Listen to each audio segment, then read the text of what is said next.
Once upon a time there was a subreddit that drew anger in the heart of every redditor. It was named ShitRedditSays, or SRS. Under the leadership of a set of moderators calling themselves the Archangelles, this subreddit sought to expose Reddit for what it described as hate speech, achieving notoriety in taking over subreddits, regaining Reddit threads, and using the downvote button to deprive Redditors of their hard-earned internet points. Opposing them will be a group of self-styled free speech warriors fighting tooth and nail to prevent SRS from taking over. This mighty war will see subreddits being created, banned, recreated, and taken over, the release of moderators' personal information, strategic alliances, allegations of sexual assault, the banning of pedophile subreddits, the targeting of gamers, a civil war within SRS over trans issues, intervention by 4chan, and an attempt to take over the subreddits for Trump supporters are the Donalds. This is the story of ShitRedditSays.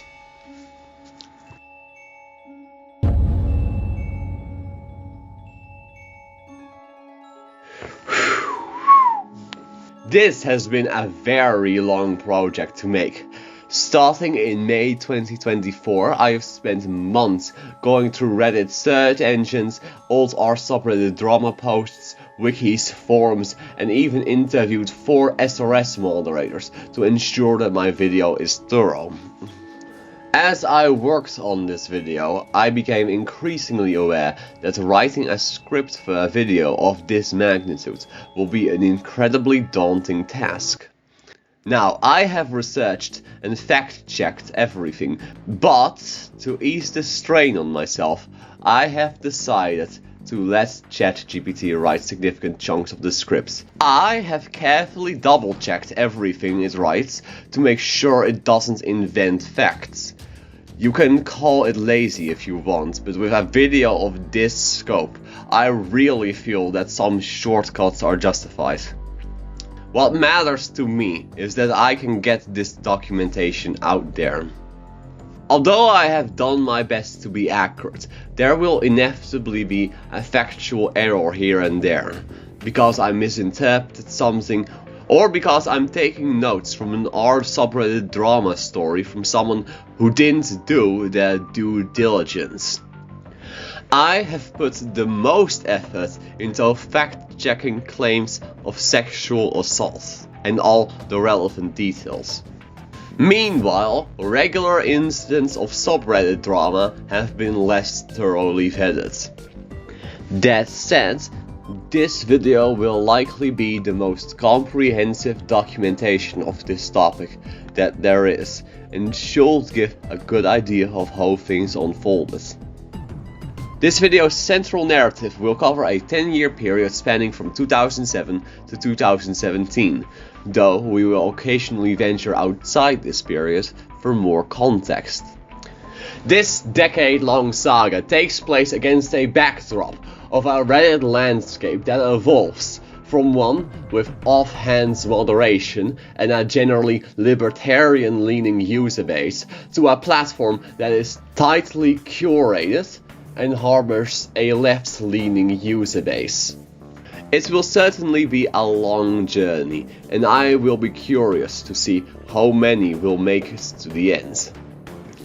At some points in the video, individuals use very graphic language to describe or threaten sexual assault.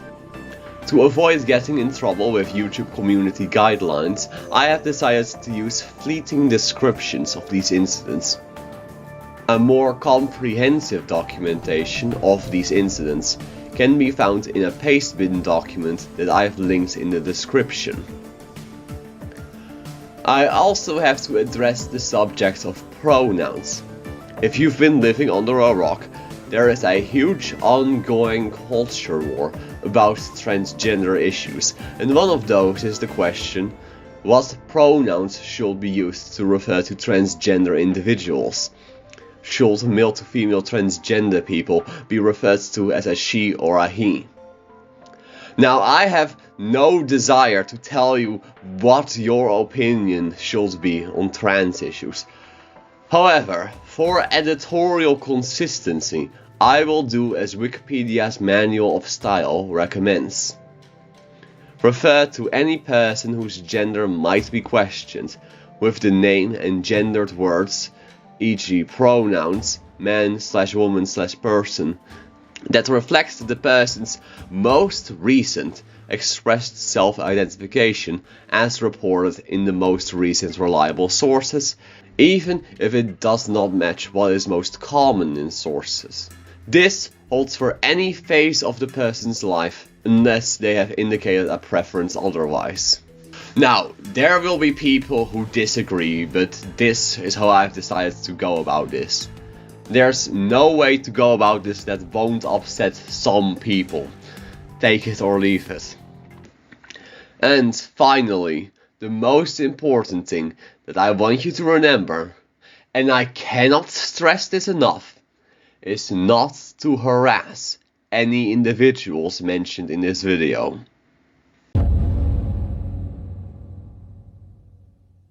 Our story begins on a website named WomansSpace.org. On 20 July 2007, a user of this site named Biting Beaver made a post where she expressed frustration about her teenage son who had watched pornography. She had tried to make him read anti-pornography resources on the web, but had been unable to make him quit. She expressed fear that watching pornography would make her son solidify a hatred of women and go on to become a domestic abuser. Near the end of the post, she wrote that she wished she had aborted him. This child was the product of marital rape, but she had chosen to carry the child nonetheless. Users on Something Awful quickly took notice of the thread and were outraged that this user would condemn her son and wish for his non-existence. A page was created on Encyclopedia Dramatica about her, with the line, "When he wants to jerk off, everything goes right out of the window, gaining special attention." On 4 August, Anonymous began an operation to find out where Biting Beaver lived in order to save her son. The stakes were high on the battlefield, as every Anonymous knew that the freedom of one of their own was up for grabs. Dozens, maybe hundreds of articles, blogs, county clerk files, websites and forums were searched for any key clue or shred of evidence that may give the whereabouts of this lost man. The internet hate machine was online 24 hours a day as details became available. Like those before him, every detail was cross-referenced to others that were found and documented. In the midst of all this, some very lols comments came out. Lol, the thread title says war effort, and there were a bunch of maps, and I was like, what the hell are we doing? Gonna take over Ohio? You know what's fucking awesome? This Brandon kid has no fucking idea that he's the target of so much attention. He probably sat at home all day watching TV while we fought for him. Knowing Brandon, he probably sat and watched porno. I feel so epic in helping this. Brandon must be freed or find some way to contact him. It is only a matter of time until we reach out and free him from the ropes of his mother's tentacles and thief-filled vagina. By cross-referencing pictures taken with satellite imagery and picking up details like in the Glacial Valley, Anonymous was able to narrow her location down to Columbus, Ohio. Once her location had been narrowed down, Anonymous did nothing. Not offline anyway. I think they realized they would need to go outside. But the war continued online in full capacity. The owner of WomansSpace War sided with Biting Beaver, removing the threat while denouncing the trolls. Outraged, Anonymous launched a full-scale offensive to destroy her website, forums, her personal website, and even the website of her presidential campaign. She was apparently running for president in the 2008 election under a Free Soil Party ticket. The Free Soil Party doesn't seem to have gotten belay access, and she didn't get any write-in votes. Santa got more votes than her. Within days, excessive bandwidth across the board caused them all to be taken down. Anonymous also got her Wikipedia article deleted, although to be fair, she wasn't notable. Hart herself was not amused. She addressed these attacks on a new WordPress blog post titled Blogging white female. Men win hacking and sexual terrorism. In this blog, she wrote that she felt devastated and terrorized by the event and the DOS attacks on the website. She wrote that the site was a labor of love, created to preserve and share feminist history and foster a diverse community of women. She called for women to unite against such threats, both online and offline, to build a safer world for future generations. Despite the setback, she expressed a determination to rebuild, though the damage and loss were deeply felt. Her opponents criticized her for refusing to allow any comments that did not support her views, as well as any mention of biting a beaver. However, a blog post was not enough to sate the feminists' thirst for revenge. WomansSpace launched a massive counter-offensive against Something Awful. Within due time, the feminists had swarmed and taken over Something Awful's laissez-faire bot, marking the origin of the feminist clique on Something Awful. At least according to this 2013 pastebin by a 4chaner. I'm not aware of any other evidence that there was a coordinated migration, and it's possible the feminists were already there and just became more visible during the WomansSpace War. Whatever its origins, a feminist clique had indeed emerged on Something Awful by the end of 2007. Fast forward a few years to 2011, and we will meet a Something Awful user with the Reddit handle The Real Barack Obama, referred to as Obama Heron. It was at this time, when Obama is browsing Reddit, that he stumbles upon a comment by Reddit Socks, who offered, in Obama's words, one of the most cogent critiques of Reddit culture I had seen. Obama then clicked through to Reddit Socks and discovered a subreddit that Reddit Socks had created. That subreddit's name was RShitRedditSays. Before we continue, we need to understand some crucial aspects of how Reddit works. 1. Anyone can make a Reddit account at any time. 2. Anyone with an account can create a subreddit. A subreddit can have any name that isn't already taken. 3. Moderators can make their subreddits public or private. If it's public, anyone can participate, but if it's private, it's only for those who have been invited. 4. If a subreddit is public, users will be able to make posts inside of it. Every post has a comment section, allowing users to discuss a post. 5. Once the subreddit has been made, the creator is its top moderator. If he adds any moderators, those will become the second in command, third in command, etc., depending on the order that they have been added. 6. Moderators are able to remove other moderators depending on their rank. A moderator that is second in command can remove a moderator that is third in command, but not a moderator that is first in command. 7. A moderator is capable of removing posts and banning users from their subreddit. If a user is banned from their subreddit, that user can no longer post in that subreddit unless they are unbanned or make a new account. 8. If no moderator has carried out any actions in their subreddit for 30 days, anyone can create a Reddit request to take over the subreddit. 9. The highest ranking Reddit users are administrators.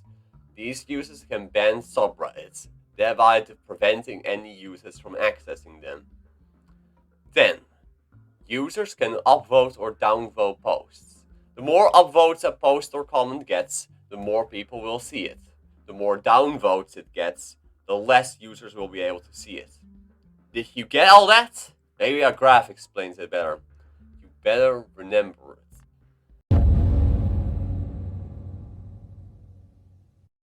With that out of the way, let's take a look at Reddit Socks. He was a Reddit user who, I will infer, thinks that Reddit sucks. He created his account on 30 October 2009. His first comment was under a post about a court ruling where an aluminum bat maker had to pay $850,000 to a family after a pitcher was killed by a hitball. Power Demon expressed frustration with the lawsuit culture, arguing that players should be aware of the inherent risks of the game. In his first comment, RedditSocks pointed out that metal bats are known to increase injury risks and are banned in some areas for safety. He suggested that the way the issue is framed can significantly influence public opinion, adding, "I'm kind of saddened at how easy it is to manipulate the Reddit hive mind with a tendentious and incomplete headline."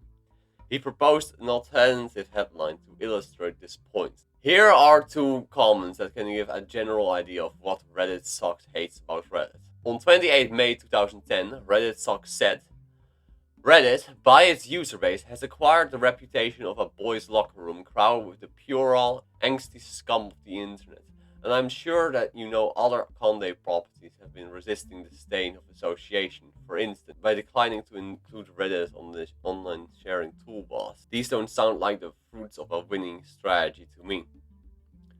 On 30 May 2010, a Reddit user asked, "Is it just me, or do Reddit users proclaim to be smarter, funnier, and generally better than Dig users, but still do this stupid shit every day?" This was at a time when Reddit was in competition with another social media site, Dig.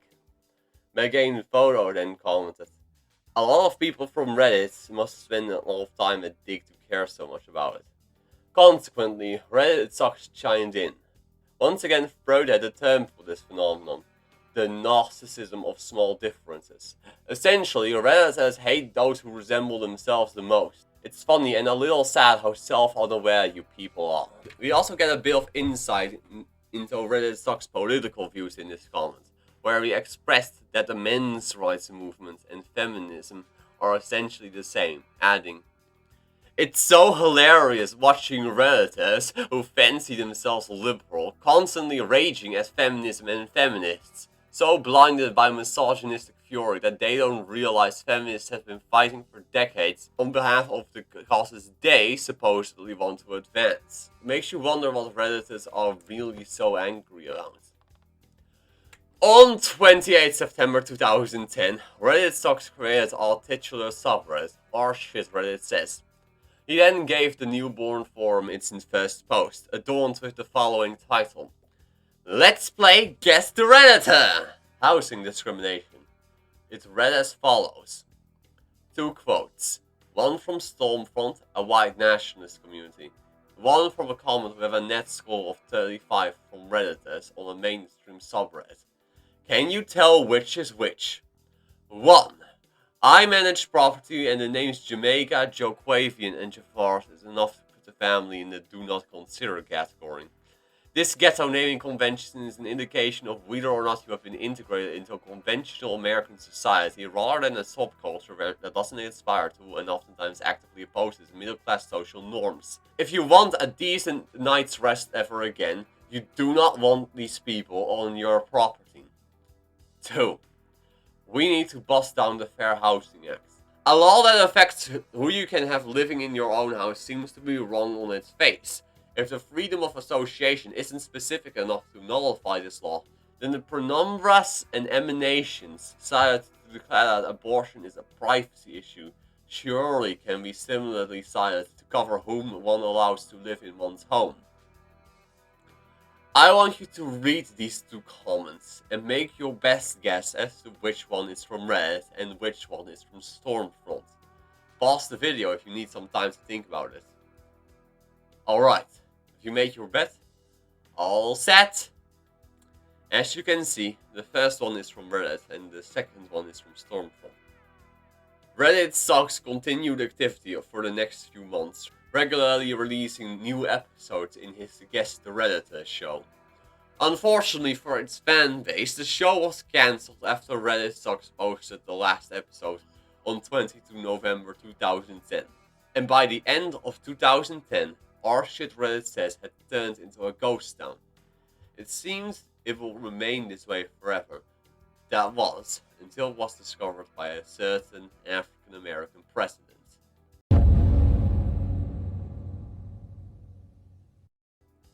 The year is 2011. Barack Obama had just discovered the ruins of RShitRedditSays. Afterwards, he went on something awful's laissez-faire board and shared his findings. things. The users on Something Awful, always eager to join in on bashing Redditors, rallied together to storm the desolate subreddit.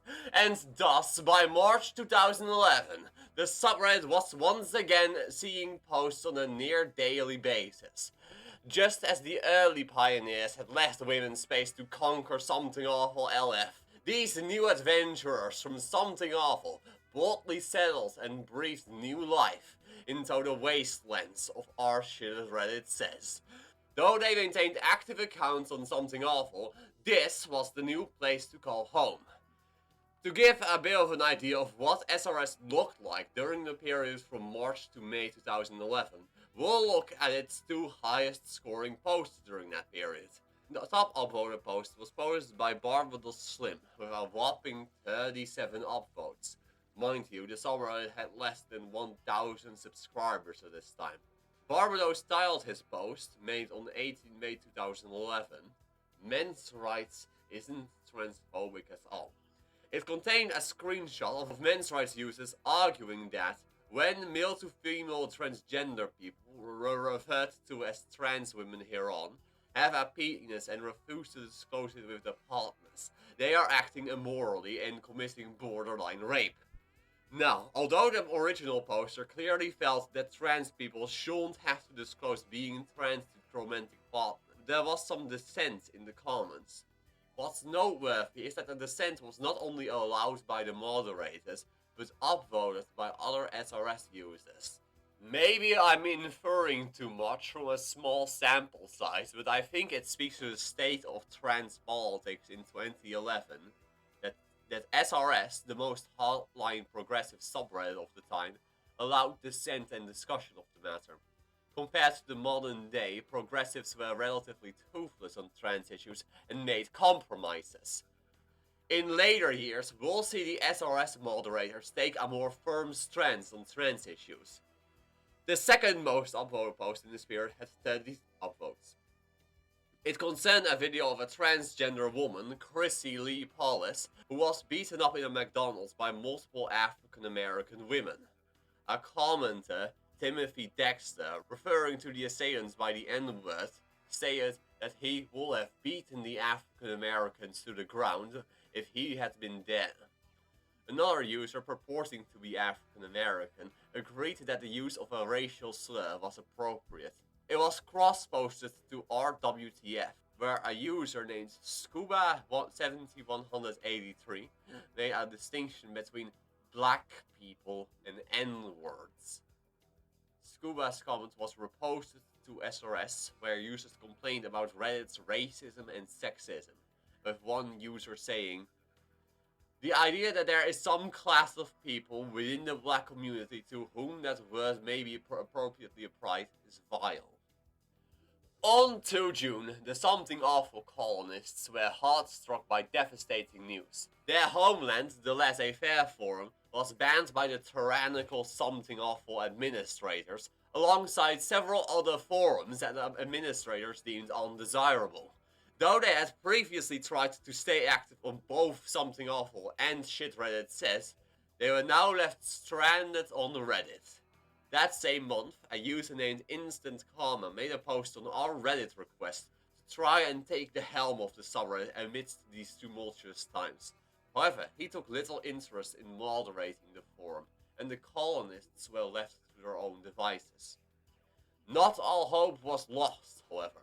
Although the Something Awful colonists could no longer depend on their homeland for manpower, they were successful at attracting native Redditors who were disillusioned with the status quo of their site. It turned out that Reddit was a quite interconnected website. Every SRS user's comment history, every mention of the subreddit, opened a road for native Redditors to join the blooming forum. In August, Obama, described by one of his supporters as the only person who's taken a real interest in the community, began maneuvering to ascend to the helm of SRS.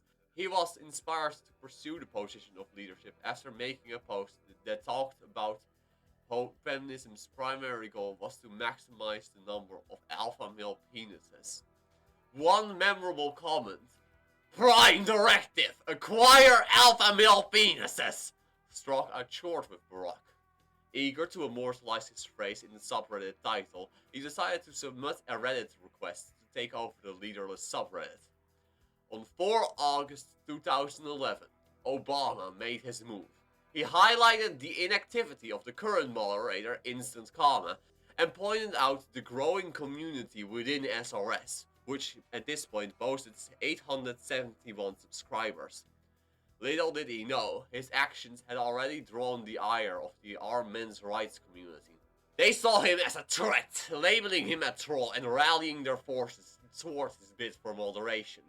They cross-posted his request, urging the members to downvote and discredit him.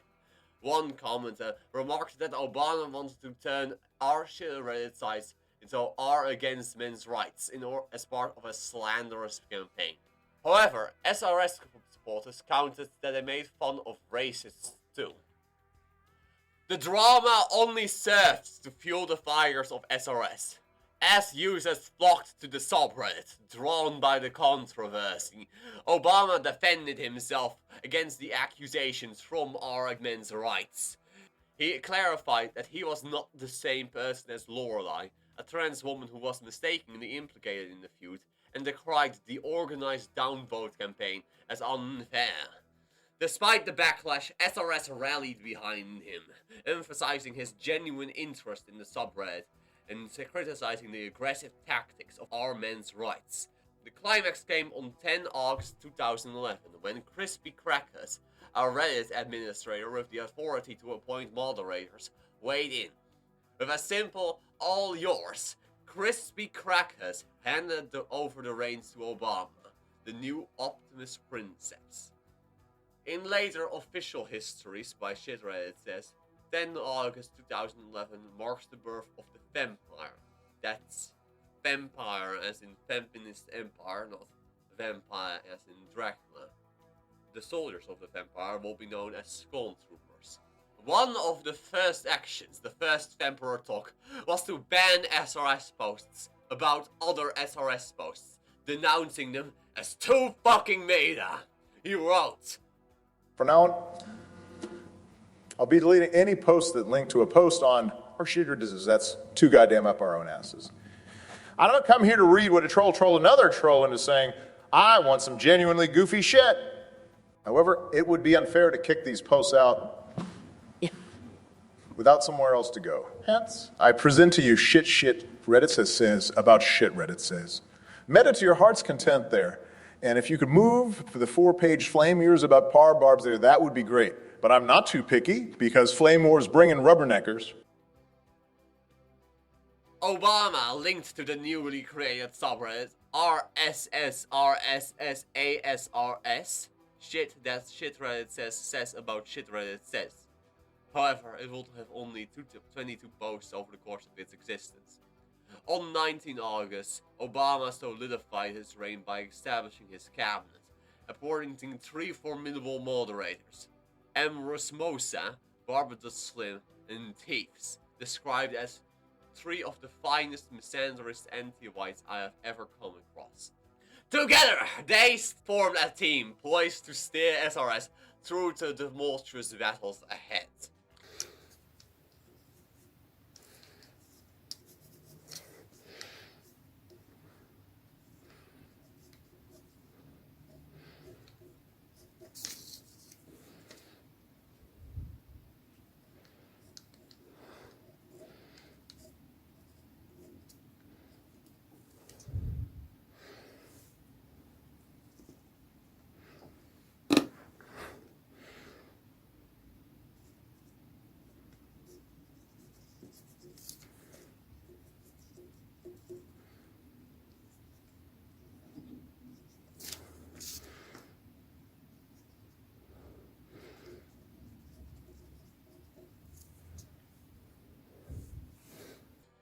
As SRS's influence grew, so did its resistance.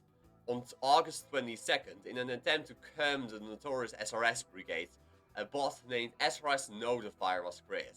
Ironically, this bot, designed to expose SRS-linked threats, ended up serving as free advertising, drawing in even more attention to the subreddit. On 29 August, a user described the subreddit as follows. I think every single thing ever said on ShitRedditSays can be traced to three things. 1. Redditors don't think white/male privilege exists, because they have had a tough life too. 2. Redditors have very little experience or understanding of empathy for anyone who isn't superficially like them, or in the case of gay rights or police violence, conservative/Christian set authority figures not liked by Reddit are attacking them. Or 3. Redditors are nowhere nearly as smart, talented, clever, original, interesting, or kind as they perceive themselves to be.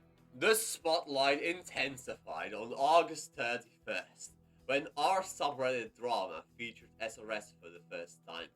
The post details a dramatic clash where a discussion about a creepy post in Orthodoxian led to a mod wiping comments and preemptively banning anyone linked to SRS. By 2012, SRS will become a daily fixture on our subreddit drama. On September 20th, the SRS IRC channel was introduced, providing a new platform for real-time strategizing and camaraderie among its members.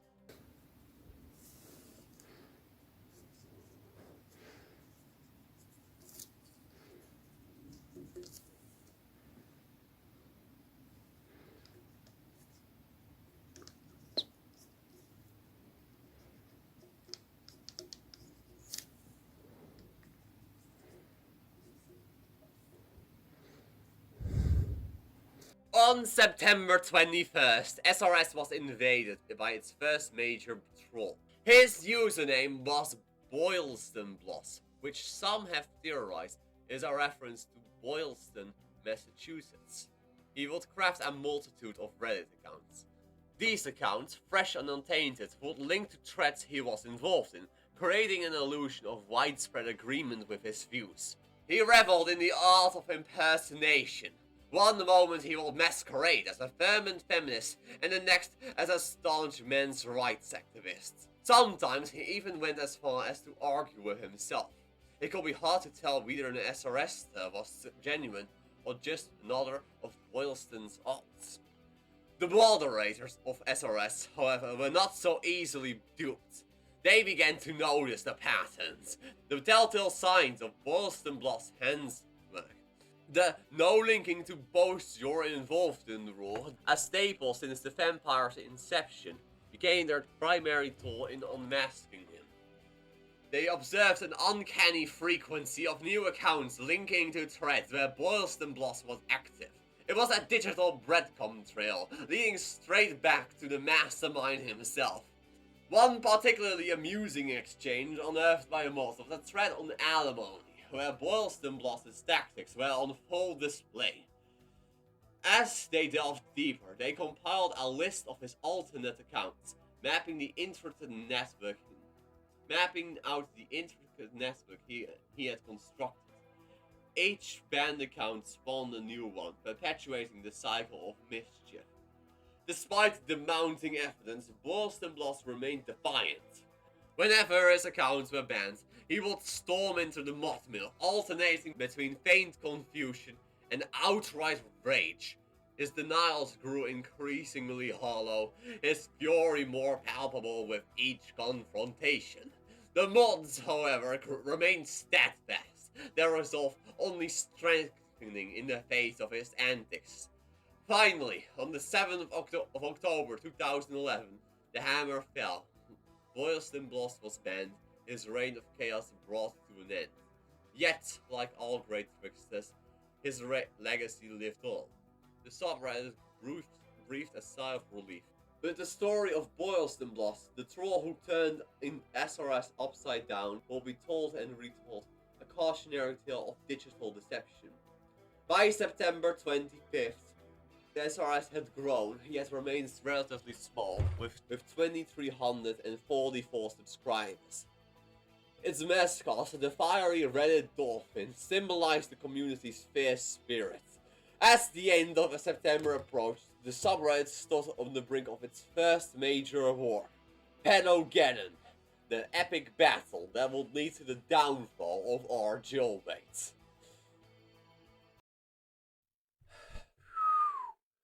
Okay, look, I'm in Audacity and trying to remove all my double takes and misreadings of the script.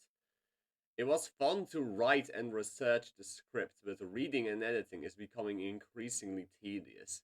I just want to get things done. So, excuse me while I automate the task of reading this script over to an AI. I know it's lazy, but it gets things done.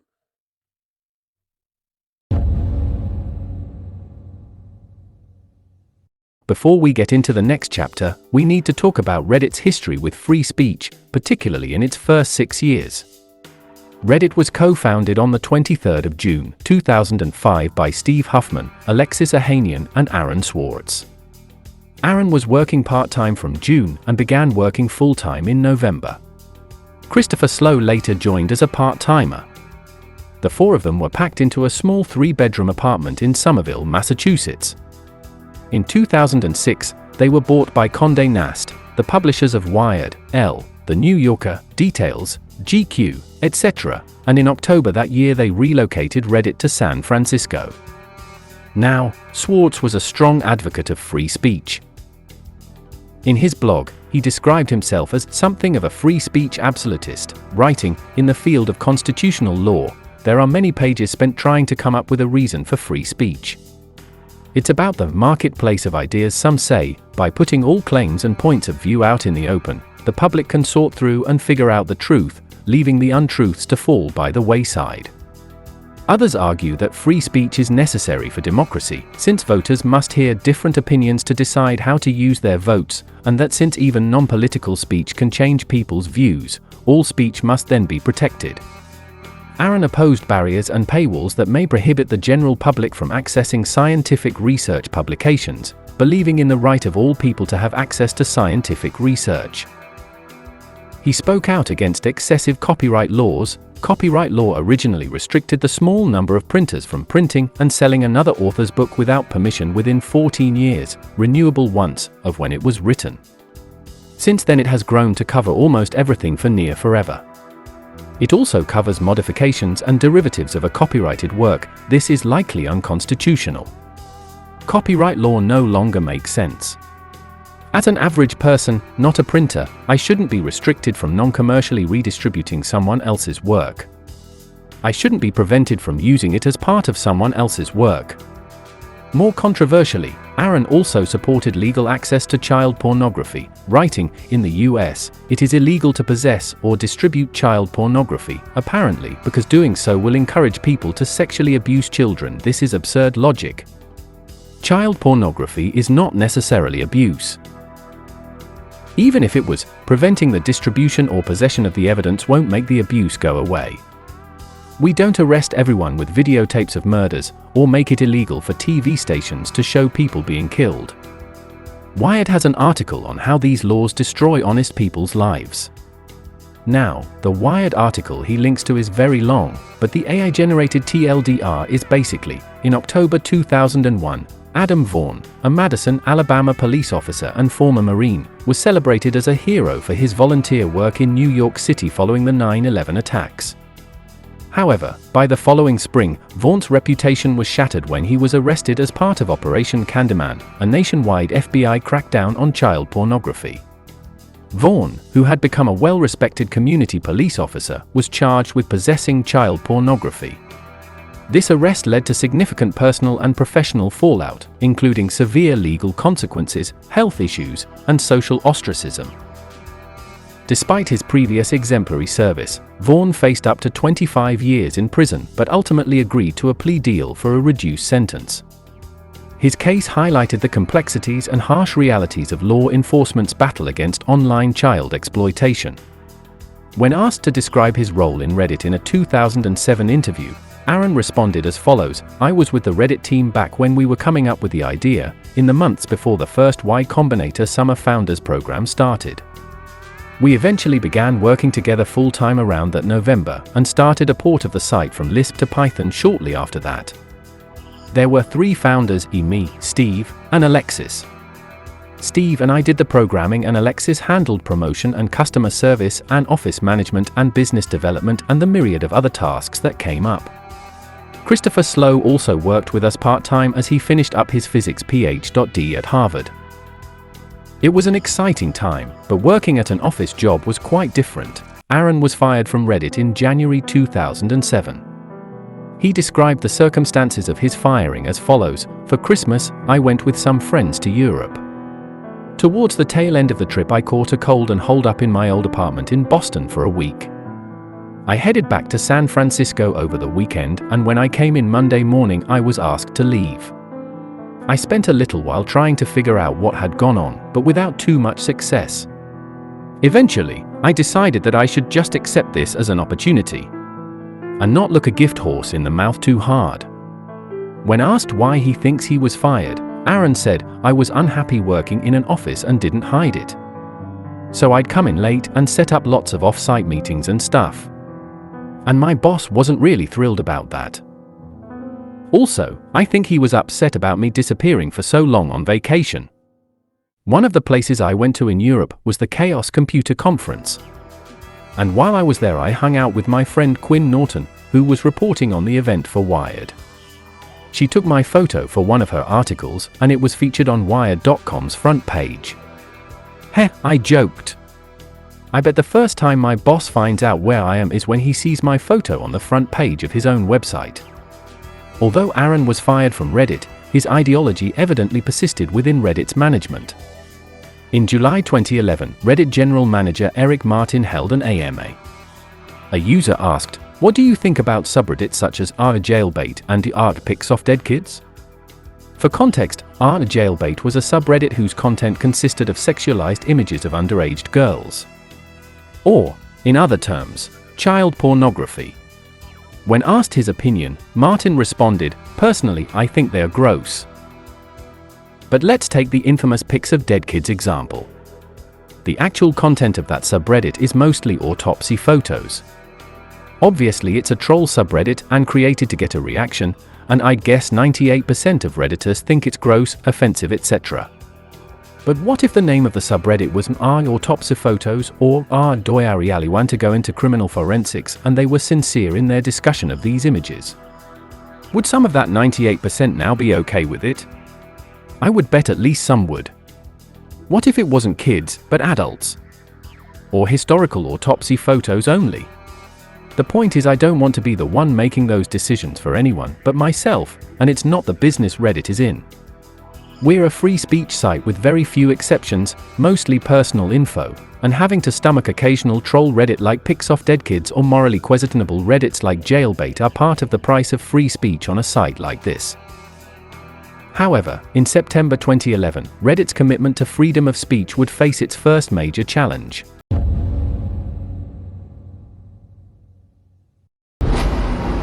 Candy, thanks very much. Good evening, everyone. We'll begin tonight keeping them honest with the possibility that somebody, somewhere, is looking at sexually suggestive photos of your teenage child. And you might be just as surprised as we were to learn where these pervy grown-ups are finding these images. They're being posted on a site that's part of one of the most respected publishing empires on Earth. Or so you'd think if you were reading the pages of The New Yorker or browsing Vanity Fair's website. We're talking about a site called Reddit. Users can also create separate areas or subcategories called subreddits, where they post about subjects that interest them. One of them we've discovered is called jailbait. Let's just let that sink in for just a moment. Jailbait. Here it is. It's what you see after you click yes to the question, are you 18 or older? No other verification needed, just click yes. But the presumption, at least, is that anyone viewing this page is an adult. The girls in the images, though, which we've blurred, are not. And in case you were unclear about what the group's about, they've got a helpful motto at the top left. Quote, keep a teen off the streets. It reads, put her in your van. Over on the right, there's a blurb reading, welcome to the ephebophile subreddit. No nudity. Click here for more jailbait. Now, an ephebophile, by the way, is someone with a sexual preference for adolescents. Just below the more jailbait link is a list of moderators. Violent Acrez, not sure how to pronounce that. Also, I am an anonymous coward. Darkman X, and Religion of Peace. Needless to say, these are not their real names, not even I am an anonymous coward. Understandable when you're the organizers and or administrators of an online community set up expressly for grown-ups to look at photos of teenagers in bathing suits or underwear and post creepy comments about them. We're obviously not showing the photos to you tonight, but some of the headlines give you a pretty good idea of what is being posted and why. Hot tub is one of the headlines. Teens at the beach, having fun with herself. At this point, you might be asking where these images come from and who gives their permission to post them. The answer is there's no way of knowing. Reddit publishes a long list of rules for using the service, including things like don't use the word breaking, don't use all caps, don't be rude or correct someone's banner. It doesn't say don't take some kid's Facebook photo or don't put your girlfriend's bikini shots online. It doesn't say anything like that. In fact, rule number 1 on Reddit on the list is don't post someone's personal information or post links to personal information. And that can be read two ways. Don't violate someone's privacy by posting their name, or go ahead, use the photo, just don't let anyone know where you got it from. Either way, users can be banned for violating that rule, but not for posting smarmy, possibly stolen photographs. What's more, Reddit is totally uninterested in stopping them, even though it boasts on its corporate blog of the good that it's doing for the world. We called Condé Nast President Bob Sauerberg about it. He actually sits on the board of Reddit. Neither he nor Advanced Publications wanted to comment and instead directed us to Reddit general manager, a guy named Eric Martin. He told us, quote, "We're a free speech site, and the cost of that is there's stuff that is offensive on there." He went on to describe Reddit as a platform, not an editorial site, and said, quote, "Once we start taking down some things we find offensive, then we're no longer a free speech site and no longer a platform for everyone. We're exerting editorial control, and that's not what we are." By the way, in addition to Jailbait, there's also a Reddit community called Asian Jailbait, and one where you can see photos of dead bodies, adults, and children. On the 29th of September, 2011, Anderson Hayes Cooper, a news anchor at CNN, had a segment where he spoke about RA Jailbait on Reddit. CNN had been tipped about that RA Jailbait story by Something Awful users. Reddit quickly took notice. Lookout Tax made a post on reddit.com, a large sub for general discussion, saying, "Did Anderson Cooper just call out Reddit on RA Jailbait? I wasn't really listening. Did that just happen? Edit, did you hear, folks?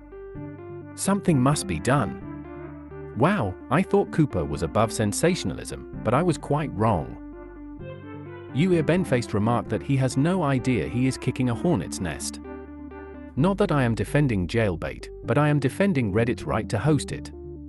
Ben-Faced's remark quickly garnered the attention of SRS, his comment receiving a dedicated thread, the first on SRS to discuss Pedogeddon. One user, Reddit_feminist, said that Cooper deserved honorary SRS membership. Another SRS post about Pedogeddon concerned a comment by Miquette Davis, who offended the subreddit on the grounds of free speech and evolutionary biology, suggesting that men are naturally attracted to physically mature traits, and many images appear to be self-shot by the girls. Amrasoma criticized the justifications for the subreddit's existence, pointing out how arguments of free speech, biological attraction, and self-shot photos were used to defend morally questionable content. Cassive argued that masturbation wasn't a crime and that banning thoughts or fantasies was problematic.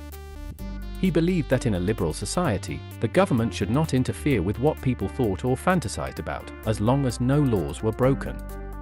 Amrasoma responded by emphasizing the rights of the girls whose photos were shared without consent and decried the notion that RA Jailbait had a right to exist on Reddit, calling the practice reprehensible.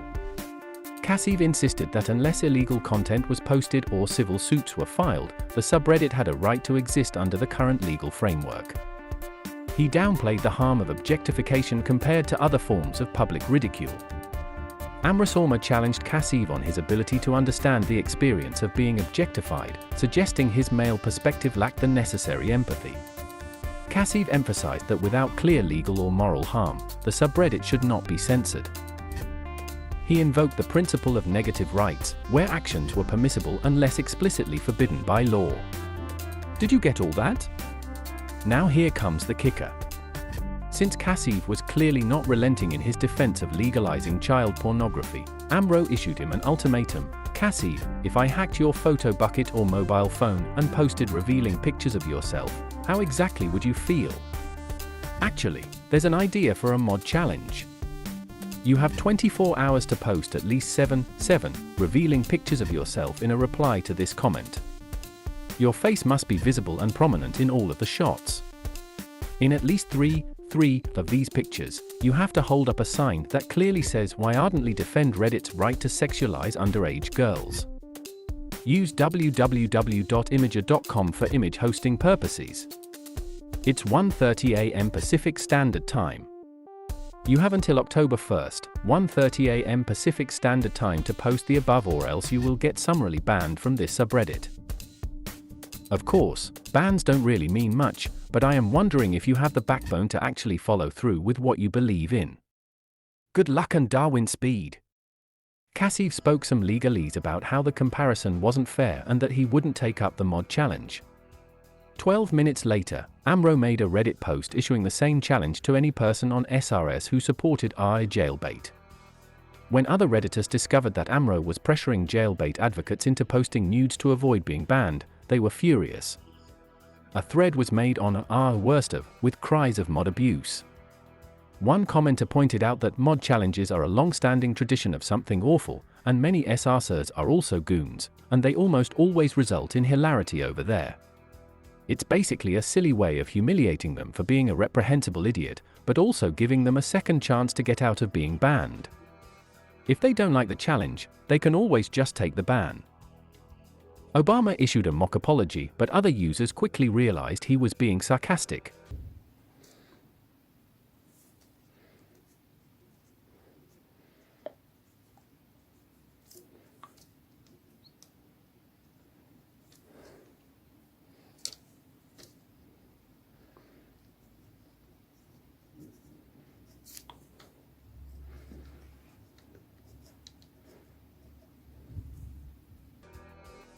Here was, in fact, one jailbait advocate, with balls of steel, who took up the challenge and posted his own nudes to prove his lack of hypocrisy.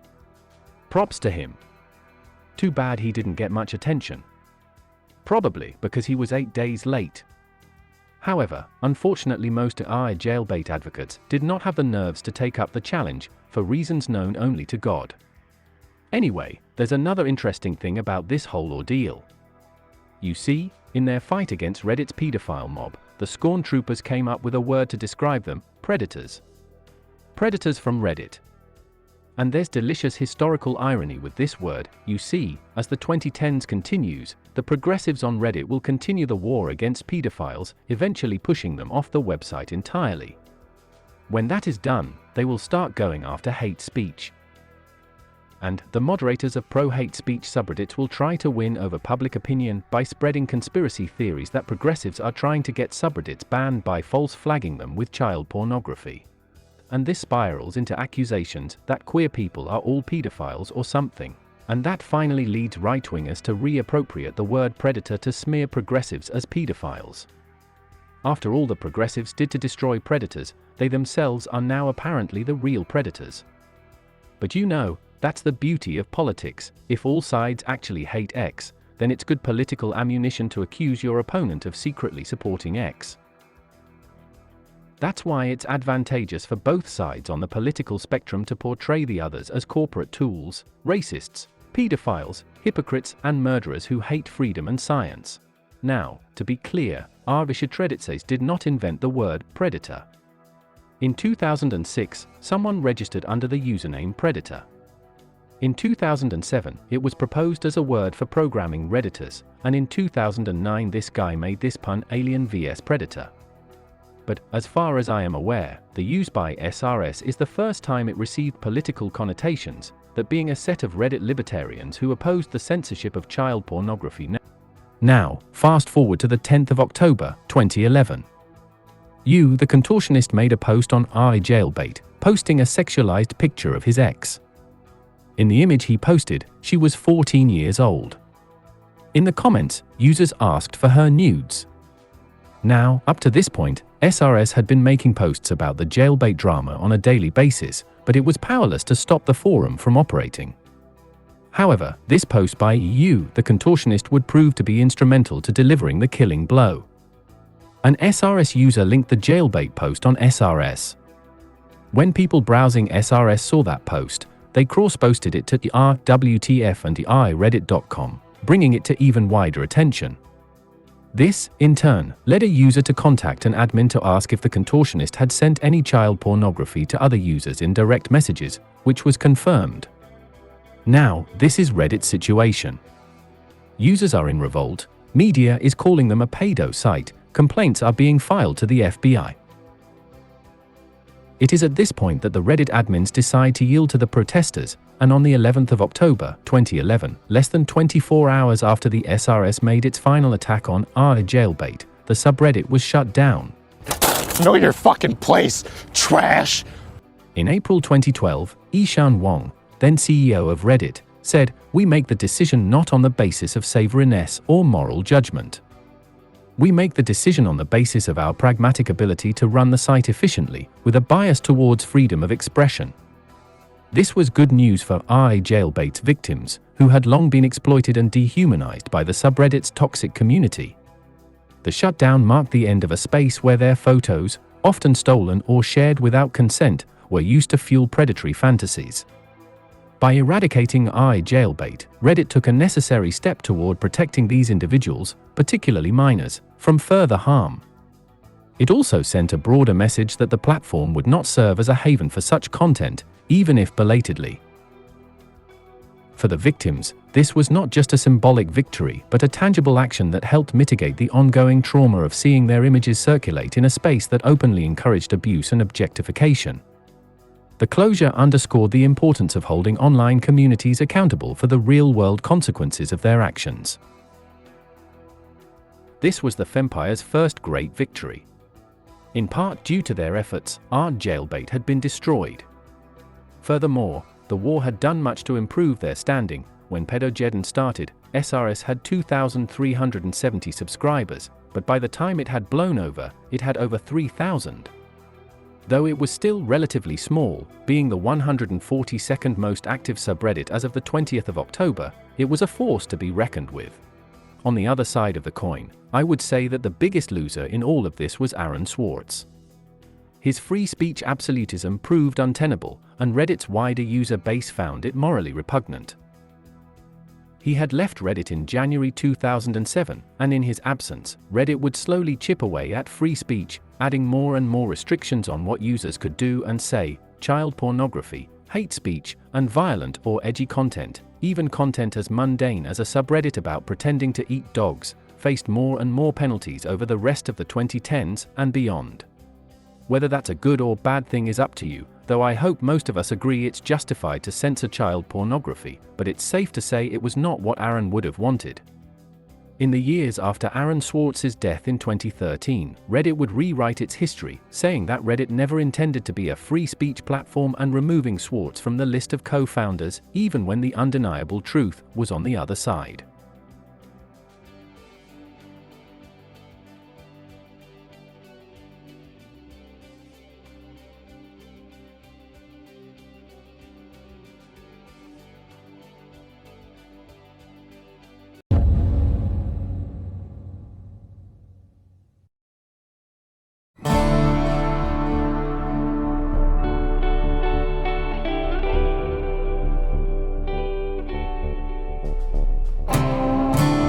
The day after Jailbait was banned, ShitRedditSays was featured as subreddit of the day.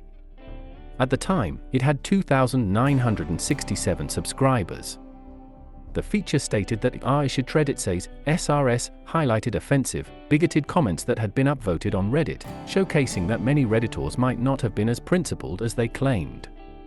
The subreddit aimed to call out and mock these problematic comments, demonstrating that there were still bullies and prejudiced individuals within the Reddit community. The moderators of SRS shared their motivations and experiences with the subreddit.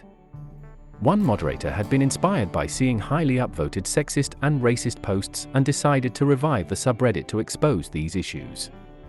SRS became a space for users frustrated with the prevalence of hate speech on Reddit to find solidarity and humor in pointing out and discussing these offensive comments. The moderators denied that SRS engaged in downvoting the posts they highlighted, as the goal was to preserve and showcase the problematic content rather than suppress it. This approach aimed to hold people accountable and draw attention to the pervasive issues within Reddit culture. The moderators envisioned SRS continuing to grow and serve as a counterbalance to the negative aspects of Reddit, all while maintaining a sense of community and catharsis for its members. On October 17th, Obama rekindled the community's past with a post titled, "Meta, let's not forget our roots, let's all play a round or 10 of Guess the Redditor." He linked to the posts made by Reddit_sucks, the original creator of SRS, back in 2010. Just 2 days later, on October 19th, a decisive new rule, known as Rule X, was laid down to combat concerned trolling. The announcement was as bold as it was uncompromising. Commenters are no longer allowed to say, "This post is not offensive of D, Art, this is not SRS worthy." Instead, if you do not understand why a post was shared on SRS, you must phrase it as, "I do not understand why this was posted. Will someone please explain this to me? Thanks in advance." Failing to adhere to this would earn you a fancy new red name tag, marking you out. This rule aimed to prevent SRS from devolving into a mere echo chamber like our Worst Off, where blatant racism like N-word, S-gun with 400 upvotes was not seen as problematic.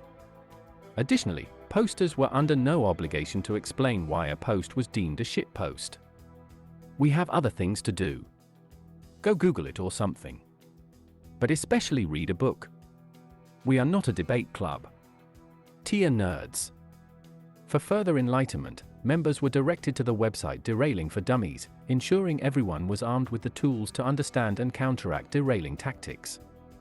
With these moves, Barack Obama was not just maintaining order, he was fortifying the community's core values, readying them for the battles ahead. On October 19th, a free speech warrior entered SRS to deliver a defiant rallying cry. He wrote, "A fuck you too. SRS. From the rest of us. A subreddit for antisocial nerds to vigorously discuss Reddit's unwillingness to be completely PC with their Cheeto-dusted fingers! Of all the jerks I've seen startled, the sense of self-satisfaction and smugness emanating out of their fistful easily rivals that or atheism. This subreddit is worse than the material it aggregates.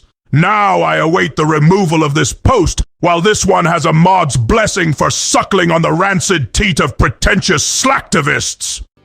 He linked to a post that thanked SRS. He was banned, but the Femperial citizens lauded and upvoted his hilarious post. However, his comedic ingenuity was unable to prevent him from getting banned. The Fempire's next major challenger was a user named DRGK. He initially liked the subreddit, but fell out of love on the 3rd of November when he felt that the posts were too man-hatey. He went over to TAI Men's Rights to rally the troops, declaring these humorless cunts are really starting to piss me off and directing them to swarm the Fempire. However, the users there were not willing to be his personal army. SRS also brigaded the threads, but DRGK was not one to go down without a fight. For every SR-ster that commented on his threads, he countered by responding, SRS Berry Brigade member. Constantly pressing Ctrl+C and Ctrl+V to get back at every last one of them. It seemed Plan E wasn't going anywhere either. However, the tide soon turned after it was discovered that SRS was deleting posts on men being objectified by women, even though it was not deleting posts on women being objectified by men. Teef said doesn't count if it's a man being objectified, and she was a mod in SRS because she had female privilege. When this was brought to the attention of IA Mod Review, this caused an uproar, and a mob began to form calling for the subreddit to be shut down. Even Violentacres, former moderator of I Jailbait, joined the anti-SRS mob, though he seemed more bitter about his own subreddit being shut down. Teef stoked the flames even further by saying hetero CIS men are fucking disgusting. RWTF now got involved too. The mob stormed into SRS and unleashed their down votes upon the tyrannical feminazis. On the 6th of November, it was reported by an SRS mod that it seems we have now a permanent encampment of down voters. Many of the threads submitted here are well into the negatives. So, Plan E had been a partial success, though it seems to have fizzled out. And on the 6th of November, Fexula attained a seat on the Gynocratic Council. I think that means he became a moderator. When that whole drama was done with, the Fempire's next big opponent was art atheism. The SRS Atheist War erupted on the 13th of November 2011, ignited by a provocative post from H.P. Lovecraft on ShitRedditSays SRS. This skirmish quickly transformed into a blazing inferno, consuming the subreddit in a fiery clash over moderator powers and anti-atheist sentiments. SRS regulars and moderators alike found themselves embroiled in a bitter battle, with accusations of bigotry, mod abuse, and retaliatory tagging flying like arrows in the digital battlefield. The cast of this unfolding drama featured an array of colorful characters, the anti-atheist mods Tiefs, Amrasoma, and H.P. Lovecraft, who found themselves at odds with the atheist former mod DB00 and the vociferous Eric, a well-known campaigner against bigotry on Reddit. As tempers flared, red flare tags were handed out with reckless abandon, marking dissenters and further inflaming the conflict. DB00 emerged as a staunch defender of SRS atheists, decrying the misuse of mod powers. Eric's heated exchanges with moderator Tiefs culminated in his temporary ban, a move that only intensified the outrage among the subreddit's atheist contingent. The drama reached a fever pitch as new mod policies on banning were instituted, sparking a fresh wave of dissent. SRS regulars voiced their frustration with the haphazard tagging and the punitive measures being enforced. Eric's open letter on the 23rd of November 2011, addressed to the mods of SRS, was a scathing indictment of the anti-atheist prejudice he perceived within the community. He accused the mods of enabling troll accounts to target art atheism and highlighted the broader issue of anti-atheist sentiment, citing incidents like the Skepticon controversy as evidence. The conflict reached its dramatic conclusion on the 28th of December 2011, when Obama successfully petitioned to take over the dormant atheism subreddit. The annexation marked a decisive, albeit controversial, end to the 2011 war, with SRS emerging as the dominant force, having expanded its influence within the Reddit landscape. However, simply annexing enemy territory was not enough to sate the territorial ambitions of the Fempire. The Femperial government began to construct outposts of its own. The first such outpost to begin construction was SRS Gaming on the 29th of November 2011. Users on SRS felt that ARC Gaming was too overrun with sexism, racism, transphobia, and shitposts, and the SRS Gaming would serve as a fortress against such barbarism. But SRS Gaming was only the beginning. Over the rest of 2011, they would create an entire network of subreddits to replace the barbarism that plagued Reddit. GoldRedditSays, replacing Bistoff, SRS Business, to have serious discussions about SRS, SRS Discussion, which was the same thing as SRS Business, SRS Own, for casual discussions, SRS Music, for music, SRS Images, for images, SRS News, SRS Technology, SRS Politics, and SRS Meta, yet another SRS Business. On the 29th of November 2011, the expanding network of subreddits was christened the Fempire. On the 4th of December 2011, SRS announced it was looking for new moderators. Everything seemed to be proceeding as normal. However, on the 1st of January 2012, SRS was suddenly and inexplicably closed. When the subreddit reopened the following day, the old guard of moderators had been replaced with a new cabal, with all new moderators having Archangel in their username. In official communication, Obama gave the following half-joking explanation. Everyone, I want to sincerely apologize for the sudden, temporary closure of Versailles and our lack of communication in the immediate aftermath. We hate pulling fast ones like this, but given the circumstances, this was a necessary measure. Today I was visited by a mysterious envoy claiming to speak for a cabal of neo-feminist futurists, and they offered me a deal I couldn't refuse. Well, the terms of said deal prevent me from telling you the particulars about what we were offered. The other half of the deal should be pretty apparent.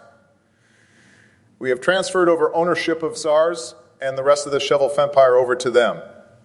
And the former moderation staff have all vacated their positions to make room for the new umlords.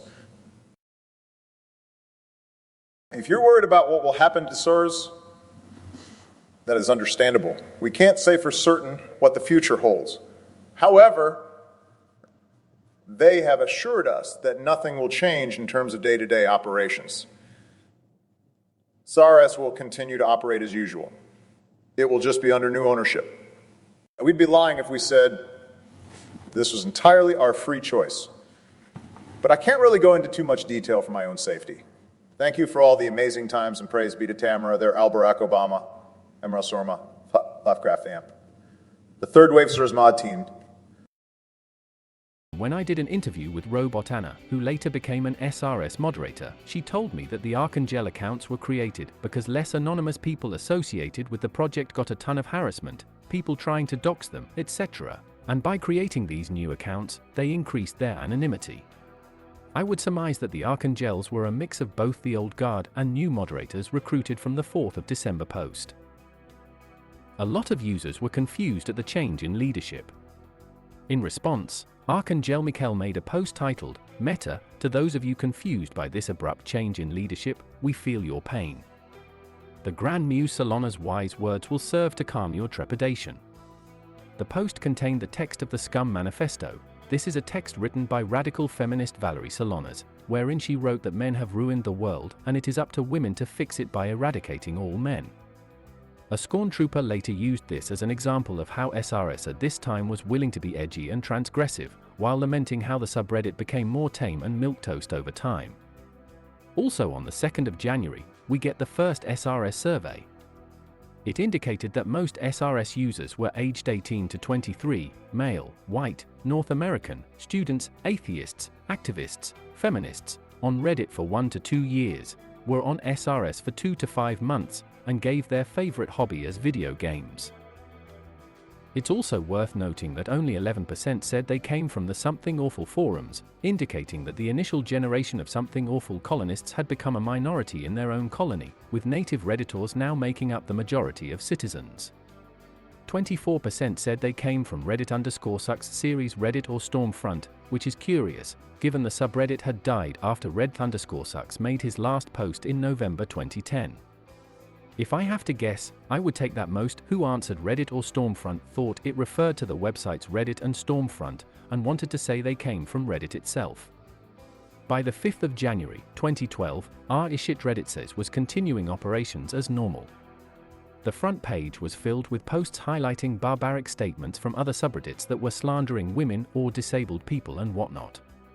However, there is one thread posted that day that I feel warrants special mention for reasons I will get into. You see, in 2012, most Redditors were supporting Ron Paul's bid to become President of the United States. There's a variety of opinions about how Reddit went from supporting a libertarian like Ron Paul in 2012 to a democratic socialist like Bernie Sanders in 2016. But one thing I think is worth mentioning is that, according to polling by the Iowa Republican Party, only 1/3 of Ron Paul supporters in 2012 had libertarian leanings. The other 2/3 merely wanted to disrupt Washington. Anyway, on the 3rd of January, 2012, Republicans began voting on who the Republican nominee for president would be. For a while, it was unclear if Mitt Romney or Rick Santorum had won the popular vote, but Ron Paul had finished third. This was a bad omen for Paul's chances in the race going forward. In search of answers as to what had gone wrong, a libertarian user looked at the demographics of the voter base, and it turned out that most of Romney's and Santorum's voters were women, whereas most of Paul's voters were men. Then, he made a post advocating for the repeal of the 19th Amendment, which gives women the right to vote. In the comments, Drainsoul expressed that the 19th Amendment was detrimental to politics, arguing that women, as a group, tended to have opinions based on feelings rather than engaging in substantive political discussion. Elioshavi questioned Drainsoul's assertion, pointing out the inconsistency in his view that libertarian women were capable of meaningful political discussion. Drainsoul defended his view by stating that libertarianism required deep thought, implying libertarian women could engage in political discourse. RobotAnna, a ShitRedditSays user, cited a controversial Ron Paul quote about black people, implying Drainsoul's views were similarly prejudiced. Drainsoul claimed Ron Paul's quote was non-controversial when in context, differentiating between group characteristics and individual judgment. RobotAnna dismissed the context argument and criticized Drainsoul for supporting what she perceived as racist and misogynistic views. Drained Soul denied misogyny and racism, arguing that generalizations did not equate to hatred and dismissed the accusations as baseless smears. RobotAnna called Drained Soul a cracker. Drained Soul pointed out the lack of substance in RobotAnna's insult. RobotAnna accused Drained Soul of twisting words and having a zealot-like mindset. Drained Soul asked for clarification on which words he had redefined and how his opinions were terrible. RobotAnna explained her belief that individualism was often used to mask racist attitudes. Drained Soul denied making up the term individualist and asked for examples of his supposed racist views. RobotAnna pointed to Drained Soul's defense of Ron Paul's statement about black people as an example. Mr. Libertarian defended individualism as a political philosophy and dismissed RobotAnna's arguments as ignorant. RobotAnna asserted that claiming not to be racist typically indicated racism and criticized individualism as a cover for colorblind racism. Mr. Libertarian questioned RobotAnna's assertion and defended individualism as a non-racist political philosophy. He also asked if RobotAnna was racist. RobotAnna admitted benefiting from white privilege, therefore making her racist, and tried to counteract it by listening to people of color, explaining her perspective on racism and privilege. Mr. Libertarian criticized RobotAnna's self-perceived racism and accused her of projecting her views onto others. RobotAnna claimed she actively resisted racism, criticized Drained Soul for not understanding other perspectives, and highlighted the importance of listening to marginalized voices. Mr. Libertarian denied being racist, claimed ideas were independent of race, and criticized RobotAnna for projecting her racist views and hypocrisy. Also, Sargon of Akkad entered this thread. You know, the guy from YouTube. Carl Benjamin. He argued that women shouldn't have the right to vote, equating them to infants. This was before he was famous. By the way, he made his first YouTube video in June 2013, 1.5 years later. Anyway, I'm not highlighting this thread because of anything Carl did. What's important to this story is that this is the first time that RobotAnna, a future SRS moderator, was praised by SRS for her fanaticism. Based on the conversation, we can describe as someone who strongly opposes what she perceives as racist and misogynistic views. She also challenges the concept of individualism, viewing it as a cover for racist attitudes, and believes that she is racist by virtue of being white and therefore having white privilege. She is clearly very passionate and confrontational about these issues, putting her on a firm trajectory to become an SRS moderator. But as with any human, there is far more than meets the eye. Let us delve into the story of RobotAnna. I will be telling RobotAnna's story as she told it to me, though reformatted for clarity and consistency. Although she is a trans woman and was born male, I will be using female pronouns for her entire life story. Just roll with it. Anna's life story, like anyone's, is long and intricate. Born in the early 1980s, she grew up in a Mormon family. Her mission took her to Korea, where she acquired a moderate proficiency in the language. Upon returning, she felt a kind of bullied to attend Brigham Young University, BYU. Despite giving it a genuine attempt, Anna found the environment unbearable and decided to leave. Over the next few years, Anna engaged in deep reflection and deconstruction of her beliefs. She ultimately concluded that if God, particularly the Mormon version, existed, he was an unpleasant figure, and his followers seemed more political than morally good.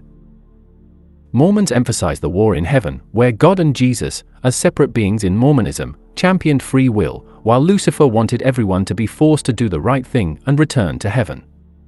This narrative clashed with the church's extensive efforts to prevent homosexual couples from marrying, which Anna found hypocritical. Her favorite Bible verse, "By their fruits ye shall know them," highlighted the abundance of metaphorically rotten fruit she saw in Utah. After resolving her existential questions and the subsequent fallout with her family, Anna turned her critical eye toward her gender identity and sexuality. This introspection led her to embrace her true self, finding happiness and forming a new family with those who shared harmonious and joyful relationships. Anna's activities on Reddit were often misinterpreted as stemming from dissatisfaction or unfulfillment. In reality, she was anything but unhappy. By the time she got into SRS, she had spent a decade deconstructing and reconstructing her life, embracing conflict and challenges as catalysts for improvement. Reddit became her new battleground, a platform to engage in dialectical thinking and debate.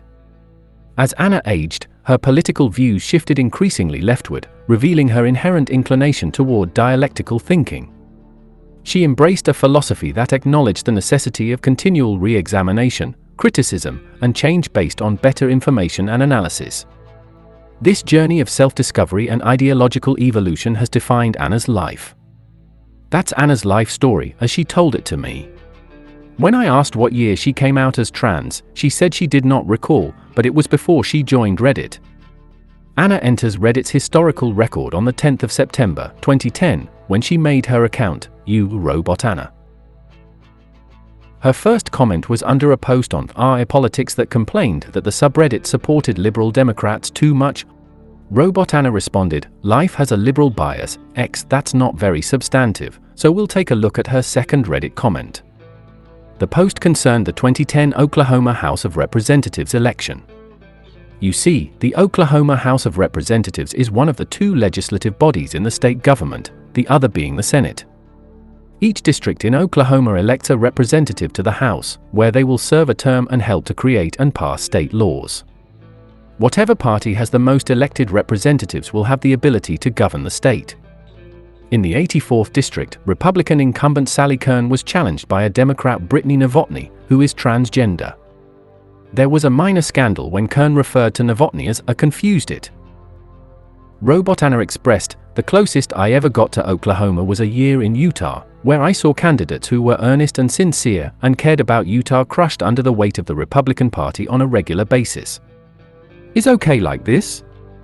Does Brittany even have a chance, or is the most we can hope for the positive exposure that has come out of the campaign?"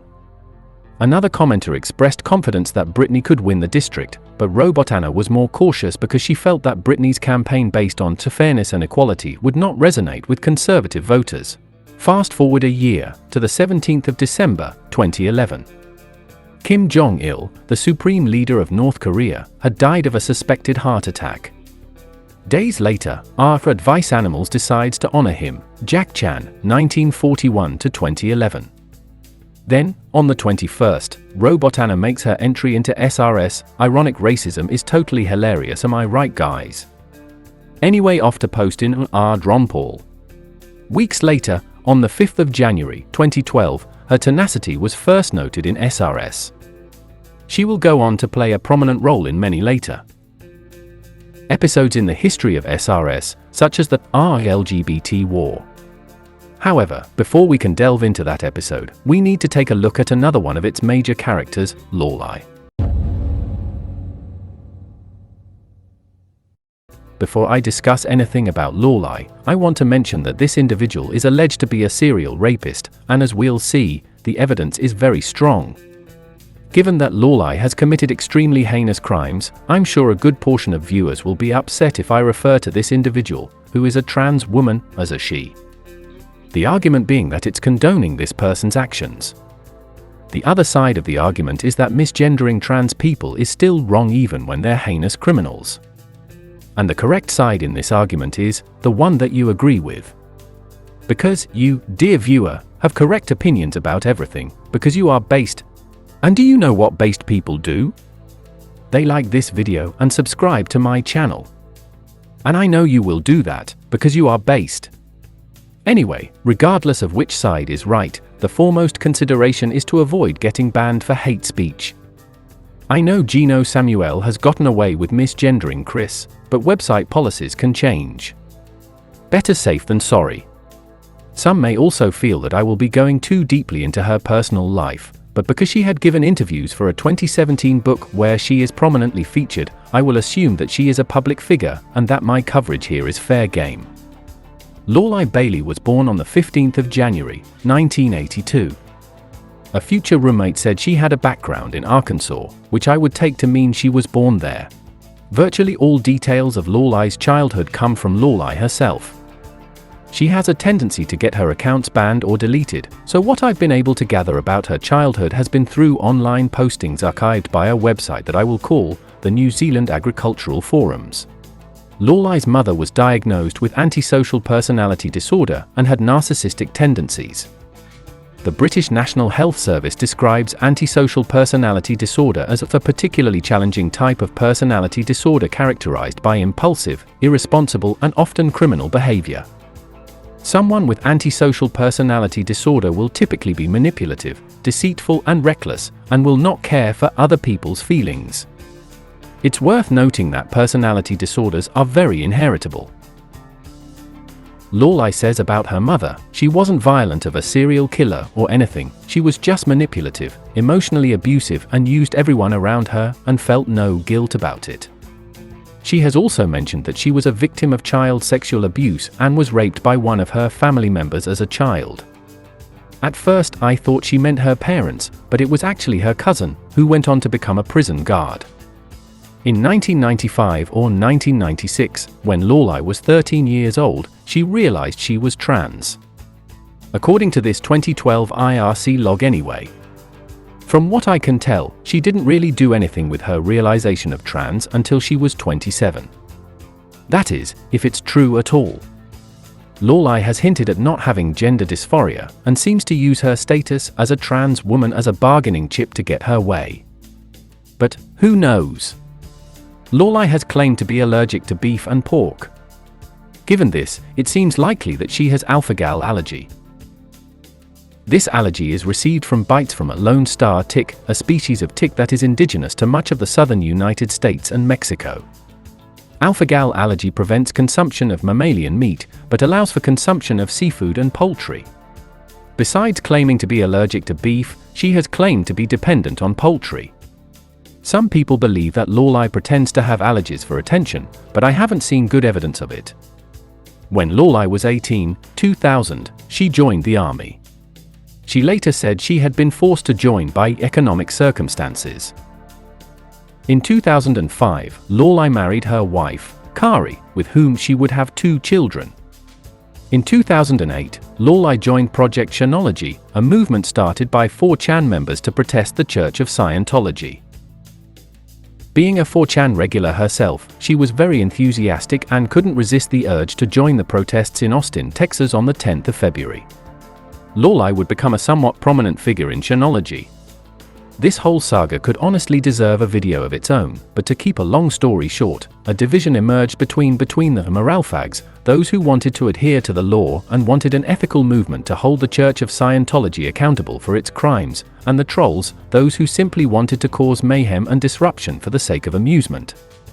Laurelai believed the most popular Shenology site, Interbulation, was too infested with moralfags, and in late 2008, she set up a small alternative Shenology forum called ScientologyExposed.com.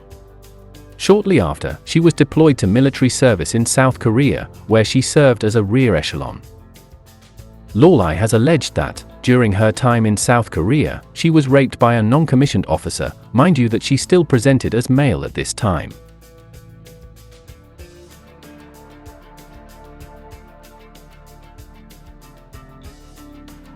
While in South Korea, Corey told Laurelai that a man had offered Corey sex and that she, Corey, had agreed because she wanted the money. Laurelai is often claimed to have pimped her wife. This is based on the testimony from a later roommate that Laurelai bragged about pimping her wife. However, Laurelai stated, "I did not encourage this or push her into doing it. I was in another continent LOL." Laurelai was dedicated to maintaining her site even while stationed in South Korea, working on it for 4 to 6 hours in the evening and on weekends. She would work on the site until 1 o'clock or 2 o'clock in the morning, then get up at 5 a.m. to do an hour of jogging and physical training with the other soldiers while it was still dark outside. She hated all the running and developed shin splints, but she looked forward every evening to getting back on his laptop in her dorm. She had fully embraced the goal of destroying Scientology and made new friends along the way. One of them was Jennifer Emick. When Emick was young, one of her family members had joined the Church of Scientology and had a terrible experience, convincing Emick the church was evil. Emick had been an energizing force at the protests due to her inside knowledge and strong argumentation skills against Scientologists. Although they were initially on good terms, relations between Laurelai and Emic came to sour due to ideological differences. Laurelai was a troll and Emic was a morale fag. Over time, Emic became disillusioned with Shanology due to the troll's aggressive and unlawful acts against not only Scientology but also those who disagreed with their methods. In 2009, Laurelai left the army and returned to her family in the United States. In the following weeks or months, relations with her wife Kari soured. In later emails, Kari complained that Laurelai was financially dependent, made her feel unsafe, unfree, unloved, and uncared for, that they argued too much, that Laurelai didn't go to church with her, wasn't mature enough to acknowledge being in the wrong, expected Kari to make promises she couldn't keep, among other complaints. The breaking point in the relationship came in mid-2009, when Laurelai asked her mother, brother, wife, and 2 children to come to the living room for a revelation. It took Laurelai an hour of stalling before she got to the point she was transgender and would become a woman. They were stunned at first, then asked her if she was sure she wanted to do it. Laurelai told them that she was already taking hormone pills. Laurelai then offered her family 2 choices: they could accept her as a woman or stay out of her life. This was the final straw for Kari, who soon filed for divorce. Around this time, Laurelai came into conflict with 7-Eleven-chan. All information comes to us from sources hostile to Laurelai, so take this for what you will, quoting almost verbatim. At some point she managed to get himself into a scuffle with 7-Eleven-chan, and Laurelai, Rosiel at the time, decided to try to get their hosting pulled by emailing the upstream. Believing she had scored a definitive victory, she screen-capped this flailing and proceeded to brag about it on her backwater site, in a private members-only admin forum of course. However, her attempts failed and she ended up just looking like an idiot, much to her frustration. It would not be her last attempt at snitching. In 2010, Laurelai became involved in a hacking group called Gnosis, a cell of the anonymous movement with ties to WikiLeaks.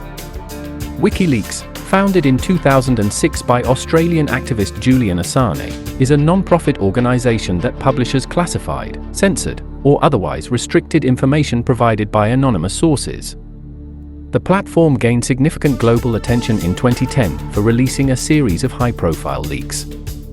These included the collateral murder video, which showed US military forces killing civilians in Baghdad, the Afghanistan war logs, the Iraq war logs, and a collection of over 250,000 US diplomatic cables known as Cablegate. In December 2010, WikiLeaks came under pressure to stop publishing secret US diplomatic cables. Corporations such as Amazon, PayPal, Bank America, Swiss bank Post Finance, MasterCard, and Visa either stopped working with or froze their customers' donations to WikiLeaks due to political pressures. In response, Gnosis launched Operation Avenge Assange, launching DDoS attacks against PayPal and Post Finance. Operation Avenge Assange was a massive success, and the downtime cost PayPal $3 to $5 million in revenue. Afterwards, Aaron Barr, the CEO of cybersecurity company HB Gary, began investigating Operation Avenge Assange. He hoped that, if he could identify those responsible, it would increase his company's public profile and garner customers. Gnosis wanted to prove itself to be one step ahead, and hacked Aaron Barr's emails, website, and Twitter. They even hacked his World of Warcraft account and deleted his level 90 character.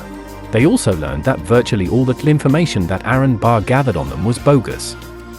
On the 15th of February 2011, Gnosis made all of Barr's emails public. The day after, a Twitter account named @Fake Greg Hausch went live, and emerged to become among the most prominent critics of Anonymous, of which Gnosis was part. Gnosis approached the real Greg Hausch about the account, and Hausch suggested that Jennifer Emick might be operating the account. Although they had their ideological differences, Laurelai still considered Emick a friend, and when she learned that Emick was accused of operating the account, she was eager to clear her friend's name. Laurelai formulated a theory that Greg Hausch wanted to get back at Jennifer Emick for an old vendetta dating to the Shanology days by framing Emick for an anti-anonymous operation. On Twitter, Laurelai struck a deal. She would provide chat logs from Gnosis dating to 8 to 19 February 2011 to fake Greg Hausch in order to prove she wasn't talking to Hausch. Later, fake Greg Hausch accused Laurelai of having worked with Hausch during Shanology in 2008. It was in this light that Laurelai struck a deal. She would provide chat logs from Gnosis dating to 8 to 19 February 2011 to fake Greg Hausch in order to prove she hadn't talked to Hausch in 2008. In return, fake Greg Hausch would provide information about the real Greg Hausch that would help Laurelai exonerate Emick. As it turned out, Emick had been playing Laurelai like a fiddle, and was the operator of fake Greg Hausch after all. Although Emick had initially supported Anonymous in 2008, she had since become disillusioned by its trolling and extreme tactics. After having been doxxed and harassed by Anonymous after criticizing the group, she had come to consider Anonymous as no different from Scientology, vindictive, reactionary and a scam. The IRC logs that Laurelai unwittingly provided would be key to dismantling Gnosis. After several weeks of research, she identified 70 individuals affiliated with Gnosis and forwarded the list to the FBI in March 2011. She would succeed where Aaron Barr had failed. When it came to Sabu's attention that the IRC logs of his group had been leaked, fingers were immediately pointed at Laurelai. Sabu said, "I'm going to drive over to his house and mess him up," saying that he had always suspected Ishipit would betray him. There had been bad blood between Laurelai and Sabu, and it's very possible that this was the real reason Laurelai released the logs. The book that was written on Lulzik attributes Laurelai's leak of the logs to her naivete and desire to protect a friend, but it's very possible that this was a lie fed to the author by Laurelai. Explicit malice would make more sense of her decision to feed the logs to an anti-anonymous account. An extra middle person would give her some plausible deniability. Laurelai soon became a persona non grata for snitching. Laurelai's involvement in Gnosis ends here, but there's a few footnotes. In May 2011, Gnosis rebranded as Lulsec. On the 23rd of June 2011, the FBI raided Laurelai's home to question her about Lulsec and attempted to recruit her to infiltrate the group. Laurelai maintained that she was never involved with Lulsec, having been expelled from Gnosis in March. She doubted her ability to infiltrate Lulsec due to their disdain for her after she had previously snitched on them. Regardless of her intentions, Laurelai's snitching ultimately led to the FBI compromising and dismantling Lulsec. Disowned by both her wife and hacker friends, Laurelai turned her energy towards Reddit. Laurelai created her Reddit account on the 11th of November 2010. In 2011, she became a moderator of Who Are Transgender, at a time when it had around 2,000 subscribers. In December 2011, Laurelai entered into a relationship with Nico Ark. Nico Ark later said, "I was at an extremely low point in my life dealing with a lot of emotional pain, and I wanted almost anything to forget the whole ordeal. She expressed interest in me, and I said the hell with it, and I gave Crazy a chance." I think this is probably the best time to note the earliest known incident where Laurelai is alleged to have committed sexual assault. As the story goes, Laurelai had somehow gotten in personal contact with an Israeli man going by the online alias Berry, and sexually assaulted him at some point in 2011. If you want more details about this case, you're out of luck. The only preserved details come from an archived tweet dating to the 12th of November 2016. Though, based on the rest of his posts, I can say this man has strong opinions on American politics, and the photos he posts only show English language signs, which seems to indicate he is an Israeli immigrant to the United States. I will also note that this tweet is the only evidence that Laurelai raped him, and it's simply a case of believing him or not. Laurelai and Nico Ark never lived together, but they met twice in 2 separate hotels and had sex. If I had to guess, the first time was shortly after their relationship began in December 2011. At this time, Laurelai was in Iowa, while Nico Ark was in Chicago. By New Year's Day 2012, Laurelai had moved into the home of Elizabeth Myers and her boyfriend in Tulsa, Oklahoma. It's not clear what Laurelai's prior relationship with Elizabeth was. Elizabeth described the experience as follows. "I think it's high time Laurelai be outed for who she is. I made the stupid mistake of accepting Laurelai into me and my boyfriend's home, relocating her from Iowa at a whopping cost of $1,000, which was whatever, as we had just sold our house for considerably more, 3 months ago, around New Year's Day. I can't believe I made this stupid mistake. We thought she won, got the short end of the stick as the FBI visit was wrongful. She wasn't in Lulsec. I swear this part is one of the few true things she has ever said. 2. She wasn't so bad. This part was bullshit. I will now explain why I don't believe either of these reasons were true. Now, I proposed Laurelai come here and use her many contacts to market a product that was really a front for the other things the company had planned. I should make note of that. She wasn't doing anything major. She was literally there to be a social networking whore. That's all. Instead, this sort of backfired, but we take responsibility for that aspect. She was also sort of here for the lulz, as we thought it'd be hilarious. Well, it was, in that I get to reveal this much about her. For starters, she abandoned her kids in Iowa with her ex-wife, who she bragged about how she slept with just before she left, even though her ex-wife had a new boyfriend. She also bragged a lot about how she pimped out her wife, which is public record, but still, that's fucko. She liked to talk massive shit about her kids and how they drove her nuts and couldn't stand them, then subsequently get pseudo-angry when anyone called her out on it. Yeah, something Laurelai markets as a point of pride is the fact she is a massive social engineer. She is such a great engineer, she makes a point in telling this to me and my family. My mother, who had just moved here a few months ago, didn't have much to give anyone. Since her cigarette addiction, well, costs a lot of money, she will tell you she smokes a pack a day. A more realistic number is around 4. She had to get smokes from somewhere. She used to take them from the people who had the least. My family, a very low-income family, which houses 5 of my siblings, random bums on the street. Yes, she took cigarettes from bums. And random people in parking lots who were people I wouldn't want to interact WTH normally. Here's the even more despicable part. She used to engineer food from people by claiming we didn't feed her. This is all bullshit. She will tell you her fat arse lost weight from not eating. Here's the truth. She slept 14 hours a day after smoking weed.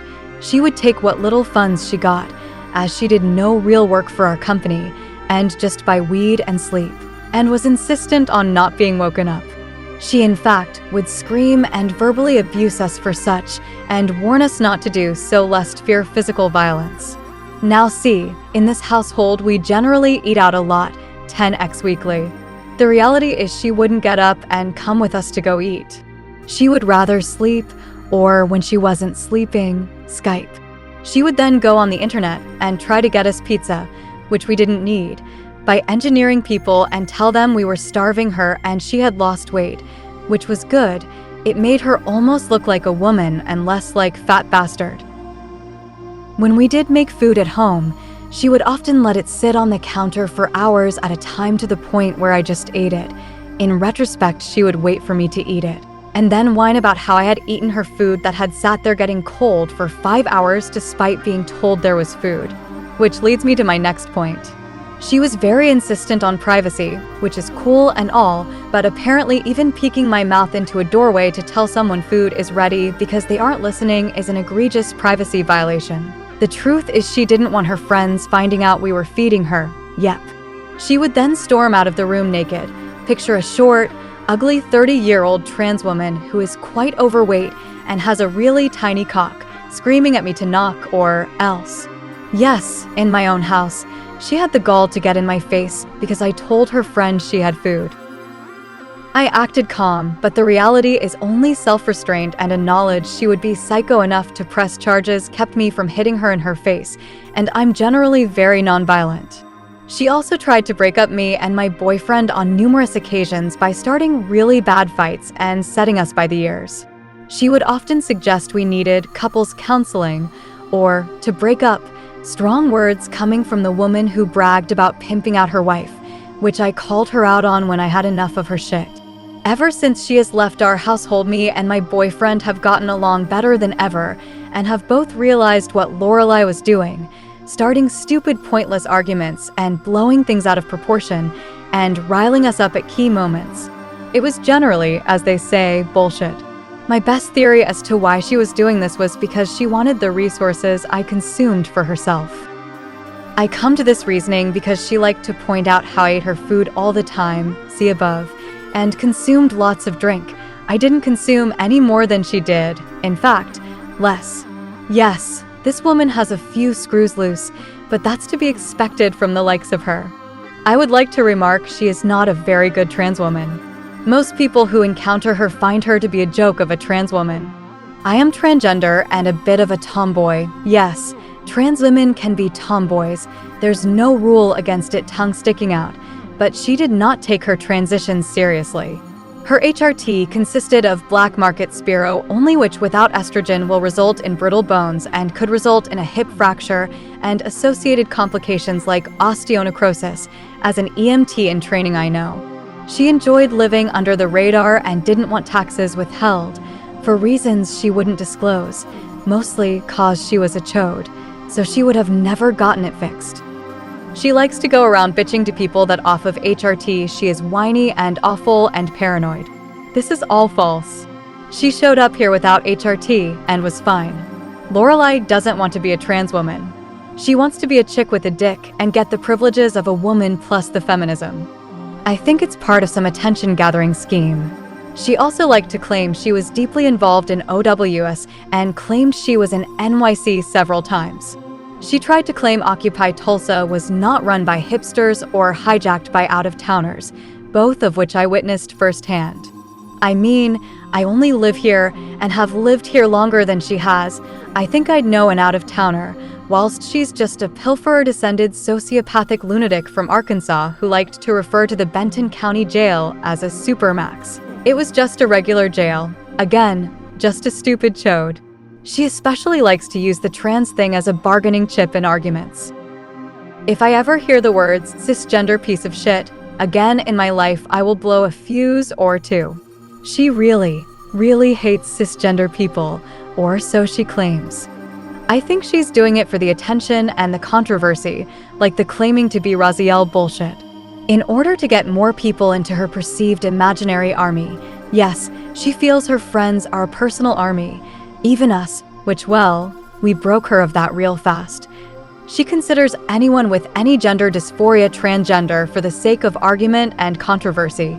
Never mind, this includes 60% of the planet who have at one time or another have had some form of gender dysphoria. Just because you have an occasional moment where you feel you want to be the other gender does not make you transgender. What makes you transgender is when you're putting on the opposite gender's clothing and living as such. I think the fact of the matter is she sees being transgender as a social club and she wants all the privileges, e.g. manipulating poor community members, using it as an excuse for doing stupid shit as she has lived past her expected lifespan. She hasn't for America, etc. Also, her drama from Reddit kept spreading to my IRL social circles. I know a Reddit administrator who warned me, in fact, that people were witch hunting us and threatening to burn our house down. Which isn't surprising given our part of Oklahoma has a large gay community that felt marginalized in /r/LGBT, and a lot of them are seriously fucking scary. Make no mistake though, in the end her resignation was forced, partially due to us threatening to disconnect her from the internet, and partially since people and Reddit admins had enough of her shit. Plain and simple. She also has a serious internet addiction problem. We got her a company laptop, which wasn't for her per se, it was the company's laptop, but I'll get to why we let her keep it. Using your laptop in public is one thing. Using the damn thing at a check cashing place in the hood is another. There was a bloody pawn shop across the street. She just sat there in the check cashing place using her laptop with black people staring and all. In her world, nobody was around. She also would randomly start using it when walking until the hotspot was turned off. What was she doing the entire time? Reddit and IRC. Mostly Reddit. One thing Laurelai did once was bring her friend, who was a hooker, not even kidding, from Colorado here to our house and smoke PCP-laced weed. My brother, my ex-pothead boyfriend, and I all concurred, having smelled PCP-laced weed before. Her weed had dust in it. Her friend brought a giant German Shepherd. Now, we have this old Savannah cat named Notch. For those of you who don't know what a Savannah is, it's a cat who is 1/4 serval, a type of African wildcat. Hugo, as I affectionately referred to him, as was attacked several times by this unauthorized dog who just thought it was okay to do that. They left in a hurry and Laurelai ran off to Colorado for a week, only to come back on Greyhound when this friend realized, LOL, this was a bad idea, after coming off her high. Did I mention this hooker lady has a kid apparently? And does drugs? Yeah, truly enlightening individual. Now, towards the end of her stay with us, she ran off with this one FTM chick from southern Oklahoma. Unfortunately, this person found out about Laurelai's past and returned her to sender about 3 days later. Laurelai stayed with us for 24 hours before running off to Arkansas. What triggered the running? Well, her phone started working out of the blue. Not even kidding. It just started working again for no apparent reason, being able to make calls and everything. She told us that she was apparently wanted for testimony by the US Marshals. As it turns out though, Laurelai could have ran off with these people at any time and not frozen to death in Iowa. Congratulations me, you got played by a total fucking shitcunt. As for the $1,500 MacBook we let her keep? By the way, total bill of expenses for her, $4,000, in the grand scheme of things just a pittance. We let her keep it. It has a GPS chip in it anyway, and we don't care about it anymore. We just didn't want the feds showing up and seizing it. So yeah, post-exit, Laurelai has apparently been hiding in Arkansas, but I've heard other things like she's with this other IRC friend or whatever. I don't really care. I think Laurelai has found someone else to use for now until they realize she's a piece of shit and a puddle of piss. All I can say is, if Laurelai ever says anything, take it with a grain of salt and good riddance to the bitch. Elizabeth Myers. Yours Elizabeth mentioned that Laurelai was constantly on Reddit. As I've mentioned, she was a moderator on Transgender. But there was more. You may recall that when Obama requested control of SRS in August 2011, he was accused of being Laurelai. That may not have been true, but Laurelai was in fact active on SRS around this time, and it influenced her ideology very strongly, paving the way for our next chapter, the SRS-LGBT War. LGBT was created on the 14th of March, 2008 by Remusa. On the 25th of August, 2011, Remusa added Silent Agony as a moderator. Now, Remusa is the Reddit account of a trans woman named Zinnia Jones. Now, Zinnia Jones has a 984-page thread on the New Zealand agricultural forums. From what I can tell, it's because she is trans and has made porn and YouTube videos. I, for one, agree with Zinnia's assessment that she is as dull as paint chips. However, I feel it's important to mention her because she will pop up from time to time as this story continues. On the 6th of March, 2012, a user named Zincidie on r subreddit drama made a post describing the drama in LGBT that had unfolded in the prior months. It read as follows. In January 2012 r/LGBT erupted into a war against their moderators. The community almost unanimously revolted against their moderators, shown by how all the moderators' comments were downvoted into oblivion. The drama was furious and lasted almost a week, with an uneasy peace settling afterwards. This is the tale of r/LGBT. On January 14th, the moderators of r/LGBT, Remuser and Silent Agony, announced that the subreddit would change in style and tone. The moderators would become more heavy-handed in removing comments, especially transphobic comments. The stated reason was that transphobic comments were being upvoted in r/LGBT, and the moderators felt that the community was unable to moderate itself. In the announcement, the moderators stated they would pitch in with moderating the subreddit and would remove the objectionable content in order to save users time and energy arguing with the posters of objectionable content. The moderators will now delete comments and ban or red tag users who were posting objectionable content. However, dissent would not be removed. The community received the announcement reasonably well, and there was little dissent or concern. However, earlier to the announcement, 3 people had been given red flares: Moonflower, One-Timer, and TNK.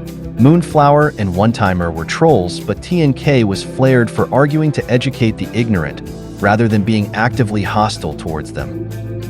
The next day, threads start calling for the removal of red flare. Members of the community argued that users should just be banned rather than given red flares for arbitrary reasons, such as how TNK was flared. These threads were highly upvoted and received a huge amount of comments. Users had received a red flare from the mod saying, "Concerned troll, would like us to educate them," and transphobic. At this point in time, the moderators were starting to become heavy-handed, threatening bans to those who disagreed and that not all viewpoints were welcome. In response to the heavy-handed moderation against dissent, users from /r/gamers announced, that a new subreddit had been formed, /r/Einbau. The /r/Einbau moderators stated that users would not have to fear the moderators as they would remain neutral and not use heavy-handed moderation like the /r/LGBT moderators. In response, Silent Agony created a post, I23, explaining that the community was no longer able to moderate itself, that red flaring was an attempt to stop the influx of alt accounts, and that they were trying to create a safe space for the community. Silent Agony openly states that they know that many do not like the new rules, and that they will ignore the community's wishes in order to create a safe space. Silent Agony also downplays the arbitrary red flaring by stating that only 3 in 36,000 were red flared, rather than tackle the arbitrary red flaring of those individuals. Within the post, Silent Agony responds that only homophobia and transphobia will be moderated, and they will not be picking sides. Within the thread, Silent Agony states that the moderators will not be backing down by being bullied out of their decision. Furthermore, Remuser thinks the drama will die down and the splinter Reddit /r/Einbau will die. The LGBT community overall does not respond well and does not accept Silent Agony's reasoning. Many would rather have the moderation back as it used to be. The pressure on the moderators increase and they finally cave on the red flare issue. Remuser and Silent Agony state that users will just be banned rather than red flared, and also comment that it would be funny to troll trolls, but I'm apparently Hitler. It's clear that the moderators do not seem to take the community's reaction seriously, and they also will not back down on their heavy-handed moderation. Within the post, Silent Agony states that she does not understand the reasoning for why people were upset with the red flaring and states the community mutinying and repeatedly calls them an angry mob and grabs the popcorn. In addition, within the thread, Silent Agony gives her reasoning for why the community is revolting against their moderators, I234. She also compares this to the Holocaust. Laurelai also says the moderators should change their flair to literally Hitler. At this time, Laurelai of /r/transgender decides to create /r/Rainbow Watch in order to document all the bigoted things that members of /r/Einbau or /r/gamers say and other SRS regulars decide to help. In response, EbCube creates /r/Laurelai Watch to document all the horrible comments Laurelai makes. Now the calls for the moderators of /r/LGBT to step down are becoming more often, and these threads were promptly deleted by the moderators. The moderators were becoming increasingly abusive towards those that dissent against them. The moderator of /r/transgender, Laurelai, is then added as a moderator of /r/LGBT to spite the community. /r/LGBT is now in full uproar and calls for the resignation of Laurelai are rampant and being deleted. Threads are now appearing about the removal of other posts that dissent. They are promptly removed. Furthermore, one of the most highly upvoted threads in /r/LGBT history, here's the ranking, is removed by the moderators. The thread has 1,500 upvotes and nearly 900 comments. Furthermore, within the thread, RobotAnna blames the community for the moderators resorting to their actions. The moderators, Laurelai, Remuser, and Silent Agony are still being incredibly abusive and censorious to the /r/LGBT community, and /r/Einbau is growing in members as a result. Furthermore, the moderators are pleading for a return to normalcy. Within the thread, Remuser dismisses the community's concerns, stating that if they don't like it, then they should go elsewhere.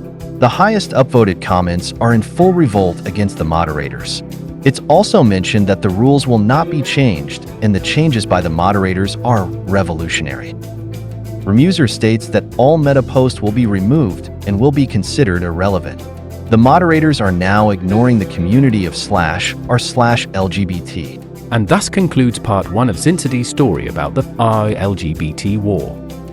Before we continue to part 2, I want you to picture Laurelai at this time. Her wife rejected her, her hacker friends rejected her, and now she is living in Elizabeth's home inn. Tulsa, Oklahoma. When she is not being a terrible roommate that yells and stirs shit, she is on her laptop, spending over 8 hours a day moderating LGBT, obsessively looking for posts about her to pop up so that she can delete them. This is the epitome of a Reddit mod. Anyway, let's return to the plot. Zincidity continued in Part 2. Part 2. The moderators flare themselves with literally Hitler.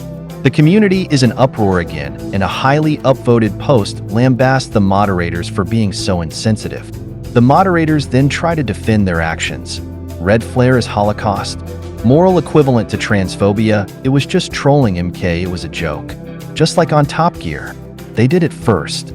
It's clear that the moderators have completely lost touch with their community and do not understand the seriousness of the situation.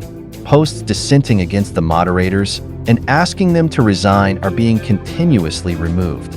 In response, members of r/LGBT plead to the admins in r/Reddit request r/LGBT to be taken out of the moderator's hands. Remuser does not see their reasons as being grounds for the admins to step in.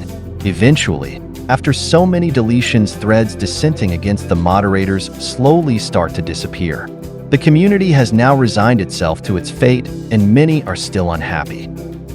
In a mutual agreement, both Laurelai and EbCube decide that they will both shut down their subreddits together. Silent Agony then talks about the r/LGBT fiasco in the subreddit r/their redditor, giving her side of the story. Though she does answer well, she completely ignores the serious underlying problem, completely ignoring the community and in process being openly hostile towards them.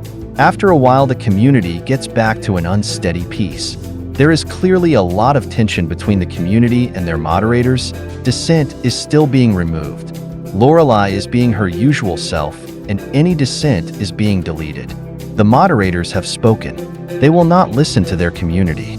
A month of 2 passes by. Users within the r/LGBT community have been banned for linking to r/Einbau. Silent Agony referred to such bans as spam. Becoming Molly, in a conversation with the mod Silent Agony, was told that any referrals to r/Transpace or r/Einbau will be deleted and banned. Both Silent Agony and Laurelai have been banning the links to r/Transpace and r/Einbau. This is the comment that Becoming Molly was banned for. Silent Agony and Becoming Molly continue to argue about this in IRC. Furthermore, in the SRS IRC, Silent Agony confesses how she feels like she is trying to be broken by r/Einbau because of the r/Einbau ad. The crime of r/Einbau was to buy an ad on r/LGBT. Here is a snippet. Silent Agony, I wish there were a way just to burn the fucking place down. Silent Agony, I've never been so disgusted with anyone in my life. Silent Agony, I don't know what to do anymore. Silent Agony, I want to quit Reddit. Silent Agony, I can't take the perpetual effort the assholes put into upsetting me. Silent Agony, it's not what they say, it's how they spend months and months and months saying it. Silent Agony, because it's just that fucking important to them. Silent Agony, to break me. Silent Agony seems to need help. It also seems the Reddit celebrity Violina Krez has also been banned from r/LGBT. The crime was this. The result is this. I believe the ban was by RobotAnna. After a period of 2 months, Laurelai finally resigns from her position as a moderator of r/LGBT on March 3, 2012. The reason stated is that she was receiving death threats. Though there are a few sad people within the community, many are rejoicing at Laurelai resigning. Laurelai, having been exceptionally censorious, leaving a trail of deleted, was only following policy. Within the thread, Laurelai equates the person who made a death threat against her to Reddit, such as here, here, and here. Laurelai also comments that Muser thought that Laurelai was the best mod ever. I'm sure the community agreed too. An ominous comment from Laurelai. Shortly after Laurelai steps down, RobotAnna is made a moderator. From the IRC logs, it appears that this is just a trial. Here are IRC logs of Silent Agony stating that RobotAnna will be made a mod as a trial. Laurelai has stated that RobotAnna will moderate just like her, that RobotAnna will mod more strictly, and other great community placating quotes. The community /r/LGBT hates this, and many people openly quote the many abusive comments that RobotAnna has made. RobotAnna says herself that she will act like Laurelai, and that the community should expect nothing different. Furthermore, her flair becomes sweeter than a candy shop. It will be clearly shown that RobotAnna is not sweet at all, and is instead an incredibly abusive character. RobotAnna then makes an introductory post. It's heavily downvoted.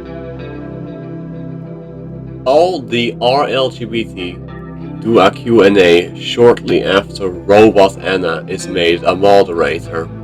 Amusingly, Silent Agony notes that she does not like how the subreddit has taken a turn for the adversarial. I wonder what caused that.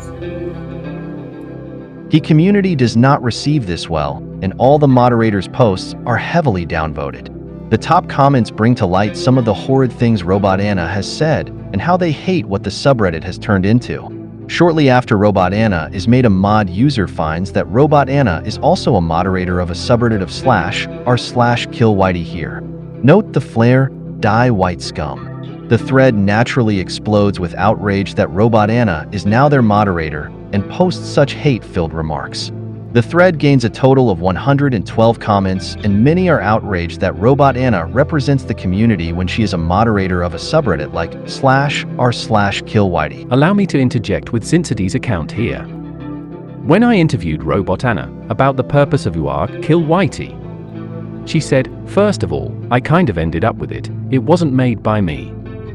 I was just added as a backup mod, and then everyone in front of me quit Reddit, got banned, or whatever. But the important thing is, it was always something of a protest about the rampant hate speech on Reddit. It was very transparently and openly meant to expose the hypocrisy of the many people who lost their shit over /r/killwhitey but weren't upset about the many actually racist subreddits, with a decent number of them being extremely popular. The whole point was that /r/killwhitey should have been banned, along with all the actually racist subreddits, and that did eventually happen. First of all, I kind of ended up with it. It wasn't made by me. I was just added as a backup mod, and then everyone in front of me quit Reddit, got banned, or whatever. But the important thing is, it was always something of a protest about the rampant hate speech on Reddit. It was very transparently and openly meant to expose the hypocrisy of the many people who lost their shit over /r/killwhitey, but weren't upset about the many actually racist subreddits, with a decent number of them being extremely popular. The whole point was that /r/killwhitey should have been banned, along with all the actually racist subreddits, and that did eventually happen." The thread was then deleted by RobotAnna and all the comments as well. A few comments are left and a comment by RobotAnna stands in a field of deleted. Prominent Redditor and moderator, British English Police, comments on this massive abuse of power. RobotAnna explains why she is a mod of /r/killwhitey. Compelling stuff. RobotAnna then brags about deleting all the comments in subreddit drama. In the aftermath, the prominent and well-known Redditor British English Police has an argument with RobotAnna in IRC. OU should now be up to date on the state of /r/LGBT. In the last 2 months, the community has been ignored, mocked, and generally abused. This last part is a documentation of the many moderation abuses and general abusive language of the moderators. Remuser is without a doubt the quietest and most level-headed moderator of /r/LGBT. She is currently in a relationship with Silent Agony. For obvious reasons, this is not a good thing when you're both moderating the same subreddit. Remuser is also a prominent YouTuber and has gained a lot of popularity on YouTube. So here are the comments.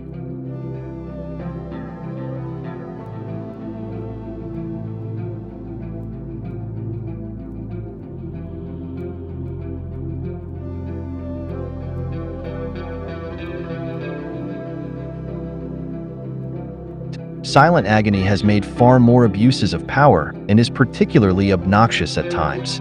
She continuously misunderstands why the community are upset and is generally obnoxious to others. The highlights.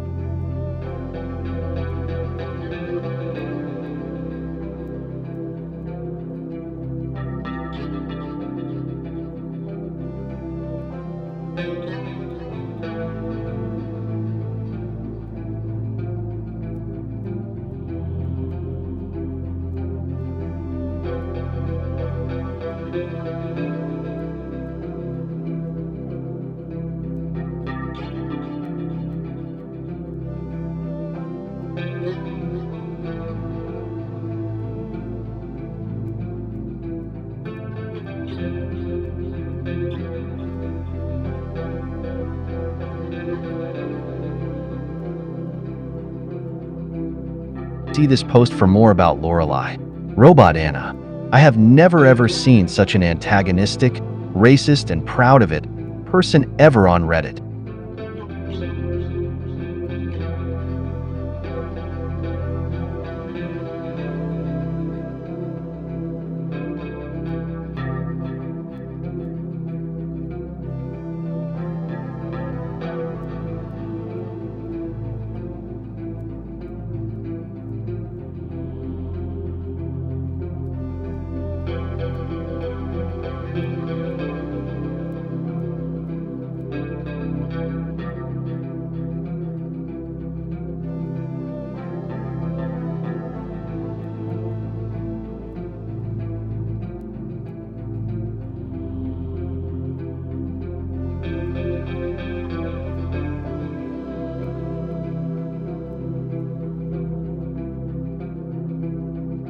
And that wraps up the LGBT War. RobotAnna, who had been an SRS moderator since February 2012, was now a moderator on LGBT, thus annexing it into the Fempire. Another user would add a fourth part to Zinsidy's series in August after new drama, but we'll get there when we get there.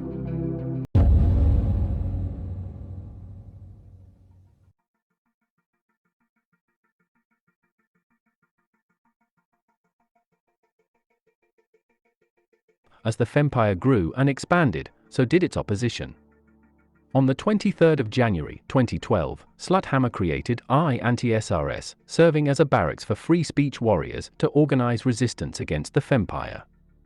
In its first post, Sluthammer said, "This subreddit is not meant to persecute the members of SRS, but to document and form a unified front against their actions. Please get the word out. I invite any suggestions on the direction this subreddit will go. I do not plan on it getting very big, but by posting material, we build an argument against the SRS style of doing things." Its sidebar read as follows: "Welcome to the Anti-SRS Rebel Alliance. This subreddit believes in equal rights and free speech for all. It is mostly for creating an alternative counterculture as opposed to SRS. Our focus is not solely to be a watchdog of SRS, but to promote our core values. Please respect civility in discussions, no matter the viewpoints. SRS has warped the noble pursuit of equality for the marginalized, and become completely misanthropic, vile, and most importantly aggressive toward freedom of expression. Only defenders of the structurally marginalized are deemed worthy of thoughts, and only if they fall in line with their dogma. Already 2 subreddits, Art LGBT and Art Transgender, have been torn apart because of their politics. For more information on these events, see Art subreddit drama http://derailing4dummies.com. This is the Fempire Bible, which basically convinces anyone that they are the privileged oppressors, while promoting their own prejudices. Common buzzwords that are often used to stifle meaningful conversation: derailment, tone, privilege, special snowflake. To get a good peek of what went on inside of anti-SRS, I'll highlight a thread where a user advocated banning trolls and memers to increase the quality of the subreddit. A conversation ensued in the comments that went like this: 1. OP said there was an important reason to ban trolls and memers and linked to an essay about it.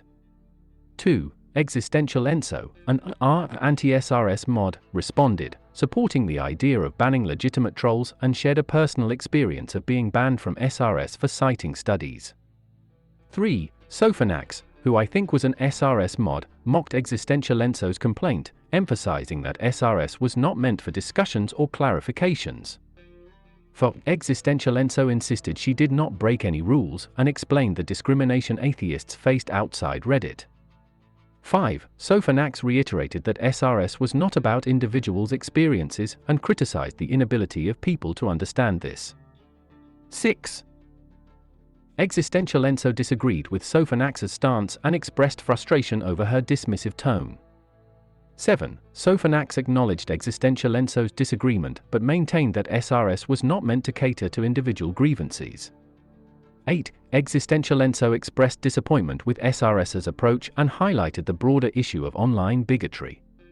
9. Sofanax accused Existential Enso of twisting her words and emphasized that SRS was not comparable to other problematic subreddits.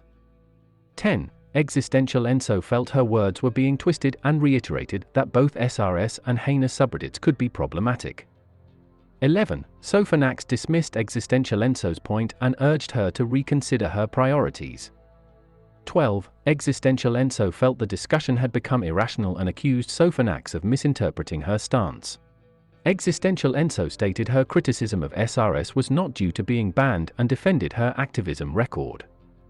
15. Sofanax acknowledged Existential Enso's activism but insisted she still needed to get her priorities straight. 16. BDOG joined the conversation, criticizing SRS's tone and suggesting it alienated real-world activists. 17. Sofanax defended her tone and dismissed BDOG's criticism, asserting that SRS's purpose was misunderstood.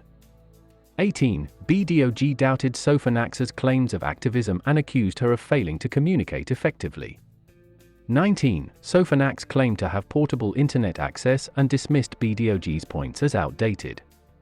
20. BDOG accused Sofanax of being condescending and asked for a definition of privilege.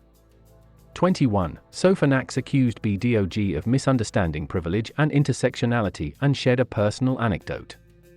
22. BDOG acknowledged his lack of wealthy friends and asked for further explanation. 25. Sofanax advised BDOG to stop acting antagonistically and provided a link for further reading. 26. BDOG thanked Sofanax for the link. 27. Sofanax expressed hope that the link would be informative. 28. Sluthammer argued that SRS misused the concept of privilege and expressed concerns about SRS's approach. 29. Sofanax disagreed, stating that privilege is not circumstantial and accused Sluthammer of not listening. She notably said, "I haven't seen you actually discuss a damn thing with someone yet. If you can't? Get off my back. All you do is NUHUH to what people say." This is why this 108th anti-SRS subreddit is hilarious to us. It's just more proof that not a one of you gives a flying fuck at a rolling donut about free speech, Reddit, subreddits, moderation style, bigotry, etc. It's just say what you want as long as you never question me. 30. Sluthammer suggested a rational conversation and expressed a willingness to understand SRS's perspective. 31. Sofanax accused Sluthammer of feigning interest in discussion and dismissed his stance as incorrect. 32. Sluthammer reiterated his desire for respectful discourse and acknowledged a fundamental disagreement on privilege. 33. Sofanax accused Sluthammer of wanting SRS as an enemy and dismissed his claims of respect. 34. Fuck SRS accused Sofanax of having an antagonistic tone and failing to encourage productive discussion. 35. Sofanax laughed at Fuck SRS's accusation and called it hypocritical. 36. Fuck SRS denied being antagonistic and criticized Sofanax's dismissive attitude. 37. Sofanax dismissed Fuck SRS's criticism and reiterated her refusal to be nice. 38. Fuck SRS advised Sofanax to calm down. 39. Sofanax sarcastically dismissed Fuck SRS's advice to calm down. 40. Fuck SRS asked what they were derailing, prompting Sofanax to accuse him of not understanding the conversation. 41. Sofanax concluded with a sarcastic remark. "So, I asked my robot friend to do an analysis. I'm getting him to write a lot, excuse me for being a bit lazy." The fun part of this video was doing the research, actually putting it to words is a bit of a chore. Based on the conversation, the relationship between ShitRedditSays, SRS, and anti-SRS in January 2012 can be characterized as highly adversarial and contentious. Here are the key points that illustrate the nature of their relationship. 1. Fundamental disagreement. The members of both subreddits have fundamental disagreements about the purpose and conduct of each community. Anti-SRS members criticize SRS for their approach to calling out perceived bigotry and their moderation practices, which they view as overly harsh and unjust. SRS members, on the other hand, dismiss these criticisms and defend their actions as necessary to combat systemic issues within Reddit. 2. Tone and approach. The conversation is marked by a significant amount of hostility, particularly from Sofanax, the SRS mod. Sofanax's responses are condescending and dismissive, which exacerbates the tension. This approach reflects the broader tone of the relationship, where mutual respect is lacking and conversations quickly devolve into accusations and personal attacks. 3. Moderation policies. Existential Enso, an anti-SRS mod, points out what she sees as the unfair and arbitrary banning practices of SRS, citing her own experience of being banned for what she believes was a legitimate comment.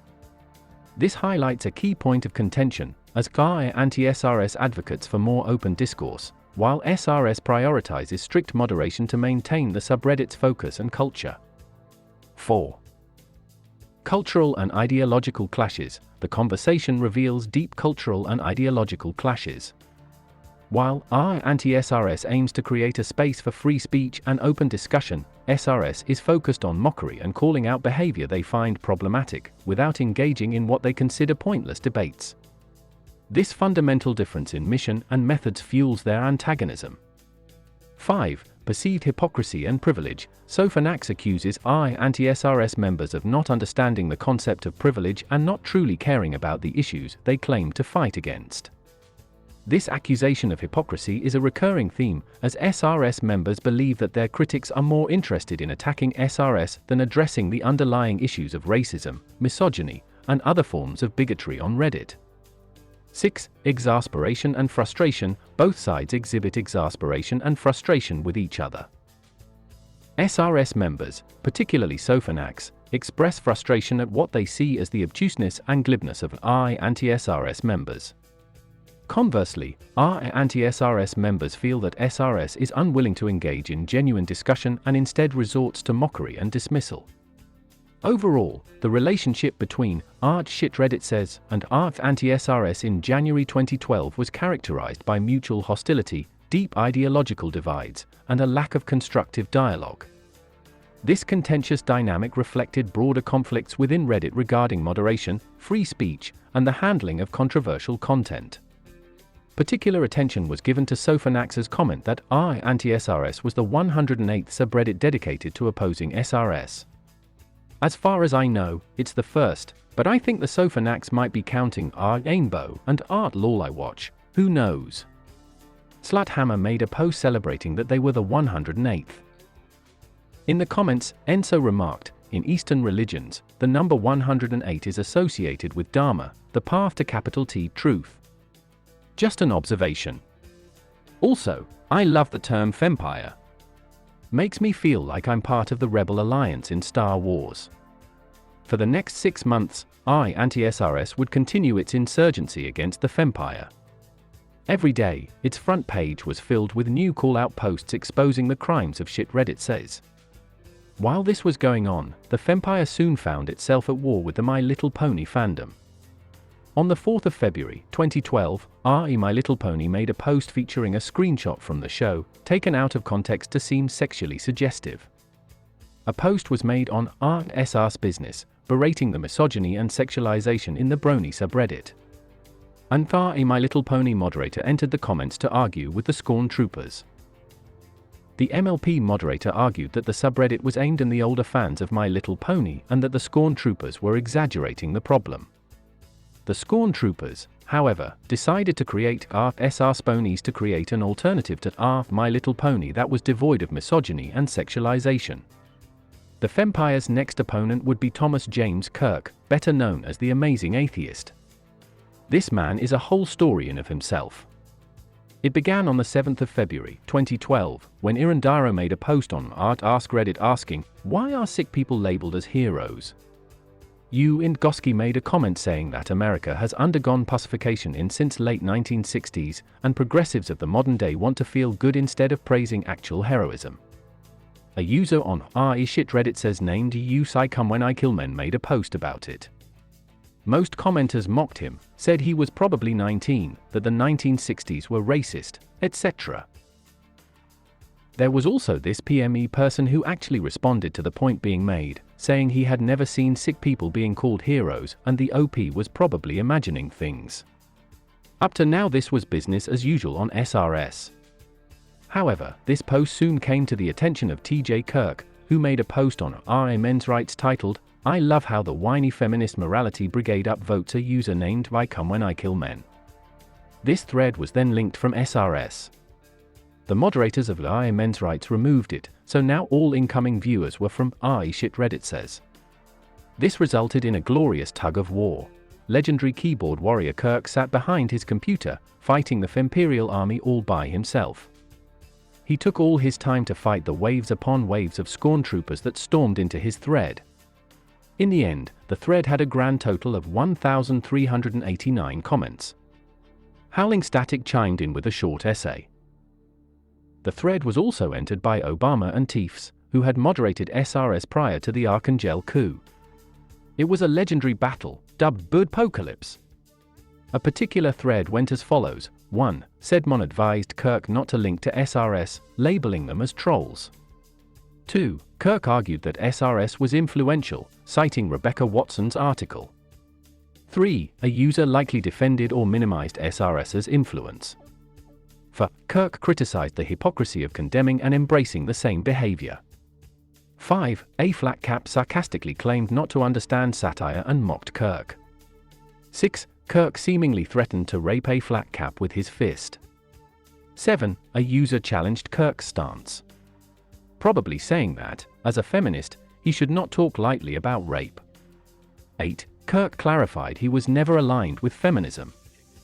9. LordAnna probably questioned Kirk's atheist identity or beliefs, seemingly stating that one could not be an atheist and have an entitled God complex.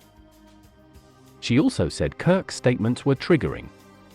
10. Jabberworks explained that atheism simply meant not believing in gods and criticized excluding people based on opinions. 11. Kirk dismissed LordAnna's comments as pretentious and offered to have a serious discussion. 12. LordAnna sarcastically insulted Kirk, calling him an enormous shithead. 13. Kirk mocked the concept of triggers and questioned the inconsistency of using triggering language. 14. LordAnna argued that Kirk was scum and pointed out the inconsistency in making rape jokes if he knew victims. And then something very shocking happened. Dernai had really gotten under Kirk's skin, and Kirk said, "I will make you a rape victim if you don't fuck off." Kirk then claimed it was a joke to trigger her. Dernai then said she wasn't triggered, but said he was edgy and a terrible person. Kirk's response is probably too graphic to show here, but it included the statement that the rapist deserves a gold medal. This was by far the most controversial part of the thread. Of the 1389 comments that were sent, 942 were in response to Kirk's comments towards Dernai. It wasn't the first time Kirk threatened rape even in this Reddit thread, but it seems Kirk's earlier rape threat towards a flat cap was mostly lost in the fog of war and rapid pace of the internet. Around this time, Kirk paused to vlog about his ongoing meltdown. He made a video titled "Arguing on the Internet. Why?" In this rant, TJ Kirk vents his frustration after spending hours arguing with feminists on Reddit. I've spent the last 4.5 hours arguing with feminists on Reddit.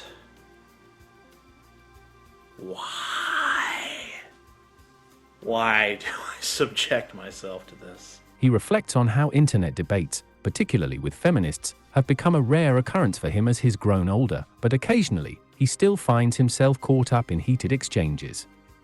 Kirk criticizes feminists as pretty much the most easily offended group of people on the internet. Literally, my existence pisses them off. Because he's a white male who doesn't believe in the patriarchy. He emphasizes the futility of arguing online, asking, "Have you ever argued with someone on the internet and had them respond back like, you know what? That's a very good point. I have to think about that." Yeah, me neither. It's never fucking happened. Kirk discusses his frustrations with being insulted during these debates, often being labeled as a neckbeard, a term he finds nonsensical, and notes how people will insult everything about him, from his appearance to his intelligence. He mocks the feminist arguments he encounters, paraphrasing them as, "If you read feminist theory and understood what the patriarchy was doing, you'd be on our side." Despite these constant insults, Kirk points out that online arguments never lead to meaningful change or resolutions, further reinforcing his belief that it's a waste of time. The rant also touches on broader themes about control, particularly how ideologies, like religion and feminism, aim to control human sexuality. Drawing parallels to religion, he explains that controlling sexuality is a way of controlling people, much like how religion often does. Ultimately, Kirk advises against arguing on the internet, calling it a completely draining, taxing exercise that leaves people feeling terrible and accomplished nothing, adding, "Don't fucking argue on the internet, just don't fucking do it. It's a bad idea." Despite his vlog's central theme, such as it is, being the folly of internet arguments, TJ plunged headfirst back into the thread and continued his meltdown for several more hours, until it climaxed with Veerserif's complete and utter smackdown of TJ, and his response, "Congratulations on ripping my fucking soul out." At this point the rest of the internet noticed the sheer scale of the ownage and started to show up in the thread. He just became a pariah in the rational part of the atheist community. When the dust had settled, TJ Kirk sent a private apology to Durnai. However, when pushed to make a public apology, Kirk refused. Durnai then publicly posted the so-called apology and Kirk received further mockery. It was all too much now, and on the 9th of February, Kirk deleted his Reddit account. The Fempire had won again. Veerserif, the venerated scorn trooper who tore out and destroyed Kirk's soul, was awarded a triumph on both Thar Bistoff and ShitRedditSays. Let it be known to everyone who watches this video that Kirk no longer has a soul.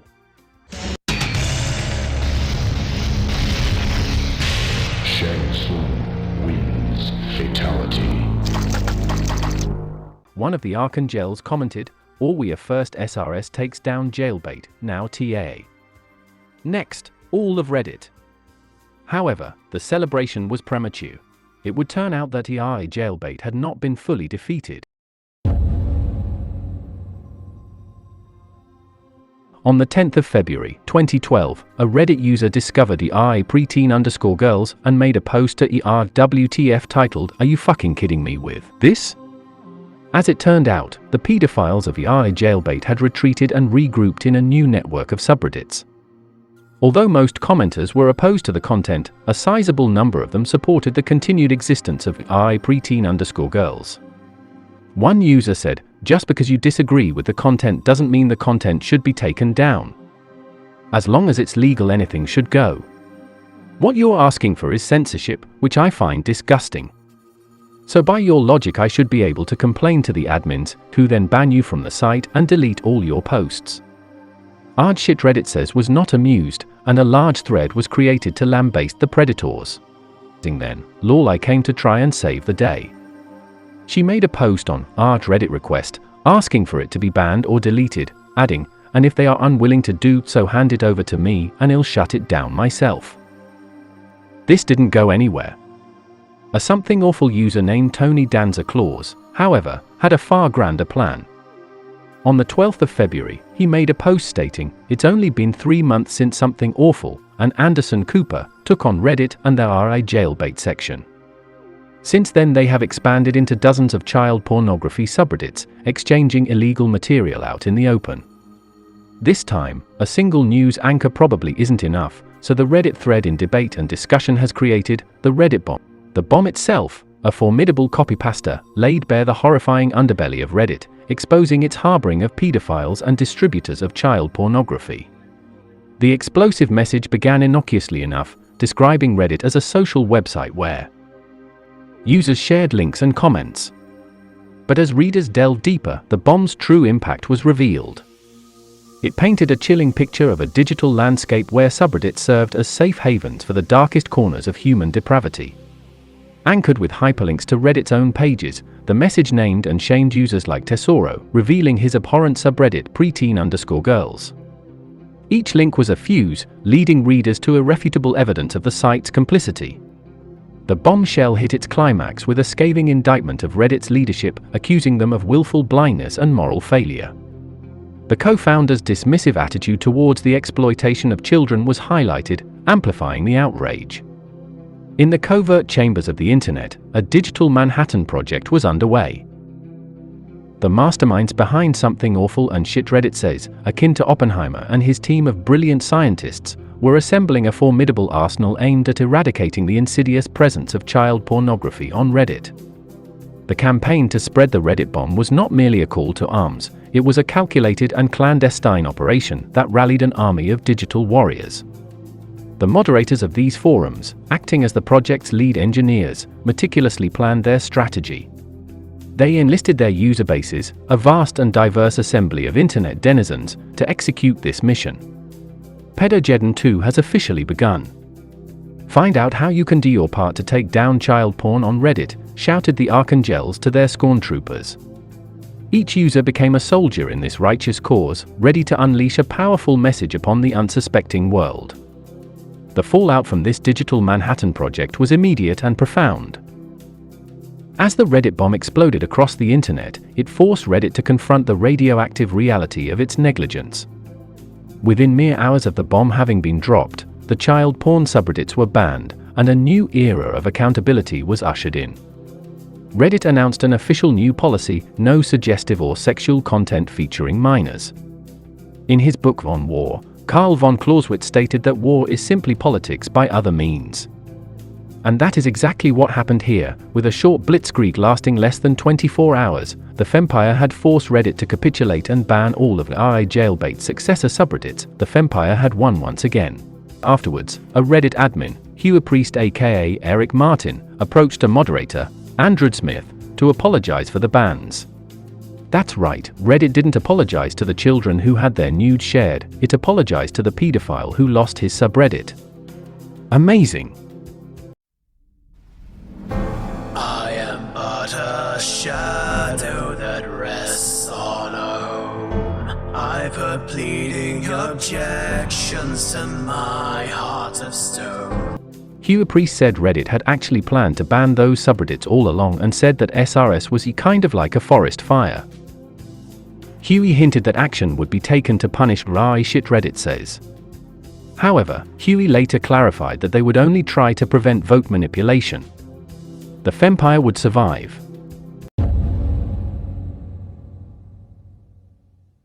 It is the 24th of February, 2012.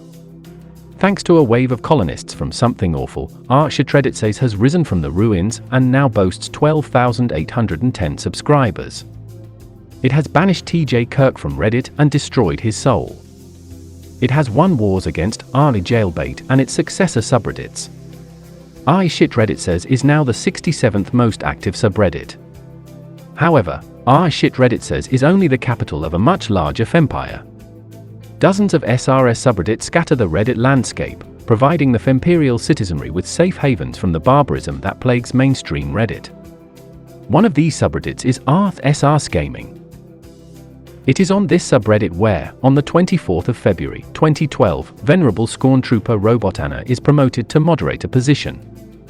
RobotAnna was, in her own words, in large part brought in to stem the Tumblrization. From what I can gather, there was a fear that the Fempire might be losing its edginess.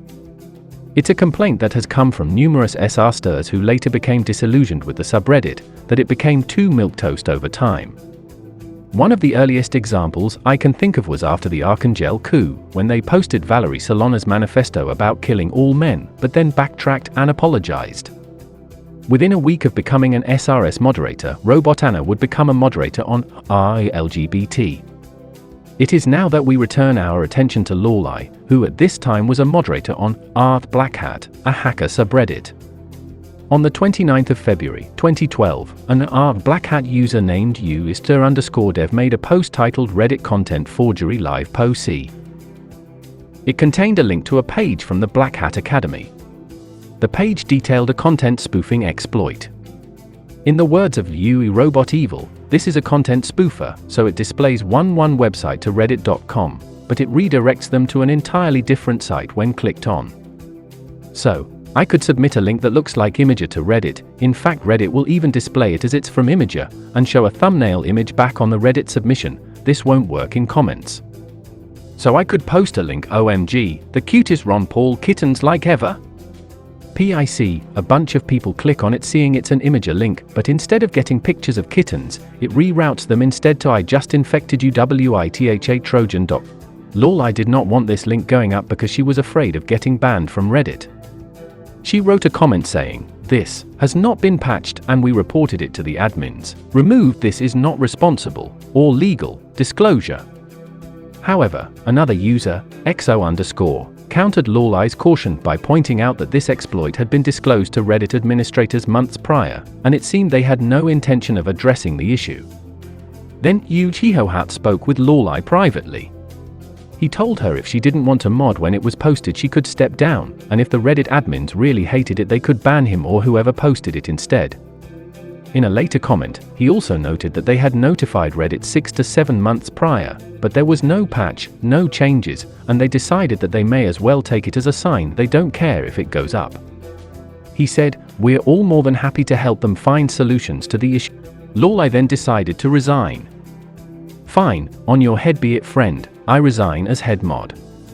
She had now lost her moderator position on Black Hat.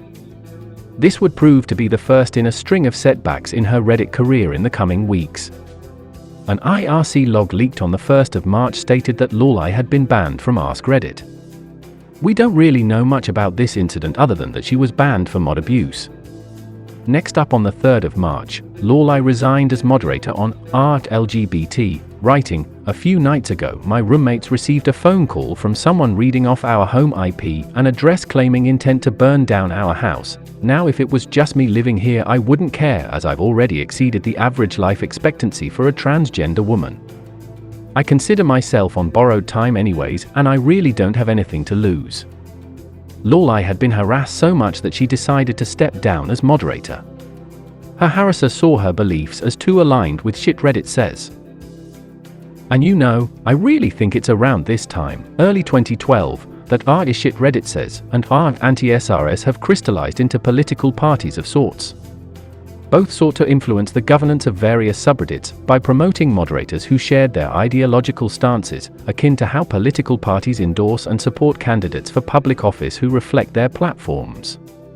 The difference, though, is that while real-world political parties rely on the popular vote to gain office, flipping Reddit moderatorships is not a democratic process, and often requires exploiting Reddit request, doxing, hacking, or intimidation.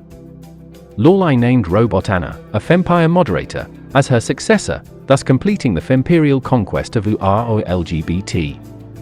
However, despite handing the Fempire such a large subreddit on a silver plate, she would soon find SRS hot on her heels. On the 13th of December, 2011, Catrolian created a subreddit called Archangelles. Sometime before the 4th of January, 2012, she deleted her Reddit account. Laurelai asked the remaining moderators for help with moderation, which they agreed to. However, when Catrolian returned under a new account on the 27th of February, she reassumed the top moderator position and removed Laurelai and a few others from the team. When questioned, Catrolian explained it was due to receiving hate mail. Feeling betrayed, Laurelai expressed her disappointment and distanced herself, no longer wanting to be friends due to lack of support during tough times. This is where events start getting a bit murky. It seems that Catrolian and Laurelai had sexually explicit conversations on Facebook. Catrolian then told the SRS moderators that Laurelai had creeped on her. Laurelai came to her own defense and sent the SRS moderators screenshots showing that Catrolian was in fact the harasser. However, the SRS moderators were not convinced. Laurelai then recruited her girlfriend, NicoArc, to dox Catrolian as revenge. Afterwards, Laurelai made a Twitter post to clear her name. The screenshots included NicoArc's personal information, and, in response to the doxing, the SRS moderators doubled down and made it clear that Laurelai was no longer welcome in the Fempire. I want to make it clear that quite a few details here are disputed. Details in dispute: 1. Perpetrator of the sexual harassment. Catrolian claimed that Laurelai was the one hitting on Catrolian. Laurelai, however, claimed it was the other way around. Laurelai seems very fervent on her position, having said, "The screenshots are real and I will allow Danilandulf TeamViewer access to my computer to see the private messages themselves if they choose to." However, it is possible that the screenshots were irrelevant, as Laurelai has submitted irrelevant evidence during later disputes. 2. Cause of Laurelai's ban. Laurelai has claimed the SRS moderators banned her because of Catrolian accused her of pedophilia. The SRS moderators, however, claimed that the accusations didn't matter too much, either because they weren't credible or because they just didn't care, and Laurelai was only banned after doxing Catrolian. 3. Intention of Twitter post. Laurelai has claimed that the doxing on Twitter was accidental. Nico Ark's statement that she was recruited to dox Catrolian by Laurelai indicates the opposite. Regardless of the exact circumstances, it is clear, based on a post on the 9th of March, 2012, that Laurelai was in fact banned from SRS. This was undoubtedly a significant blow to Laurelai. Up to this point, SRS had her biggest base of support. In her own words, "In my defense, I felt pretty backed into a corner. The more SRS sided with me, the more people accused me of being a part of their community, so eventually I joined it because I really didn't have any allies left. I apologize for the way I have acted and the way I spoke to people. Having time to catch up on sleep and food and talking to close friends of mine about my stress has helped clear my thinking and get me out of fight or flight mode. I have a new partner, one who ISNT and SRSer, who has been really supportive and really helped talk me down back to reality. Modding LGBT was a more than full-time job, taking 8 to 16 hours a day of my time, as Remusa and Silent Agony had real-life concerns to deal with, and I understood that. It just became too much for me to handle by myself. Remember my comment about ShitRedditSays and anti-SRS becoming political parties? Well, it turns out that, while some people choose their parties depending on their beliefs, others change their beliefs depending on their parties. And Laurelai is part of the latter group. She never really had strong political convictions, and often says what she hopes will make her popular among her peers. Let's take this in for a moment. Laurelai had now been disowned by her wife, by Gnosis, by LGBT, and ShitRedditSays. It seems like, if you believe Laurelai, she is the unluckiest and most unfairly targeted person in the world, but if you believe everyone else, she is a narcissistic, perverted fuckwit who is absolutely insufferable to be around, who will always bend the truth to victimize herself. Anyway, final note in this chapter. It's late March, early April. Laurelai has been living with Elizabeth for 3 months now, but it's around this time that Laurelai finally fucks off. I'll leave Elizabeth to recount. Now, towards the end of her stay with us, she ran off with this 1'M, female-to-male transgender, chick from southern Oklahoma. Unfortunately, this person found out about Laurelai's past and returned her to sender about 3 days later. Laurelai stayed with us for 24 hours before running off to Arkansas. What triggered the running? Well, her phone started working out of the blue, not even kidding. It just started working again for no apparent reason, being able to make calls and everything. She told us that she was apparently wanted for testimony by the US Marshals. As it turns out though, Laurelai could have ran off with these people at any time and not frozen to death in Iowa. Congratulations me, you got played by a total fucking shit cunt. As for the $1,500 MacBook we let her keep, by the way, total bill of expenses for her, $4,000, in the grand scheme of things just a pittance, we let her keep it. It has a GPS chip in it anyway, and we don't care about it anymore. We just didn't want the feds showing up and seizing it. So yeah, post-exit, Laurelai has apparently been hiding in Arkansas, but I've heard other things like she's with this other IRC friend or whatever. I don't really care. I think Laurelai has found someone else to use for now until they realize she's a piece of shit and a puddle of piss. All I can say is, if Laurelai ever says anything, take it with a grain of salt, and good riddance to the bitch. Alright, there's a bunch of events from December 2011 to January 2012 that I haven't mentioned yet, because I think they're boring. I'm going to knock them out of the park as fast as I can. Time for the SRS lighting round. Rebecca Watson, an atheist feminist blogger, gives ShitRedditSays a shout-out, giving it a bunch of subscribers. There were a bunch of new SRS subreddits. The most important ones will be @SRS Women and @SRS Feminism. There was this voting contest for Best Little Community, and ShitRedditSays was a nominee, but it didn't win. The official history takes the participation trophy though. There was a post that used the Rustled My Jimmy's meme, and it was the first time it was used on SRS. The official Fempire history treats this as a significant event, and I don't really know why. The meme originated on Funny Junk. Since its inception in 2011, the Fempire had established a formidable presence on Reddit. The Scorn Troopers, loyal soldiers of the Fempire, patrolled the subreddit lands, enforcing the Femperial decree against those who dared challenge their orthodoxy. The frontier between the Fempire and men's rights was a battleground, rife with tension. Bashing of men's rights had become so routine, so mundane, that the Fempire High Command deemed it unworthy of their might. On the 26th of December, 2011, they issued an edict to cease the attacks, declaring such skirmishes low-hanging fruit beneath the Fempire's dignity. But peace was a thin veneer, and beneath it, a storm was brewing. In the shadows of the Fempire, a Scorn Trooper by the name of You a Little Tiger began to weave a plot that would shake the foundations of Reddit. The exact sequence of events remained shrouded in mystery, lost to the fog of war. What is known is that You a Little Tiger sought to bring the Southern Poverty Law Center, SPLC, into the fray, hoping to brand men's rights as a hate group, a move that would delegitimize their cause in one fell swoop. Rumors abound that You a Little Tiger did more than make a simple phone call. It is said that she injected the venomous satire of manboobz.com directly into the heart of the SPLC venture, using its mockery of the manosphere as ammunition for the larger war. This act, whispered in the darkest corners of the Fempire, would later be recounted by another Scorn Trooper, who hinted at the depth of You a Little Tiger's involvement but left the full story untold, as if the truth were too perilous to reveal. On the 1st of March, 2012, the SPLC delivered the blow that would ignite the war in earnest. In a public declaration, they named men's rights a hate group, stating, at the subreddit of the user-generated news site Reddit, this forum describes itself as a place for people who feel that men are currently being disadvantaged by society. While it presents itself as a home for men seeking equality, it is notable for the anger it shows toward any program designed to help women. It also traffics in various conspiracy theories. The words hit men's rights like a hammer, their subreddit suddenly branded with the mark of hate, their grievances dismissed as the ramblings of a dangerous fringe. Clue 2 Yo, a moderator of men's rights, was singled out, his words twisted into a damning indictment of the entire subreddit.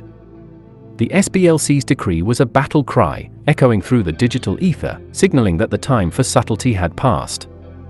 A week later, on March 8, 2012, International Women's Day, the Fempire struck with a declaration of their own.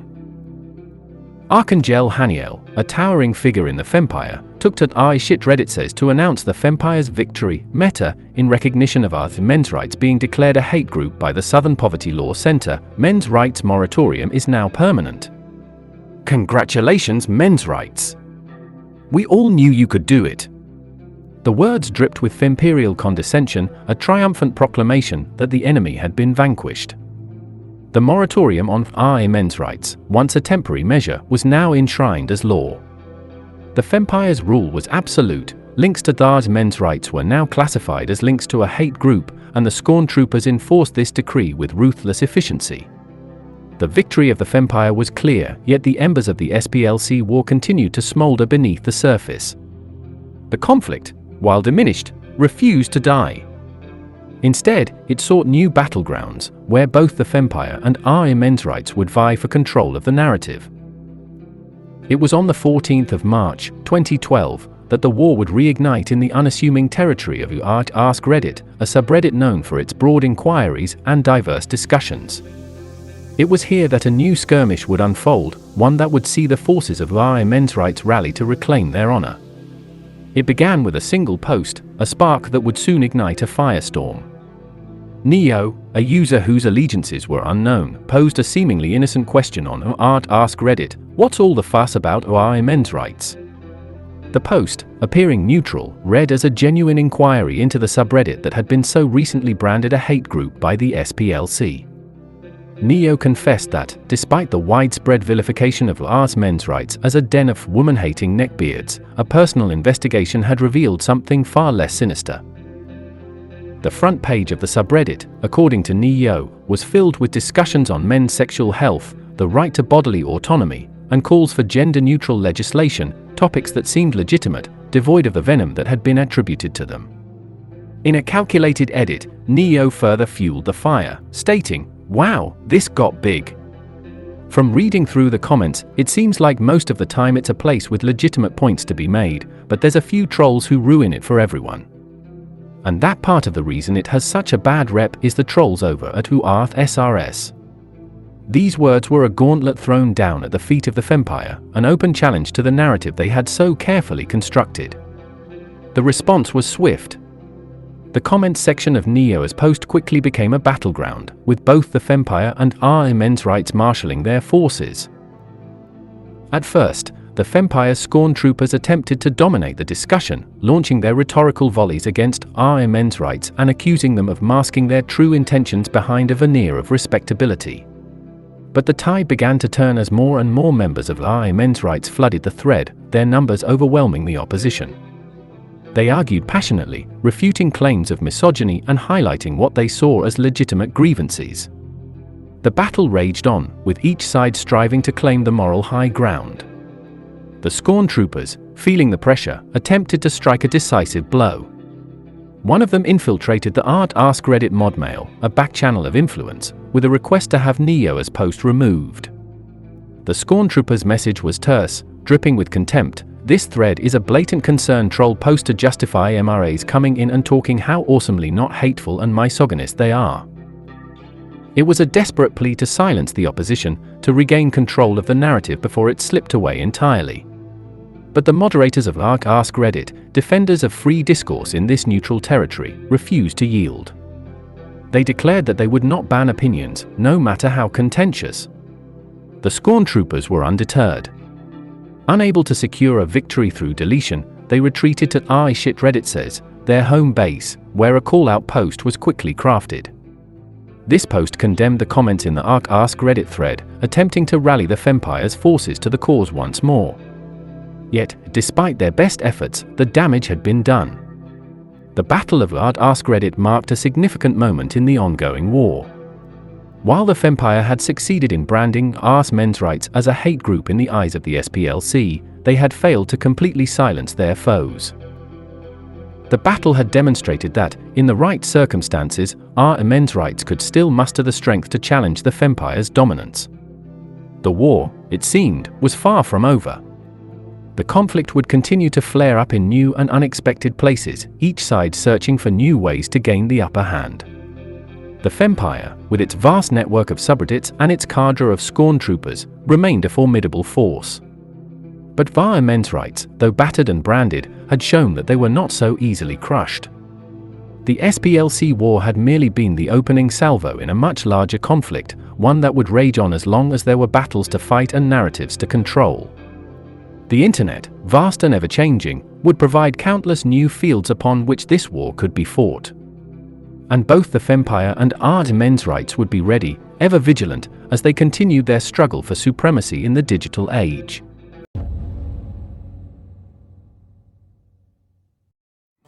Time for the SRS lighting round. Okay, this one is kind of interesting. There was this man who had a faltering marriage, but ShitRedditSays made him less misogynistic and controlling and his marriage was saved. Nice. An anti-SRS regular named Himmelreich created a post that doxed an SRS moderator named Tiefs and got banned from Reddit. ShitRedditSays started a fundraiser to donate to the Southern Poverty Law Center. There are no concrete numbers on the money gathered, but since one commenter mentioned a $420 donation and another mentioned a $1,020 donation, I feel it's fair to say they raised somewhere between thousands and tens of thousands. Alright, now that that's out of the way, let's start. In AD 2012, war was beginning. Restless trolls were constantly swarming into the Fempire, and in their attempts to defend against these barbarian incursions, the Archangels had to manually ban hundreds of users every week. As the subreddit grew, the number will double and then quadruple. If this would continue, the moderators would soon be overwhelmed, and, with their subreddit overrun, all scorn troopers will be left to fend for themselves. Eager to defend their domain from these scoundrels, the Archangels began devising a new superweapon. They noticed that most of their problem users hailed from antiSRS, a subreddit that had been bedeviling the Fempire for a whole month. Therefore, they began working on a bot that would automatically ban any user on our antiSRS from entering their lands. The technology had in fact been invented by an anti-SRSer, XKCD, who has first deployed the auto-ban hammer in a parody subreddit. Our SRS is banned, but the Archangels had no qualm with learning from their enemies. On 25 April, the Archangels warned the loyalists to avoid going to anti-SRS, as they will be within the blast radius of their attack. Then, on 27 April 2012, a date which will live in infamy, our anti-SRS was suddenly and deliberately attacked by the robotic forces of the SRS Fempire. At 1356 UTC, the bots delivered their payloads far and wide, and all 1800 subscribers were mercilessly smashed with a barrage of banhammers.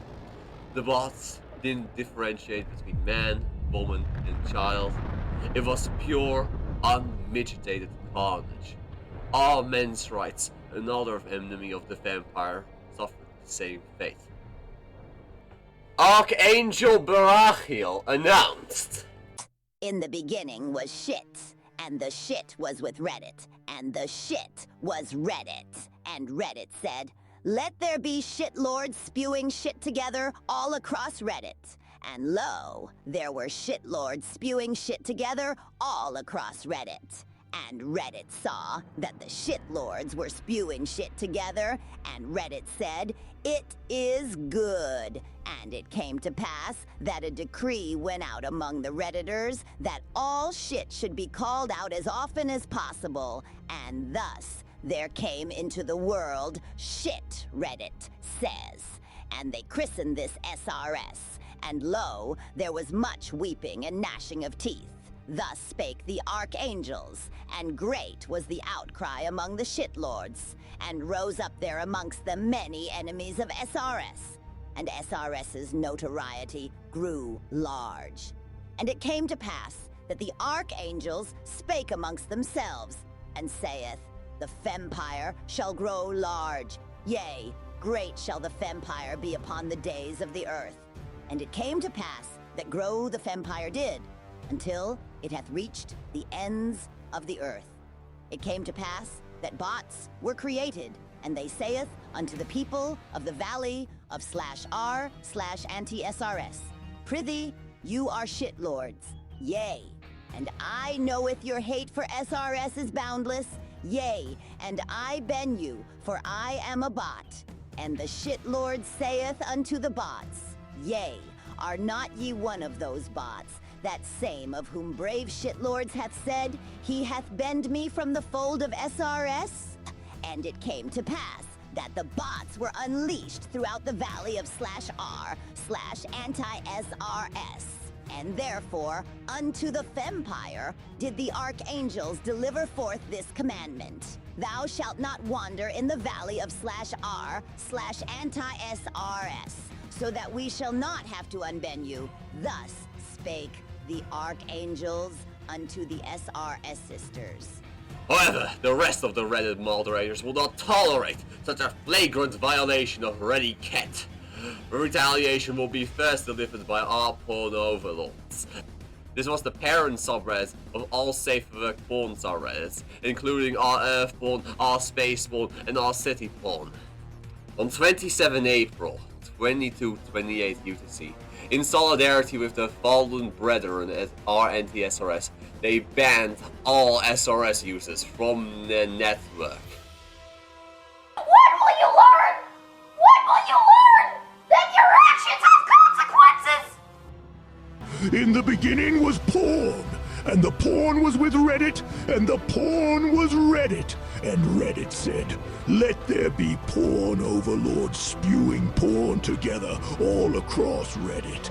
And lo, there were porn overlords spewing porn together all across Reddit. And Reddit saw that the porn overlords were spewing porn together, and Reddit said, it is good. and subscribed in great numbers. And it came to pass that a decree went out among the Redditors that all porn should be submitted as often as possible, as long as you remember to include the image resolution. And thus there came into the world /Earth porn and /space porn and /city porn, and they christened this the SFW porn network. And lo! There was much rejoicing and circle jerking. Thus spake the porn overlords, but no one really cared. And it came to pass that the porn overlords spake amongst themselves, and saith, the network shall grow large. Yea, great shall the network be upon the days of the earth. And it came to pass that grow the network did, until it hath reached the ends of the earth. It came to pass that bots were created, and they saith unto the people of the valley of the SFW porn network, Prithee, we are porn overlords, yea, and I knoweth your hate for image resolutions are boundless. Yea, you have to include them anyway. And the user saith unto the bots, Okay, JP, and it came to pass that the bots were unleashed throughout the valley of the SFW porn network. And therefore, unto the SFW porn network did the porn overlords deliver forth this commandment, because it did amuse them, thou shalt not wander in the valley of /r/shit/RedditSays. So that the executive officer of preemptive bans, or the assistant to the executive officer of preemptive bans, or the assistant to the executive officer of preemptive bans, shall not have to unban you, bro. Thus spake the porn overlords unto the users. The Great Ban War had begun.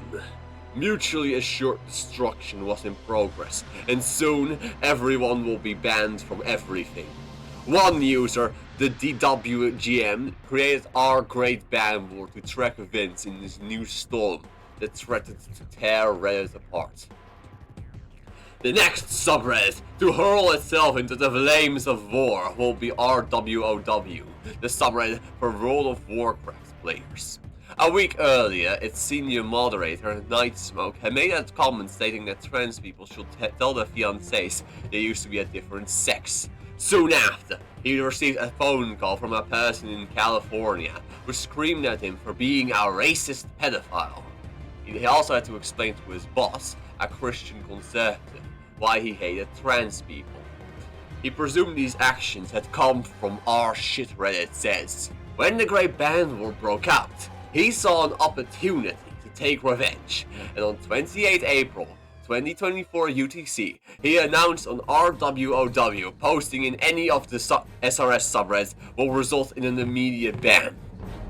SRS is now banning its members for commenting in subreddits they do not like. It sets a dangerous precedent which could have far-reaching consequences. Therefore, if SRS wants to be isolated, then we shall help them. From this moment forth, anyone found to be posting in our ShitRedditSays or any other subreddit of the Fempire should expect to be banned from RWOW. If you happen to post in SRS and love World of Warcraft, it's time to choose sides. The next salvo in the Great Ban War will be fired by Our Fallen Angels, a small subreddit dedicated to parodying SRS, probably with less than 100 subscribers. In all caps, Archangel Robocop announced, Cry havoc and unleash the dogs of war! It's Ban Hammer! So I got banned by SRS less than 24 hours after my first post with this new account. Didn't even get to stir the shit. Probably the ban was maybe the username. Yawn. It sure is easier these days to rustle jimmies over there. Doxing accusations, allegations around Sisters of Black Vision's activities. Immoral getting chuckled out of the porch for saying the same shit that we've heard before and since, and the rest of the HR fiasco dealing with thieves the way he did. and a general rising groundswell of opinion against SRS tactics and general nastiness. So, fellas, surf's up! Grab your boards, just cruise across SRS and SRSD, grab some usernames, and bang hammer them! Ban every user you come across, every mod, every nice guy, the whole song. A preemptive, no holds barred fuck you to all of SRS forever, even after the morning coffee. If we all do it, each of us mods, we can't hope to scratch the list of 17,000 members. But if we ban the prominent, prolific posters Peter Piper picked, we'll get the attention of the hardcore of SRS. If we throw it at them publicly, we'll duplicate some bans. They'll greatly annoy the hell out of them. We can't just dismantle SRS.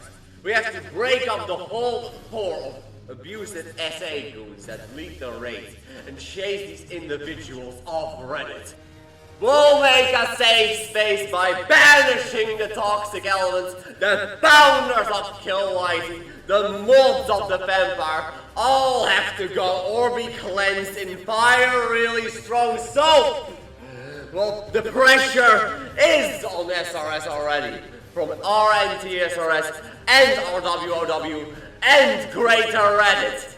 Ban hammer on!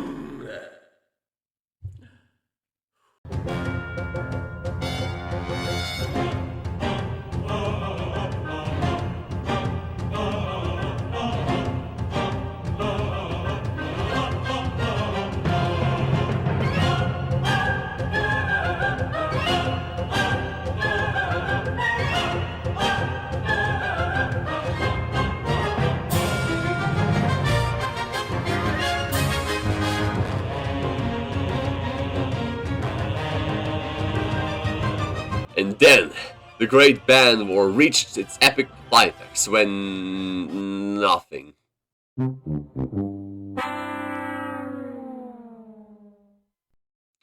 For the entire duration of May, no further subreddits joined the Great Ban War. The internet, of course, has a short attention span, and Reddit has moved on to new drama. The bans remained in place, but if Stormtroopers so wished, they could continue going on our WOW and our Earthball with sock puppet accounts. Our Great Ban War had its last post on 12 May, saying, "So I guess nothing really came of this." And thus ended the Great Ban War, not with a bang, but with a whimper. And that leaves us with the million-dollar question. Who won the Great Ban War? Looking at the conflict's trajectory and outcomes, the answer lay in a nuanced analysis of both the objectives and results. On one side was the Fempire, an informal alliance of ShitRedditSays and its affiliated subreddits, whose members, the Stormtroopers, fought under the stewardship of the steadfast moderators, the Archangelles. The Fempire's goal was crystal clear: to shield its community from the trolling incursions of our anti-SRS, and in doing so, maintain its distinct cultural space on Reddit, untainted by what they saw as antagonistic ideologies. The Fempire's singular objective, the total exclusion of our anti-SRS users from their realms, had been met swiftly and decisively. With bots in place to protect their borders, the Archangels fortified their territory without needing to risk attrition to the manual bans that had plagued them before. In contrast, the Coalition's hopes of total isolation for the Fempire fell far short of their aims. Despite Night Smoke's rallying cry to help them isolate themselves, the Coalition's efforts failed to gain the critical momentum needed to achieve their broader vision of isolating the Fempire.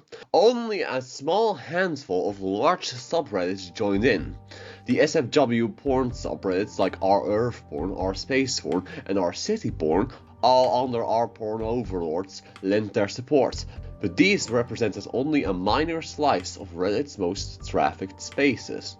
Of the top 100 largest subreddits, only our Earthborn joined the coalition. Ultimately, Reddit's collective attention span proved to be the coalition's Achilles heel. The conflict was overshadowed by new dramas and controversies that arose almost as soon as they'd put forth the decree, and before long, the coalition's siege began to erode. In May, our Great Ban War's last post read, "So I guess nothing really came of this. An unintentionally poignant reminder of the internet's short memory." With little sustained support from other large subreddits, the coalition's strategy unraveled. Despite initial outrage from subreddits that saw SRS's bots as a violation of Reddit, interest waned, and without broader support, the isolation of SRS remained incomplete and, for the Fempire, largely inconsequential. Stormtroopers easily circumvented the bans using sock puppet accounts or freshly created alts, which soon became a familiar and resilient part of SRS's ongoing modus operandi. In the end, Reddit's fickle attention span and the scattered commitment of the coalition members handed the Fempire a quiet, understated victory. Their auto-ban hammer had cut off our anti-SRS from SRS and its affiliates, preserving the cultural boundaries they valued without sacrificing any meaningful access to Reddit's wider community. With the auto-ban in place, the Fempire fortified its borders permanently and painlessly, effectively keeping the most hostile trolls at bay without further need for intervention. The digital barrier remained a formidable tool in the hands of the Archangelles long after the coalition's fury had dissipated. Perhaps the greatest irony of the Great Ban War lay in how little was ultimately achieved for all the sound and fury. The coalition's lofty goal of isolating the Fempire was abandoned, and the Fempire, though victorious, gained no new territory nor power, only the preservation of their own space within the sprawling Reddit empire. For the Stormtroopers, it was a success, albeit an understated one. Their community had defended its values, enforced its boundaries, and retained its identity. And, in the end, that was enough. The million-dollar question, who won the Great Ban War, has its answer. Though the coalition's banners were bold, they were fleeting. The Fempire, focused and undeterred, weathered the storm and outlasted its opposition. When the Reddit historians tell of the Great Ban War, they may do so with a wry smile, acknowledging that while the conflict itself may not have lived up to its grandiose title, it taught a lesson in the nature of internet communities. Victory, as the Archangels learned, belonged not to the largest army or the loudest voices, but to those with the patience and tenacity to endure. And so, the Fempire won. Not with overwhelming force or unassailable alliances, but with a single decisive bot and the fortitude to wait.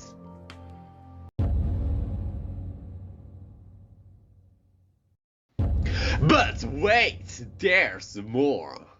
On 5 July 2012, 2 whole months after the rest of Reddit had moved on, R-Trolling, a subreddit with less than 1,000 subscribers, announced that they were banning all SRS users and moderators. They also rushed into our subreddit drama to announce the devastating news, but the locals were unimpressed. Well, Dilso, I, for one, appreciated your post. Okay, this is the end of the chapter. For real this time. With the Great Ban War having failed to bring about the fall of the Fempire, its opponents turned to espionage to feed discontent. It began on the 29th of April. By this time, an anti-SRS spy had successfully infiltrated SRShum, where SRS moderators and regulars had private conversations. As it turned out, there was much discontent after the Great Ban War broke out among Stormtroopers, who were unwilling to throw their full support behind the Fempire. Archangelles wrote a scathing rebuke, scorning the Stormtroopers for their lack of patriotism and devotion to the Femperial cause. Eager to fan the flames of discontent, the spy decided to leak the post to a subreddit drama. The next day, the 30th of April, ModMail was leaked. RobotAnna laid out that she had a scorched earth strategy for LGBT. If everything went downhill, she would add every SRS mod and disappear from Reddit forever.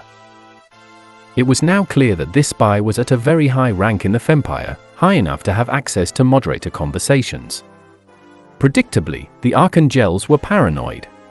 It could be in this very room. It could be you. It could be me. It could even be John Cena! I guess we should all just assume going forward that things are going to leak now, and behave accordingly. This message, too, was leaked. Shortly after, USDDXXDD created antiSRS_black_ops to coordinate further espionage operations, but it doesn't seem this went anywhere.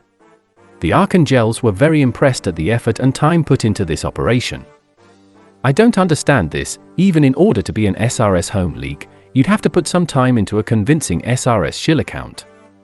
To be mod, you'd have to put serious time into it. Who could do all of that just to do some mild, ineffectual trolling? I wonder if the suggestion that it's an account hacking is right. It would suck if someone's account was compromised, but perhaps less so than the idea that someone is willing to go to those kinds of lengths to impersonate a genuine member. This, too, was leaked. However, this would prove to be the spy's undoing. This particular message was targeted at the spy in question. You see, whenever the spy leaked a message between two different users, the message would say to moderator X from moderator Y. However, due to the way Reddit's interface is designed, a message towards the spy would just say from moderator Y. Because this leak didn't have a to moderator X preface, it outed the spy as the recipient of the message. Soon after, the spy was banned. There had been a bit of a panic in the ModMail when they realized there was a spy. Some moderators proposed stepping down to decrease the amount of suspects. However, when the spy was banned, they all calmed down. I'm confused why people are suggesting stepping down. We know who the leaker was now. Do you think there's another leaker?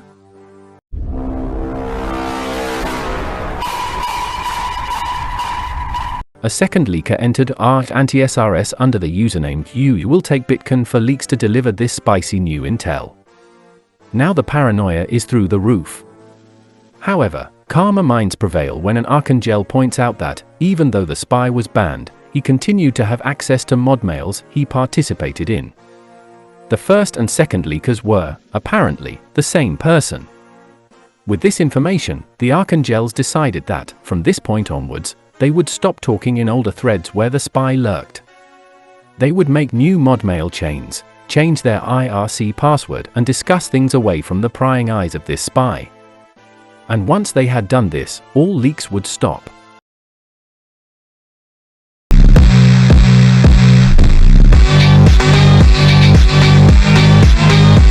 There was another spy. The discussions about the new IRC password were leaked. Then, on the 30th of April, the second leaker revealed himself. It was Game of Trolls who revealed his backstory. In the beginning, Game of Trolls was one of them, a knight of the Fempire, reveling in the chaotic, irreverent humor of SRS, where shitposting was a dark art and political correctness a gleeful mockery. Back in 2011, it was all a grand performance, a satire of the internet's most sanctimonious corners. The Fempire, as they called themselves, thrived on the absurd, using overblown language of social justice like a weapon, never taken seriously, always understood as part of the joke. The subreddit, in its early days, was a shining beacon of trollish subversion. But something began to change. Slowly, subtly, what was once a joke became doctrine. The line between mockery and zealotry blurred, and the Fempire's ironclad grip tightened around its subjects. Game of Trolls had been a trusted moderator by then, a sentinel standing watch over the chaos. He had ascended through the ranks, moving through the quips and the jabs, the banter and the bitter ironies. But he began to see it, the rot. It wasn't an infection, it was a transformation. What once was satire had become ideology. What began as a laugh had twisted into something dark, dogmatic, and unforgiving. It was never supposed to be this serious, he would whisper to himself in the dark hours of the night, staring at the mod mail overflowing with the bile of endless dogma, the obsessive thought policing that clung like a shadow to every post, every word. The hive mind, once an amusing tool of trolling, had become a thing of horror, a self-sustaining machine of ideological purging. The worst among them were the Archangelles, Archangeldwakin, Archangel Haniel, Archangel Gabriel, the names like whispered curses. They, alongside others like Tiefs, Alyosha V, and the ever-vigilant Pony_Stanza, became the enforcers of the new order.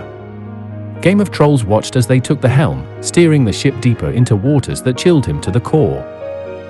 Their fanaticism knew no bounds, and the casual jests of political correctness morphed into dogmatic law. And so, he turned. He fell. Beneath the banner of anti-SRS, Game of Trolls would find new purpose. He became a spy, lurking in the shadows, navigating the toxic underbelly of the Fempire, watching it with a growing sense of dread and disgust. Where once there was laughter, there was now a suffocating silence, broken only by the endless echo of their ideological chants. I started to see the disturbing things that SRS so casually said. He would later reflect, bitterness clawing at his words. The culture of hive mind speak was too much. I did a 180. But it was more than a turn, it was a rebellion. He and his accomplice, a disturbed but cunning troll whose ruthlessness both repelled and fascinated him, would work in secret. Together, they cracked open the mod mail, peeling back the layers of deceit, of thought policing, of enforced obedience. He saw firsthand the indoctrination, the casual cruelty, the way dissent was crushed with the efficiency of a well-oiled machine.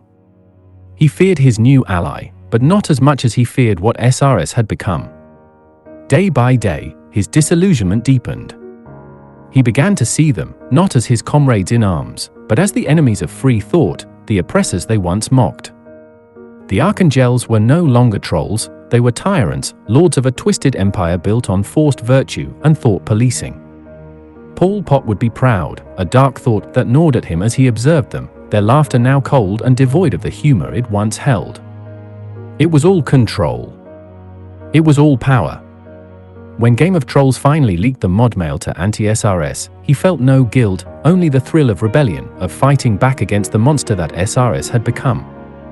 The Fempire was no longer a place of trolling for a laugh, it was a cathedral of self-righteousness, and he had set it ablaze. The fall was complete. He was no longer one of them, no longer bound by their rules or their hollow ideals. He had seen their descent into madness, and he had escaped, but not unscathed. There was no going back now. The Fempire was dead to him, a rotting carcass of what it once was. And as the fires of anti-SRS rose higher, consuming the wreckage of the Fempire's once gleaming halls, Game of Trolls stood amidst the ashes, a fallen knight of a kingdom that had long since betrayed its own. He hinted at nuggets of secret SRS lore. How much would you like me to leak? Should everyone know about Teeth's borderline insanity, or maybe how Little Tigger may have been friendly to other groups in public, but in private her anger bordered on rage? How about the real story of Little Tigger's involvement with the SPLC? She did far more than make one phone call. She injected manboobs directly into the SPLC venture. He also leaked an exchange between Archangel Strudel and Yu Choasa, where Strudel told Choasa that the latter's posts are shit and she's not welcome to continue posting. And now, dear viewer, you might be asking, what happened next? Did they find out who the spy was? And this is where events become a little bit hard to decipher. You see, most of the subsequent events were documented in our Game of Trolls. However, that subreddit has been banned, it's not archived on the Wayback Machine nor in Pushpull. But I am not one to give so easily. I decided to contact Huiel, a former SRS mod, to see if she could shed light on the matter. Huiel believed that the spies were probably Laurelai and Green Dutch, who were in a relationship at this time. She doesn't have concrete evidence, only guessing based on their personalities, but I totally buy this. Laurelai likely still had an axe to grind over the Catrolian incident, and had been quite a troll before. And thus ends our chapter. Laurelai and Green Dutch had successfully trolled SRS. Touché.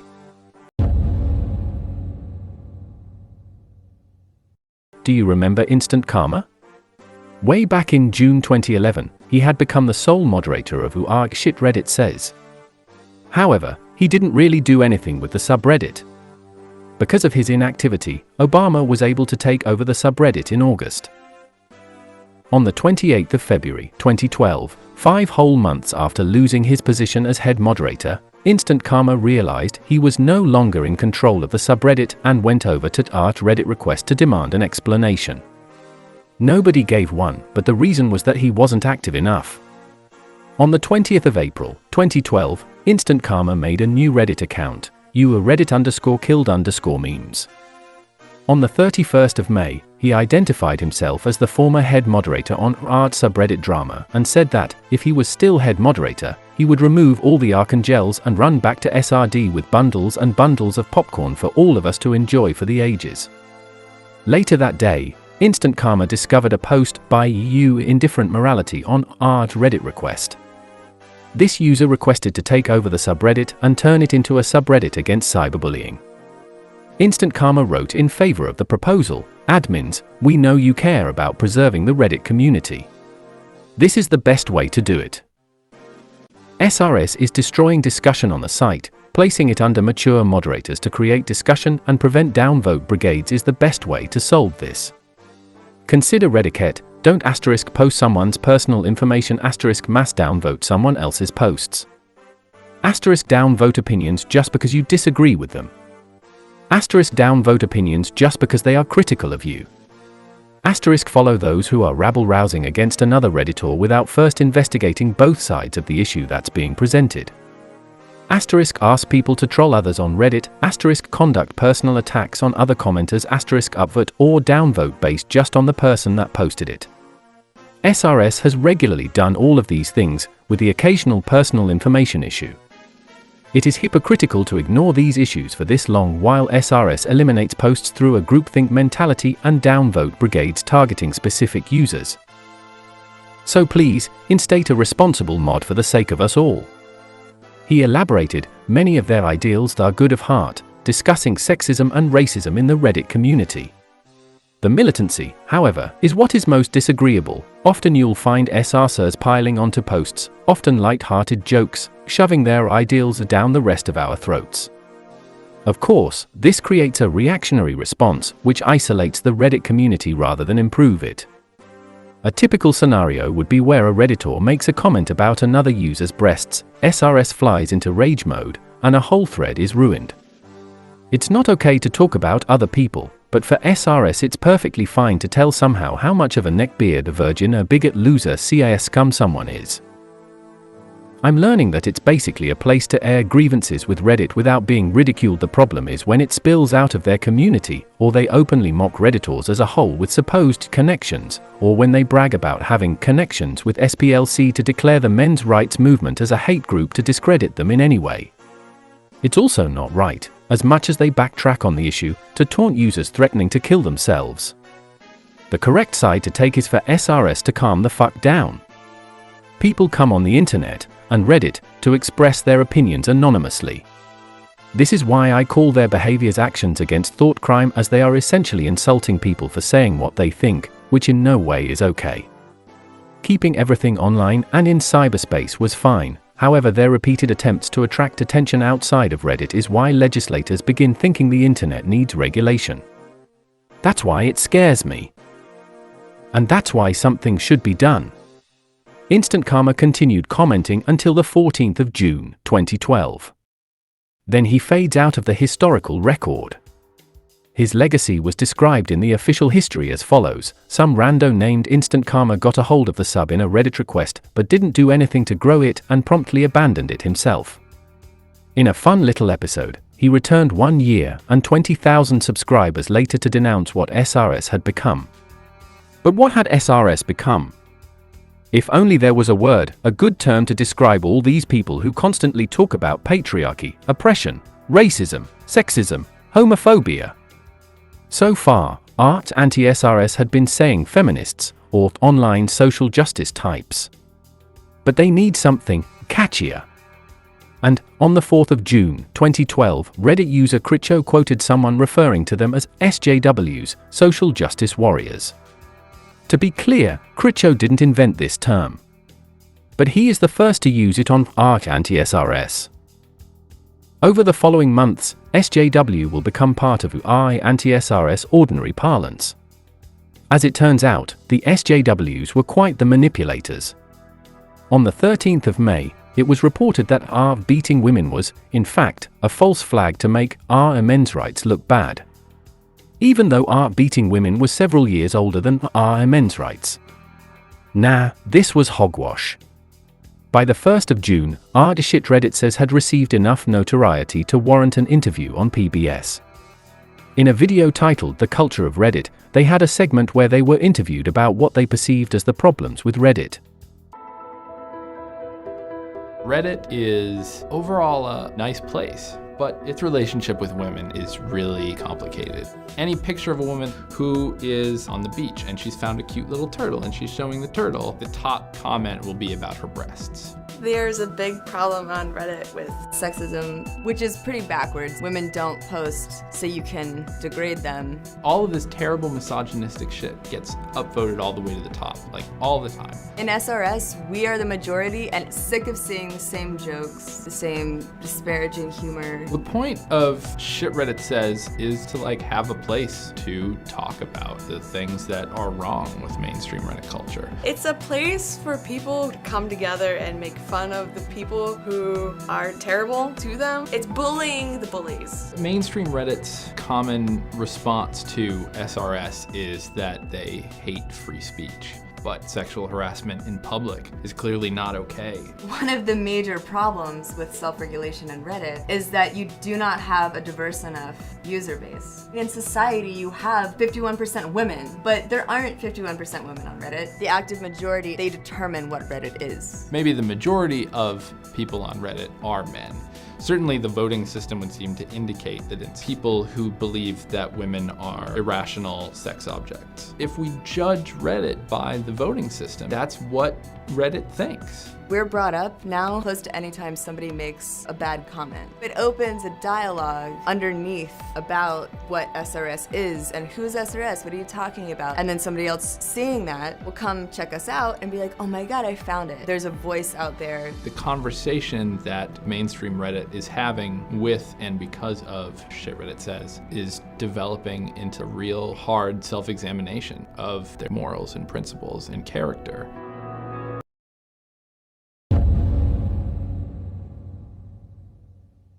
The last time we heard of Elizabeth Mayers was in late March, early April 2012, when Laurelai's phone started working again and she ran off to Arkansas to join a friend named Kayla. What happened next is not entirely clear, but it seems Laurelai contacted her girlfriend Nicoarch for help in finding new housing. Nicoarch then persuaded Deviants, a father living with his family in Williamsport, Pennsylvania, to provide new housing for Laurelai. En route to Williamsport, Laurelai stayed a night in a Chicago hotel and had sex with Nicoarch for a second time. The next day, Laurelai relocated to Williamsport, Pennsylvania. Tensions quickly developed between Laurelai and Deviants. Deviants tried to recruit Laurelai to watch his children, but Laurelai said she couldn't, claiming to be autistic. Laurelai allegedly screamed at a child for referring to her as a man. Deviants also fed Laurelai beef, even though Laurelai was allergic. If she were a responsible person, Laurelai would have declined the food since she was allergic, but instead she ate the food and got sick. Laurelai blamed Deviants for offering beef and got angry. Furthermore, because Deviant sometimes misgendered Laurelai, at times referring to her as male, she would berate him for not thinking of her as a woman and call him transphobic. Deviants countered that, if he was transphobic, he would not have provided her with housing. While this was all happening, Violent Tacres, the moderator of the art rape, stumbled upon a post by a rape victim who said she was traumatized by the subreddit's hardcore pornography. Having a change of heart, he decided to hand the subreddit to Laurelai, who turned it into a support subreddit for rape victims on the 13th of May.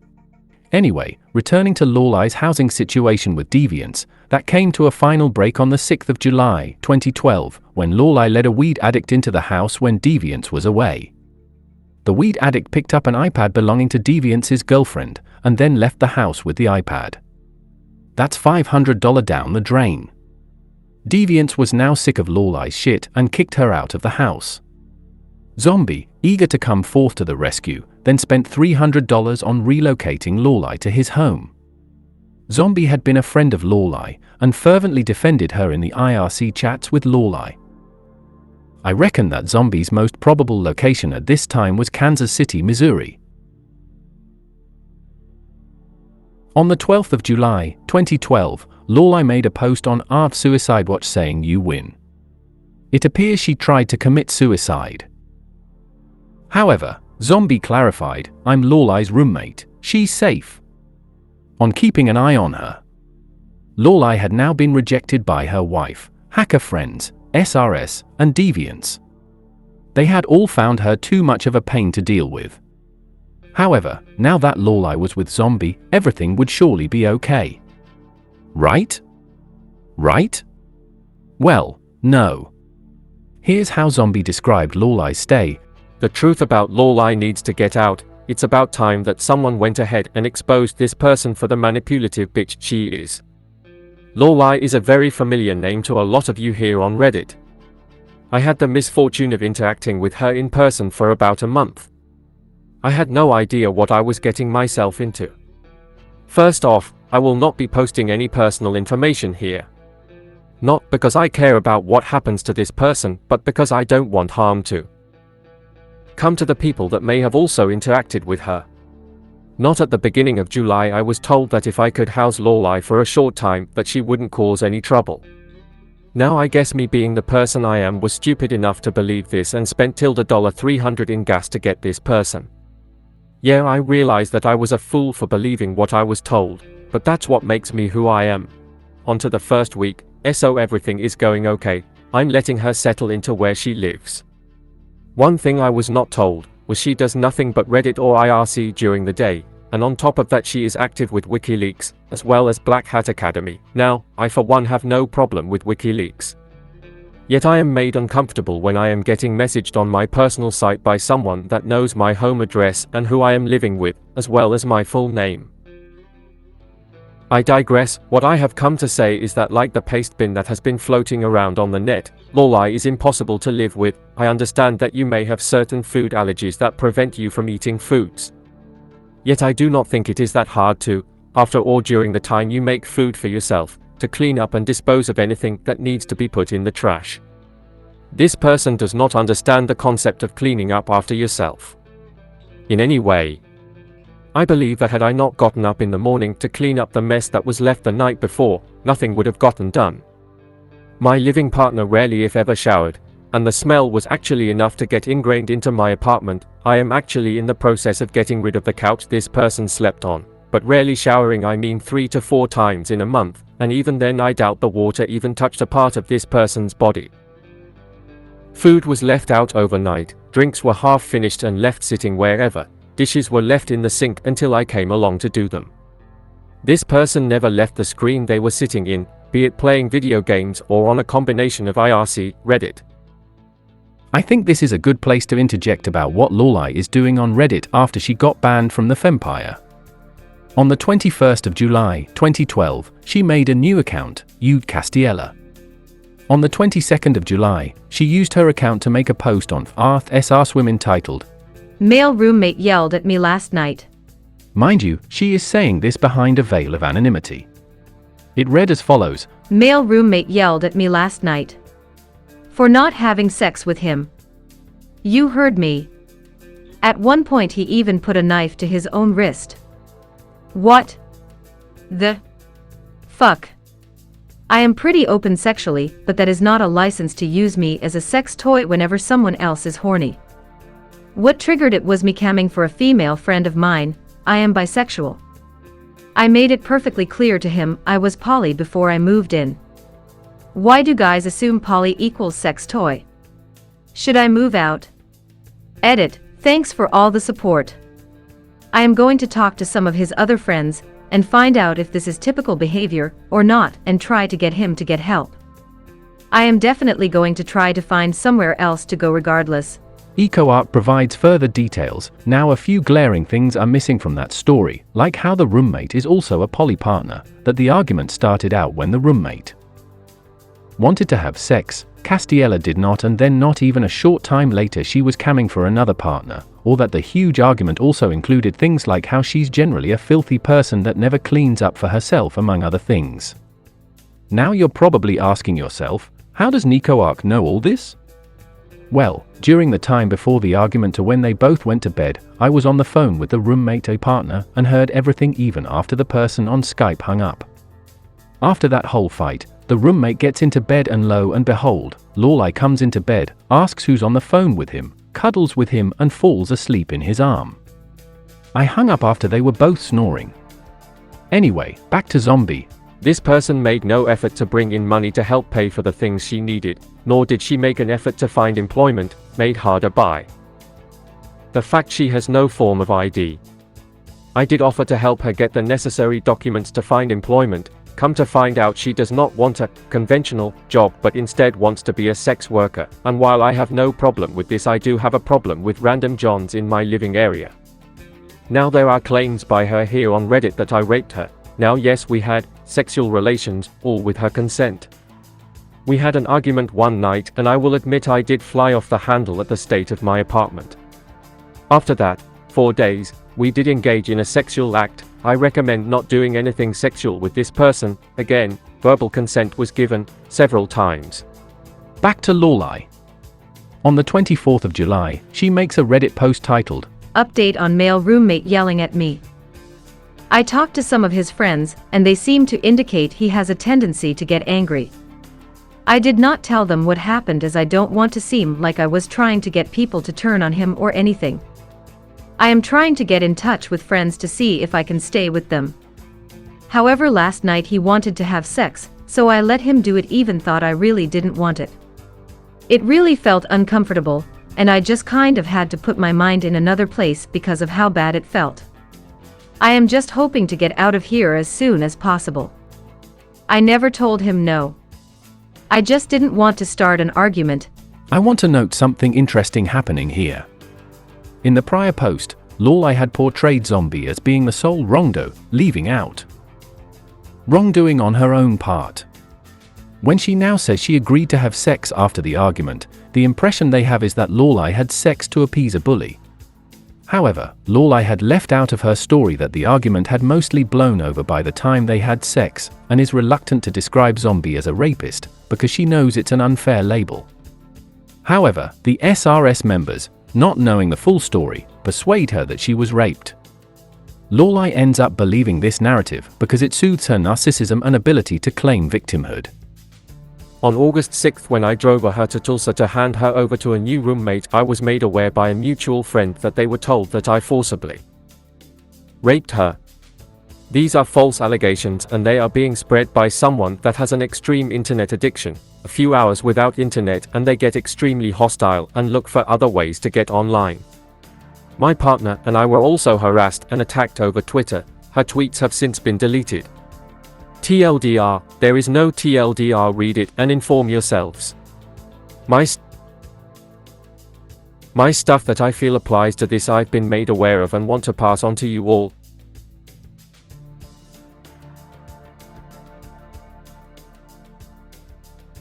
Laurelai had been kicked out of Zombie's home too. Now, according to Zombie's version of events, they had sex one time, and he recommends against it. He mentions that Laurelai smelled incredibly bad, which I think explains why he didn't enjoy the coitus. However, Laurelai would go on Twitter and accuse Zombie of having raped her by threatening self-harm. This interpretation of events was clearly planted into her by SRS. She genuinely believed it, repeating the story as late as 2019. Anyway, regardless of whether Zombie has indeed raped her, Laurelai was now living in Tulsa, Oklahoma after Zombie had driven her there on the 6th of August, 2012. I would like to add that, given the lack of records, it won't be possible for me to track Laurelai's location for the next year or so. The next time we see Laurelai on the map will be in October 2013, when she moves from an unknown location to Philadelphia, where she will stay until January 2014 when she is kicked out by yet another roommate. It seems unlikely that Laurelai actually stayed in Tulsa, Oklahoma for the entire duration of August 2012 to October 2013, because she is such a terrible roommate that her time at any residence with another person post-divorce has a half-life of 47 days. Anyway, as far as I care, Laurelai is now in bumfuck nowhere. Anyway, in August 2012, NicoArc decided to finally break up with Laurelai after having been in a relationship since December 2011. From what I can tell, it seems that Laurelai's conflict with Zombie drove NicoArc over the edge. Laurelai mentioned that she lost many friends over the Zombie incident, as they all sided with him. On the 17th of August, someone created an account named EU A Laurelai Truth and created a similarly named subreddit dedicated to exposing her. On the 21st of August, they posted on Redditry that the subreddit was incorrectly banned. In the comments, one user remarked that Laurelai had made various rape allegations against people who had generally helped her. Laurelai noticed the comment and took offense to the plural allegations, stating, "One guy raped me. There are no various rape allegations Laurelai has hurled about at people who have generally helped her." Now, this is an incredibly interesting comment. She would later say that she was also raped by her cousin when she was a child, and that she was raped by a non-commissioned officer during her time in Korea. By this time, she had only gone public with accusations against Zombie, but it's so puzzling that Laurelai, knowing she was raped by her cousin and a non-commissioned officer, would use the phrasing "one guy raped me." This either means A, she misspoke, or B, she hadn't made up the fiction that her cousin and non-commissioned officer had raped her yet. To be clear, I personally think she misspoke. On the 14th of September, there was drama about Laurelai being doxxed. Deviants had made a subreddit called Laurelai Truth, which contained all the information about how Laurelai was a terrible spouse, snitch, and roommate. It was all information that was already known. The more severe allegations, like Laurelai raping an Israeli immigrant, were still unknown to the public at this time. As the end of September drew near, Reddit drama spilled over to GitHub. You see, there is this Reddit extension called the Reddit Enhancement Suite. It adds a bunch of new features, like allowing you to view comment context, showing how many new comments were added since you last visited a thread, and a bunch of other stuff. Relevant to this story is a feature that allows the user to disable subreddit style sheets. Each subreddit is able to add its own style sheet if the moderation team so wishes, and Reddit allows you to disable the style sheets on any subreddit you want to make it look like normal Reddit. The developers of Residential coordinate their project on a website called GitHub. However, SRS didn't want Residential users to disable the SRS style sheet, so they added code that prevented Residential from working on their subreddit. A user on GitHub named Crenair was not a fan of SRS doing this, so he proposed some counter-sabotage code to stop SRS from messing with their extension. However, Laurelai jumped to the rescue. Now, mind you, Laurelai is still supposed to be banned from SRS, she is still secretly operating there as Castile, but here Laurelai is just acting as herself. Laurelai said mods should have a right to control their subreddit, the Residential said fuck you, you don't control my projects. Crenair's proposal wasn't accepted, but it seems they found another way to counter-sabotage, because I can just turn off the style sheet now. The next big documented event in Laurelai's life takes place on the 16th of October, 2012. However, before I delve into that, I have to introduce Typhoid Mary. Typhoid Mary was born around 1990. In 2005 to 2006, she met Zinnia Jones. Zinnia and Mary were aged 15 or 16 at the time they met and had not transitioned yet. Fast forward to 2012. Mary is now in her early 20s and has emerged in the IRC channels of the Fempire under the username Arcana. She has developed friendships with RobotAnna, Laurelai, and others. On the 16th of October, she visited Laurelai, who was living with her girlfriend in bumfuck nowhere. What happened next is disputed. If you want the full details, follow this paste bin, but the simplified versions go like this. In Mary's version of events, Laurelai got Mary drunk and persuaded Mary to go downstairs to her bed, where Laurelai proceeded to rape Mary. As a result, Mary became both fearful and angry towards Laurelai. In Laurelai's version of events, Laurelai was with her girlfriend, who we'll call Ro. Ro and Mary persuaded Laurelai to consume a lot of alcohol, which got Laurelai very drunk.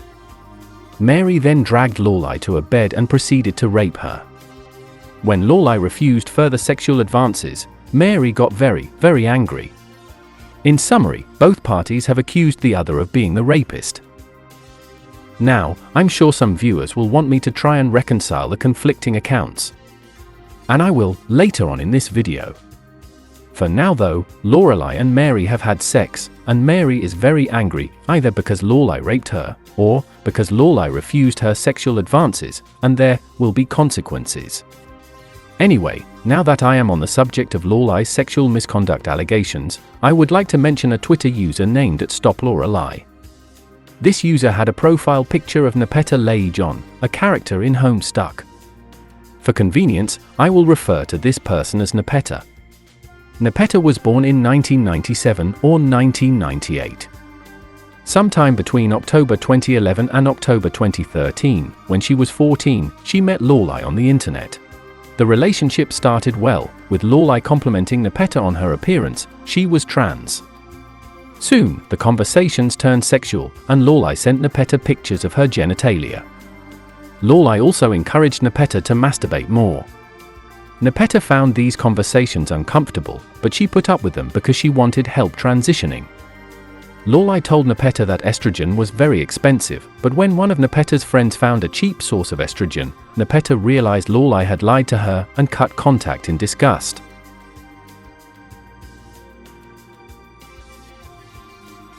On the 7th of October, 2012, someone in an r subreddit drama wrote a post with this headline: "If Laurelai gets control of the r-cake subreddit, it would mean a total breakdown of Reddit." I don't know the context, and I think it's funnier that way. On the 24th of October, 2012, Laurelai made a comment in r/SRS Microaggressions, a subreddit explicitly dedicated to complaining about trivial shit. Apparently, some user made a troll post. In response, Laurelai wrote, "Enjoy your ban shitlord," and banned the original poster. This is the earliest evidence I'm aware of that shows Laurelai being a moderator in the Fempire. Around this time, it was suspected that Castiella, the Reddit account that Laurelai used to evade her ban from SRS, was, in fact, the same person as Laurelai. And, on the 29th of October, 2012, Nico Arc, Laurelai's ex, provided the proof of the pudding. Nico Arc described how Laurelai had said in private IRC chats that she didn't want people to know that Castiel was her alt, that they were the same person because they talked similar, and because Castiella shared those anecdotes about living at Zombie's home. The evidence was undeniable. However, the ShitRedditSays moderators just kind of beat around the bush for the next few weeks, not acknowledging the evidence that Castiella is Laurelai. Then, on the 26th of November, 2012, Laurelai was officially welcomed back in the Fempire. Apparently, she was told that we would be unbanned on the terms that she would not moderate anything in the Fempire. A post was made on r/SR where an Archangel said that they realized Laurelai was innocent, that she was unfairly targeted in the Catrolian incident. All the Scorn troopers rejoiced that Laurelai was exonerated. However, one person didn't seem to share their enthusiasm. On the 28th of November, 2 days after Laurelai was welcomed back, r/SRS Reddit drama, a pro-SRS, anti-hate speech alternative to r subreddit drama, was vandalized. A nude photo of Laurelai inserted into the style sheet. On the sidebar, someone calling themselves Arcana stated that Laurelai had raped her. Zinnia Jones has said Arcana is the same person as Typhoid Mary. Many years later, Laurelai also said that this act had been committed by Typhoid Mary, who was still very upset that Laurelai had refused her sexual advances. Laurelai had said that she didn't want to out Mary for being a rapist and a liar, as she claims Mary to be, because she feared that the SRS community would try to ruin Mary's life. That is somewhat consistent with the way Laurelai responded to zombie raping her. In that case, Laurelai talked about it, but used a private account to anonymize the message so that there wouldn't be backlash. If you want to believe that Laurelai isn't guilty, then maybe Laurelai learned that anonymity isn't enough, and she must be completely silent to prevent fallout from Mary's actions. There's also the question of why Mary would still want Laurelai to apologize in February 2019, 6 years later. Well, in August 2018, Mary wrote that she was on a continual nervous breakdown from 2012 to 2016. One ShitRedditSays moderator, who requested to remain anonymous, also told me that Mary was generally insane and even harassed someone continuously for 5 years. So, if you want to believe that Laurelai is not guilty, then Mary's persistence could be attributed to her personality being unusually pathological and tenacious. And I want to say, I do believe Laurelai is guilty and I hate defending her, but with allegations as serious as this, I believe it's of great importance to be as objective as possible. And Laurelai's accusation towards Mary is within the realm of plausibility. Laurelai could very well just be lying. I keep thinking about the time Elizabeth Myers recounted Laurelai bragging about being a good social engineer. But maybe, just maybe, she might be speaking the truth.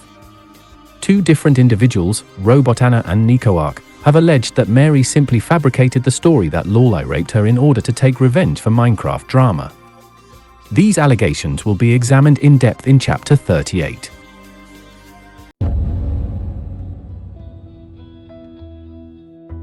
It is July of AD 2012. This month, named after Roman General Gaius Julius Caesar, will lay witness to an invasion of Uart Circlejerk. The legions of the Fempire are on the march, and their greatest battle since the Great Ban War is about to begin. Before we can continue, it's time for another lightning round. There was a leak about ShitRedditSays planning a massive attack on May 4th, but it was a hoax. By anti-SRS created Uart Cisphobia project. It had 13 posts throughout its existence. In 2012, it mostly focused on complaining about being called transphobic for not wanting to engage in relationships with trans people. It didn't go anywhere, I think because the term cisphobia tacitly accepts the framework of trans activists. Men's rights accused are beating women of being a SRS psyop to make men's rights look bad, even though beating women was older than SRS. But ShitRedditSays banned the word stupid. This is later cited as a reason it declined and dulled. ShitRedditSays banned an Art Clop user for participating in a subreddit dedicated to My Little Pony porn. The user made a thread about it on Art Clop and cried discrimination, shit-slinging ensued. An anti-SRS user invaded the SRS-aligned Arth BDSM community subreddit and received pushback. However, in their counter-offensive, the Scorn Troopers overextended themselves and required reinforcements from SRS to win. Then, anti-SRS sent reinforcements to save the situation, and a stalemate ensued. SRS banned slurs. Archangelles organized an SRS meetup. Some regulars said that it's a bad idea. Dwekin responded by banning all who criticized her. Later, another mod lied about what happened to justify the bans. With that out of the way, we will now turn our gaze to the enemy on the horizon. On the 10th of December, 2008, 10 months after Reddit let users create their own subreddit at a whim, Smite decided to create Circlejerk. It was a satirical subreddit, dedicated to mocking Reddit's culture. The moderators would also not shy from fucking with their users. For example, they would require users to register as Jews. During the anti-Karmanaut riots of June 2012, the moderators decided to turn their subreddit into a Karmanaut fan subreddit, in an act of contrarian mischief. Circlejerk had always been somewhat of a renegade subreddit. Whereas the patriotic redditors of anti-SRS had always fervently believed in Reddit, the users of Circlejerk had no such devotion. In fact, there were posts with hundreds and thousands of upvotes dedicated to mocking Reddit, the very culture and values of the website they themselves inhabited. Even though they lived within Reddit's borders, they never believed in being good Redditors, nor in the values of the Reddit community. Even as waves upon waves of immigrants from Dig and Something Awful came to destroy the Reddit nation via cultural replacement, they dared not utter a word, and left anti-SRS to fend for Reddit by itself. When the Great Ban War broke out, they did not side with their fellow Redditors and kept their silence. And now, on the 26th of July, 2012, these website traitors would carry out their biggest betrayal yet. They added the Archangelles as moderators on their own subreddit. The gates of hell had opened, and the Fempire could now terrorize the Redditors of Circlejerk as they saw fit. The opening salvo came on 2301, when an Archangel posted, "New sheriff in town, ye all you fuckers are going to get bennied." Turns out the Circlejerk mods think you're all a bag of dicks, so they outsourced the job of banning all of the terrible posters to me. We pew pew pew the Femperial moderators changed the rules. They now read Hail Low Tax, Rule X, no men's, except for Smite and It Knows, all frozen peaches will be confiscated on site and poop. They also made a post on ShitRedditSays to invite the Scorn troopers to swarm the subreddit. Bans were dished out left and right. In order to ban more efficiently, many low-ranking Scorn troopers were added to Circlejerk's moderation team, swelling the Scorn trooper ban force to 193 troops in total. It was utter carnage. More than 5,000 bans were dished out. Laurelai also joined in on the fun. Of course, when Redditors found out they were being banned, they were not happy. LOL, your rights end where my feelings begin. You know better than an oppressive fascist regime who silences all opposition by force. By banning controversial opinions from your little cunt Circlejerk, you strip it of all legitimacy. Plus fuck you, you fat feminist cunt. Sorry, what meant to say is that worthless successful whore. Burn her at the stake for the witch that she and her position of power portrays her as. My penis is displeased, very displeased. Displeased, you are literally Hitler. LOL, I don't fucking care. Keep supporting the Muslim Brotherhood, that, what you deserve, they'll give you what you want, oppression against women, you stupid cunts. Ha ha ha ha ha ha ha, thank you. I bet my friend that this comment would get me banned within S minutes and you pansies just earned me $10. Thanks. Banning someone for saying get a life, really? Really? Losers. What, why? Because someone has a different opinion than you? I gotta go, but before I do, I just wanted to say, let's face it. And I'm not being funny. I mean no disrespect, but you're a cunt. You're a cunt now, and you've always been a cunt. And the only thing that's going to change is that you're going to be an even bigger cunt. Maybe have some more cunt kids. Now I gotta leave the office. Jon Stewart said it best. You are hurting us. When the minority takes on the crushing rules of the majority and becomes a tyranny, they are no better. You are better than the rules you have prescribed. If you want to be a model for progressive feminism on the internet, you need open discourse to lure others, otherwise you are turning, literally banning and preventing, others from our cause. I find this banning ableist. Asterisk fuck you and fuck Reddit. It's shitlords like you Nazi bastards that make Reddit a shithole for others to enjoy. Hope you and your shitty subreddit burn in hell. Asterisk what's wrong? Can't handle facts. Why? What the fuck did I do? Are you an angel? What? Thanks for censorship. I'm a bleeding heart egalitarian, and I'm learning to despise your fascism. Thank you. Your submit ion has been posted to target shit game mods say, you are now par for the course with RP Pyongyang Astro. That's some 1984 bullshit. Reddit a place where free speech is denied. However, the Fempire's reign of terror was not to last. On the 29th of July, the Reddit admins intervened and asked It Knows to remove all the Femperial moderators. Once it was over, ShitRedditSays made a post commemorating the battle. They created an Imager album documenting memorable moments for future generations. However, they used the website i.minus.com, which shut down in 2016, so it failed in that regard. Circlejerk's mods left a post thanking SRS, and that was the end of it. The Battle of Circlejerk was over. The Fempire would have won, if not for admin intervention. On the 30th of July, the day after the battle ended, ShitRedditSays reached 20,000 subscribers. The Fempire was thriving. On the 11th of August, 2012, ShitRedditSays posted an official history of their subreddit to celebrate the 1-year anniversary of the Fempire. Interestingly, the official history placed the origin of SRS in February 2010 in a art lady bashing. The subreddit was focused on highlighting and criticizing misogyny, but by February 2010, it had been taken over by anti-feminists by February 2010. Now, there is a reason I've been ignoring this so far. There is no clear chain of cause and effect between art lady bashing and the birth of the Fempire. The subreddit was created by Reddit_sucks, who abandoned it. Then it was taken over by feminists from Something Awful who turned it into the Fempire. The official history doesn't explain how events on art lady bashing influenced the birth of Fempire other than that they affected moderator policy. And a lot of things affected moderator policy. One than that, it was just events we've already gone over.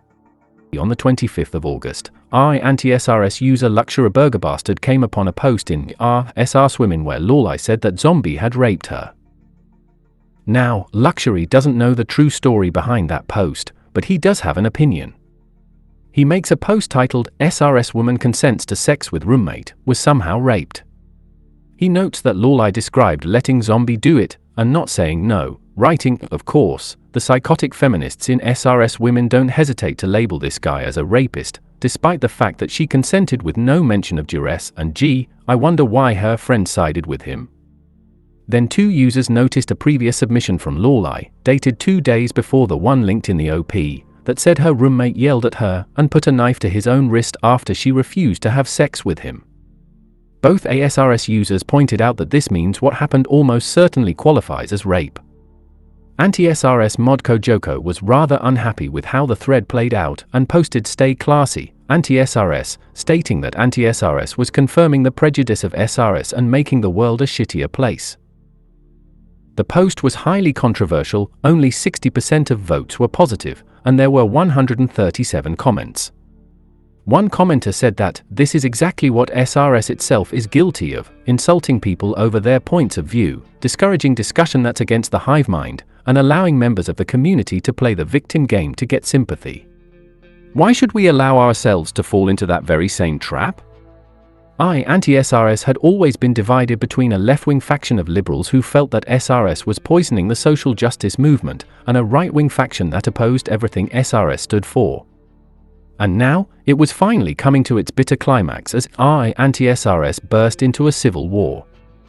5 hours after the anti-SRS moderators denounced anti-feminism, Reddit user DDXDD launched his rebellion and created SRSucks. By accusing Zombie of rape, Laurelai had inadvertently split the Fempire's opposition between ASRS and SRSS.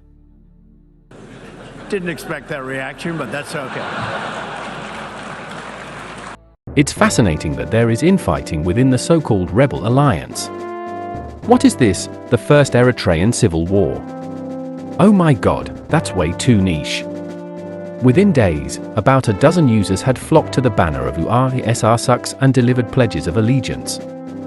However, it was still a small subreddit, and it would take time to build it up to the strength that ASRS once had. On the 3rd of September, while the subreddit had 11 submissions and 2 subscribers, Illuminate's Folly created a massive write-up on them on Art Circle Broke. Unfortunately, it was removed and remains lost to history. Post was also made on SRSmeta. And with these posts, SRSS quickly came under the assault of Femperial Scorntroopers, who fired relentless volleys of downvotes upon the nascent subreddit. Due to the way that Reddit's voting system worked, any sufficiently downvoted post would be invisible unless users changed their account settings. This way, the Fempire could defeat this militia without requiring the use of banhammers. XD came to the admins for help. RobotAnna appeared in the comments to sarcastically offer her condolences. Next, he launched a counterattack against SRSmeta by writing an expose on the user who rallied SRSmeta against him. As the subreddit grew and the Femperial offensive bled to the short attention span of the internet, the downvote campaign lost its efficacy and came to a halt. SRSucks had successfully endured the Zerg rush. In the meantime, ASRS was in trouble. On the 9th of September, Quinkirine, a part of the subreddit's feminist faction, deleted her account. She was always a spirited and active commenter, but it seemed she had now thrown in the towel. Then, on the 11th of September, Wilm Dougal, an ASRS moderator, made a post announcing the coming anti-SRS renaissance. He stated that, when he joined in March 2012, he was less pro-feminist than the average ASRS user, but in the intervening time, the influx of anti-feminists had shifted the subreddit to the right of him. He stated that the subreddit would move away from anti-feminism and establish tighter restrictions on hate speech. This post did not sit well with ASRS, with the top commenter suggesting that users flock to SRSS. One user called on William to resign, and was banned for his dissent. The users on SRSS were of the opinion that ASRS had been compromised and was now controlled opposition. On the 27th of September, a petition was made to remove William as a moderator on ASRS and received more than 50 signatures. Shortly after, William was sacked and unspecified changes were hinted at.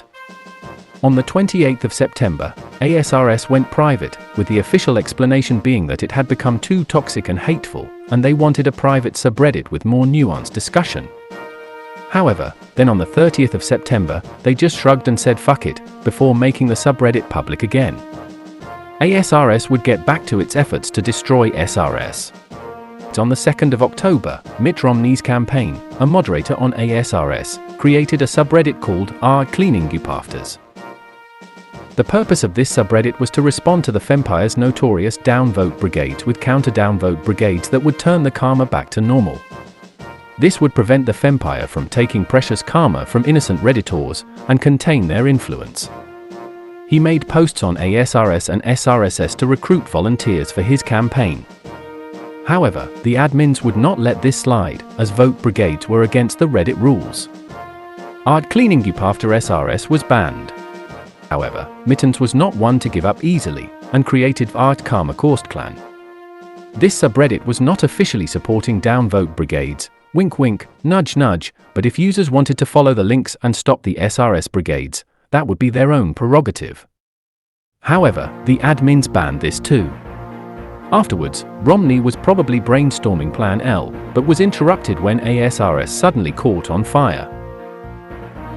Beelzebub's Barrister, the second highest moderator on ASRS, and a member of its feminist faction, decided that he didn't see a way for ASRS to go the way he wanted it to go. Because Sluthammer, the actual top moderator, had disappeared, there was no check on Beelzer's power. Beelzer decided to change the moderator rankings to demote Mitt Romney's campaign, the only anti-feminist moderator, and left a user named Jeremy as the second-in-command before demodding himself, leaving Jeremy in full control. Jeremy proposed burning ASRS to the ground on a private subreddit named r/GameOfDolls. At some point Kojoko was demodded. According to this comment, powers were given to LBM, and I have no idea who that is. Jeremy removed all other moderators, added a throwaway account, and then added the moderators of ShitRedditSays. That's right, the moderators of ShitRedditSays, the very subreddit they were supposed to be campaigning against, were added as moderators on ASRS. Now you have become the very thing you swore to destroy. He then demodded his own account to give the appearance that the Fempire had taken complete control, though he left the throwaway active as a backdoor. It's the 5th of October, and now that the Fempire had moderators on ASRS, they started smashing users with ban hammers en masse. They also went through the ASRS mod mail and leaked it. Soon after the Fempire occupied ASRS, a counter-offensive began materializing. Romney, the removed moderator, had been a moderator for 90% of ASRS's existence, and he wasn't willing to let it be taken over and destroyed by its feminist faction, so he hopped on RedRequest to try and wrest control back into his own hands. However, the moderators were still active, so this didn't work and didn't get momentum. However, Jeremy, who still controlled the top moderator position via one of his alts, launched a counter-offensive of his own. He launched a kamikaze attack, removing all SRS moderators and then himself. The aftermath of the chaotic events that unfolded in October 2012 brought the remnants of LARV anti-SRS to a critical juncture. Following the destructive coup that saw the Fempire briefly seize control, the subreddit was left in tatters, but not entirely defeated. Harriet Potter and Bruce Amo were quick to act, picking up the pieces to re-establish anti-SRS, with the subreddit reopening on October 9, 2012. They also bolstered their ranks by adding ShadowSaint as a new moderator, hoping to stabilize the situation and rebuild their community.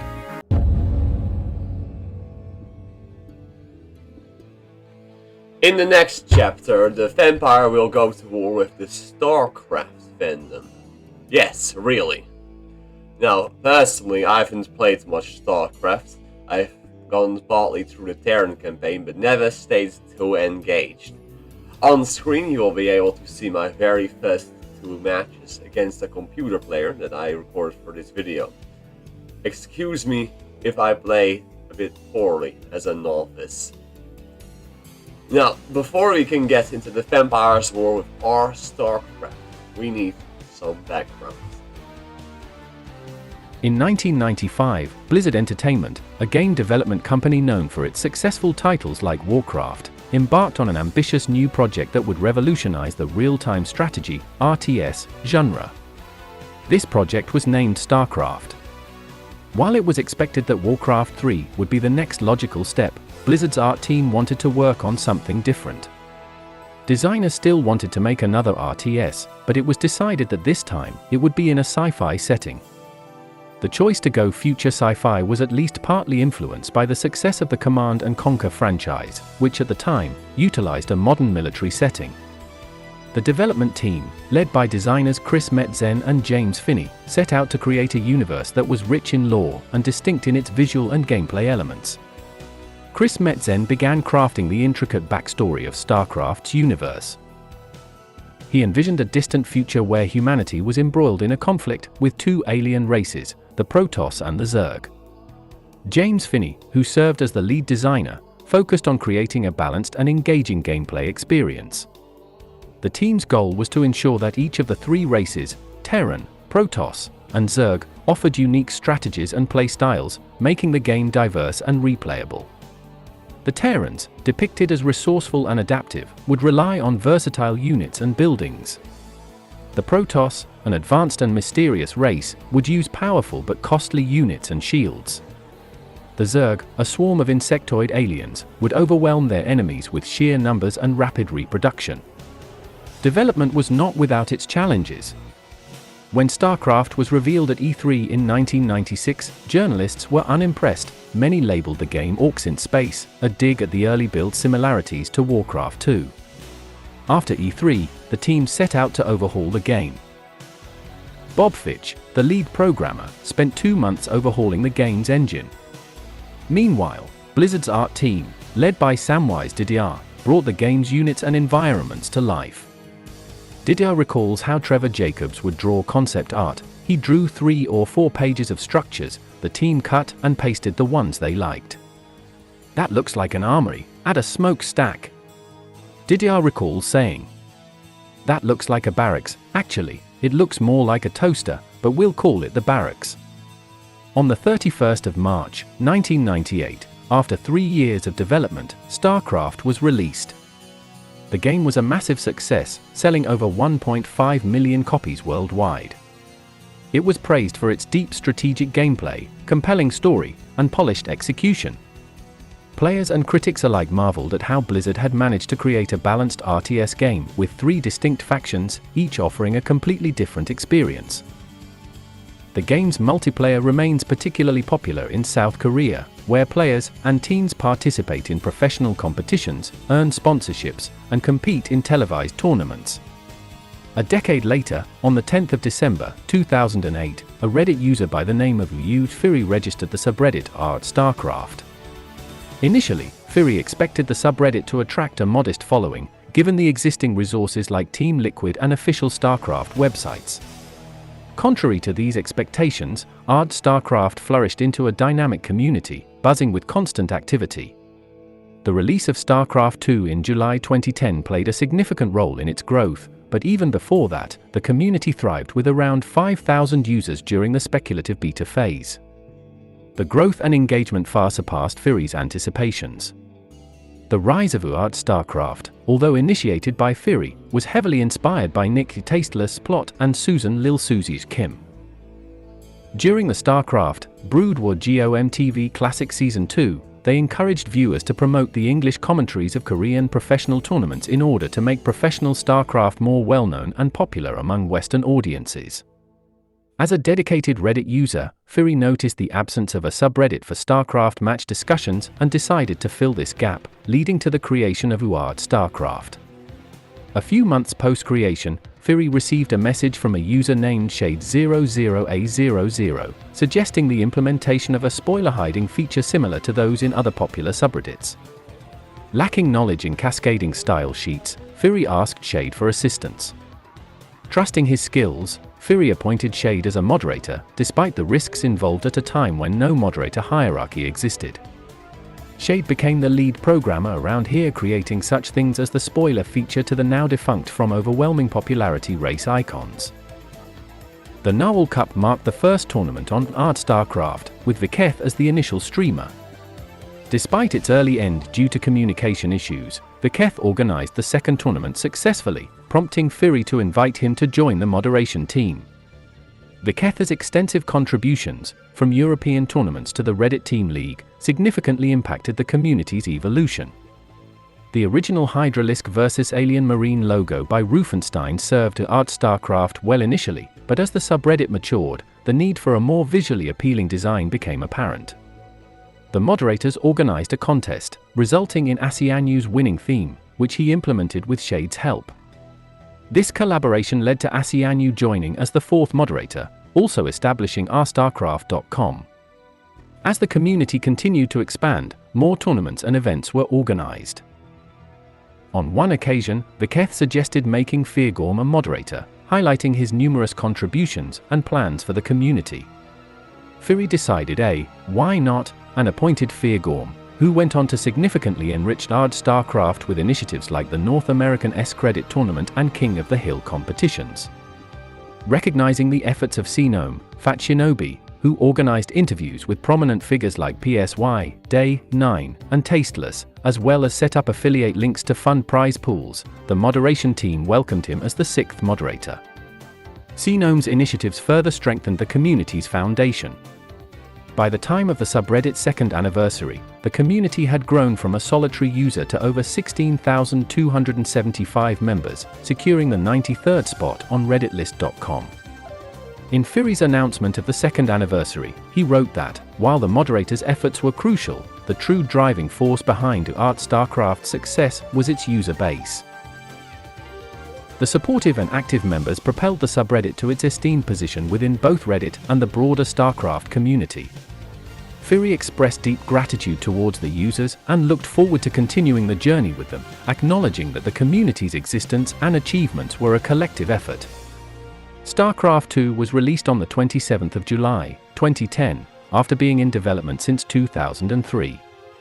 This monumental event significantly boosted the growth and activity of StarCraft, drawing in a wave of new players and enthusiasts. Among the notable figures who emerged during this period were Eilis Stefano Sotoyui and Stephen Kenneth Bonnell II, known online as Destiny. Destiny began playing StarCraft 2 during its beta phase, while Stefano started in early September 2010 under the ID Hearsat. Destiny began promoting his streams on StarCraft on 17 April 2011, which further energized the community. In late 2012, the community faced a significant challenge. Both Destiny and Stefano became embroiled in controversy due to inappropriate sexual comments. ShitRedditSays advocated for the players to be dropped by their sponsors, and StarCraft stood by Destiny and Stefano, leading to a fierce clash between the two communities. War was on the horizon.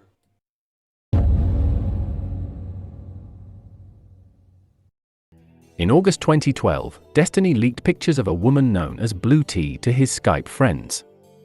He joked about how fucking hideous her face is compared to her beautiful body. They joked about how she looked like Shrek. I do have a big nose, I guess.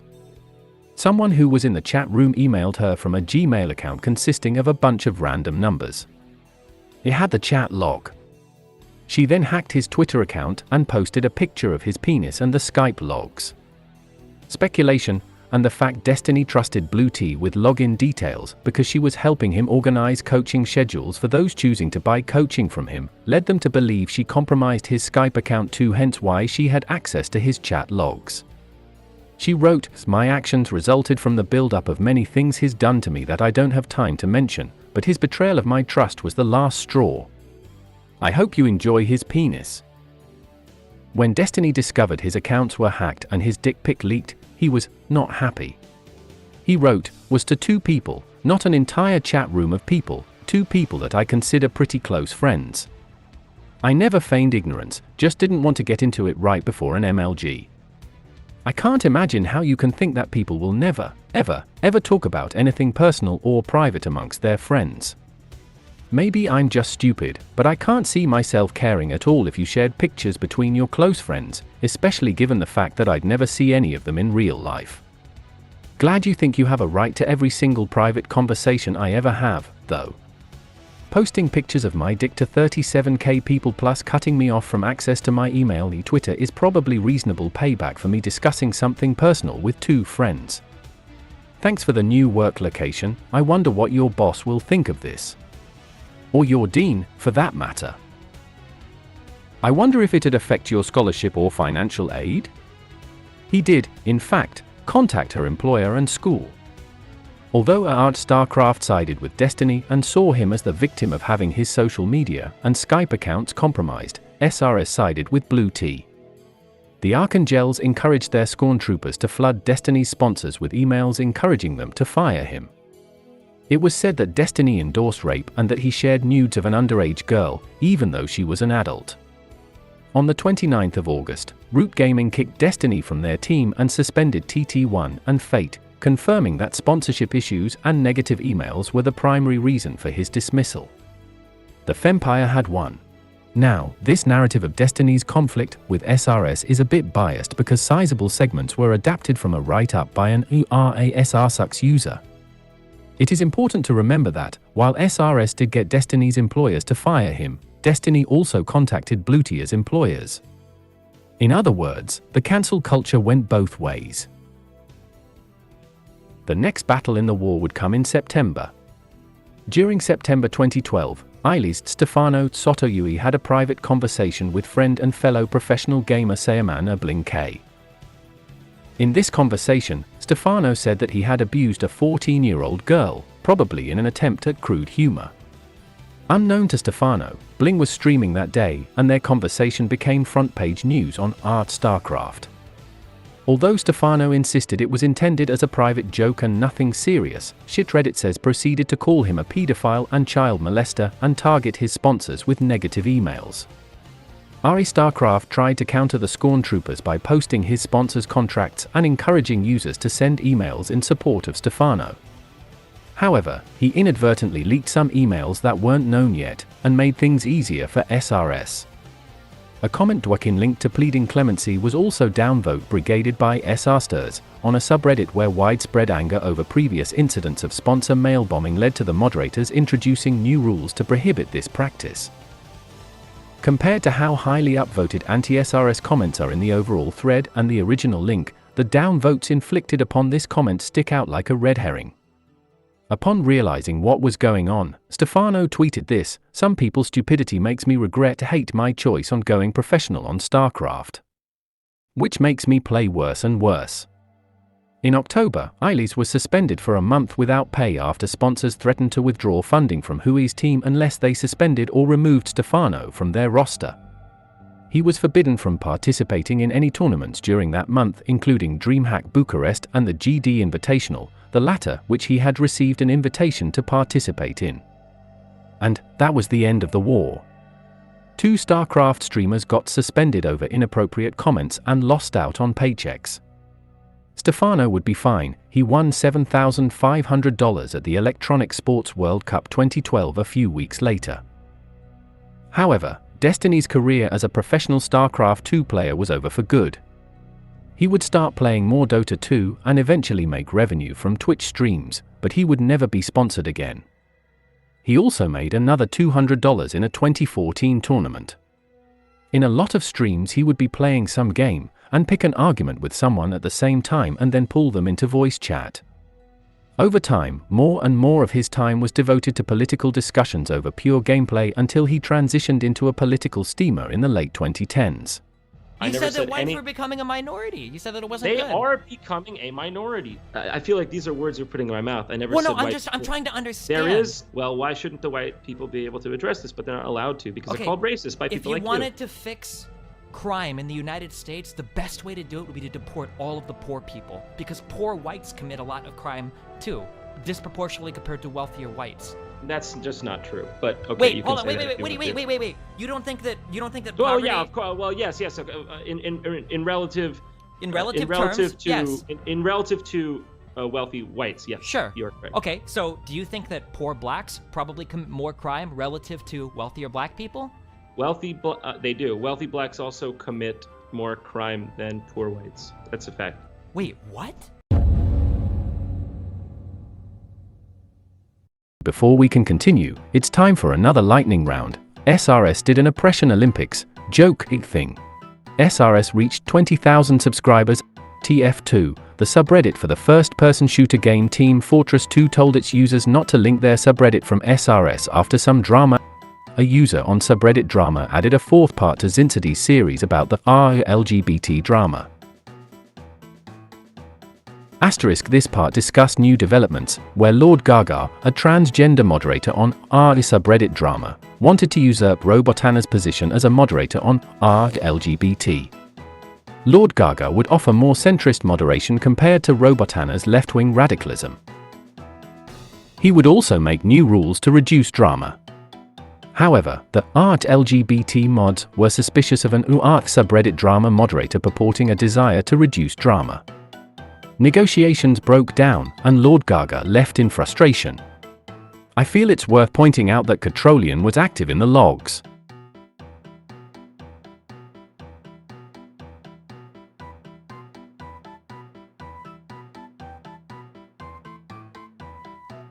ASRS erupts into a civil war. We've gone over this. On the 29th of August, 2012, Arrivederci created SRSpoetry, where users could post poems. And now, with the power of AI, I will bring these poems to life. So, these songs were converted with Suno v3. I went overboard with this whole chapter and not much happened. So feel free to skip to the timestamp on screen. Drink up, my pretty. Forget and be absolved with this solution. Liquid soap or ablution. Patented health tonic and beauty aid. It's made with Novocaine for the soul and a dash of eye of newt. It's a potent homebrew, fomenting hatred for the other. Anonymous sad sacks, one-upping each other. Is this the miracle of modernity manifested? Reddit fiddles a ditty in its virtual home. A spurned burn as the flames reach Rome.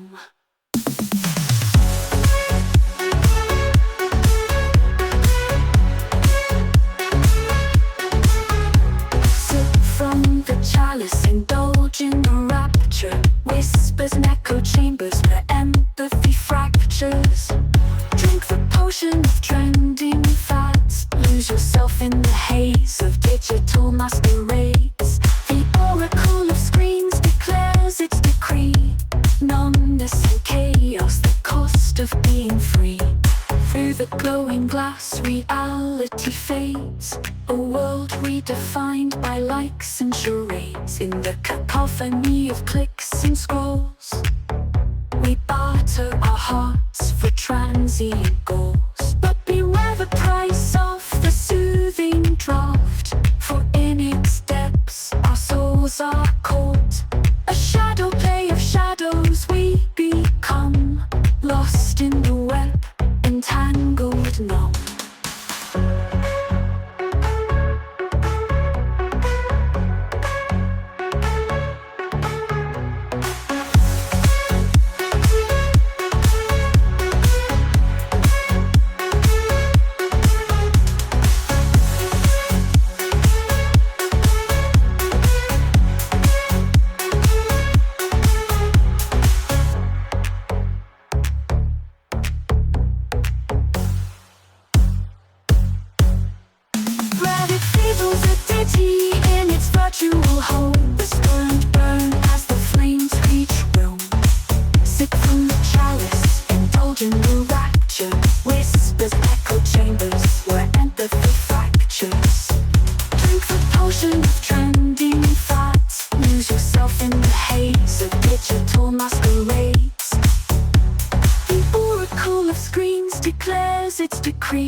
Numbness and chaos, the cost of being free.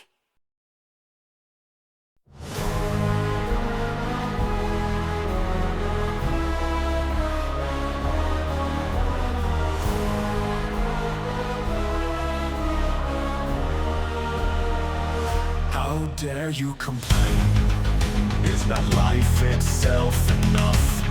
Would you have me take it from you as I made you? I may unmake you, strip away your breath, your body down by layers, back to bone, back to the nothingness from whence you came. Gracious Lord, I permit you to walk on this earth. Even as your purpose is empty, hear me and obey. Cease your complaints and never return.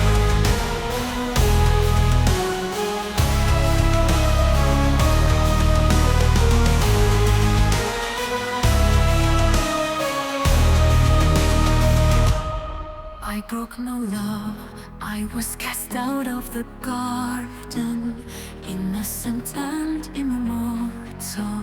I came to see his body after I heard of his death. How full of blood and secretions was he? From earth he came, to earth he went.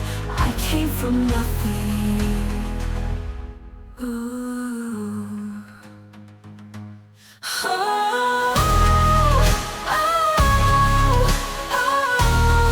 I came from nothing.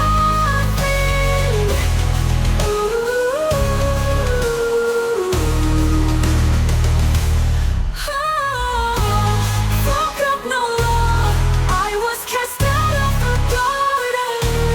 Innocent and immortal, I came to see his body after I heard of his death. I was dead. How full of blood and secretions was he? From earth he came, to earth he went. I came from nothing.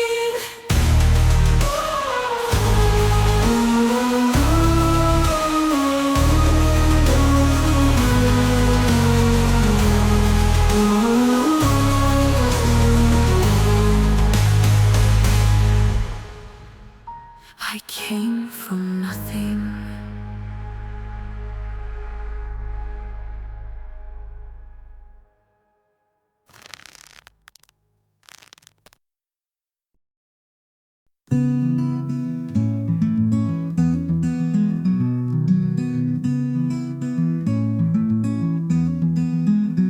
There is a reason to believe in the proverbial light at the end of the tunnel.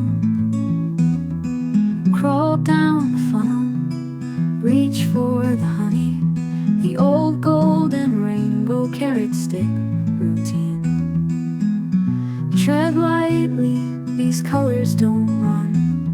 The real deal's here, it's phony jolt. It melts in your hand, not in your mouth.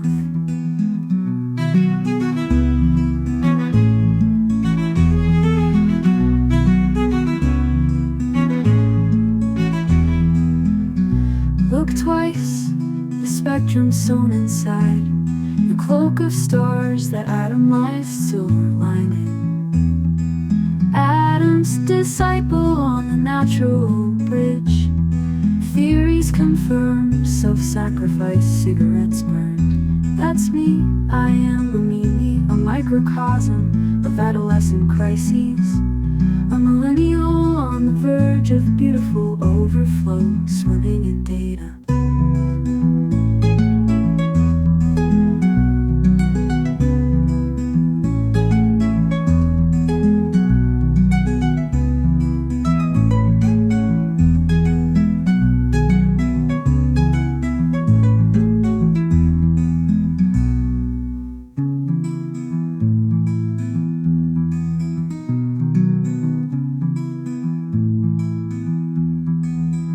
Crawl down the funnel, reach for the honey, the old golden rainbow carrot stick routine.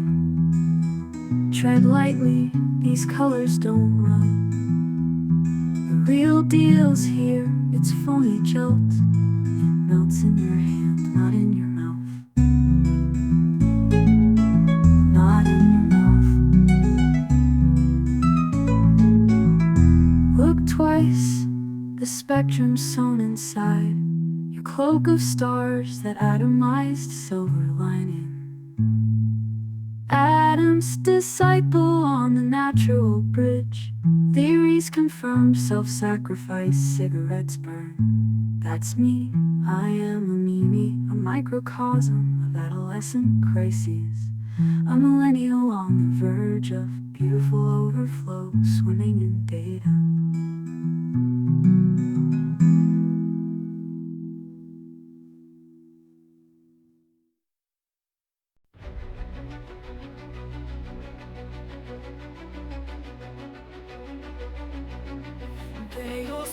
better to rule the heathen than the rule of the heretic.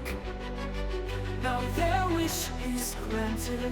Now these desert icy acts, how dare they come and desecrate the black land, house of the Lord. These men know neither the Savior incarnate nor triune God. The people are all fools to welcome them. They may not regret this change of hands. Now or tomorrow or next year or the year after, but I know they will.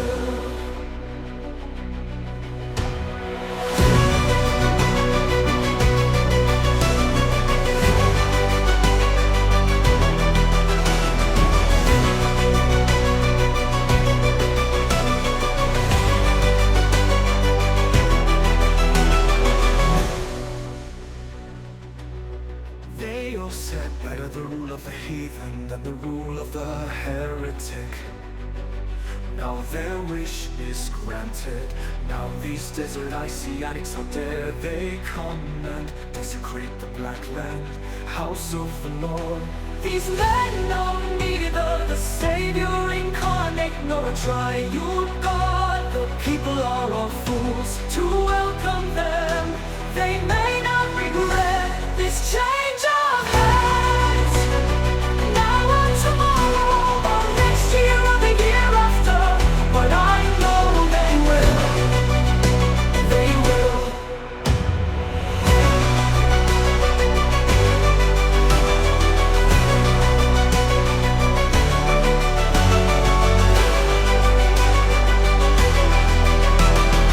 People are all fools to welcome them. They may not regret this change of hands. Now or tomorrow or next year or the year after, but I know they will.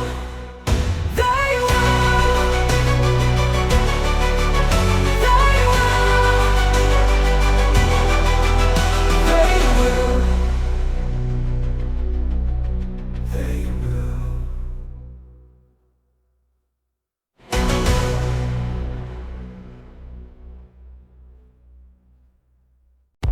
Camera security, iris socketed, made light of tripwires, proving ground. A mechanical maven, potato bound, confined to a mute girl's pocket. Plugged into our own devices, those irresistible scintillant devices. Manipulated by our own desires, maybe even desire itself for hire. Creatively constrained and sufficiently entertained, like mice confined in our maze like mice. At the end, our souls from bodily homes were evicted. So it ends face down in ice, as Frost predicted. My latest slapdash sonnet, which is sort of derived from this riff on the Robert Frost poem Fire and Ice. Some say the world will end in virtue, some say in vice. From what debauchery I've lived, I hope that those who favor sin. But if I could rebuild it twice, I think that I would not debate to say that for construction vice is also great and could suffice. At the end, our souls from bodily homes were evicted. So it ends face down in ice, as Frost predicted. My latest slapdash sonnet, which is sort of derived from this riff on the Robert Frost poem Fire and Ice. Some say the world will end in virtue, some say in vice. From what debauchery I've lived, I hold with those who favor sin. But if I could rebuild it twice, I think that I would not debate to say that for construction vice is also great and could suffice.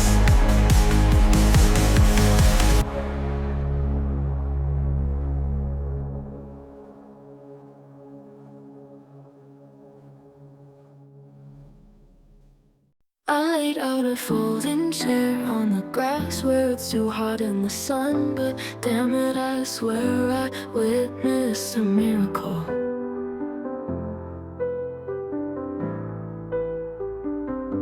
Two birds doing laps on legs, bent backwards in key left to right and back again, saying don't you dare, alright, don't you dare.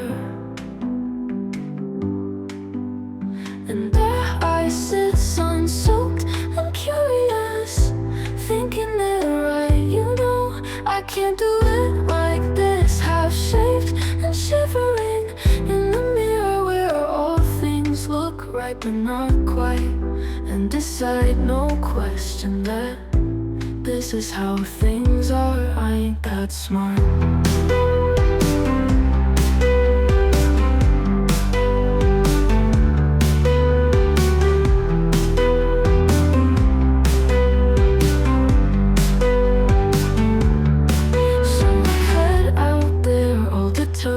To determine what this, that, and all things should mean beyond what they mean when I'm not the one saying them. You're folding yourself up, you know, and I know, crease and wrinkle for no reason, but I made it this way.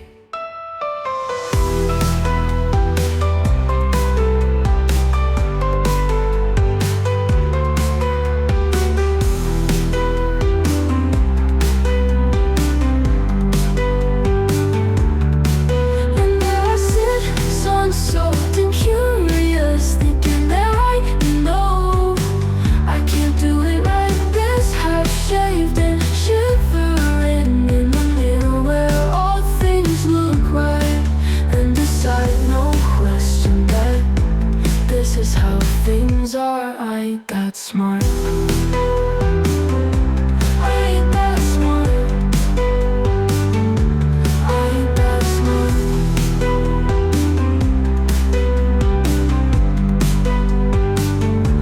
Falling yourself up, you know, and I know, creased and wrinkled for no reason, but I made it this way.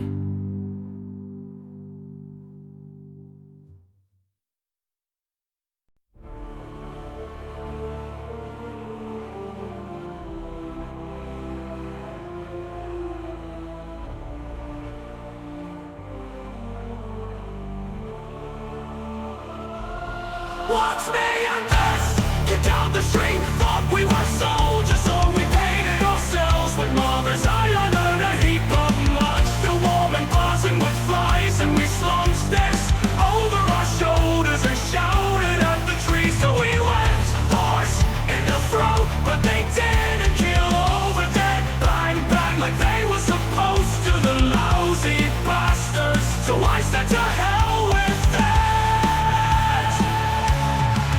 Like a snake or a tea kettle, I walked home and thought I was really something special. Once this house caught fire, 'cause lightning fell in love with it. And don't blame it, but it seems a long way to go to make a point.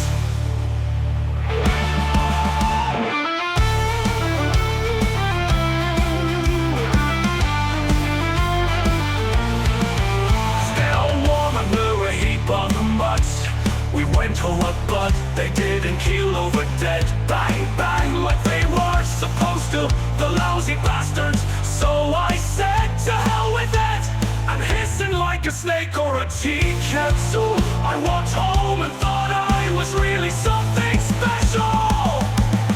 Once this house caught fire, 'cause lightning fell in love with it. And I don't blame it, but it seems a long way to go to make a point.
fell in love with it, and I don't blame it. But it seems a long way to go to make a point.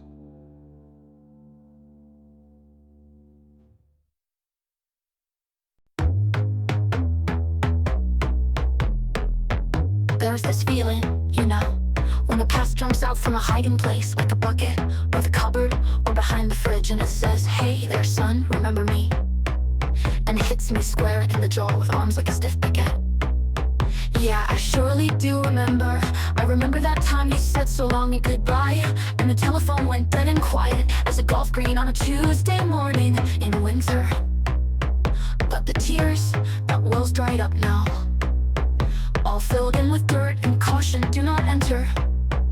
And the dust, the remains, cling to the heel of my shoe till they're shaken off for towel dry. But then, here you are, a quiet whispered hello that drifts in like a lost balloon, your eyes on the floor and your shoulders sagging through just when your face was getting fuzzy as a cotton ball. A dream that lingers and stirs about, but the details, the finer points, the smiles, and the wrinkles on your shirt that two hands would smooth over as our cheeks hovered flushed and near, fade away like summer to fall. Slow and subtle, but most assuredly. And what now? Like the seasons, you've come and gone and come again. And I wanna say, God bless you, love. Take this hand in this coat and join me by the riverbank. But your smiles aren't what they used to be. A light that shined in from afar, saying with all the certainty of a preacher in a pulpit, in matters of heaven and hell, your future, it's fucking bright, kid. I don't know what to say or think anymore. I wanted you, sure, but not this you. The one who said so long and goodbye, and then wait for it. Wait for it. Hello.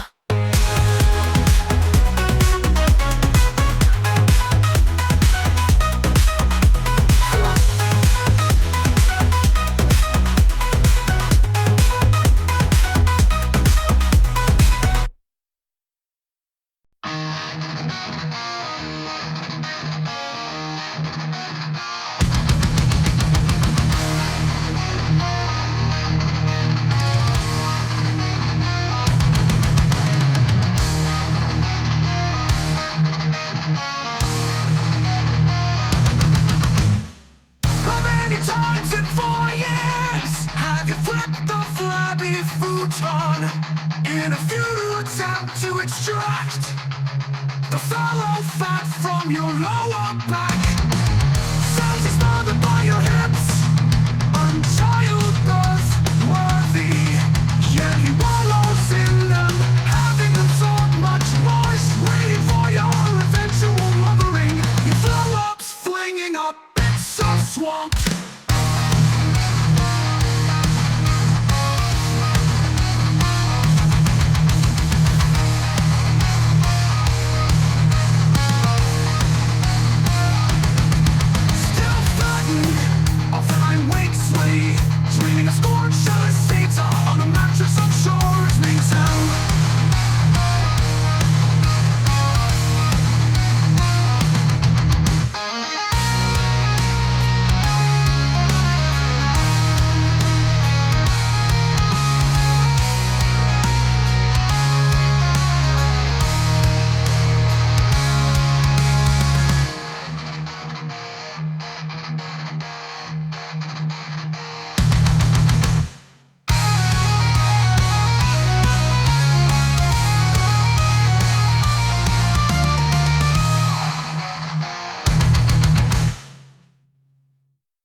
begins to change, and the leaves start to dry. The world fills with color, the trees flare bright, the wind starts to bitter over the night. The world fills with song as the birds start to sing, and that is the beauty that death can bring.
I was surrounded by the darkness, all I saw was black. I could not move forwards, I was stuck in the past. I was cold and alone before you found me, and light the candle that would set me free.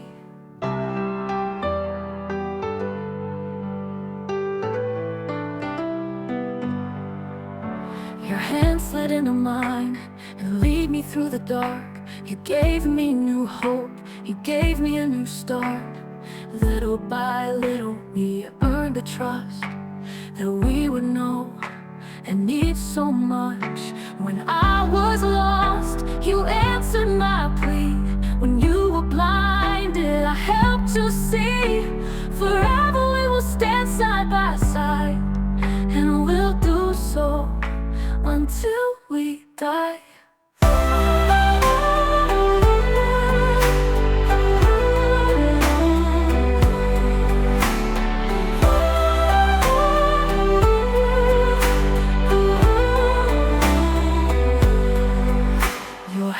Slid into mine and lead me through the dark. You gave me new hope, you gave me a new start. Little by little we earned the trust that we would know and need so much. When I was lost, you answered my plea. When you were blinded, I helped you see. Forever we will stand side by side, and we'll do so until we die. Your hand slid into mine and lead me through the dark. You gave me new hope, you gave me a new start. Little by little we earned the trust that we don't know and need so much. When I was lost, you answered my plea. When you were blinded, I helped you see. Forever we will stand side by side, and we'll do so until we die.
must be the Tower of Babel.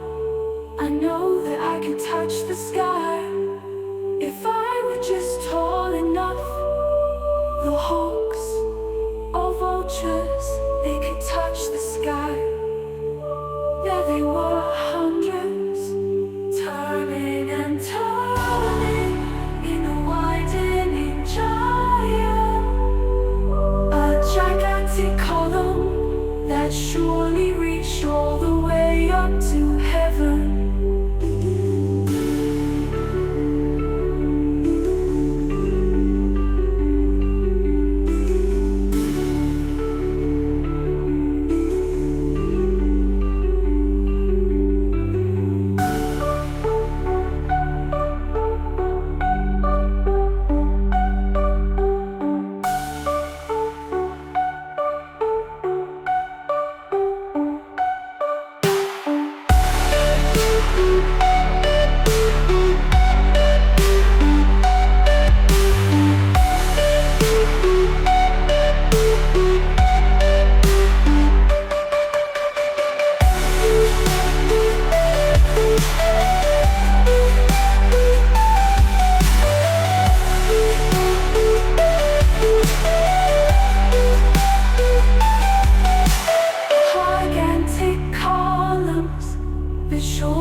Your people wage war, exploit, oppress.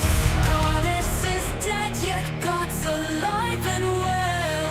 Mankind's folly wrought, womankind's hell. You rule Israel, look what you forgot. The stove's been left on, the water is hot. It's boiling and this time we're spoon and salt. Unclasp that pride, it's not God's fault.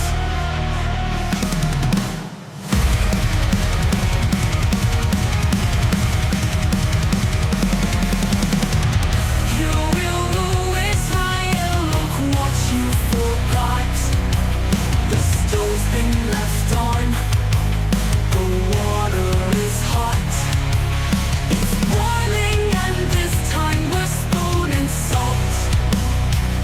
Unclasp that pride, it's not God's fault. Oh. Thy name, praise thy female name. We do like the ones who put us in chains. 2,000 years and we had no place. Sit with me and mourn this fucking disgrace. You brought me this far, let's be on the Red Sea. Tambourine in hand, you let me.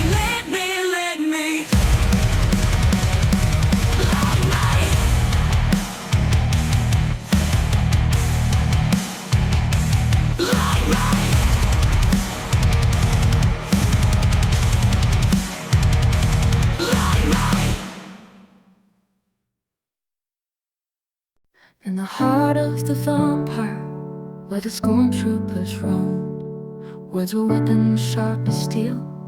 In the place they called home, they fought with verses, battled lines for the world they wished to see. But two last songs of rebellion lost to history. No more oppressor and the oppressed, the title they once penned, a cry for justice, a world to mend.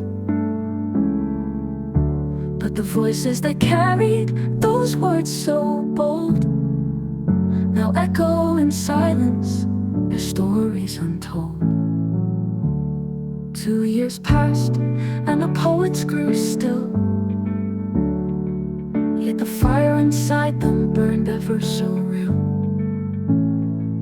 In November they returned with words meant to heal, but the ink faded fast, their message concealed. No more oppressor and the oppressed. The title they once penned, a cry for justice, a world to mend. But the voices that carried those words so bold now echo in silence, their stories untold. 2 years passed and the poets grew still, yet the fire inside them burned ever so real. In November they returned with words meant to heal, but the ink faded fast, their message concealed. No more oppressor and the oppressed. The title they once penned, a cry for justice, a world to mend. But the voices that carried those words so bold now echo in silence, their stories untold. Nothing they title the final refrain, a whisper of truth, or perhaps just pain. Was it despair, or a quiet goodbye, or a hope that in silence the truth will not die? No more oppressor and the oppressed. The title they once penned, a cry for justice, a world to mend.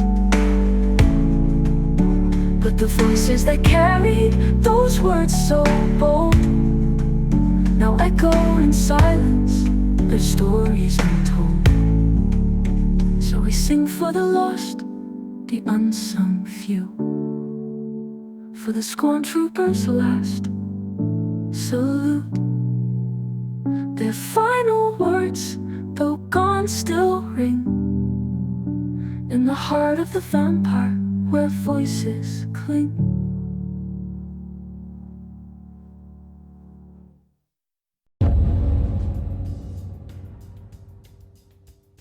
Before we can continue, it's time for another lightning round. The results of an anti-SRS survey are released.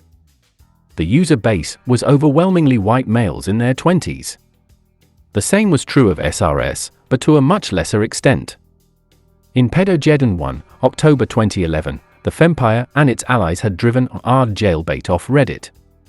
Afterwards, the Predators had created new subreddits and reorganized there.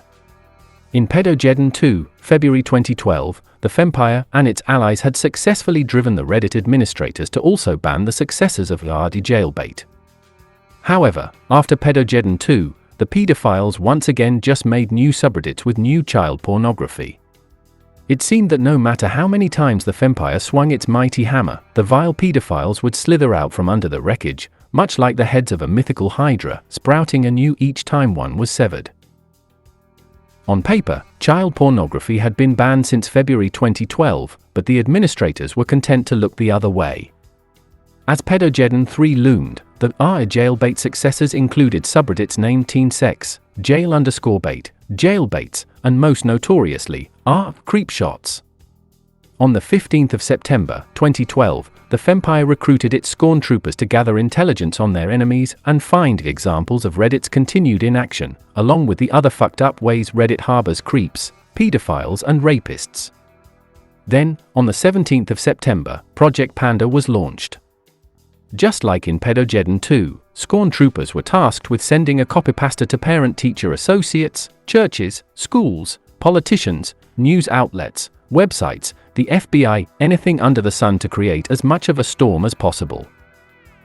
The copypasta explained how Reddit allowed users to publish images of women's and underage girls' private areas, including upskirt and downblouse pictures, without the knowledge or consent of their subjects.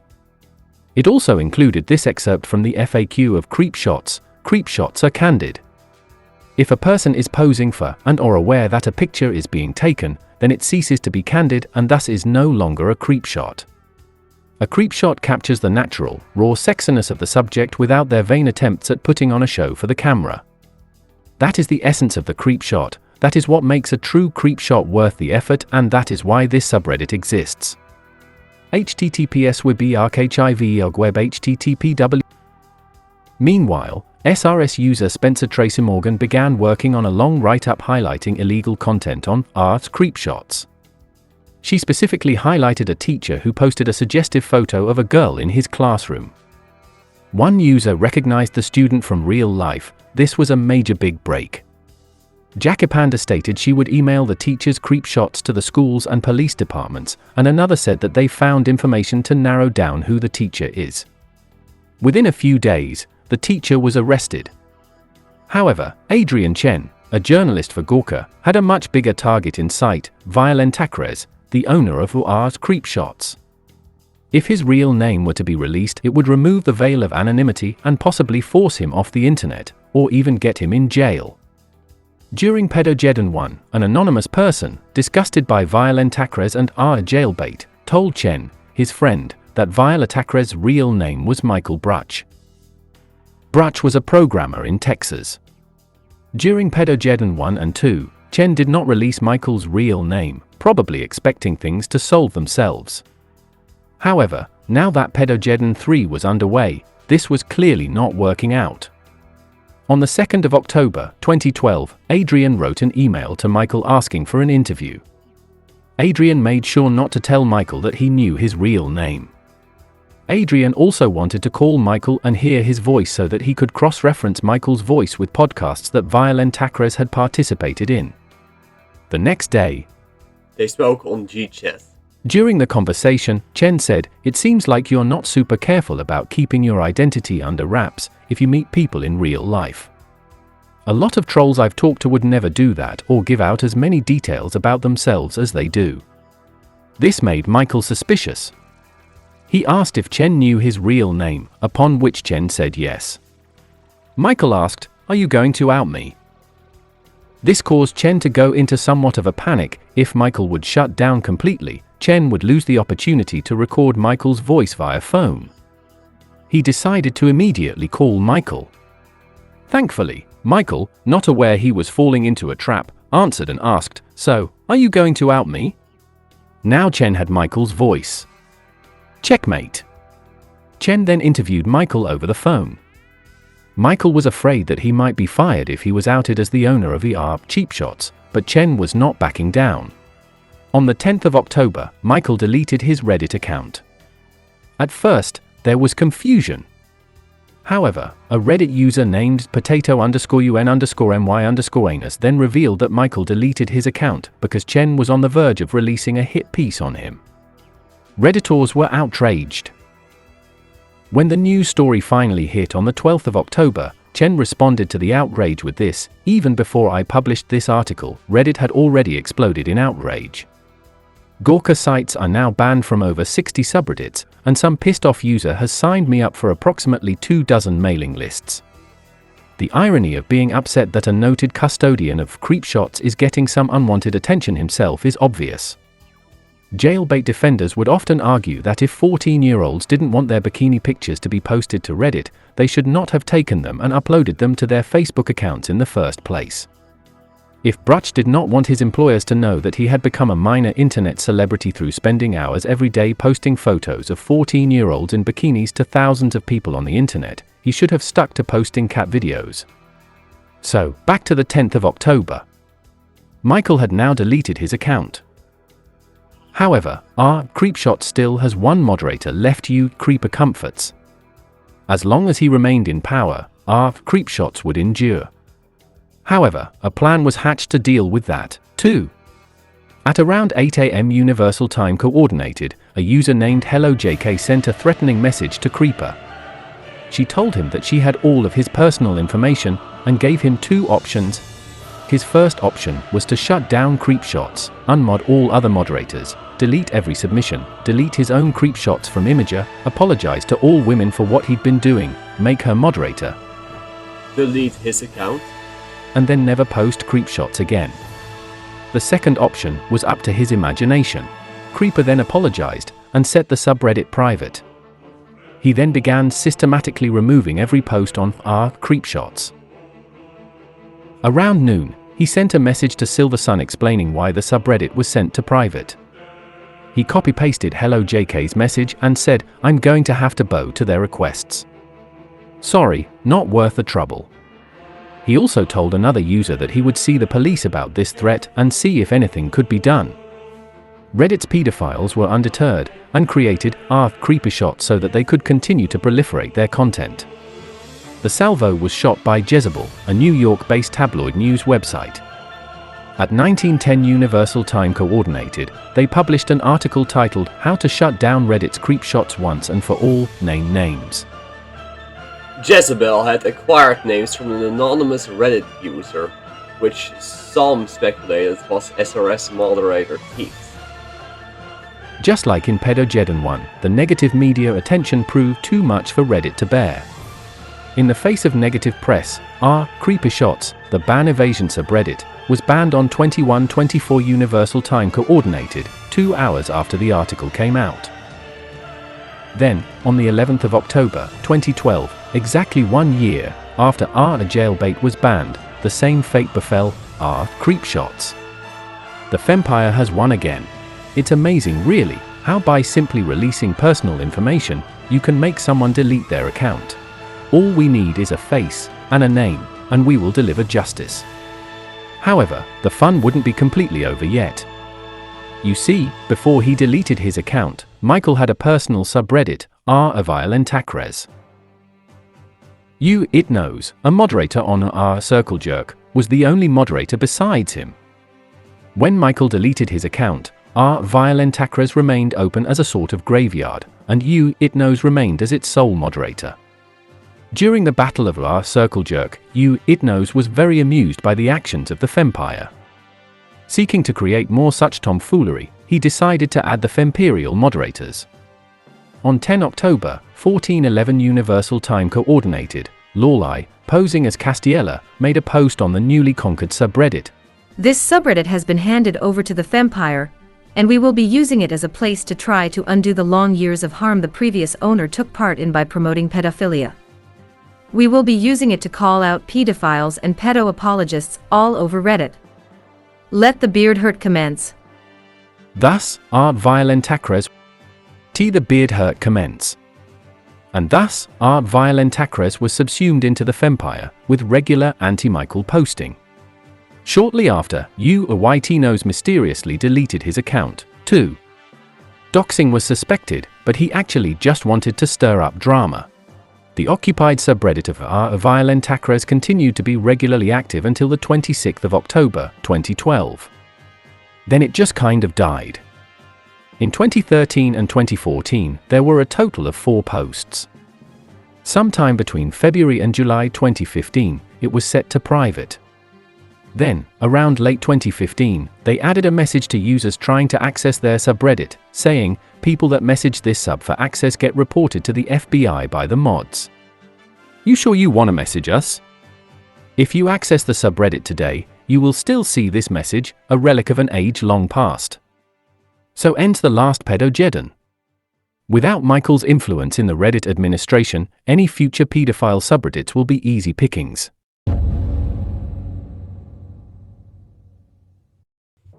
In November 2012, the Fempire, riding high on their recent victory in Pedogeddon 3, where they had successfully doxed Violentacres, was not content to let our anti-SRS recover unchallenged. Their strategy of doxing and intimidation, honed in the battle against Reddit's pedophile communities, was once again brought to bear. In mid-November, Shadow Saint, now a key figure in anti-SRS, received a chilling email from a Scorn trooper.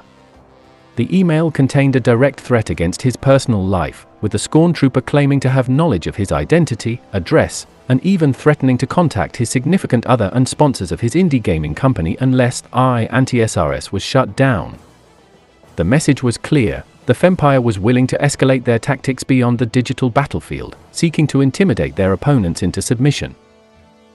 Yet, Shadow Saint refused to back down. He quickly took steps to mitigate the harassment by disconnecting the compromised phone number and email forwarding, and then made a public post to expose the harassment he was facing. The post detailed the threats and the impact it was having on his personal life, especially since he had his young son with him during this time. Despite the relentless harassment, Shadow Saint made it clear that he would not be intimidated into deleting his account or shutting down anti-SRS. In his post, Shadow Saint mentioned that he had involved the police, though he expressed skepticism that they would be able to do much about the situation. He reassured the community that his job and indie gaming company were not at risk, thanks to the supportive nature of his colleagues and the transparency required by his professional responsibilities, which included regular polygraph tests. This public stand against the Fempire's intimidation tactics rallied support within anti-SRS and solidified the resolve of its remaining members. The subreddit, though battered, was determined to continue its fight against what they perceived as the overreach and hypocrisy of ShitRedditSays and its affiliates. The battle lines were redrawn, and while the scars of the recent conflict were still fresh, the resolve of anti-SRS had been steeled by the fire they had just endured. Or was it? The aftermath of the October 2012 upheaval in anti-SRS led to significant changes within the subreddit and among its key members. The moderate feminist faction, which had managed to hold on to power through the turbulent events of that period, and even those who hadn't, gradually began to undergo a shift in perspective. This change became evident in the actions and statements of several former members, particularly those who had been involved in the conflict. One of the most notable examples of this change was the former anti-SRS moderator William McDougall, also known as Willem. On December 14, 2012, he publicly confessed his deep-seated bigotry and sought forgiveness from the very community he once opposed, SRS. In a candid post on SRS Meta, he detailed his journey from being a vehement anti-SRS member and a participant in Art Circle Broke to realizing the toxic nature of his beliefs and actions. William McDougall's confession was raw and introspective. He acknowledged the harm he had caused through his participation in bigoted rhetoric and admitted that, while he had not completely changed, he was striving to control the hateful aspects of his personality. His realization was spurred by various experiences, including an experiment where he created a female account and encountered immediate harassment, which opened his eyes to the privilege he had taken for granted. He also credited a Louis C.K. show for helping him understand the impact of derogatory language on marginalized groups. His confession marked a significant moment, as it symbolized the internal conflicts and changing dynamics within SRS. Meanwhile, SRSucks, the subreddit that had emerged from the ashes of the civil war within anti-SRS, was steadily gaining momentum. By March 1, 2013, SRSS had surpassed anti-SRS in subscribers, marking a significant shift in the anti-SRS movement center of gravity. The more overtly anti-feminist SRSS became the dominant force, while anti-SRS, which had been the original hub of opposition to SRS, started to wane. In May 2013, anti-SRS went private, further signifying its decline. The subreddit had been through too much turmoil, and the constant infighting, coupled with the external pressures from SRS, had taken its toll. When anti-SRS reopened to the public in December 2013, it was under new management. The feminist faction from 2012 remained in power, but they had been joined by several left-leaning moderators who implemented stricter rules banning hate speech. The subreddit, once a bastion of resistance against SRS, had now taken on a more moderated, less extreme tone. The cultural impact of these shifts was noted in April 2014, when Harriet Potter, a key figure in the anti-SRS movement, remarked, "Since SRS got started, I've noticed a shift in the culture of Reddit that makes standing up against bigotry more acceptable." I'm pretty sure the Fempire had at least a little bit to do with that. This comment reflected the broader influence that SRS had exerted on Reddit as a whole. The Fempire's tactics and their ideological battle had not only reshaped the communities directly involved, but had also contributed to a wider cultural shift on the platform. Discussions in SRSS revealed ongoing suspicions that anti-SRS had been co-opted by the Fempire following their brief occupation in October 2012. Members of SRSS suggested that anti-SRS had become a puppet regime, no longer the true voice of opposition it once was. By February 2015, Harriet Potter, who had played a pivotal role in anti-SRS, cryptically remarked, "I wasn't SRS at the time," hinting at her own ideological evolution since those tumultuous days. This statement underscored the complex and often contradictory nature of the allegiances and ideologies that had shaped the history of these subreddits. I now want to take a look at the many subreddits belonging to the Fempire. In their desire for safe spaces devoid of hate speech, the Scorn Troopers took it upon themselves to create SRS-friendly alternatives and, in doing so, scattered the Reddit landscape with dozens of Femperial outposts. I will list them here in the order that they enter the historical record. 1. SRS Gaming. This will be among the biggest subreddits. In the future, it will be prominent in the Gamergate wars. 2. GoldRedditSays. It was like ShitRedditSays, but it had posts they agreed with. The top post on the subreddit criticizes Donald Trump. 3. SRS Business. I think this was supposed to be for more substantial discussions of SRS, but it seems the top post are just images. 4. SRS Discussion. This one seems to have the most actual substantial discussions. 5. SRS Zone. This was for casual discussion. 6. SRS Music. It's for music that SRS users liked. 7. SRS Images. It's for images. The top post is a Tumblr screenshot about the Avengers. 8. SRS News. Speaks for itself. The top post talks about an incident where a Brazilian man was shouting sexist comments at an airplane worker and was prevented from taking the flight by the airplane worker. The users were siding with the woman. 9. SRS Technology. The top post was talking about why Linux sucks. SRSpolitics. Politics in 2012 was leaning libertarian and supporting Ron Paul, so SRS wanted something more left-wing. The top post criticizes Fox News. 11. SRS Meta. It's a place for SRS users to discuss SRS itself. 12. SRS Cinema. The top post highlighted a progressive fake movie poster.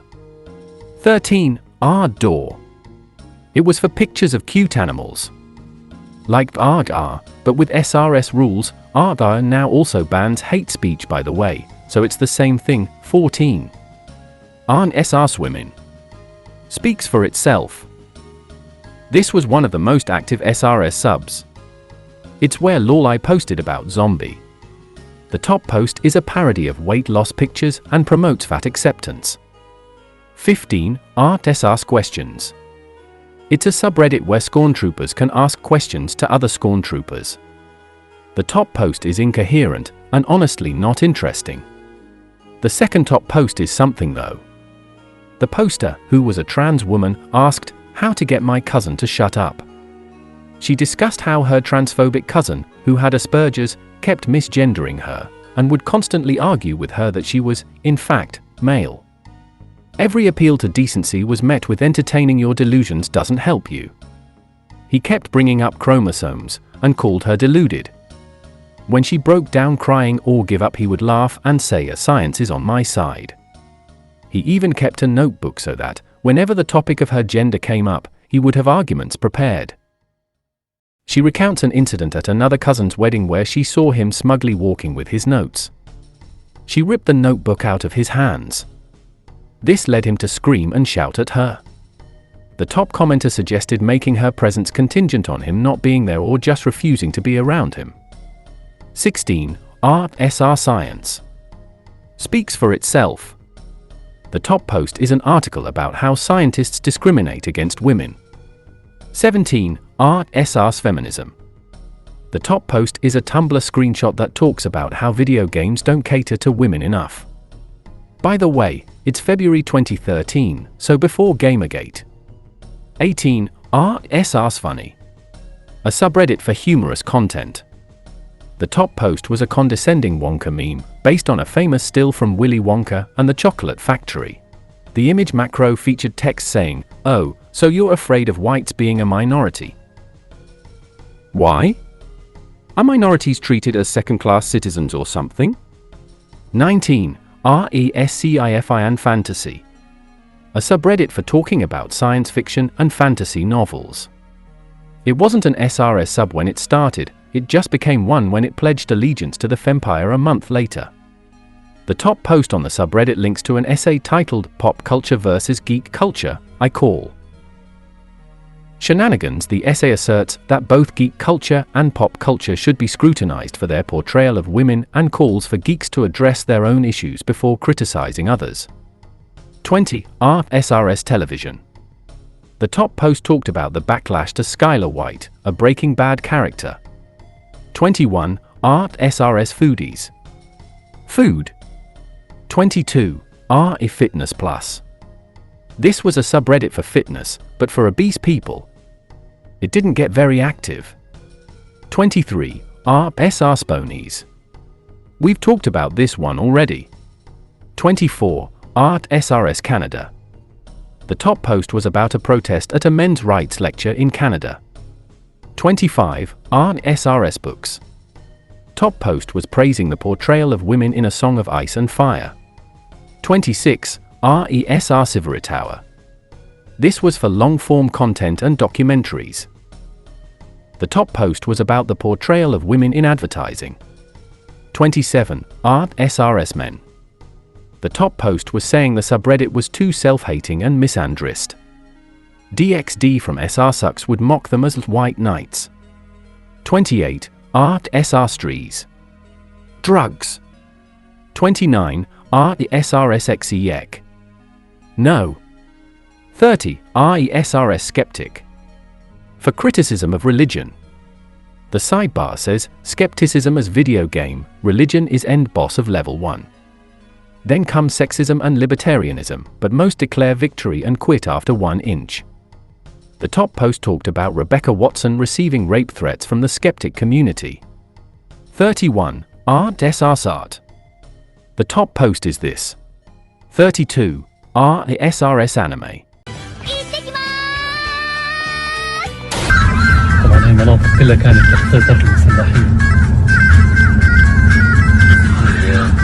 Top post was praising Sailor Moon.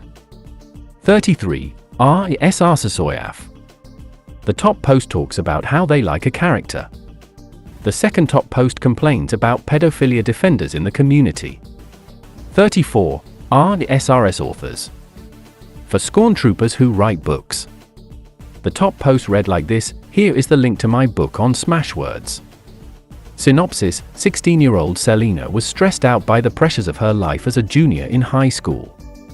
But that monotonous life of homework, SAT prep, and classes was all she wanted after she was kidnapped by a demon king and dragged into a whole new world. Separated from her captor during the transportation process, Selena is left alone and helpless in a foreign and dangerous land. With newly formed allies, she sets out to discover why she's been brought there and to solve the mystery of what makes her so sought after.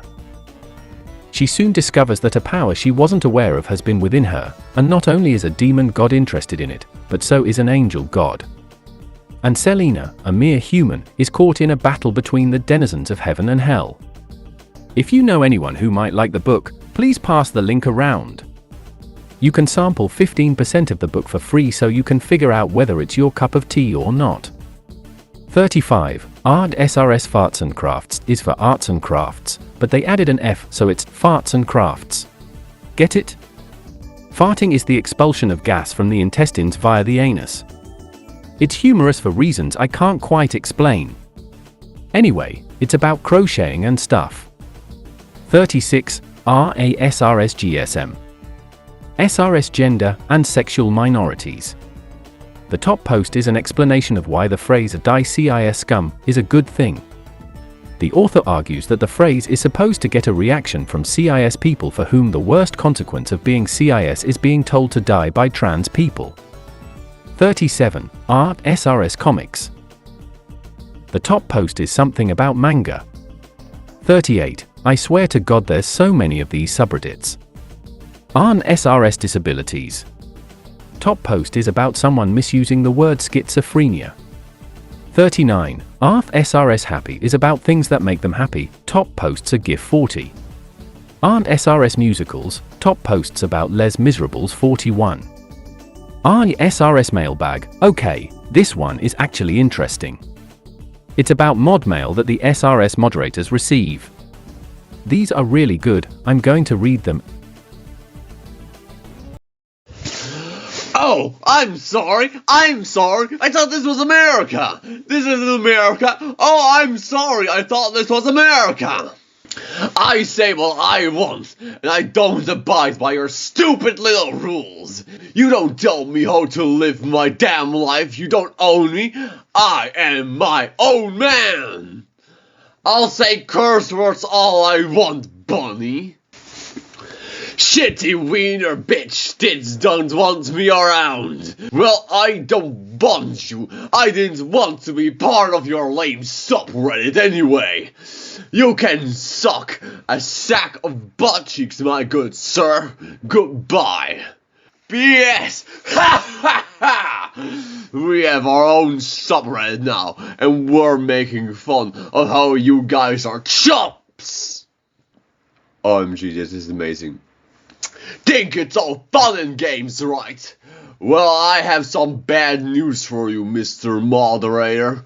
I have a handful of other accounts set up from different computers with different IP addresses already subscribed to your subreddit. This means I can access your posting to the sub and am practically untraceable. I also forgot to mention before that I'm the leader of the Society of Evil Guys, which contains some of the most diabolical men and women I've ever met, all ready to take you down. I hope you're ready, because soon we will destroy both you and your precious subreddit. We have quite the plans for you, Mr. Samuel. But don't think about it too much, because I'm sure you'll be hearing from us real soon. Goodbye for now. Your worst nightmare. Then there's this other monologue with this guy. Basically keeps calling the SRS moderators the F-slur. But the SRS moderator keeps posting American Standard Code for Information Interchange Art. Why does Reddit defend pedophiles? Because it's our culture, bro. Something you don't seem to understand. Redditors will fight till their last breath to stand up to those who are being persecuted. Years from now, people will look back on you in the same way that we now look back on those who persecuted Alan Turing. And that makes me truly sad. On SRS Dharma. In the first post, 3 individuals discussed their personal journeys to Buddhism. Hagen Fan discovered Buddhism in 2003 through Steve Hagen's book, which resonated with his disillusionment with Christianity and led him to practice Zazen independently. Duck Truck was introduced to Buddhism by a college housemate's father, finding solace and a new perspective on suffering, which significantly helped with his depression.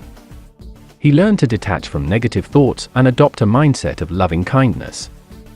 STRYC9, raised in a strict Christian household, found Christianity unconvincing and briefly embraced New Atheism before discovering Zen Buddhism through Brad Warner's book.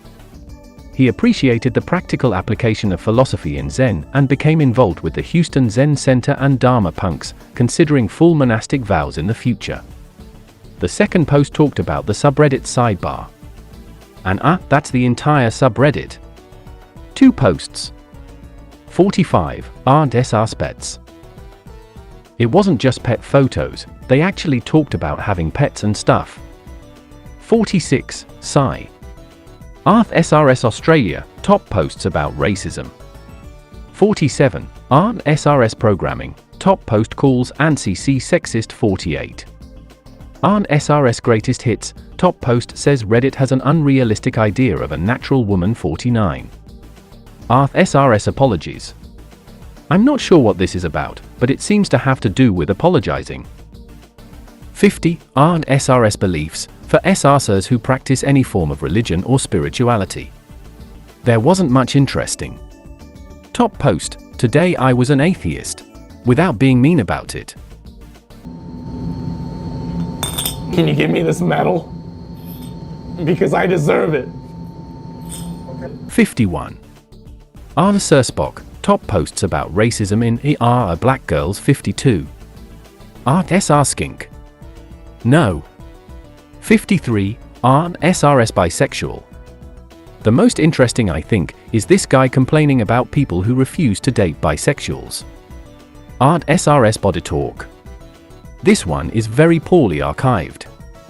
Apparently the tagline was imagining art fitness without the stench of smug. 55. Art SR Cycles. It's about bicycles. You know, a vehicle consisting of two wheels held in a frame one behind the other, propelled by pedals and steered with handlebars attached to the front wheel. Yeah. Sigh amazing. I love that the sidebar is aware of how banal this is. Bikes. No, that's it, just bikes and bike stuff. It had a total of 9 posts throughout its life cycle, which is so little that Reddit decided it was clogging up the namespace and should be purged. 56. SRSpoetry. This one got its own chapter. 57. SR Sucks Broke. It's a subreddit dedicated to criticizing SR Sucks. There is interesting content in air, some of which we'll be covering in the future. One post I'd like to highlight has the following headline about Reddit user Mitt Romney's campaign. From SR Sucks, Mittens thinks he can counter accusations of misogyny by calling his opponents misologists, haters of knowledge. Spicy. 58. SRS GIFs. Pronounce GIF the Dutch way. I guess I have to do this now because I wrote it in my script. SRS GIFs. Top post is about a My Little Pony character who is angry and says fuck everything. You know shit gets serious when there's an angry pony. 59. SRS Motorcycles. Exactly what it says on the tin. 60. SRS Reddit Drama. The top post was about an men's rights user advocating to make friendzoning illegal. If you recall, Typhoid Mary took this one over to post nudes of Laurelai. 61. SR Spoos. Alcohol. 62. SRS Tumblr. This was private for years and never got off the ground. 63. SRS Trans Support. The top post is an interesting story, bear with me. After coming out as trans, many friends and family members were rude and unsupportive to the OP, with some even warning that revealing this to her would be fatal. Despite these fears, when she told her 91-year-old grandmother, she quickly accepted her, consistently used the correct pronouns, and expressed her happiness that ARP's mother now had a beautiful and intelligent daughter, which made her cry from the kindness. The second top post is complained about being cisplained what constitutes transphobia. 64. SRS Recovering. This was a subreddit for those recovering from drug or alcohol addictions. 65. SRS Linux, a place where we talk about GNU plus Linux and related thanks without the sulks and bullshit. Had 6 posts. 66. SR Socialism. There's some really interesting stuff that happens here. It's a bit of a minisaga in itself. It will all be covered in the next chapter, but for the sake of getting things done, let's continue. 67. Social Justice 101. This one is the only one that is still active today. The top is about body shaming and dates to 2023. Impressive. 68. SRS Anarchists. The top post is about a tiny men's rights rally in Toronto that didn't go far. It banned anarcho-capitalists from participating. However, the status of anarcho-primitivism was unclear and controversial. 69. SRS Dramatic Readings. Easily the best one. This one has many hilarious readings of unhinged people who really hate SRS. Here's some samples. This is your work, future editor me. You guys are fucking pricks. Nitpicking the shit out of Reddit. You guys think you are hot shit just because you call someone out for just being funny or adding to the conversation? Seriously, fuck you, rotten hell pricks. Edit. Mai had a wonderful multi-paragraph reply written out to you, Hermy Kermy, but I can't post it because I'm banned. Seriously, fuck you guys. I've spent maybe 30 minutes reading posts in this subreddit, and I have to say, I hate all of you so fucking much. You are the worst type of people, and I really hope karma bites you in the ass. You incompetent fuckwits are much too stupid to figure out a joke, and thus take it at face value and inevitably cry about it like you're bettering the world from some ultimate evil. Can't you understand? You are the bane of society. You do absolutely nothing productive. In fact, I'm not sure you do anything at all aside from sitting on your asses, complaining about things other people do. Your ass-backwards logic stems from absolutely nowhere, so you may as well just change the name of this subreddit to CircleJerkV2. Please, for the love of fuck, stop interfering with anything decent in the world. 70. On SRS Liberty. This subreddit was to complain about libertarianism. Like what enough libertarian spam but SRS. And I think that's all of them. 70 subreddits. That was not all of them, and that was not 70 subreddits. It wasn't all of them, because I only did all of the ones in the official Fempire index of Fempire subreddits. There's like a few like our SRS Armory that weren't in the list. And it's also not 70 subreddits that I just listed, because I included 3 links and that fucked up the counter a bit. Yeah. And the last one was created in July 2013. That was boring, but it's done now.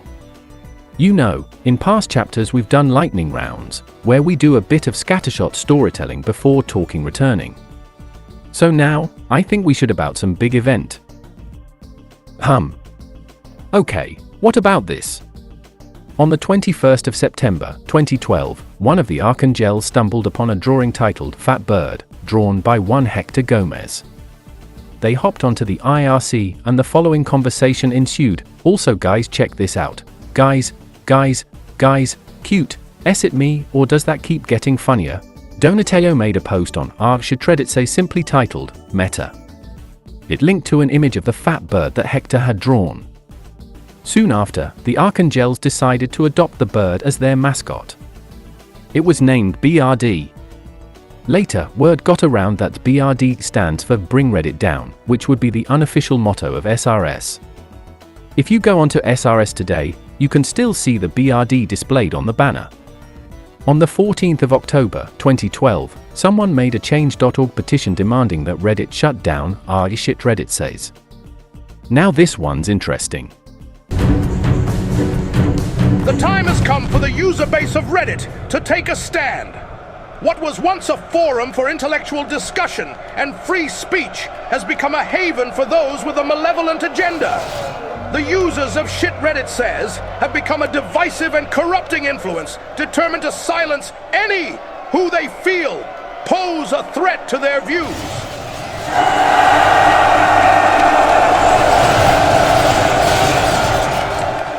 Under the guise of removing child pornography, they have consistently targeted and aggressively silenced their opposition. Let us be clear. We who sign this petition abhor child pornography and the exploitation of those who cannot defend themselves.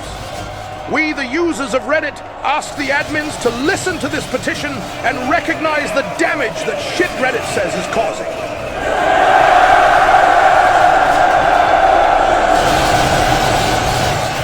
Not only are they damaging the public image of Reddit, but they are also destroying the lives and reputations of their users. This is not about freedom of speech. It is about a group of people who react violently against those they deem necessary.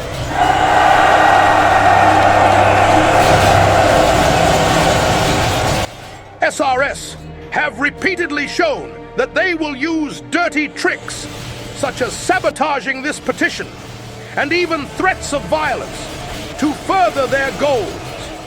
Please ignore the troll-like signatures from SRS members who are just making our point for us. It's got 405 signatures and didn't get anywhere. Better luck next time.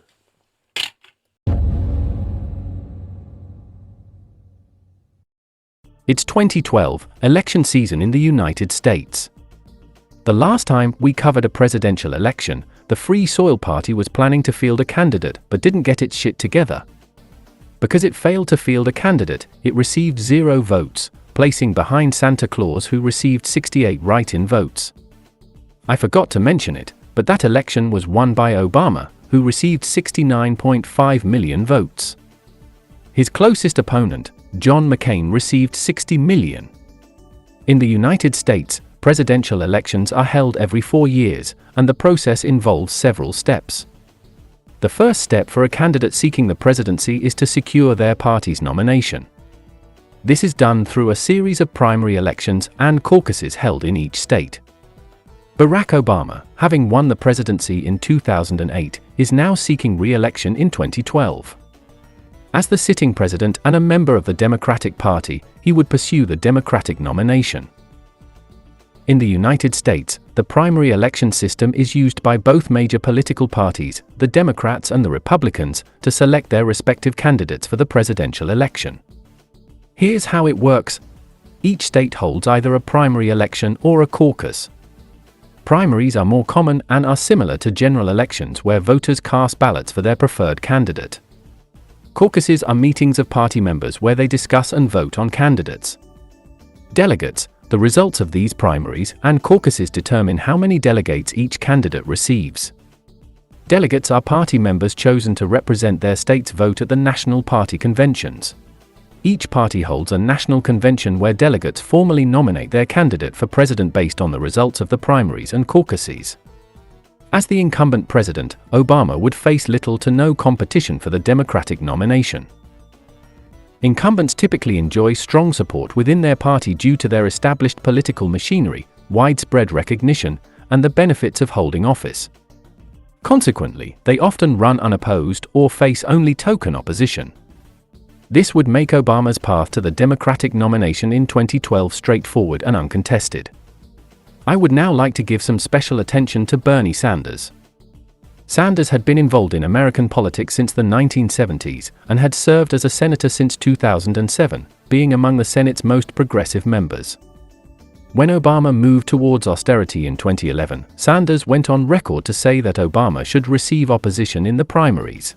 I think there are millions of Americans who are deeply disappointed in the president, who believe that with regard to Social Security and a number of other issues, he said one thing as a candidate and is doing something very much else as a president, who cannot believe how weak he has been, for whatever reason, in negotiating with Republicans, and there's deep disappointment.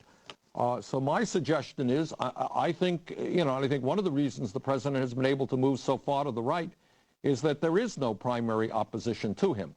And I think it would do this country a good deal of service if people started thinking about candidates out there to begin contrasting what is a progressive agenda as opposed to what Obama is doing. But, and I know that people are demoralized, but we don't have, as Tom and I often say, is despair is not an option, because it's not just for us, but it's for our kids and our grandchildren. And I want people to keep something in mind. A relatively small number of people, called the Tea Party, have had a very profound impact on American politics. I think there are a lot more of us than there are of them. And I think when some of them, who are working class people, understand what they're doing, they will join us. I think we have to give them credit. They have been tough. They've been organized. They've been putting pressure on their political leaders. It is incredible to what degree people like Eric Cantor have not compromised, have not backed down, and they are winning. So I would say to Ryan, discouragement is not an option. I think it would be a good idea if President Obama faced some primary opposition. Most importantly, people have got to educate, organize, bring people together, hold their elected officials accountable. Sanders then began privately discussing launching a primary challenge with several people. There was fear this might hurt Obama's chances to re-election, and Sanders was talked out of it by his fellow Senator Harry Reid. Sanders won't run for president in 2012, but we'll see him again later. Unlike the Democratic nomination, the Republican nomination process in 2012 would be highly competitive. Without an incumbent Republican president, multiple candidates from various backgrounds and ideologies would compete for the nomination. This competition would be intense as each candidate seeks to distinguish themselves and secure the party's endorsement. We have already talked about Ron Paul. He supported legalizing marijuana, ending wars abroad, and most Redditors were throwing their lot behind him. The first state to vote on the Republican nominee would be Iowa on the 3rd of January, 2012. Ron Paul finished in third place. Romney and Santorum got a higher amount of female voters than Paul, leading to that thread on "Are Libertarian advocating for repealing women's right to vote with RobotAnna?" The next state to vote on the nominee would be New Hampshire, which broke for Romney. Newt Gingrich won South Carolina, but Romney then won Florida and Nevada and regained his frontrunner status. Speaking of Romney, do you remember Mitt Romney's campaign? He was a moderator on Art anti-SRS. MRC explains why he chose his username. "I don't actually support Romney, I'm actually in the left, a libertarian sphere of political views, like most of Reddit. This account is a karma investment for when Mitt's campaign makes some inevitable massive fuck-up via Obama, and I can cash it in for tons of novelty comments. I had been making political predictions with friends for a long time. Since early 2010. I predicted that Romney would win the nomination, but lose the presidency, since all other candidates were not viable. Romney is so boring, so middle ground, that unless an obvious star emerged, he'd get it. But he'd lose, because no one is particularly excited about him. When I realized that I wanted to cement how right I was about this prediction, I made this account. In the weeks after the Nevada primary, there were some back and forths. Rick Santorum and Newt Gingrich both tried to overtake Romney's status as frontrunner, only to come crashing down. On the 24th of April, 2012, Romney won Connecticut, Delaware, New York, Pennsylvania, and Rhode Island. With these victories, he became the Republican Party's presumptive nominee, just as Mitt Romney's campaign had predicted.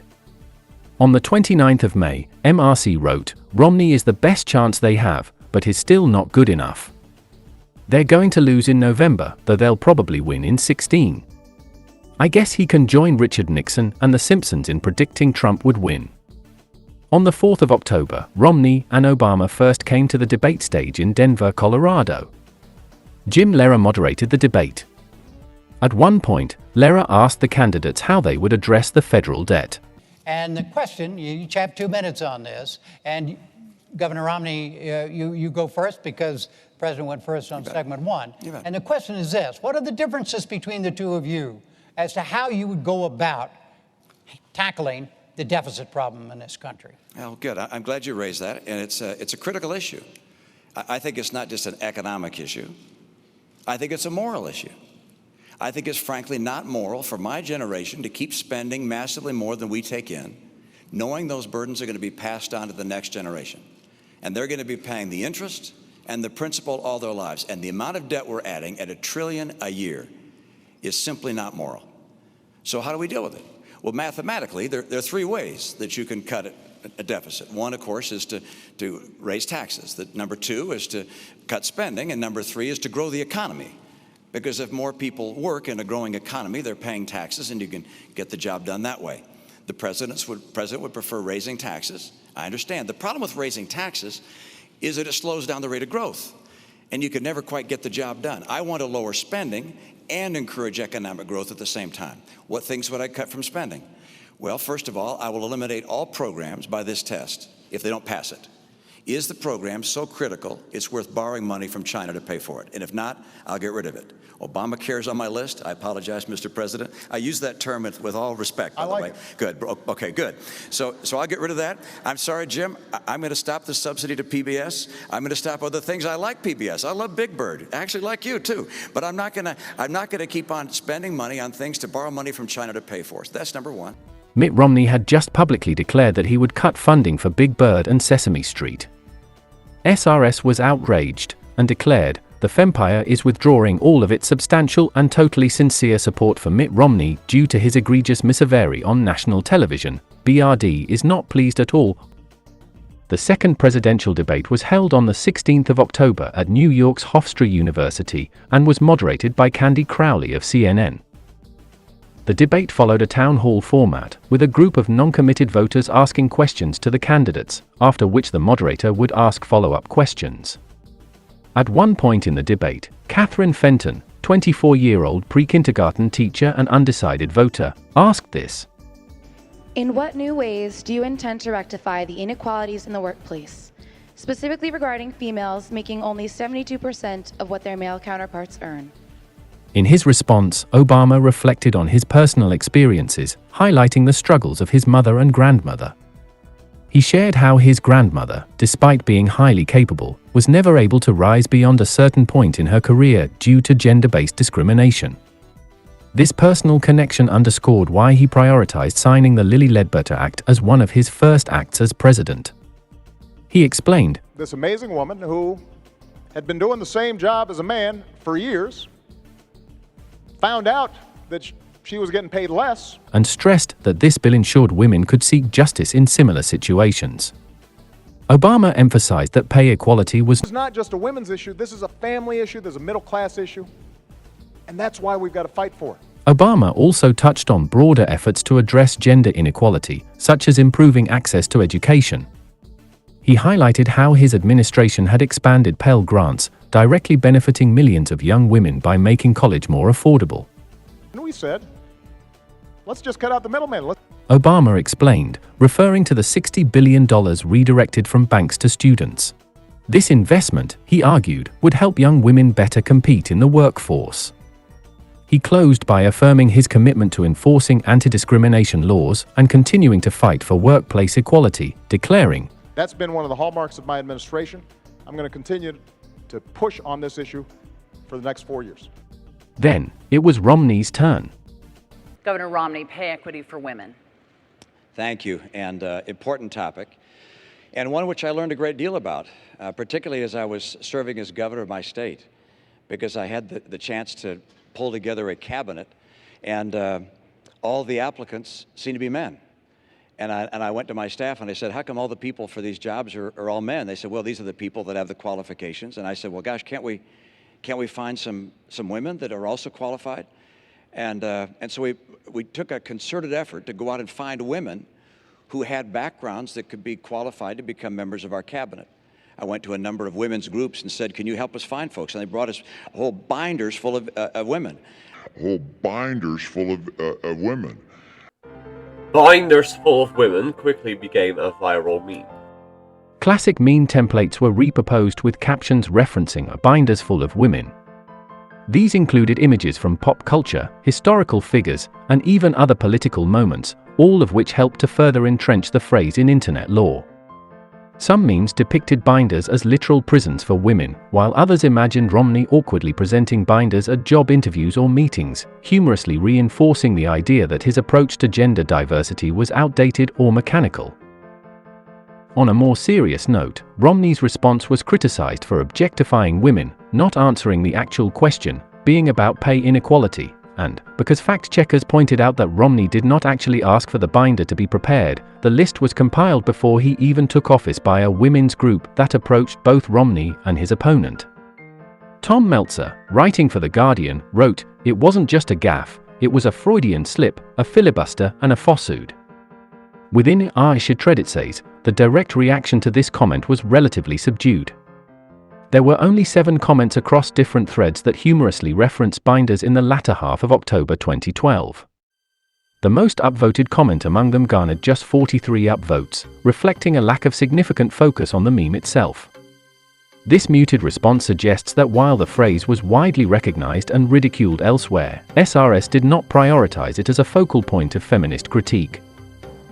Instead, the community chose to engage with more substantive issues arising from the debate, particularly those related to gender pay inequality.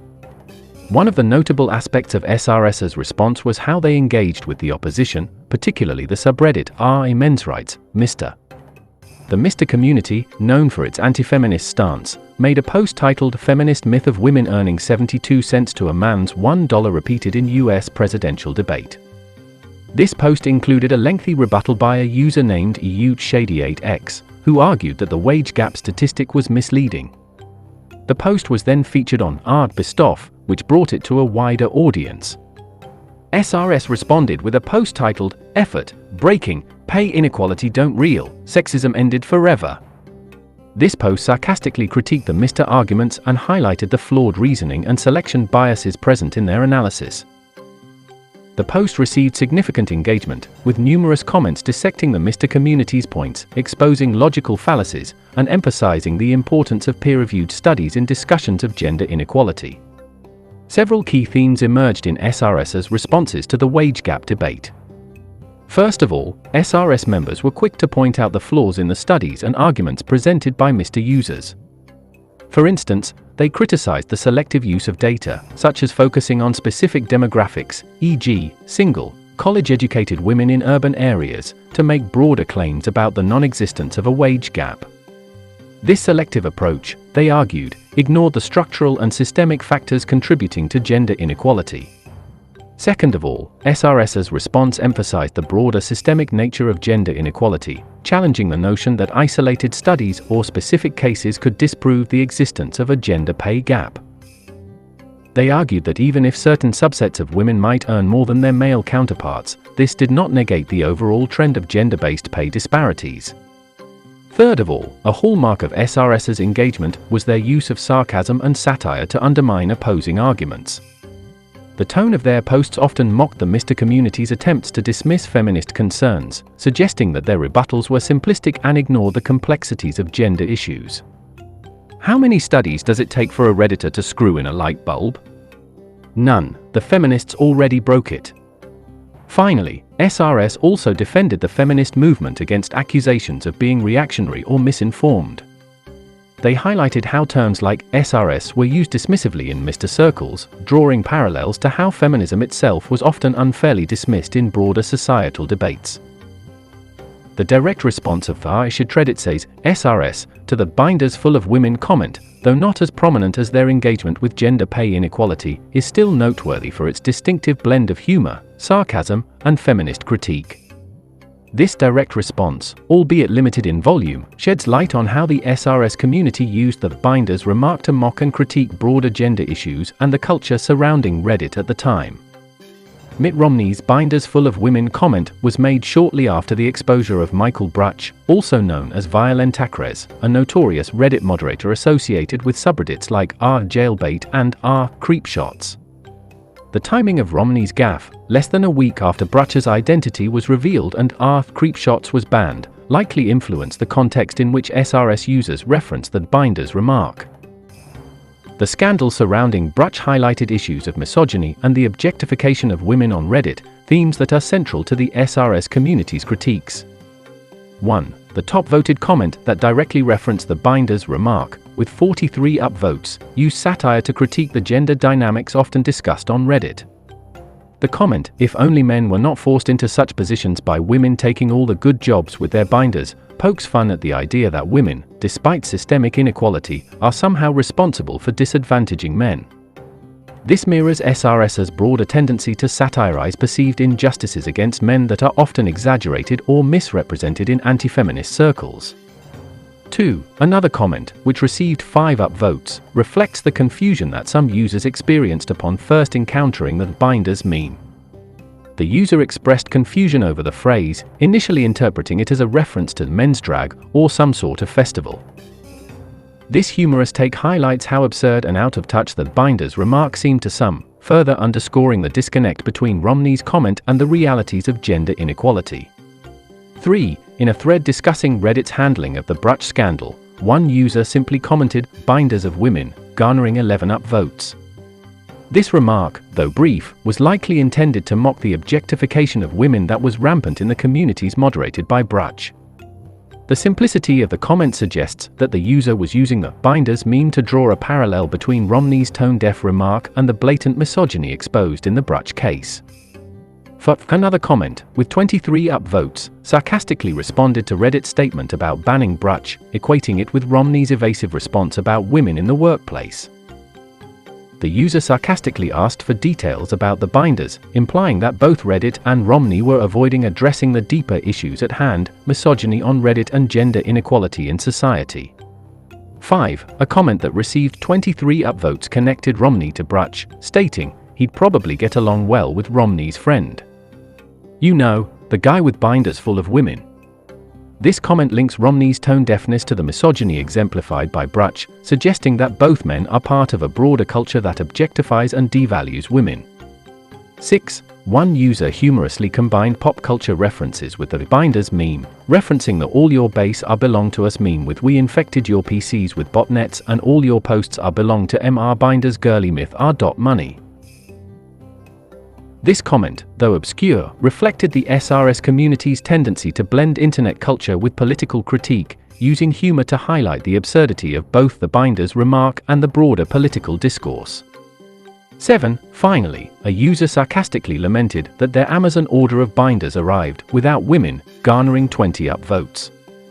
This comment mocks the commodification of women implied by Romney's remark, as well as the absurdity of expecting women to be conveniently available for male benefit, a critique of both consumerism and misogyny. In conclusion, the direct response of ShitRedditSays to the "binders full of women" comment was marked by a blend of humor, sarcasm, and feminist critique. While these responses were fewer in number compared to their engagement with broader gender issues like the wage gap, they nonetheless exemplified the community's characteristic approach to gender discourse. By mocking Romney's gaffe and connecting it to ongoing discussions about misogyny on Reddit, SRS members used the "binders" meme to critique the objectification of women and the superficial treatment of gender issues in both politics and online communities. As Election Day drew near, the Fempire began seriously campaigning for Obama.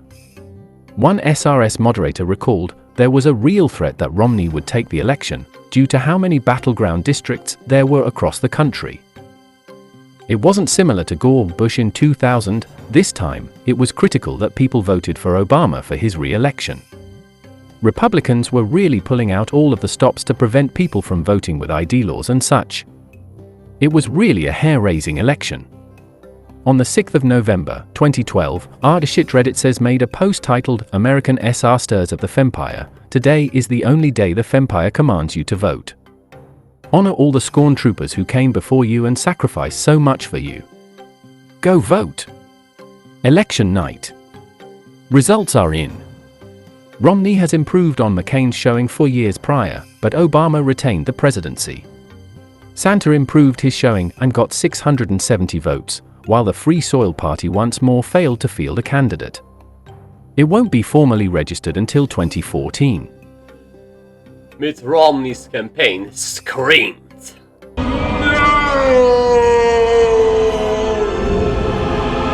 He had made his account so he could farm karma for this. SRS celebrated Obama's victory with a .gif about drinking white male tears. To celebrate the victory, they added the modified version of the seal of the President of the United States to their sidebar. This man wasn't happy though. Shortly after, SR Socialism made a post titled, "Obama bombs Yemen hours after winning re-election." It concerned a drone strike that killed 3 Al-Qaeda militants on the outskirts of the Yemeni capital. One of the top commenters opined that both the Democrats and Republicans supported American imperialism, and that voting third party was therefore preferable. Another wrote this, SRS has a POTUS seal on its sidebar. SRS celebrated Obama's victory while at the same time they tried to appease the left's critique by conceding he is that lesser evil. Whatever. It's obvious SRS only cares for Americans. I got called a privileged first worlder when I got banned from SRSD. It's apparently inconceivable that I'm from a developing country and that I felt American imperialism directly. Here's a thought experiment. Would an Archangel ban a Yemeni person coming into SRSD and telling them Obama is murderous scum? After SRS changed its sidebar image again, another user wrote, "It's hilariously worse now." After equating BRD with the POTUS, now they have BRD, or, as we know, the American president, as the octopus taking over the world, with one tentacle ready to tightly grip Spain. They've managed to turn anti-communist propaganda, the pamphlet was initially about communism and Stalin, into overt pro-imperialist propaganda.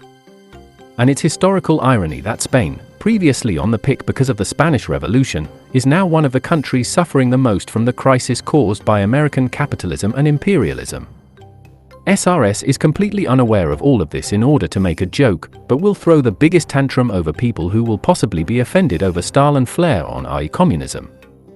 The hypocrisy and lack of perspective is appalling. Fuck this.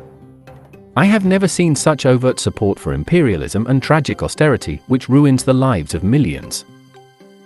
Around the same time, communism had a spat with ShitRedditSays over its support for Obama. Some leftists around this time defected from the Fempire and joined communism and socialism instead. One of these defectors later wrote, "Not to say that the Obama election wasn't important, but I think it was shitty of SRS to force American politics onto the rest of the world. It must have felt degrading and alienating for people in other countries to never have their own electoral politics represented on SRS. SRS has always had a really Americentric frame of reference, hasn't it? It's all a part of the prejudices and entitlements that exist outside of SRS. All spaces on Reddit are treated as American spaces by default, with a few notable exceptions, and people were seeking out SRS specifically for a refuge from all of that bullshit. Then the mods drop the Vote Obama post on the community, slap the SCOTUS seal in the sidebar, slap up American flags everywhere. Do you not see how this might alienate people who wanted SRS to be a refuge? They weren't forcing them to pay attention, but the same unchecked US privilege was there as was everywhere else on Reddit. The Vote Obama sticky was clearly aimed at Americans because there exists a tacit assumption that SRS is an American space, just like the rest of Reddit. And that wraps this chapter. SRS rallied behind Obama, but some of its socialist and communist members didn't like it. In addition to the presidential election, the United States also held Senate and House elections in 2012. The purpose of these elections is to fill these seats and ensure representation of each state at the federal level. Senators and House members play a crucial role in passing laws, approving treaties, and confirming presidential appointments such as judges and cabinet members. While the presidential election dominated the headlines, the 2012 House of Representatives election saw numerous candidates vying for seats, many of whom were lesser known to the general public. Among these candidates was Reddit user _Diabla, known in real life as Laura Molina, who will be explored in the next chapter.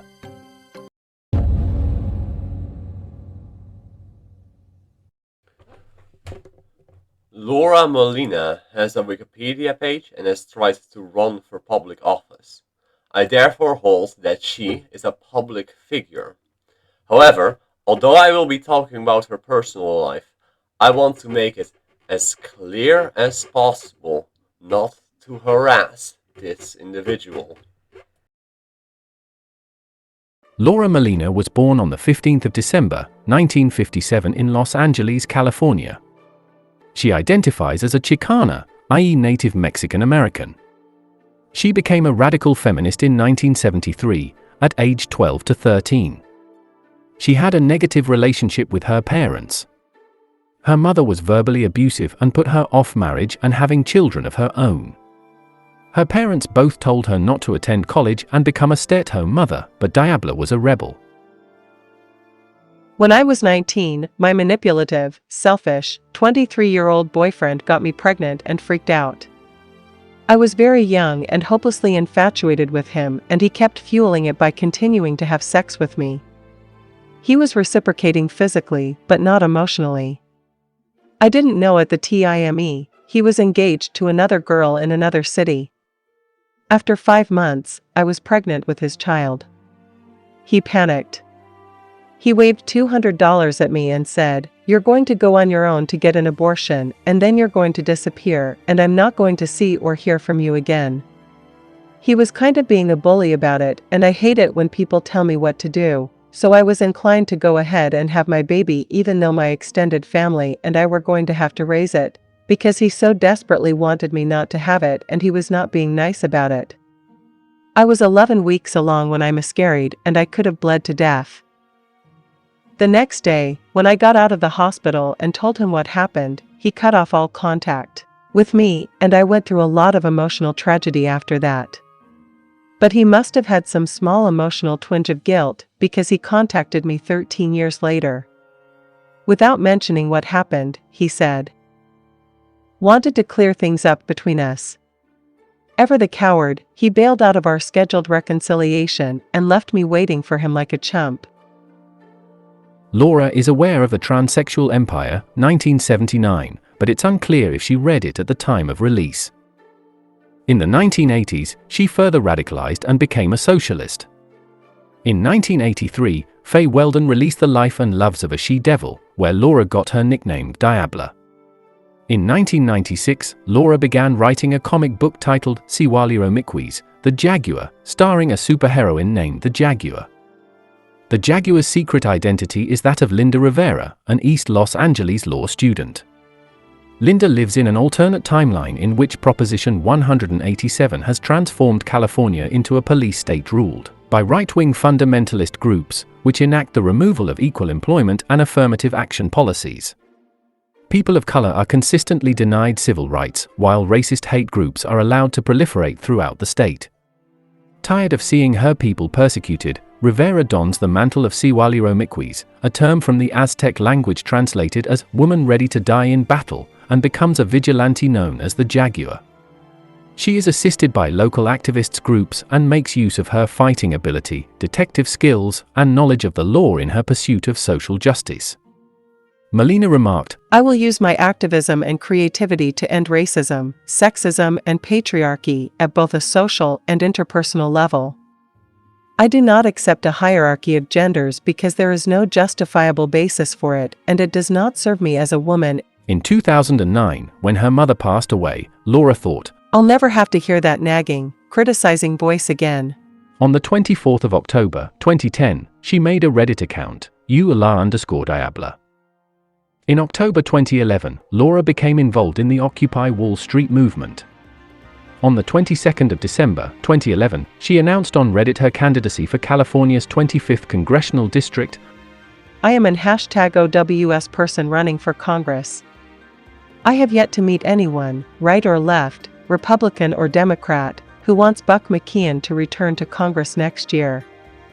He's the wrong side of every issue of concern to ordinary Americans: Social Security, the wars in Iraq and Afghanistan, equal rights, civil liberties, church/state separation, consumer issues, public education, reproductive freedom, national health care, labor issues, gun policy, campaign finance reform, the environment, and tax fairness.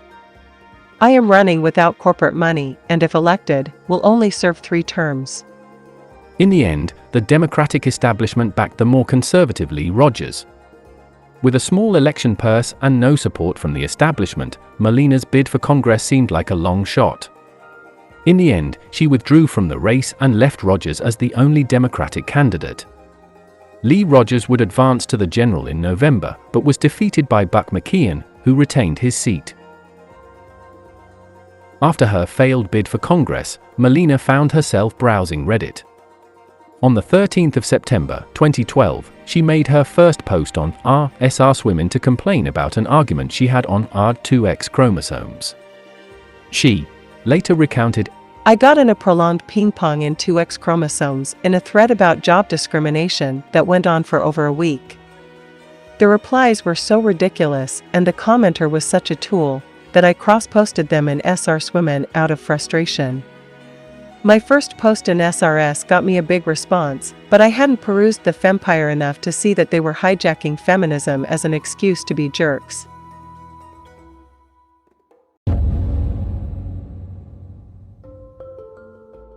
TERF is an acronym that stands for Trans Exclusionary Radical Feminist.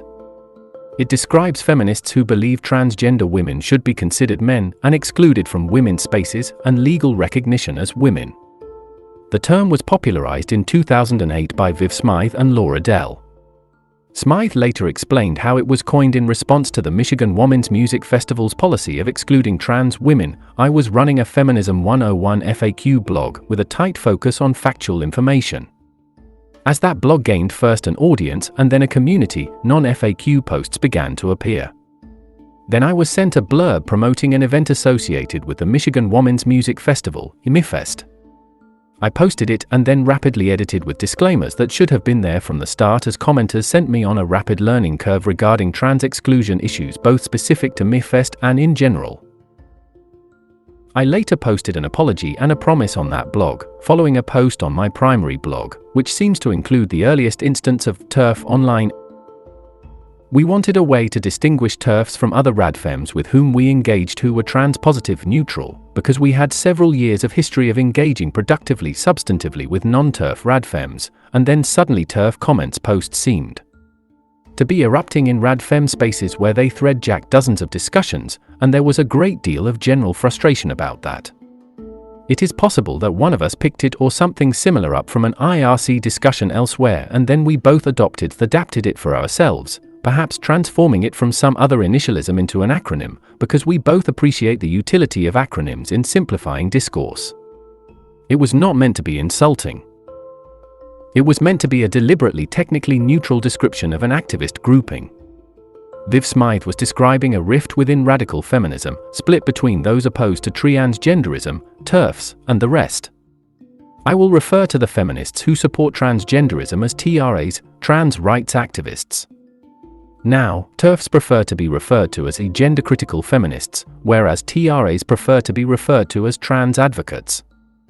However, I will still call them TERFs and TRAs, because doing so requires less vowels. As early as May 2011, ShitRedditSays was mixed on trans issues. You may recall that Anonymous1 and hot_2_trot had an argument about whether trans women should disclose being trans to their spouses. However, the SRS mod team leaned more decisively towards the TRA side. You might recall that RobotAnna was a Fempire moderator. It seems that, around the last months of 2012, there was a noticeable increase in TERF comments in the Fempire. Records are sparse, but I'll tell you what I know. On the 5th of November, 2012, a user on SRS discussion made a post titled Cissexism in SRS. Cissexism is a somewhat archaic term that you don't see a lot these days. In modern-day parlance it would be called transphobia. I'm getting pretty fucking sick of seeing sexist bullshit being upvoted in the Fempire. Just so you assholes know, you never have a right to know what I was assigned at birth. Being assigned male at birth makes me no less of a woman in any fucking way. How hard is that to get through your thick cis comms? Just now, I reported a post of SRS main that already had fucking 41 votes, down votes, with an argument that basically said, I recognize that this trans man is male, but I also recognize how his birth sex is relevant in some cases. No, you fucking shitheads! It isn't relevant! Ever, ever, ever! Edit, I calm down a bit, but I'm not changing anything to the above post. The Fempire is supposed to be a safe place for trans people, and it makes me furious to see the sexist transphobic things get upvoted here. It is never considered okay in SRS for the validity of the individual sexuality to be discussed. But I've seen quite a few conversations in the Fempire questioning the validity of trans people's identities. These conversations have no place in a safe place for trans people. You can't be a part of SRS and expose the sexist views. This isn't a shopping cart activism. You are not allowed to pick and choose which social justice fights are valid. Later in November 2012, a user named NeverSayWeber made a post, the contents of which are lost. For his post, he was ostracized, berated and called transphobic. I'm on my phone and leaving soon, so apologies in advance. If this isn't up to my usually embarrassingly low standards. I'm also speaking from a position of privilege, sarcasm. So even though I'm trying not to, I might end up taking out the ass and appreciate tactical smackdown I deserve if I do.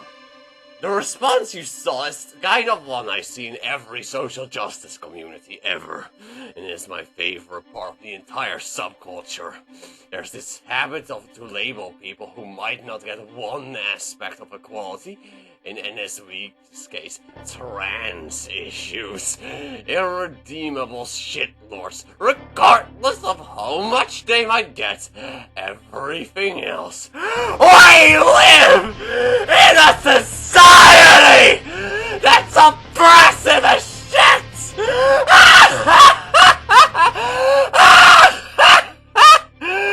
And it's hard for non-trans people to get it whatsoever.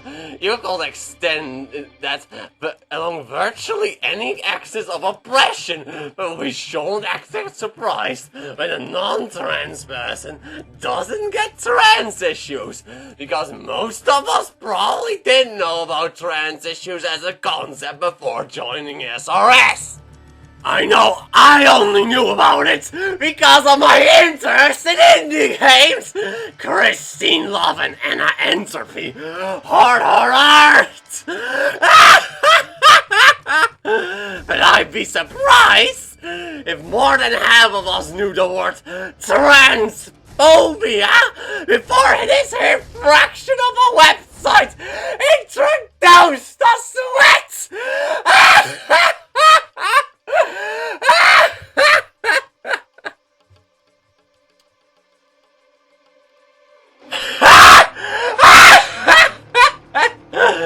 I'm pretty sure I was just rambling there, so let me inorganically address some obvious points of contention. I'm not saying the privileged deserve cookies for caring about minority issues. It's literally the least we can do.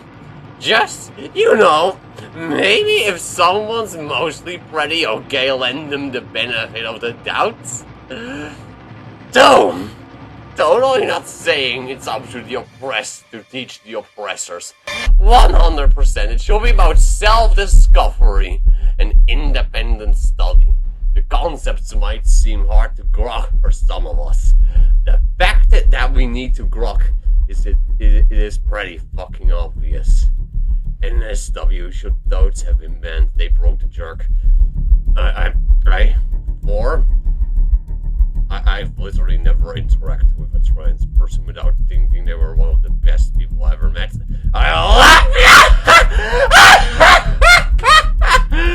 This doesn't really have anything to do with the rest of my post. It's just hot. Ninja edit. Holy fuck, weirds. I'll probably try to clean this up in a few hours.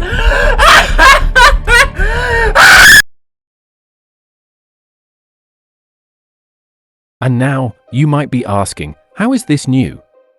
Weren't there already transphobic comments way back in May 2011? And you would be correct. The only evidence that TERF activity actually increases at this time is this post on the 6th of January, 2013, saying, "So recently I've seen posts saying that a shitlord who says they are female must actually be male." Recently implies that this is something new. That it is becoming extra prominent. Anyway, back to Laura Molina. I've been stalling this reveal for a bit, but Molina is a TERF. In 2015, she described how she became one.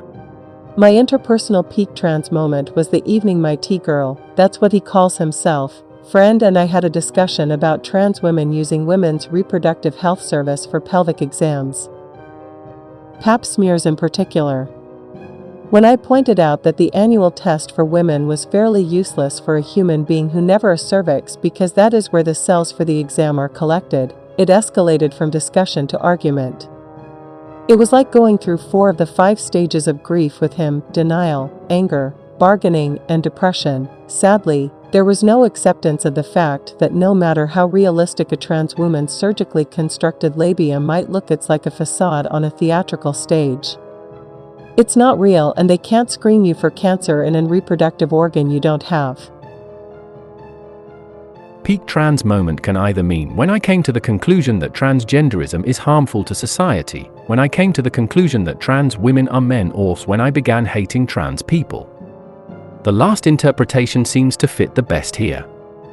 Notice the term interpersonal as opposed to societal or ideological. That begs the question, what was her ideological peak trans moment? Personally, I believe it was when she read The Transsexual Empire by Janice Raymond.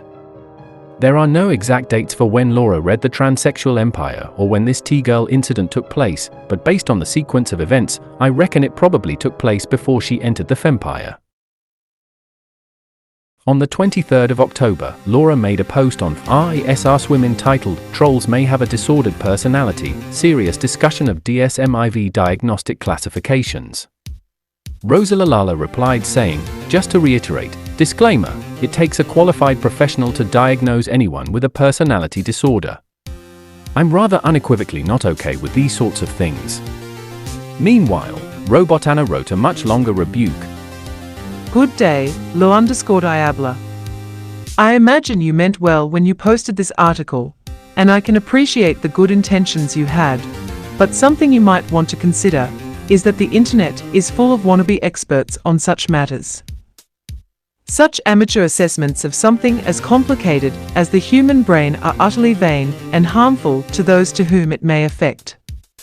I would ask that you be more considerate in the future when considering whether or not it is a good idea to post such a thing, and more so when determining whether or not it is something worthwhile to defend. I assure you that it is not. I will reiterate this disclaimer. It takes a qualified professional to diagnose anyone with personality disorder. That is the only thing that should be on the page you're linking to in the original post. Other than that, you are encouraging people to mull over such information, and then they would go on to perpetuate ableist behavior in themselves and those they affect with them as information. Check this out. Failure to conform to social norms, deceitfulness, as indicated by repeated lying, use of aliases, or conning others for personal profit or pleasure, consistent irresponsibility, lack of remorse, as indicated by being indifferent to or rationalizing having hurt, mistreated, or stolen from another. From that I could come to two conclusions.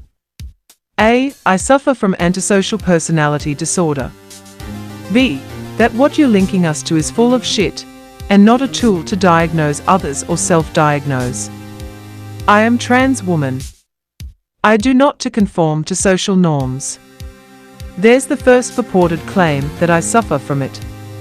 I am trans woman.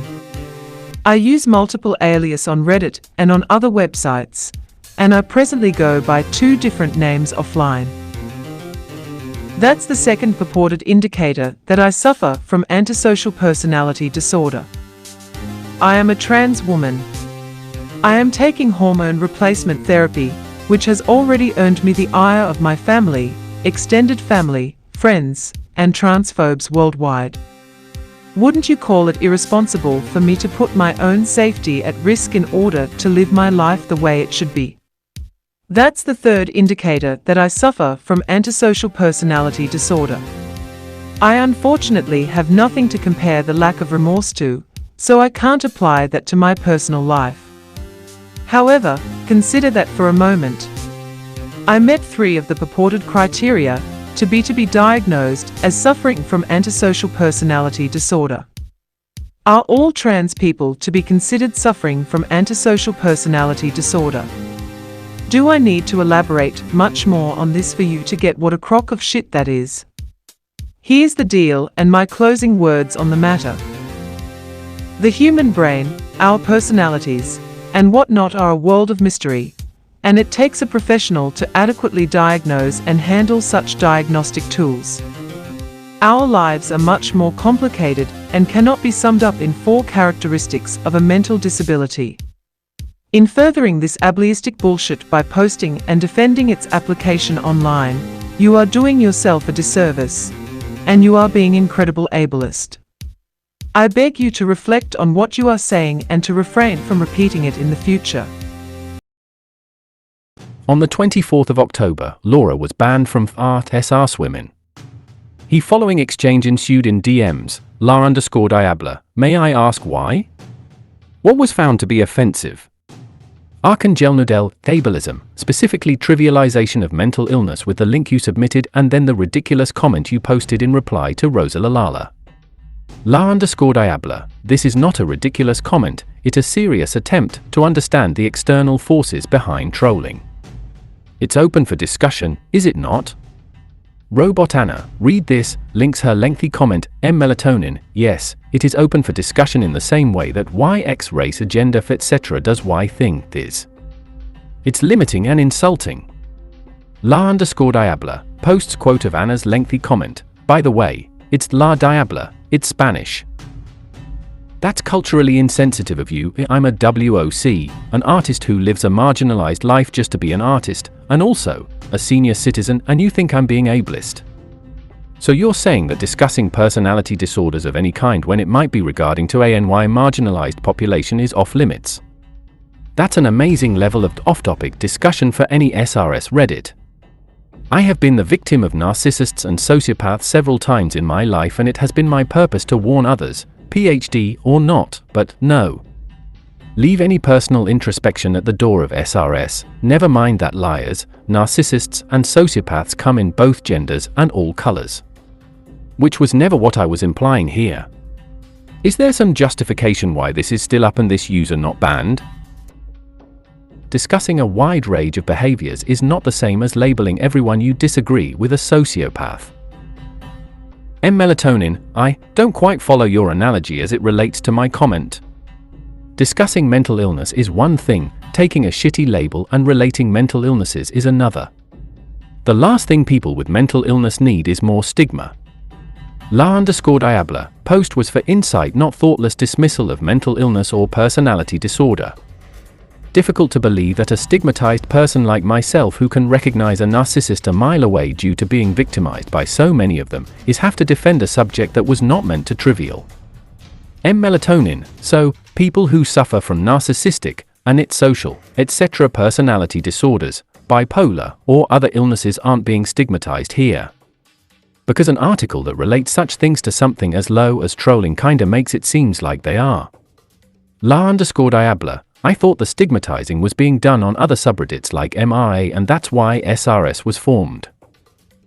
Because the article I posted suggests trolls may have a combination of personality disorders, including narcissism, this is considered some kind trolling by me. I find it hard to fathom the very idea of stigmatizing narcissists since they victimize vulnerable people and many of them are considered predators. Narcissism is not equatable to depression, which is a transitory mental illness and not a personality disorder. When narcissists victimize others, they often cause PTSD in their victims due to the psychological trauma and injury they inflict. How can that be defended by banning me? Melatonin, never said you were trolling. Still, personality disorders aren't classified as a type of mental illness? Well, suck it psychology books. So one type of mental illness is acceptable to treat while the other should be loathed, possibly allowed to made worse with lack of treatment. You know what, never mind. There is nothing positive that could be reaped from this exchange, good day. La_Diabla, now you are being dismissive. You are saying that sociopaths who victimize others should gain acceptance for their illness somehow? Please explain that to me further because I can't equate bipolar, depression or schizophrenia with antisocial behavior relationship creeper, continue harassing the mods, that will definitely get you unbanned. Melatonin, no one is mentioning unbanning you. Maybe you should take a hint, yeah? La_Diabla, maybe you should fuck off. She was also banned from ShitRedditSays and last SRS microaggressions. When she told the moderators on SRS kiss my ass, an Archangel sent an image referencing Romney's binders full of women comment. Having been cast out of the Fempire, Laura decided to defect to SR sucks. A commenter, You Crypto Today said, I am a trans woman. Repeat until people can't be fucked having a discussion with you. La_Diabla, I'm a real woman and a member of racial minority, but her marginalization is more legit than mine. They are actually claiming that all mental illnesses are equal. Someone who is a sociopath is equivalent with a person suffering from PTSD, and to differ with SRSers is to be ableist. It's psychological bullshit that put serial killer Ted Bundy on level ground with Amanda Todd. After Laura was banned from the Fempire for ableism, two of its moderators, RobotAnna and M. Melatonin, continued the fight via alts. They talked about trans issues and told her she was privileged because she was a cisgender woman. Laura remarked that they've made dumb references to something awful, extension, as if they actually had any dirt on me or something. Remember that Laura was initially banned for being ableist. It's not clear how the conversation was steered from ableism to trans issues, but my theory is that RobotAnna saw Laura's comment, "I'm a real woman and a member of racial minority, but her marginalization is more legit than mine," and this led Anna to take offense at the implication that she was not a real woman, thus leading to the change of subject. When I approached Anna about my theory, she said this: "I didn't really give her any thought other than that response I gave her, and then her ridiculous reaction to it being funny. I don't get upset if someone shows their true colors, I'm pretty proud of it when I invoke that reaction." And yeah, in her case I made the effort to explain why her comment sucked and she went full Sephiroth about it. She was always like that and I saw through her? If I ever talked about her in irk or whatever, it was to laugh at how blatant she was. On the 6th of January 2013, Dogmantra made a post in SRS discussion berating the amount of transphobia that is tolerated in SRS. In the comments, Archangel Gabrielle approved and said, "Nice post, you can cross-post it to SRS Meta." A few days later, on the 9th of January, Gabrielle made a post on SRS titled, "Meta, a helpful reminder to TERFs and other assholes, you aren't welcome in the Fempire." This is the first time the term TERF was ever used on SRS. With the Fempire making its stance on trans issues clear, some TERFs in the community decided to create r/transcritical, a new subreddit for TERF members who had been expelled from the Fempire. It is likely that r/transcritical was the first TERF subreddit ever created. r/transcritical was a private subreddit. The reason it was set private may or may not have involved a user called Valkyrie Throwaway. Valkyrie is a trans woman who doesn't like TERFs. To give an idea of her personality, here's a post from her on SRS microaggressions, the mere existence of trans women being considered perverted and violating. That's it. That's the microaggression. And it is everywhere, particularly championed by the TERFs. Trans women getting access to women's shelters? No can do, they will trigger the CIS women in there. Trans woman sitting by herself in a sauna she's allowed to use, then some teenagers that are not allowed to use it briefly enters then exits, later claiming it was their fault and nobody should take issue with the trans woman. TERF translation: trans woman exposed herself to the teenagers, violated the changing room, farted everywhere and did a nude crab walk in front of a toddler. Trans women saying they are women? Gross violation of women's rights, heavy pervertedness, conspiracy by the patriarchy, bathroom panic laws, obviously deluded. The worst part is, TERFs aren't a loud minority with no actual power. They have immense power and are largely the reason trans women in particular have it so difficult today. Fuck everything. This might be a macroaggression. On the 30th of January, Ghost Girl, an r/transcritical moderator, wrote, "We transcritical feminists had to make our Reddits private to exclude trans bullies like Valkyrie Throwaway from invading our discussions. It's very difficult to discern exactly what happened. It's possible that some confrontation between Valkyrie and the TERFs took place prior to the creation of r/transcritical and this led the subreddit to be set to private as a precaution. It's also possible that some confrontation within r/transcritical led the subreddit to be set to private. The evidence is too limited to allow a definitive conclusion about the sequence of events that led to the subreddit being hidden from public view. On or shortly before the 21st of January 2013, Laura Molina was invited to become a moderator on r/transcritical and accepted. The subreddit had less than 10 subscribers at the time.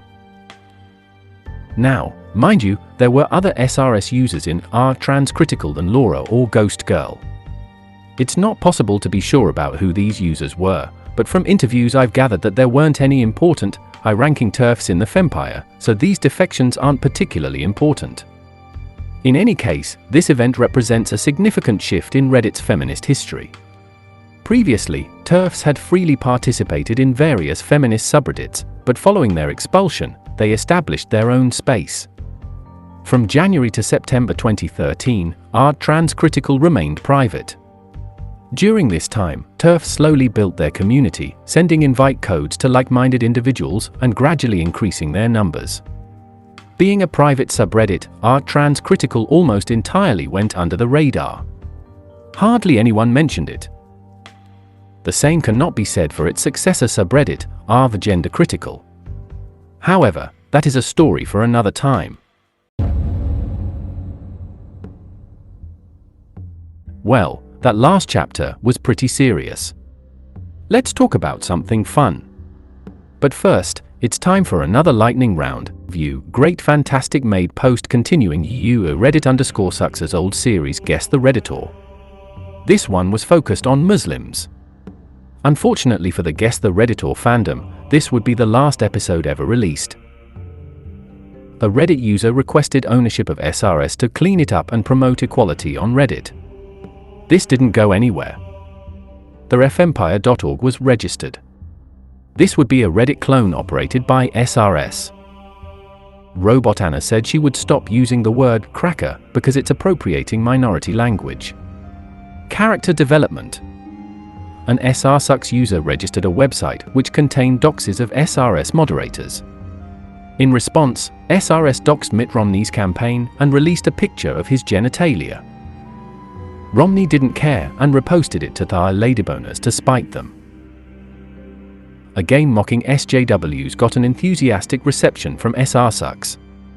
The creator showed up, turned out to be pro-SRS, and took down the game out of spite. SRSucks users weren't satisfied enough with just complaining about ShitRedditSays, and created Tumblr in action for more material. SRD covered the development which doubled its subscriber count. An anti-SRS moderator was doxed and threatened. SRSucks reached 2,000 subscribers. Laurelai was removed as a moderator on Transgender. Former anti-SRS moderator William McDougall fully defected to SRS and begged forgiveness on SRSmeta. SRS reached 30,000 subscribers. An SRSucks moderator defended the left-leaning shitlords and was demodded. Legends speak of a shadowy figure, a digital crusader whose name strikes fear into the hearts of the virtuous and the vile alike. His name? Bubbly Booble. His mission? To challenge the mighty Fempire, in a campaign so relentless, so filled with fervor, that it has become the stuff of legend. On the 27th day of March in the year 2010, a spark ignited, a new account was born. Bubbly Booble emerged onto the vast expanse of Reddit, his purpose yet unknown. For 2 years, he wandered, a digital nomad, observing the currents of discourse and the tides of controversy. He was a phantom, silent and watchful, until the fateful day of the 17th of May, 2012, when he decided to step into the fray. It was on this day, under the watchful eye of the subreddit ShitRedditSays, SRS, that Bubbly made his stand. A post had emerged, condemning a user from VlartsPix who had taken a non-consensual photo of a woman in topless clothing during a graduation ceremony. The righteous fury of SRS was palpable, their support for the violated woman's privacy unwavering. But Bubbly, with a boldness that would define his legend, saw things differently. She sexualized herself by wearing that thing. It's hard to call it clothing, he declared. His words were met with outrage, a cacophony of dissent that culminated in his swift banishment from the subreddit. You fool! I have 70 alternative accounts! Like a phoenix rising from the ashes, he returned with renewed vigor, forging countless new alternative accounts, each more cunning than the last. SRS's mighty moderators could ban him, but they could not silence him. Bubbly was a juggernaut of indignation, his spirit unbroken, his keyboard a weapon of defiance. The SRS moderators, in their desperation, created Bubbly Boobletown on the 11th of January, 2013, a bastion dedicated to tracking his ever-multiplying alts. Here, they shared their cues. 1. posts almost constantly throughout the day too. Tends to show up in threads with comments featured on SRS, as of 2014, its TBP or any trans-related subs, 3. Complains about SRS, 2, 4. Accuses others of being bigots using weird, corrupted social justice terms, 2, 3, 4, 5. Telling the person he's arguing with they've lost, 2, 3, 4, 6. Threatens to report people to Reddit and or contact authorities, 7. Threatens to fight people to the death, most famous with stupefyingly, 8. Is a bigoted shitlord in general, focusing especially on trans people and women, 9. Play off accusations of being bubbly booble in really weird, transparent ways that aren't convincing anybody, 10. Cries to SRS sucks about this, sub, 11. Threatens to dox people by suing or telling people to sue him, 12. Accuses others of having multiple alts, 13. PMs users calling them bigots and threatening legal action, 14. Commenting on those users' comments randomly, the list grew, but so did Bubbly's infamy. He was a master of disguise, an artisan of anonymity, slipping through the digital net like sand through fingers. The chronicles of Bubbly Boobletown were filled with tales of his exploits. His alts, like shadowy specters, haunted the forums day and night. He infiltrated threads, especially those highlighted by SRS, TBP, or the ever-contentious trans-related discussions. He wielded words like weapons, accusing others of bigotry, threatening legal action, and promising to report his foes to the highest authorities. His rhetoric was a strange concoction of corrupted social justice terms and bizarre, pseudo-intellectual arguments. No one was safe from his relentless pursuit. He was relentless. He was tireless. He was legendary. He threatened, he accused, he taunted, but above all, he persisted. No ban could hold him, no moderation could deter him. For every account that was banned, 2 more rose in its place. By the time Eud Fistafan Angry Goddess had compiled a list of his alternate accounts, the numbers were staggering. 54 alternative accounts by October 2013. The numbers kept growing. By March 2014, they tallied 81, 115 by September 2014, and by the final tally on the 20th of January 2016, a jaw-dropping 145 accounts. Each new identity was a testament to the indomitable spirit of man. I bet we could come up with a detailed psychological profile of this guy based on the names he comes up with. From what I gather, he is an Irish amateur pilot who smokes pot, drinks alcohol and enjoys cranberry juice, possibly together. Look for a man ordering Cosmos. He is fan of Winston Groom and Joey Butterfucko, lives in the American Southwest and is enthusiastic about the end of the alphabet, long-distance sex toys, Russian history, and is paranoid about the prospect that foreign musicians are espionage operatives. Also, he may or may not be a dog. In the Grand Coliseum of Reddit, Bubbly Booble was both gladiator and beast. He roared defiance against the SRS, calling them e-Taliban and terrorists. His rhetoric was fierce, his resolve unyielding. In his eyes, he was not the villain of this tale, but the hero, standing alone against a tide of perceived injustice, a lone wolf battling a pack of lions. SRS is the universally recognized hate group of which you are a member. SRS is the universally recognized hate group that organized the lynch mob that brought you here. SRS is the universally recognized hate group that you think you can deny affiliation with, but don't bother, it won't work. Your denial of SRS affiliation is wire fraud. As the legend grew, the community debated the true nature of this enigmatic figure. You with the Eyes of Light posed the question that many dared not ask. Serious discussion time. Is Bubbly Booble a troll? Opinions were divided. Some saw him as a masterful troll, too over the top to be real. Others believed he was an earnest crusader, albeit one whose methods were as unconventional as they were infuriating. His threats were legendary, promises to report users to the FBI, to revoke their degrees, and even to engage in physical combat. In their search for answers, some whispered that he was the same person as Boylston Boss, a user that had plagued SRS back in 2011. However, Bubbly denied the connection. As the years wore on, the very subreddit dedicated to his downfall, Bubbly Boobletown, decided to go private. On the 21st of April, 2015, they sought to starve him of the attention he so desperately craved. The strategy, it seemed, bore fruit. By mid-2016, the digital realm was quiet. After 4 long years, Bubbly had ceased his activities, the once thunderous clash of his crusade now a distant echo. Some say he migrated to the uncharted territories of Vote, seeking new battlegrounds for his tireless crusade.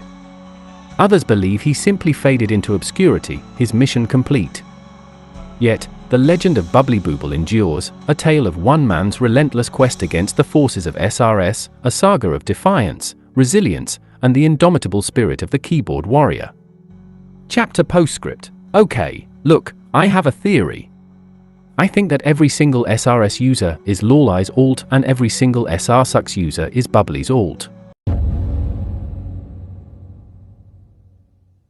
The last time we followed Aaron Swartz was in January 2007, when he left Reddit. Swartz hated the strict and managed environment of the corporate world, and would often show up late. After taking an extra long vacation to Berlin in late 2006, he got himself fired. After departing from Reddit, Aaron Swartz dedicated himself to a variety of influential and ambitious projects, becoming a prominent and passionate advocate for internet freedom, open access, and social justice. In 2010, Swartz co-founded the political action group Demand Progress, which became known for its successful campaign against the Stop Online Piracy Act, SOPA, and the Protect IP Act, PIPA. These proposed laws threatened to censor the internet and restrict online freedoms, and Swartz's activism played a crucial role in rallying public opposition, ultimately leading to their defeat in 2012. In addition to his activism, Swartz was involved in several projects aimed at increasing access to information and knowledge. He worked on Open Library, an initiative to create a web page for every book ever published, and he contributed to the development of Creative Commons, which provides free licenses to make creative works more accessible and usable. Swartz's commitment to open access extended to academic research. He believed that scholarly articles should be freely available to the public rather than locked behind paywalls. In 2011, he was arrested for downloading a large number of academic journal articles from the JSTOR database using the Massachusetts Institute of Technology's network. Based on what he had expressed in the Guerrilla Open Access Manifesto, some think that Swartz intended to share these articles with the public, believing that the research funded by public money should be accessible to everyone. Another theory is that he intended to use statistical analysis to reveal a plot by the fossil fuel industry to bribe scientists into producing fraudulent climate research. In any case, this act led to a federal indictment on multiple counts, including wire fraud and computer fraud, which carried the potential for decades in prison and substantial fines. JSTOR dropped charges and urged MIT and the government to do the same. But the prosecution continued. There are different theories as to why this is the case, including the idea that the prosecutors wanted to improve their prestige, that the government wanted to make an example out of Swartz for his anti-authoritarianism, and that he could be a source of leaked emails due to his contact with Assange. The legal battle took a significant toll on Swartz's mental health. Despite offers for plea deals, Swartz maintained his belief in the righteousness of his cause, which left him facing severe legal consequences. The pressure and stress from the prosecution, combined with his long-standing struggles with depression, became overwhelming. On January 11, 2013, Aaron Swartz was found dead in his Brooklyn apartment, having taken his own life at the age of 26. That, or he was Epsteined. Afterwards, Eric Martin wrote condolences to Aaron on Reddit's blog. In the comments, Reddit_sucks, the original founder of ShitRedditSays, returned after a 2-year absence, and wrote, "The only decent co-founder of Reddit, the one who wasn't in denial about the misogyny and racism pervasive in the tech industry, the one who Alexis and Steve wrote out of the company's history. RIP." In response, Laurelai wrote, "Holy shit, it's the founder of SRS." She then posted the comment to SRSmeta, SRS's founder returns to comment on the suicide of one of Reddit's founders. When an Archangel got notice, she said, "The behavior here is shameful." A living being has died and people in here have been invading a post made in his memory. This is not the time or the place, show some respect. The thread was then reposted to SRSucks, SRS Archangelles shames her minions for brigading a memorial thread in order to circle jerk over the reappearance of their founder. You left Onahe tried to deflect blame and was berated by a subreddit drama. In the original thread, Laurelai said she didn't expect SRS to brigade the comment. The Archangel said, "You're the one who brought up SRS in that thread. Use your brain." This led an SRSS user to say, "That is literally the first time I've upvoted an Archangel." In another thread, Laurelai wrote, "Fuck, I am crying so much right now. I feel like shit for even posting that and am in tears over what happened and am fucking pissed off at the people who went in there from SRS." The SRSS users didn't believe her to be sincere. The general mood in all threads was that it was inappropriate to turn Aaron's death into political shit-slinging. Speaking of Laurelai, what has she been up to? That is something we'll explore in the next chapter. On the 3rd of December, 2012, Laurelai was banned from anarchism. It is suspected she was banned for being an FBI informant during her time in Gnosis. On the 5th of December, Typhoid Mary made a post on Art Civilian Craft dedicated to a set of Minecraft servers seeking restitution from players Laurelai, Fufed, and Tutterize. Mary explained that while passing through Laurelai's town with valuable items, she was killed and her items were taken. Laurelai initially promised to return the items but later attacked Mary again, leading Mary to pearl Laurelai for self-defense. As Mary tried to negotiate a resolution with the help of a flat cap, Maticus_X, under the alias Princess Belle 07, intervened, resulting in further conflict. Subsequently, Fufed, Tutterize, and Exultant pearled Mary and took more of her items, leaving her trapped in the end while Laurelai's friends freed her. Laurelai said Mary had been grieving and stealing, but Mary says it didn't happen. I guess one of them must be lying. Or, maybe, Herobrine was possessing their clients and making them see different things. You be the judge. This might seem like a minor event, but it'll have consequences down the road. RobotAnna says, "That thing drove them all insane. I saw that and stayed far away. None of those people were doing well. And whatever happened on StarCraft made it far." On the 11th of December, a blogger named Michelle wrote an open letter to the trans community emphasizing the importance of coming out. She described the closet as a place that destroys confidence and causes immense loneliness, guilt, and depression. Michelle shared her own experience of being in the closet for 20 years, highlighting how it forced her to hide her true self and harmed her relationships. She argued that staying in the closet perpetuates societal novelty around trans people, preventing them from being perceived as normal. Michelle urged trans individuals to come out for their own well-being and to create a better future for others. She acknowledged the risks but encouraged cautious, gradual steps towards living openly. Shortly after, the blog was reposted to Transgender. Your words are dangerous and ignorant, and you should feel ashamed of writing them. However, Laurelai received backlash. On the 24th of December, Laurelai was removed as moderator from Transgender. There was no public explanation for this, but I will provide 3 theories. 1. Laurelai was sacked as a direct consequence of her reaction to Michelle's post. The evidence for this is the timing. This was the only drama involving Laurelai within this timeframe to be documented on subreddit drama. 2. Laurelai had a personal falling out with the moderators on Transgender and was possibly kicked out of their home.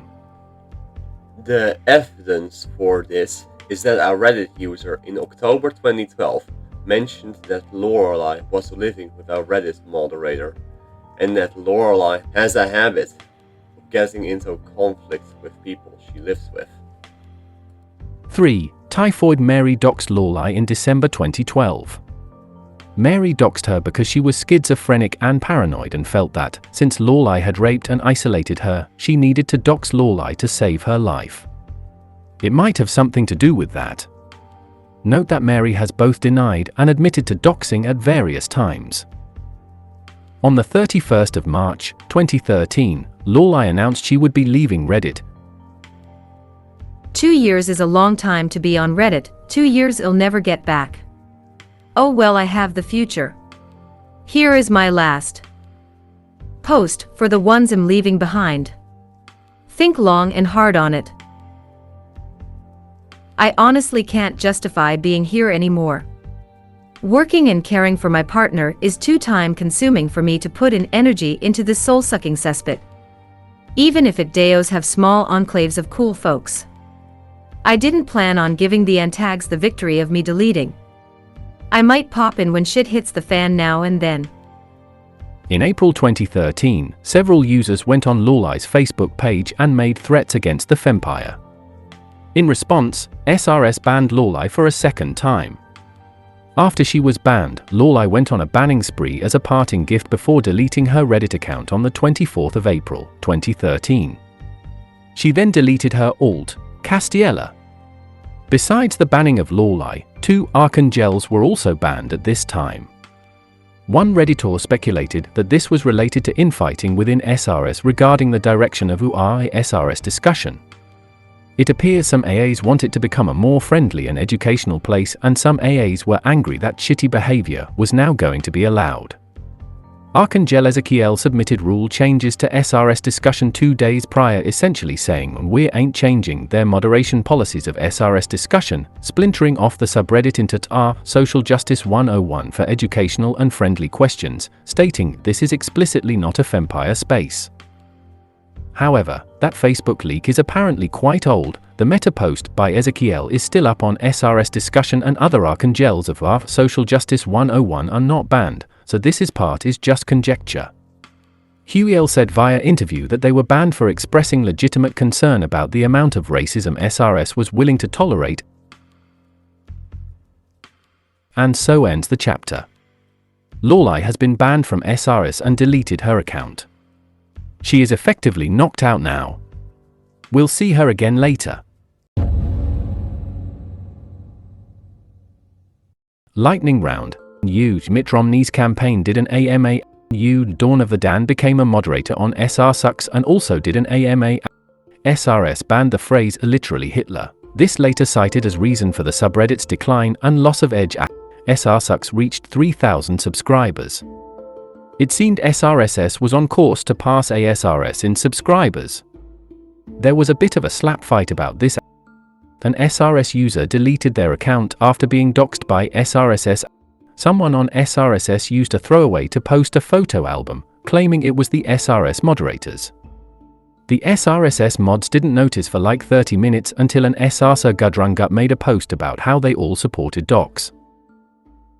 SRSA Ixafil pointed out SRS's hypocrisy in the art SRS meta by using Laurelai as an example.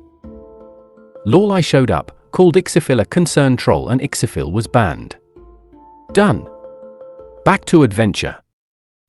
In the vast expanse of Reddit, where upvotes are gold and karma is the currency of respect, a curious corner emerged in 2012, a Karma Court. This subreddit was no mere forum, but a courtroom where users could sue each other for perceived injustices in the sacred system of karma. It wasn't about crimes or misdemeanors in the traditional sense, but instead about the ebb and flow of digital reputation. Karma theft, vote manipulation, and undeserved accolades, here, all were grounds for a trial.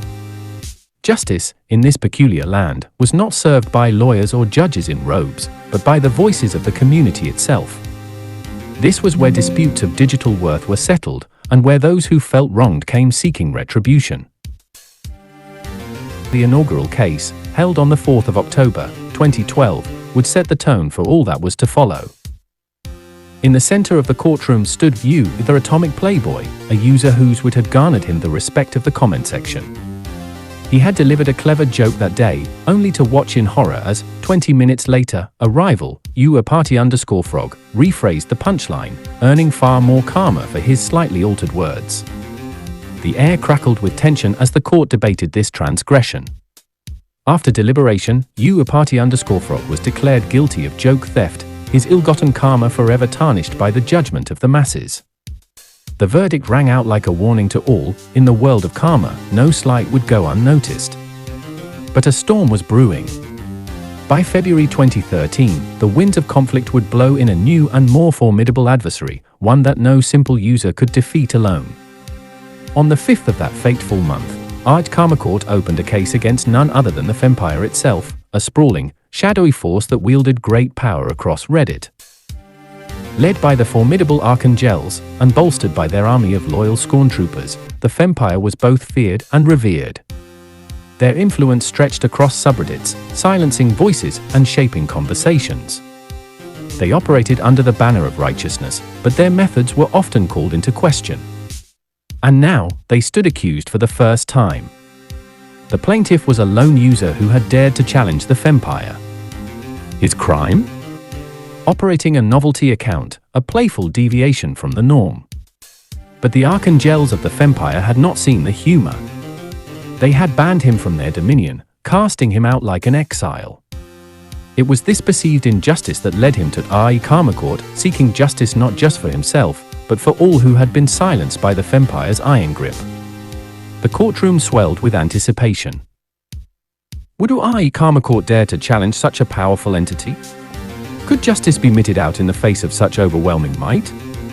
In keeping with the grand traditions of the internet, the trial will now be brought to life through the lens of an ace attorney courtroom generator, where every dramatic moment and heated exchange will be vividly rendered for all to witness.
In the early years of the 2000s, when the internet was still a wild frontier teeming with untapped potential, a young visionary named Christopher Poole, known to the online world as Moot, embarked on a quest to create a haven for unfettered expression.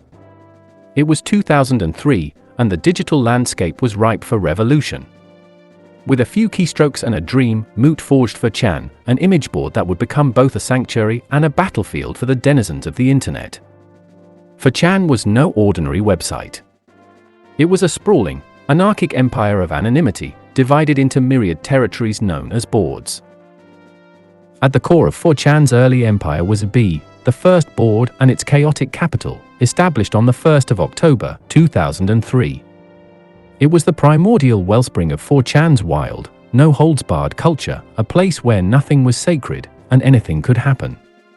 Soon after, 4chan expanded, each new board carving out its own distinct domain. On the 8th of November, 2003, the anime and manga board emerged, reflecting 4chan's original focus on Japanese pop culture. The empire grew steadily in September 2004, catering to weapon enthusiasts, V in October 2004, serving gamers. Yet, the most volatile expansion would come much later, on the 23rd of October, 2011, with the creation of Paul, the politically incorrect board, a seething cauldron of incendiary rhetoric and ideological warfare. This gradual, sprawling growth gave each board its own time to mature, contributing to 4chan's identity as a diverse yet unruly digital landscape. The allure of 4chan lay in its anonymity. Unlike other corners of the internet, where usernames and profiles tracked one's every move, 4chan offered a cloak of invisibility. Users posted as anonymous, a faceless, nameless entity. This anonymity was both a shield and a sword, protecting users' identities while empowering them to speak and act without fear of reprisal. It was a double-edged blade that cut through the constraints of social norms and unleashed the raw, unfiltered voice of the collective internet. In this digital coliseum, where the only rule was to expect the unexpected, 4chan became a breeding ground for creativity and controversy. Memes, the viral lifeblood of internet culture, were spawned and spread with reckless abandon.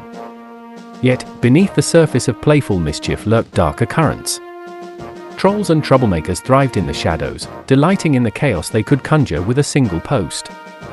It was a place where the boundaries between good-natured fun and malevolent malice often blurred. From its inception, 4chan was a force to be reckoned with, a digital juggernaut that would shape the culture and discourse of the internet for years to come. Fast forward to September 2012. By this time, the Fempire had launched its third and final war against Reddit's pedophile communities. The target of Pedogeddon 3 was Creepshots, a loathsome subreddit dedicated to sharing surreptitiously taken photographs of women. The Fempire, wielding their weapons of doxing and media manipulation, launched a campaign of unparalleled intensity. They contacted media outlets, exposed the identities of key offenders, and turned the public eye onto the sordid underworld of Reddit. On October 11, 2012, the subreddit fell, a testament to the Fempire's might. Yet, the victory had a bitter aftertaste. Fear spread through Reddit's communities like wildfire. It was in this atmosphere of dread and desperation that a lone Redditor, burdened with a heavy heart and a dire plea, embarked on a perilous journey to 4chan. On October 14, 2012, they arrived at B, the chaotic epicenter of 4chan, bearing a plea for assistance. Help us, 4chan! You are our only hope! I know that our communities don't always get along, and that you view Redditors as a bunch of pseudo-intellectual moral fags. This is even true at times, but we are not so different, you and I. We both enjoy cats and sick jokes. We both enjoy porn and laughing at idiots on the internet, or at least we did. Now all of that is under threat from a collective of frigid, humorless cunts who collective call themselves the Fempire. You see, we have cancer. B, we got it real bad, much worse than you ever have. The Fempire lives inside us. They exist on more than 20 Reddits, led by a formerly lulzy Reddit called ShitRedditSays. Before you think, leap to the conclusion that this is simply funny. Look at what they are picking on as examples of Reddit being bad. Anytime someone says They try to ID them and dox them IRL. Anytime a man comments on anything related to a woman, they do the same. The cancer has spread so far that several Reddit mods are now affiliated to the Fempire, and internet hero Violent Acres was recently doxxed and blackmailed. We are the France to your Britain. We don't get along most of the time, but when the Nazis invade us, are you going to allow them a staging post in Reddit? Will you stand idly by as Reddit is smothered in moral and feminazism? If you do, who do you think is next on their list? Mark my words, if you don't want these Fempire cunts coming on /B, once they are done fucking up Reddit, then act now to help us defeat them. The plea was impassioned, invoking an alliance against a common foe, but it fell on deaf ears. The inhabitants of B, accustomed to chaos and immune to sentiment, met the envoy's desperation with apathy. Implying anyone gives a shit, they retorted, their disdain as palpable as the chaos that surrounded them. The envoy's plea, a desperate bid for solidarity, was drowned in the cacophony of indifference. Unbeknownst to the denizens of 4chan, their dismissal would have dire consequences. The seeds of complacency had been sown, and the Fempire, undeterred and resolute, prepared to unleash a storm that would soon engulf 4chan itself. In December 2012, the Fempire, having successfully silenced the sinister whispers of UI creepshots, set its sights on a grander, more chaotic target, 4chan. Their mission was clear, to drown out the torrents of hate speech and vitriol that festered within the infamous boards of SPL and B. Armed with bots and a righteous fury, they launched a full-scale invasion. The Fempire's assault was relentless. Day and night, their automated legions flooded the boards with posts designed to disrupt and overwhelm. The familiar chaos of B was swallowed by an endless sea of repetitive bot messages, each one a calculated strike against the hate speech that had long thrived there. On Paul, the clash was even more ferocious, as the Fempire's bots sought to silence the incendiary rhetoric with sheer volume. Panic and confusion spread through the ranks of 4chan's denizens. The digital Wild West they called home was under siege, and their usual weapons of wit and irreverence seemed impotent against the unyielding tide of automated posts. In desperation, the 4chaners raised the alarm, distributing PSAs across their boards. A Reddit's essay Tumblr social justice cult known as SRS are invading 4chan, they warned, rallying their community to the defense. Ignore SRS posts. Sage SRS bullshit. Hide SRS threads. Only you can prevent political correctness. But the invaders were undeterred. Femperial scorn troopers clogged at Q, the board meant for questions and discussions with the site's administrators, with demands to shut down Paul and EB. The very heart of 4chan's administrative communication was strangled, suffocated by the sheer volume of requests. Amidst this digital battlefield, one 4chaner proposed a bold, defiant gesture. On the 28th of February, 2013, they called for renaming Q to Shit 4chan, a mocking tribute to their relentless foes. As the invasion raged on, it became clear that this was no mere skirmish. The Fempire had declared war, and 4chan found itself in the fight of its life. The stage was set for a conflict that would test the very foundations of these digital realms, where ideologies clashed in a struggle for dominance. The war had truly begun. By the 5th of March, 2013, the relentless onslaught from the Fempire had pushed 4chan to its breaking point. The digital bastion of anonymity and chaos, normally indifferent to external threats, was galvanized into action. A rallying cry echoed through the dark corridors of 4chan. War had been declared. The declaration was not a simple proclamation, it was a meticulously crafted manifesto. Distributed widely across the boards, it detailed the history and aims of the Fempire, painting them as the tyrannical invaders seeking to impose their ideology on 4chan's anarchic utopia. The document called for a coordinated response, urging 4chan's legions to rise up and repel the invaders with every weapon at their disposal. Central to this war effort was a multifaceted attack plan that went as follows. There's 4 divisions in this operation. You are free to participate in only one of them, or in as many as you please. Firstly, we need a division in charge of propaganda, making shoops, original content, macros, and general support for the operation. This division would also be in charge of bumping threads anywhere that are relevant to our cause. The other function this division serves is the identification and derailing of all threads created by SRS or JIDF members. This is of utmost importance, since we're trying to remove toxic posts and posters from our boards. We need to start this struggle from the inside. Secondly, we need a division to counter-troll the enemy. This consists in creating sock puppet accounts on Reddit, downvoting their activities and disapproving of their behavior, upvoting their targets and copy-pasting controversial stuff on our own subreddit, ShitRedditSays.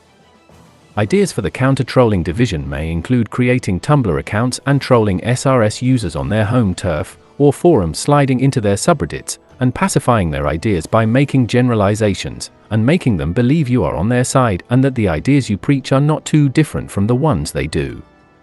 Thirdly, a division must be in charge of acquiring personal information, doxing, and infiltration. This division is extremely important in order for the operation to strike fear in our enemies. Infiltration must be performed confidentially, and our own should merge with them inconspicuously. Once their groups have been infiltrated, the purpose of this division is to return to our own hives with assorted information about their operations, modus operandi, and hopefully, personal information about their leaders, structure, and hierarchy. The third and the second division are tied together hand in hand, as forum sliding might prove to be an advantage to infiltrating their ranks. Lastly, a division dealing with operations and technology.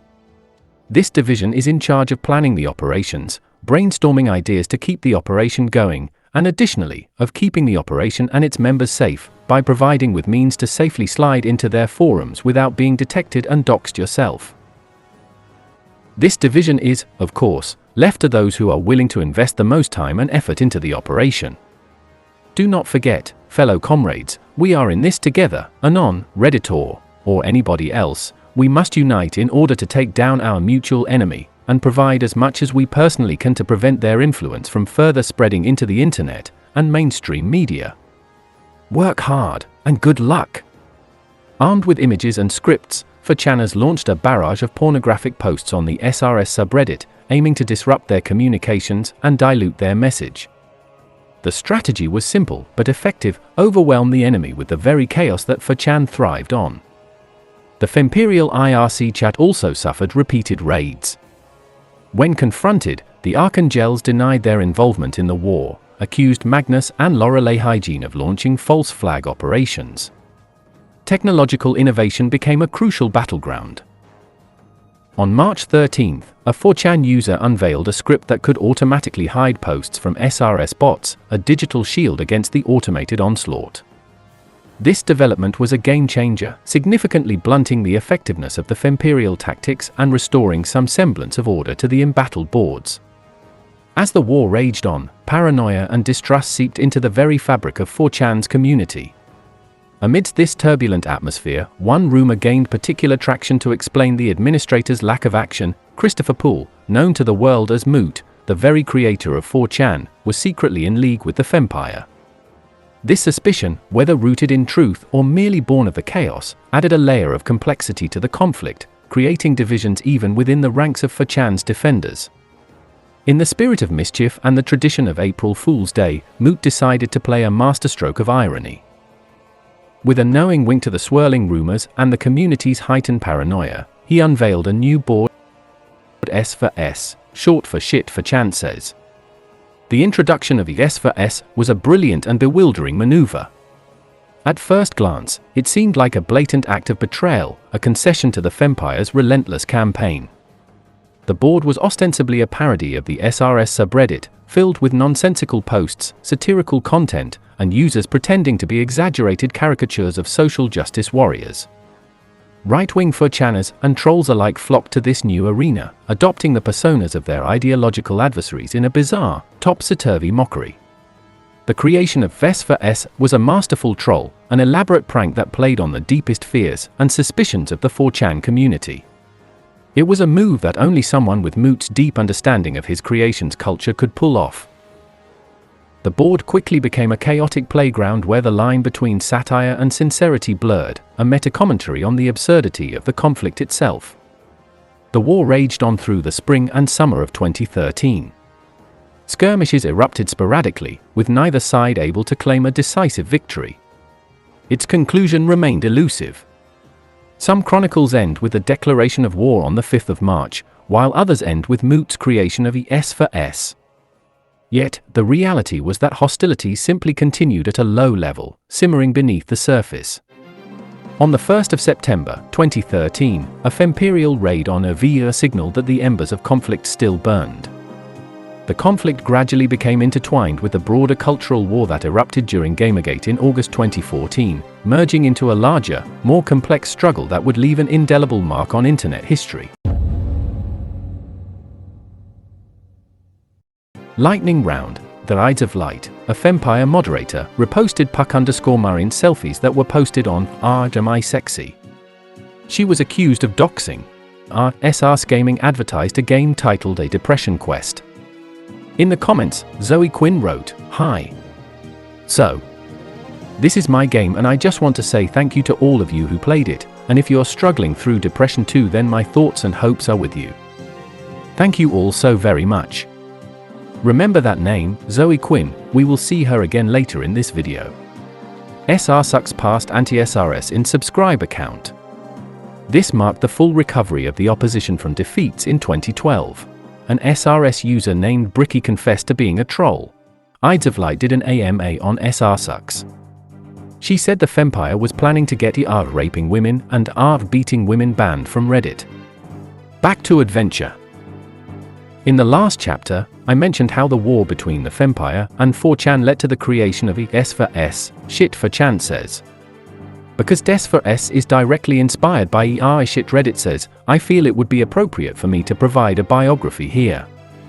It's the 18th of July, 2024, and I hop onto https://boards.4chan.org/s4s/. On top of the board is a chibi version of Ray Ayanami from Neon Genesis Evangelion with the caption 10 days off my meds now see. The second top and third top posts talk about fetishes. The fourth and fifth posts talks about how the poster is a social misfit. The sixth post tells the user they will have sexual intercourse with an African American. The seventh and eighth posts are about anime girls. The ninth post talks about politics, expressing disinterest in the COVID-19 pandemic. Then a cat photo, an anime girl, a voice track about crying, depression, taking pills. Finally, at the bottom of the page is an image expressing gratitude that Donald Trump has survived the recent attempt on his life by Thomas Matthew Crooks. Whereas ShitRedditSays is very dead and has many months-old posts on its front page, S4S is still bursting with activity. All posts on the front page date from the last few days, and new posts are constantly being made. The oldest post on the front page is 4 days old and still getting replies. In 2015, a Wikibooks user named Intrast wrote a biography of S4S that I think is worth repeating here. For April's Fool 2013, Moot embedded an adult cat finder joke on the bees, and grand surprise, the creation of a board called ShitRedditSays. Obviously a take on all the SRS and Reddit hate the rule-less board was immediately filled with B-tards of old and people looking for old jokes and traditions from all ages. Threads from thrust vectoring to copypasta spam and EPIN, though were posted and the whole place looked like a time vortex suddenly appeared, began to spam dead memes and dubs threads. All was good and the general opinion of the board was positive. However, the board depopulated quickly as nobody expected it last long, and 4chan's interested have long gone away from old memes. Since it was an April's Fool's board, nobody knew how much it would last. A general mood of post-irony where all 4chan customs were inverted and shitposting was renamed fun posting set in. Knowing the lifespan of the board was potentially short, its new user base quickly decided to create as much OC as possible. S4S, less immediate exports became extremely popular. The mod created Into the Trash You Go, discovering the kek muffin and using it to replace lel and top lel, the return of that fucking cat, and breaking the 10,000 replies mark were all memorable moments in the history of the site. Many of 2006 and 2008's users stayed and tried to bring back raids, and while this worked for some time, people were not interested and the mods quickly brought the threads down. However, S4S, now S4S, decided to bring back interboard raiding, this time in the form of get stealing. Many important gets were hijacked by S4S, and unlike normal raids, these took much longer to be deleted. S4S also gave a warm welcome to the new boards, spamming the entire catalogue of GD with a gigantic Bateman combo, which was probably the most epic raid of the year.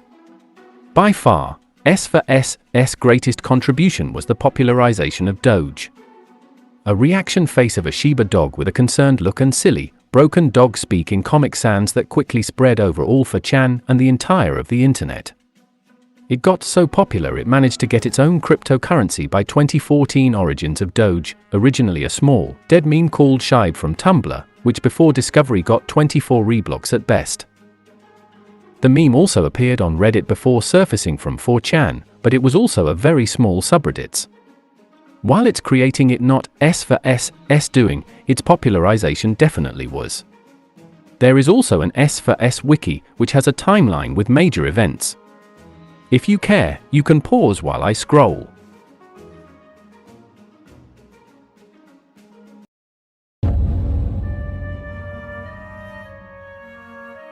The first half of 2013 saw the Fempire grappling with stagnation. The fervor and momentum that had characterized its campaigns in 2012 began to wane. The energetic drive to challenge and dismantle oppressive structures gave way to complacency. Key campaigns that had unified the community were replaced with a lack of new initiatives, leading to a sense of inertia. Members who had once been inspired by the Fempire's dynamism now found themselves drifting away, seeking other arenas where their passions could be reignited. Closely tied to stagnation was the perceived loss of edge within the Fempire. The decision on January 14, 2013, to ban the phrase "literally Hitler" was emblematic of this decline. Intended to curb hyperbolic language, the ban instead symbolized a retreat from the provocative and confrontational rhetoric that had once galvanized the community. Many members felt that the Fempire had become overly cautious, prioritizing political correctness over the raw, unfiltered discourse that had made it a powerful force. This shift led to further disillusionment and defections, as members sought out spaces that retained the uncompromising spirit they felt the Fempire had abandoned. A profound and insidious problem was the increasing stratification within the Fempire. Despite its origins as a refuge from mainstream hierarchies and prejudices, the Fempire began to mirror the very structures it had sought to dismantle. Archangelles' account from 2014 sheds light on the internal dynamics that contributed to this issue. The problem is that the social hierarchies that exist in the world and on Reddit didn't magically disappear within SRS. That was a huge deal when people were seeking out the community specifically for its refuge. People covertly brought back with them many of the same prejudices and entitlements that existed outside of the community, and in SRS-only spaces, most never disarmed themselves, creating a climate of fear. Individuals who sought refuge from external prejudices found themselves navigating similar power dynamics within the community. The ruthless call-out culture further exacerbated tensions, as members became just as combative with each other as they were with external adversaries. The leadership's inability or unwillingness to address these hierarchies from the top down only deepened the problem. Concerns were dismissed, and discussions about internal issues were stifled by tone policing and the centering of privileged experiences. This environment stifled genuine dialogue and perpetuated a culture of superficial unity masking deep-seated divisions. As these internal issues festered, the Fempire experienced significant membership loss.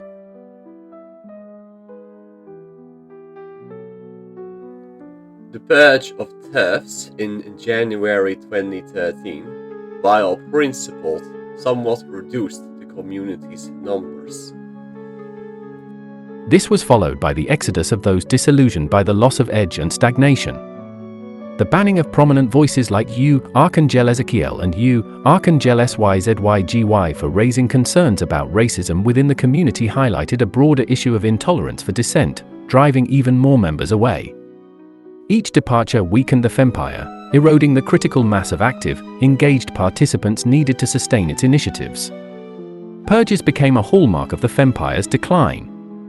The banishment of TERFs was just the beginning.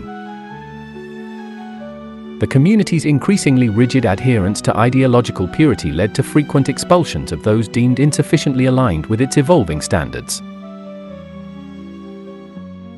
These purges created an atmosphere of paranoia and instability, as members feared falling afoul of the shifting orthodoxy. Rebellions were the inevitable result of these internal conflicts. The secession of SRSanami in June 2013 was a watershed moment, representing the first outright rebellion against the Fempire's authority. When confronted with demands to purge defenders of lowly content, the subreddit's governor, Phalan7, rejected the Fempire's demands, asserting independence in a dramatic break from the central power. This rebellion underscored the fracturing of the Fempire's once cohesive front. Archangelles' detailed recounting of the internal conflicts sheds light on the deeper issues plaguing the Fempire. The straight white male creator and de facto head of SRS, who often passed the ball on crucial decisions, epitomized the leadership's failures. His reluctance to assert control or address pressing issues allowed damaging behaviors to proliferate unchecked. Strudel, another key figure, compounded these issues through his abusive conduct, leading to the silent departure of Aedwakin, a significant loss for the community. Leadership's failure to confront its own privileges and the resulting endless pushback in SRS discussion stymied progress.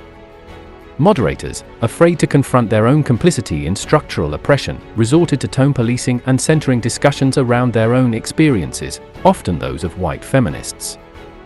This dynamic alienated many members and stifled meaningful dialogue, further undermining the community's cohesion. The Fempire's decline was not solely due to internal issues, it also faced significant challenges from external forces, which compounded its internal strife. The strategic miscalculations that led to overextension and the relentless foreign attacks from adversaries like 4chan further destabilized the already fragile community. In its quest for dominance and influence, the Fempire engaged in aggressive expansions that ultimately stretched its resources and resolved too thin. The invasion of 4chan, initiated in December 2012, was a prime example of this overreach. This bold move aimed to curb the toxic culture prevalent on 4chan by flooding it with bots and occupying the queue aboard. However, the effort was met with staunch resistance and marked the beginning of the Fempire's overextension. The 4chan invasion demanded significant attention and resources from the Fempire's members. The Scorn Troopers, who were already spread thin maintaining internal order and combating other external threats, found themselves embroiled in a protracted conflict on multiple fronts. This diversion of focus left other areas of the Fempire vulnerable and neglected, contributing to the stagnation and loss of edge within the core community. As the Fempire's expansionist policies provoked ire, it faced a series of retaliatory attacks that further destabilized the community. On the 3rd of March, 2013, in retaliation for the Fempire's incursion, 4chan declared war on the Fempire. This declaration was followed by coordinated raids that aimed to disrupt and dismantle the Fempire's operations. The 4chan raids were characterized by a blend of trolling, spamming, and targeted harassment, designed to sow chaos and demoralize the Fempire's members. The community's communication channels were flooded with hostile content. Another devastating foreign attack was the doxing of World Anonymous on the 27th of January, 2013, by the opposition subreddit RESRSucks. This incident highlighted the personal risks faced by members of the Fempire and served as a stark reminder of the high stakes involved in their activism. The Fempire was caught in a vice of internal discord and external aggression. The grand vision of a dominant, unifying force against oppression was unraveling.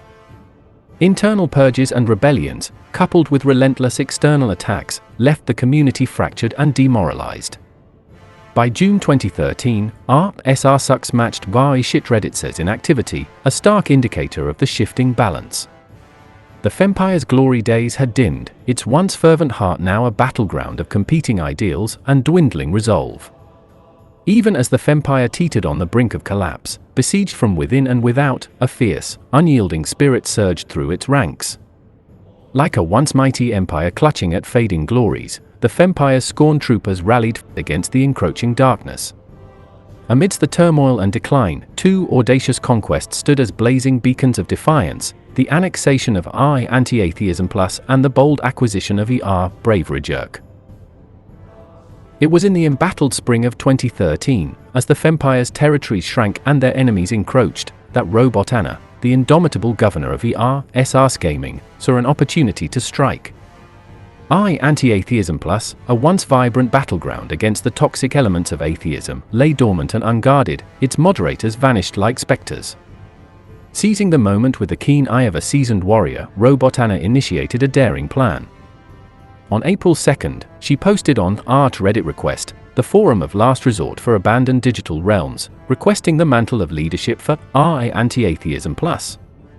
For nearly 2 months, the Fempire held its breath, eyes fixed on the horizon, awaiting the decree that could expand their dominion.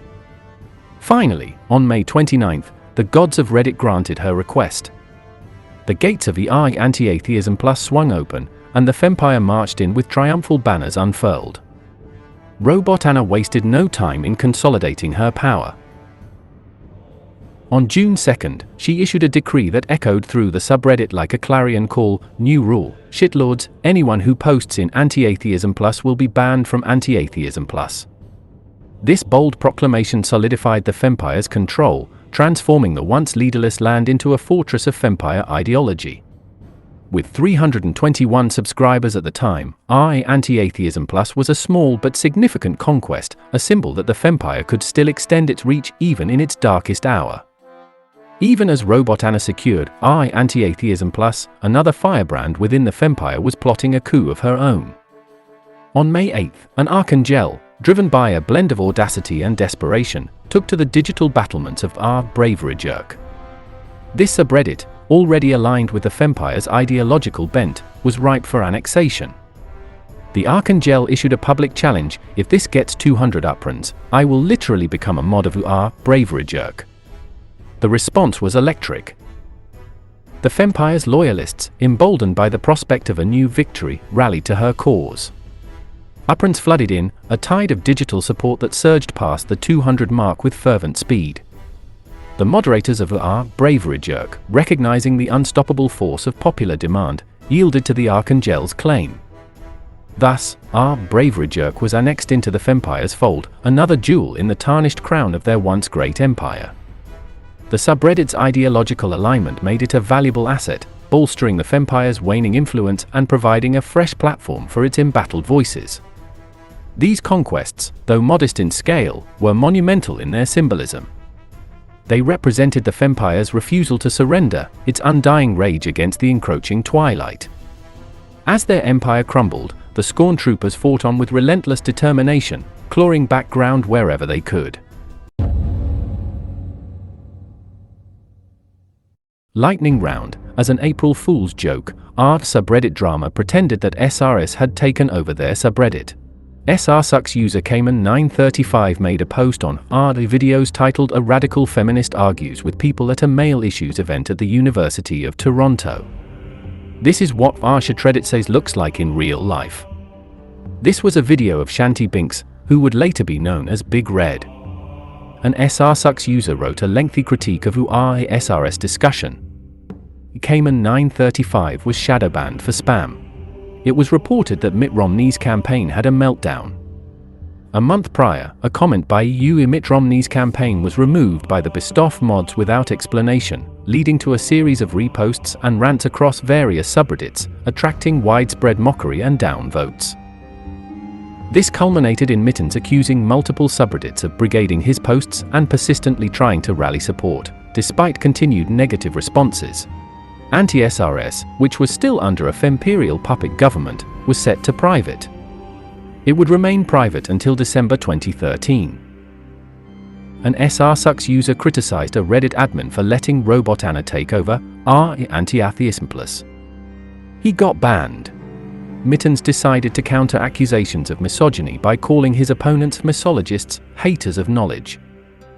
A commenter in Ard videos wrote that he hopes that everyone in SRS gets raped. Back to adventure. On the evening of the 26th of February 2012, Trayvon Martin, a 17-year-old African-American teenager, was walking through the gated community of the Retreat at Twin Lakes in Sanford, Florida. Martin had been staying with his father and had gone out to a nearby convenience store to purchase a pack of Skittles and a can of Arizona watermelon fruit juice cocktail. As he made his way back, he was spotted by George Zimmerman, a 28-year-old neighborhood watch volunteer of mixed race, Hispanic and white. Zimmerman, patrolling the neighborhood in his vehicle, found Martin's presence suspicious and called the Sanford Police Department to report a real suspicious guy. Despite being advised by the dispatcher not to follow Martin, Zimmerman exited his vehicle and pursued him on foot. The exact details of the ensuing confrontation remain unclear, but it culminated in Zimmerman fatally shooting Martin in the chest. When police arrived, Zimmerman claimed self-defense, stating that Martin had attacked him and that he had fired his gun in fear for his life. Trayvon Martin was unarmed. Trayvon Martin's father, Tracy Martin, doubted the account of his son's death told to him by Sanford police investigators and believed Zimmerman did not act in self-defense. 2 days after the shooting, he was referred to civil rights attorney Benjamin Crump, who was retained to pursue legal action and to persuade the news media to cover the case. Attorney Natalie Jackson and publicist Ryan Jewelson, both of Orlando, also joined the Martin team. Due to their efforts, the case started to receive national attention on the 7th of March. Thanks to Tracy's efforts, a national outcry burst out. Many saw Martin's killing as a stark example of racial profiling and raised questions about Florida's Stand Your Ground law, which allows individuals to use deadly force if they believe they are in imminent danger. After an intense period of public scrutiny and demands for Zimmerman's arrest, Special Prosecutor Angela Corey announced on the 11th of April, 2012, that Zimmerman would be charged with second-degree murder and manslaughter. He turned himself into authorities and was released on bail. On the 20th of June, 2013, jury selection was completed. 6 jurors and 4 alternates were selected. All 6 of the jurors were female, while 2 of the alternate jurors were male and 2 female. 5 of the jurors were white, 1 was of mixed black and mestizo ancestry. All of the alternates were white, and of those, 1 of the male alternates was said to have been white Hispanic. It is at this point that our story returns back to Reddit. On the Black Ladies, Supersonic Motivated made a post asking for opinions on the jury selection.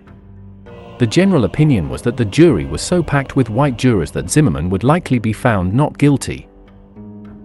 The chances of the defense seeking a black juror, especially one from Sanford, are slim. Conversely, the prosecution will do all it can to select such a juror. Neither will acknowledge that race is a factor in their selection, but they know the history, the passions, and the statistics. Don't kid yourself for a minute that they don't. The Ides of Light, he's gonna walk.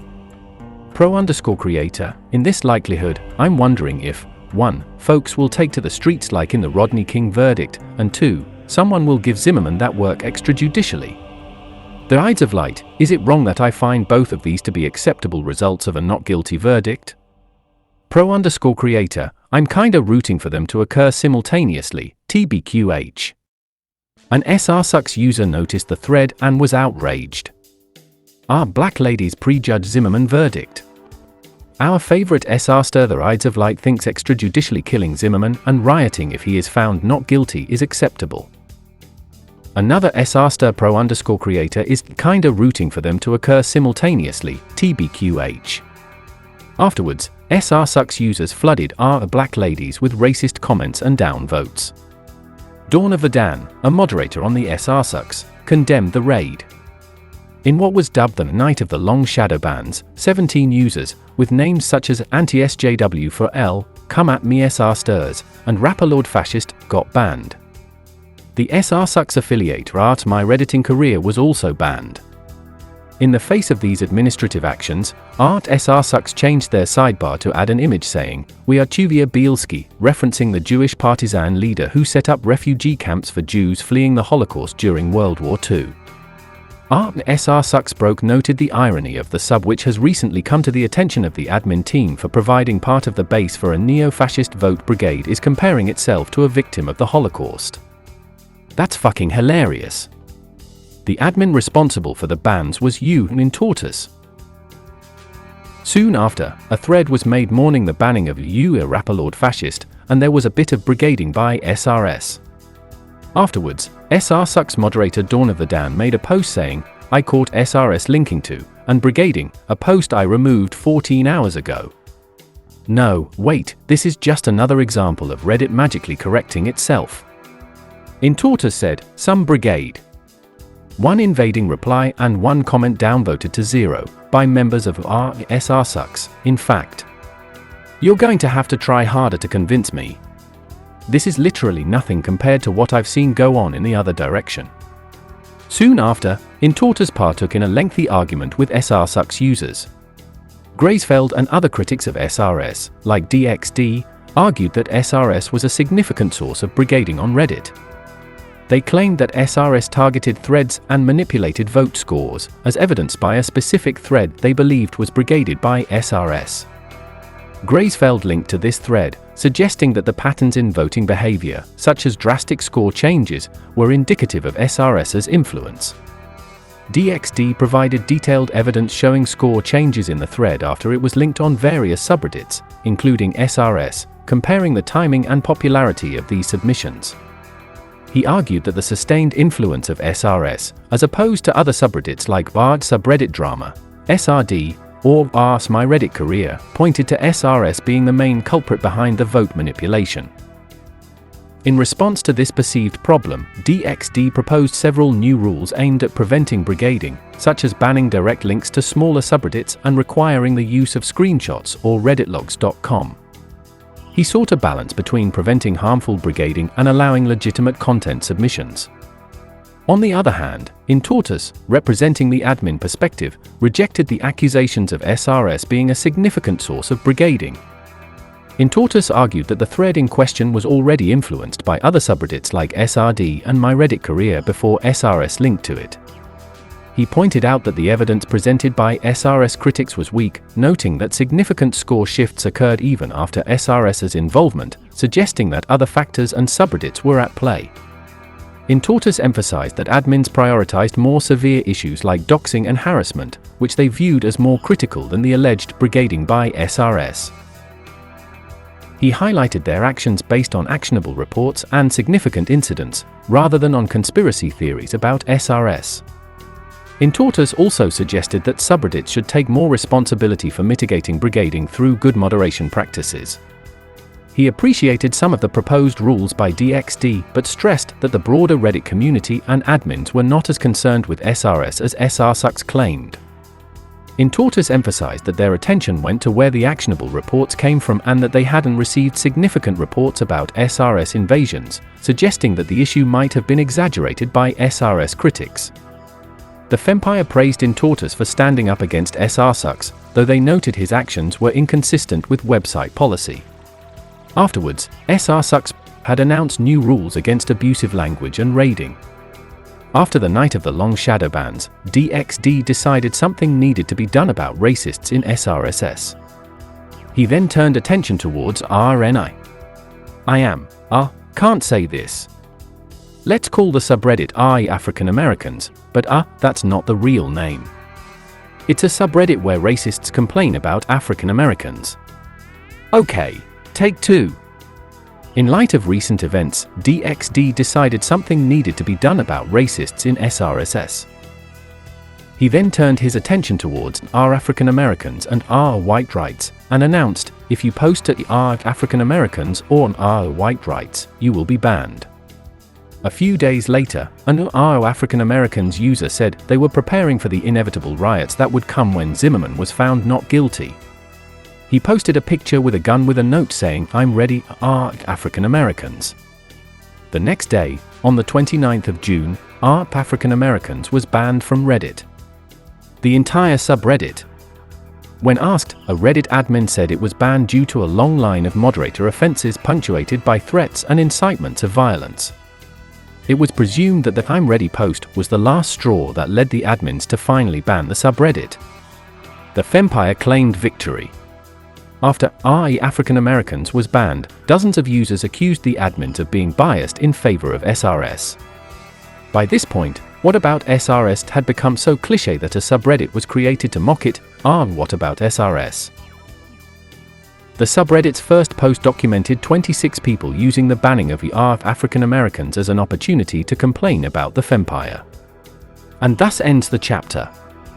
SRSucks users invaded black ladies, they got banned. SRSS banned users from African Americans and white rights. African Americans got banned, and what about SRS became a thing. I will close with a few footnotes. 1. The trial of George Zimmerman began on the 24th of June, 2013, and was closely watched by the nation.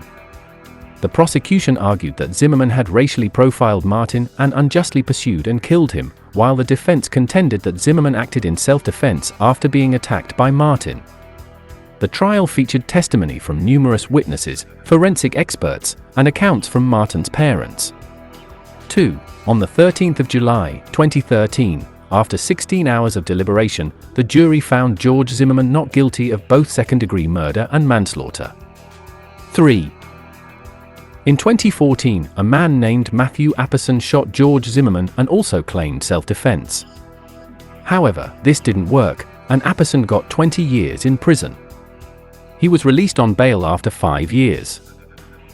In 2017, Trayvon Martin's parents published a book about his life and death titled Rest in Power: The Enduring Life of Trayvon Martin.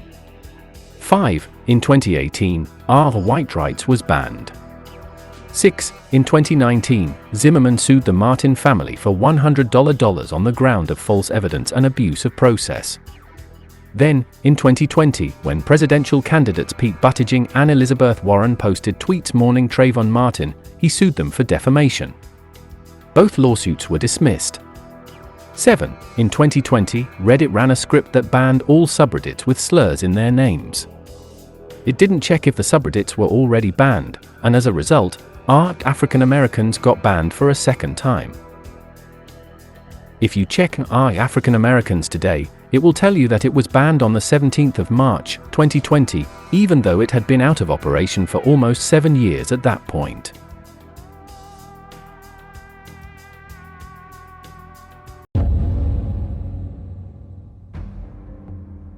Lightning round. Dawn on the Dan called an SRS user a dumb bitch. She then cited SRSucks Rule 2, don't use belligerent hate slurs. No threats to someone's person or livelihood, no entertaining desires of physical harm on someone. No personal attacks directed at other users here. Dan then said, don't quote the fucking rules to me. SRS created a new sub, RE Bug Hunt, apparently dedicated to brigading SRSucks. SRSucks changed its sidebar image. RobotAnna was nominated as the most hated Redditor of all time, described as fairly well-known and annoying SRSer and SJW. Also a raging racist, sexist, and seems to have serious issues with CIS people as well. Here's one of the many subs she mods. Based on the score of the comment, the Daily Dot declared Anna the 7th most hated Redditor of all time. This is a title she proudly wears to this day. SRS reached 40,000 subscribers. A post on SRSucks addressed the recent drama involving the moderator Reese, clarifying that most of the criticism came from a coordinated effort by the Puck Squad. The upvotes on a controversial petition were inflated due to cross-subreddit linking. Reese's moderation style was typical and effective, despite dealing with frequent harassment from known troublemakers. The subreddit aimed for minimal intervention, but faced pressure from factions pushing for stricter moderation to avoid admin action. The post emphasized that factionalism, not moderation style, was the core issue. Lastly, it reassured users about the stability of the moderation team and encouraged constructive discussion to maintain the subreddit's effectiveness against SRS.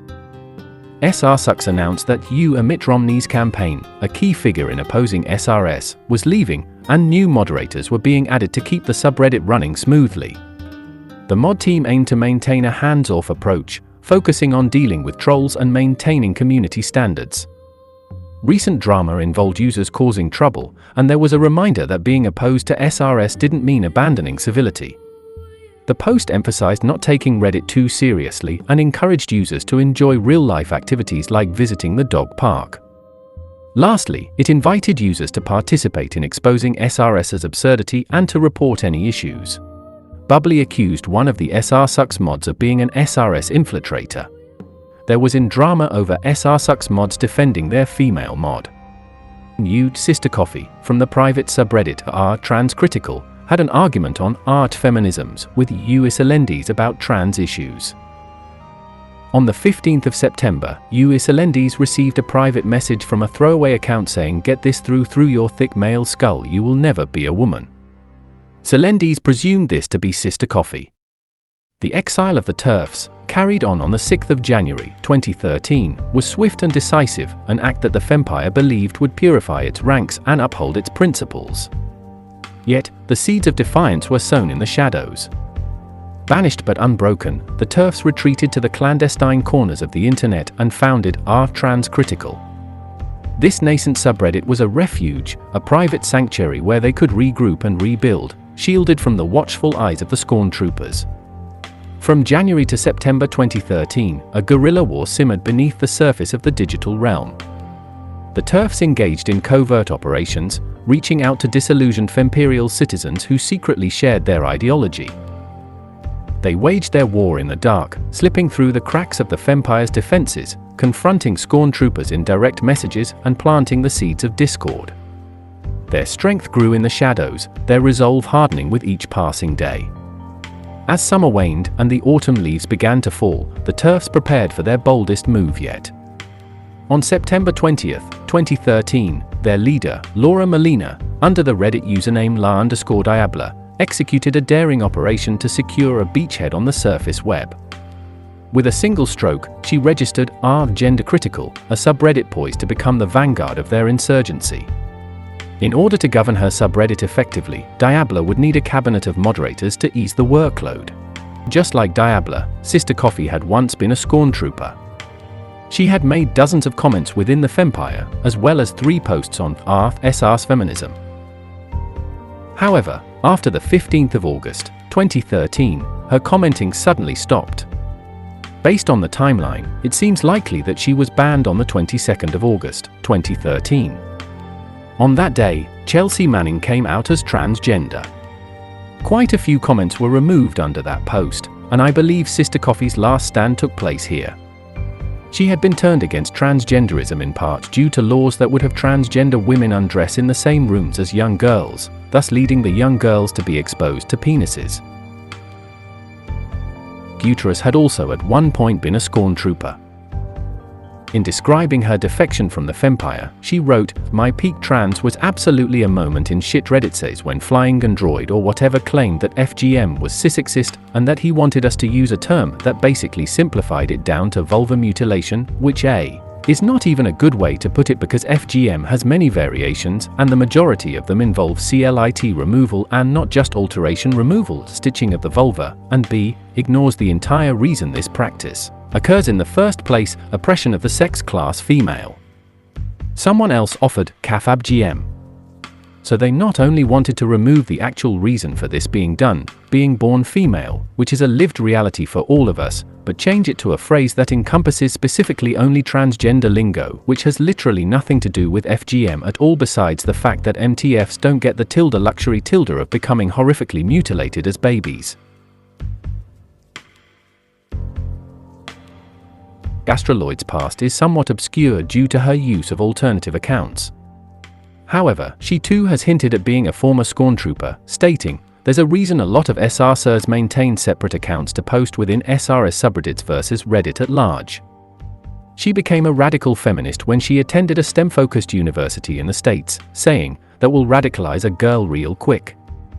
She also recounts, "I had a few trans female friends as a young teenager whose parents forced them to wait until they were adults before they could go on hormones or get surgery. Watching them grow out of their dysphoria and learning to accept themselves was one of the things that started me towards peak trans." The Ghost Girl is quite aptly named. With only 48 comments archived, trying to find information about her is almost like chasing a ghost. But what I can tell is that she became a feminist in 1973 and really hates RobotAnna.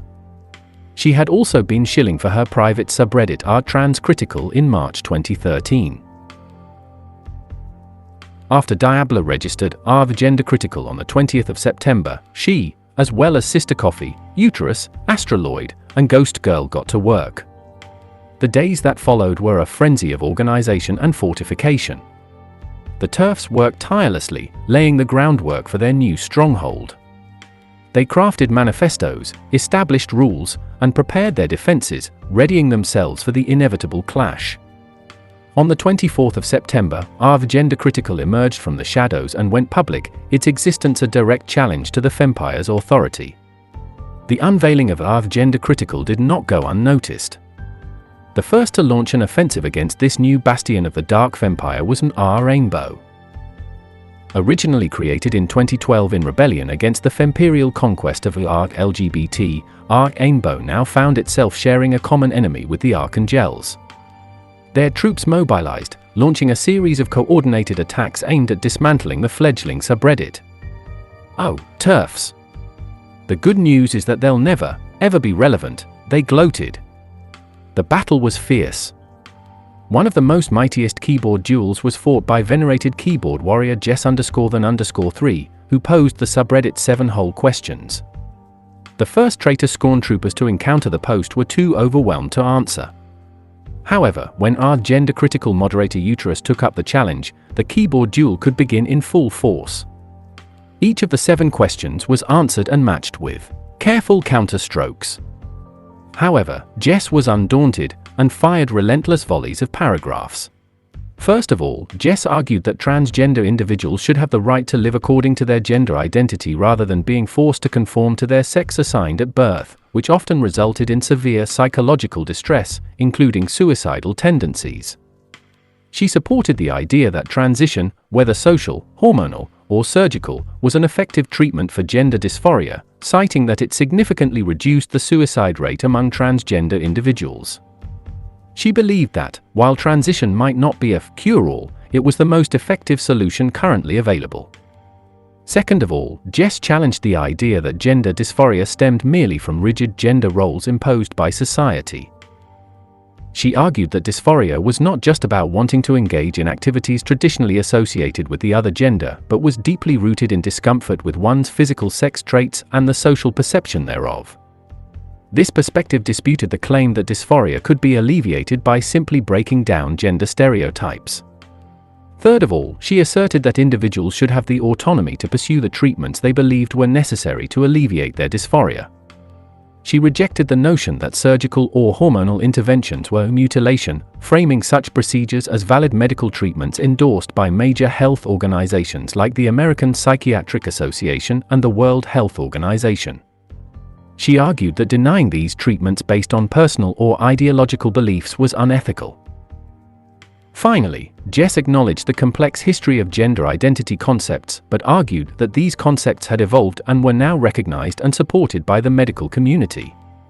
She also questioned why individuals who believed gender was a social construct didn't transition themselves to take advantage of the privileges associated with the other gender if they truly believed that gender was not inherent.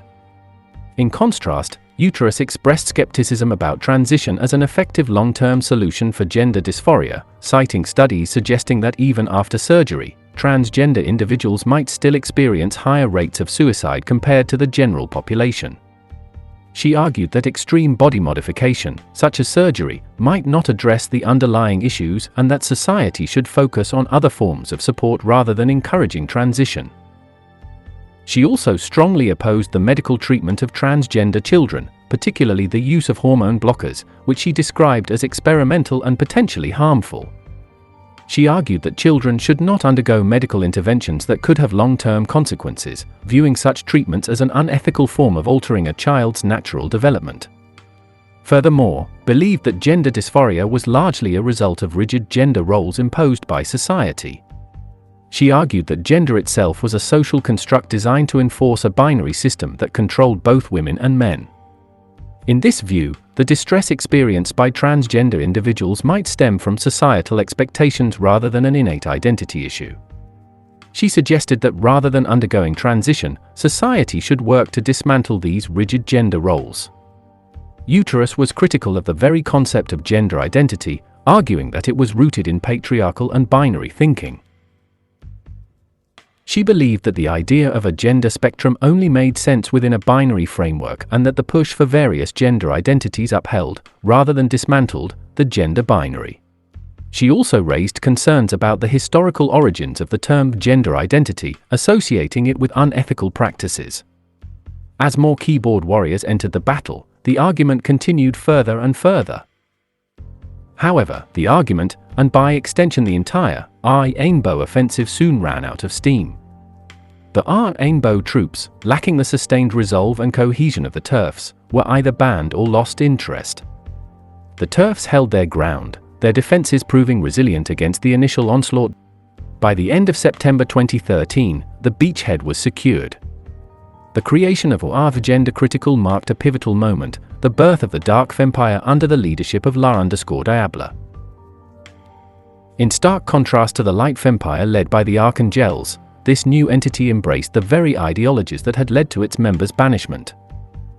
The emergence of the Dark Fempire brought with it a powerful symbolism that could not be ignored. On one side stood the Light Fempire, led by the Archangelles, a force that had once aspired to create a sanctuary of justice and equality, a kind of digital heaven where all forms of oppression would be dismantled. On the other side rose Diabla's Dark Fempire, an insurgency that represented a darker, exclusionary path, where rigid ideologies and old prejudices held sway. It was a struggle of angel versus devil, Archangel against Diabla, heaven against hell. This cosmic dichotomy underscored the violent fracture between the two forces. Where the Light Fempire clung to ideals of inclusivity and moral high ground, the Dark Fempire reveled in its defiance, embracing exclusion and rigid orthodoxy. It was no longer just a civil war within the Fempire, it was a metaphysical battle between the realms of light and shadow, each side convinced of its righteousness as they clashed over the soul of the movement. The establishment of GenderCritical was a dark and dramatic twist in the tale of the Fempire's decline. It revealed the tenacity of those who had been cast out and their ability to adapt and thrive in the face of adversity. As the Light Fempire grappled with internal decay and external assaults, the Dark Fempire rose, casting a long shadow over the digital landscape. With the beachhead secured, the Dark Fempire stood poised to challenge the Light Fempire's dominance, heralding a new chapter in this epic saga of rebellion, defiance, and the relentless struggle for power. On the 25th of September, 2013, the day after GenderCritical had gone public, the Femperial offensive against the Dark Fempire began in an unofficial capacity. Stormtrooper Huge Fact-Check Throwaway 2 found herself locked in fierce keyboard duels with various traitor Stormtroopers. Her fingers danced across the keys in a relentless flurry of arguments and rebuttals, each keystroke a digital parry or thrust in the sprawling battleground of the comment sections. For nearly 2 weeks, Checkthrow fought the traitors and held the line against the encroaching darkness. But despite her valor, the tide of traitor Stormtroopers seemed endless, their numbers bolstered by months of clandestine recruiting and ideological fervor. By the 5th of October, the strain was beginning to show. Checkthrow, realizing that a broader mobilization was necessary, made a desperate post on SRSGSM, a Femperial outpost for gender and sexual minorities. Trans, misogynistic subreddit, she wrote, "Words a rallying cry for allies.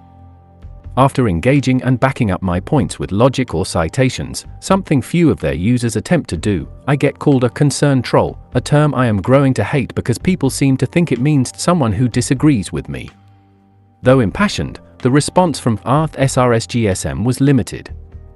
The outpost was too small to muster a significant force, and its message failed to reach the Archangelles, who remained unaware of the growing rebellion. In the face of this dire situation, another Stormtrooper, Viviphilia, took a decisive step. On October 5th, she created Critical Gender, a new subreddit dedicated to opposing the Dark Fempire. The banner of resistance was raised once more, and the battle continued. As the traitor Stormtroopers regrouped from their recent victory over Pao, they decided to seize the initiative and launch an offensive of their own. On October 8th, they targeted a thread on feminisms titled "Who Counts? Why Radical Feminists Exclude Trans Women and Why They Shouldn't." The comments section soon became a battlefield, with the traitor Stormtroopers flooding it with their rhetoric and arguments. A local militia of keyboard warriors quickly formed to defend the thread, but they were outnumbered and outmatched. The battle dragged on, filling the thread with hundreds of comments. It was a brutal, exhausting tug of war, with neither side willing to give ground. Realizing the gravity of the situation, an envoy from Archfeminisms traveled to SRS discussion on the 11th of October, where some of the Archangelles were active. The envoy's plea was urgent and heartfelt, describing the relentless assault and the dire need for reinforcements. A legion of loyalist Stormtroopers was dispatched to Feminisms to repel the invasion. The ensuing battle was fierce and chaotic. The loyalist Scorn troopers, bolstered by the local militia, clashed with the traitor Scorn troopers in a series of heated engagements. The comment sections became a war zone, each side unleashing waves of arguments, counter-arguments, and rebuttals. In one particularly dramatic engagement, Viviphilia engaged in a keyboard duel with Allah_Diabla and Sister Coffee, both moderators of GenderCritical.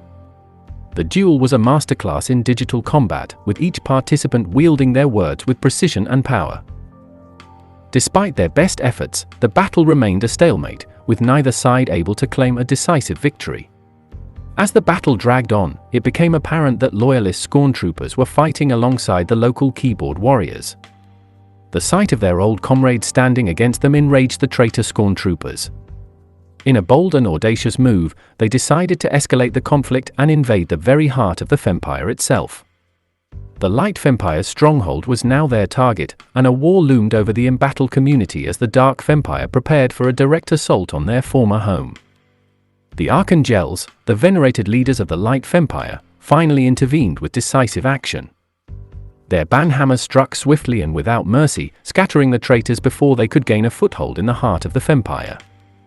The Archangelles' decree was unequivocal: TERFs go home. Apparently some TERFs wandered in thinking they were welcome. Mod mail us or PM me if you find any other people who think it's chill to oppress women, and I'll ban the shit out of LM.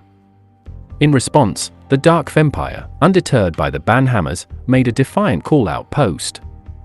Our GenderCritical moderator, the Ghost Girl, posted, "TERFs go home, SRS women thinks we care about their BS.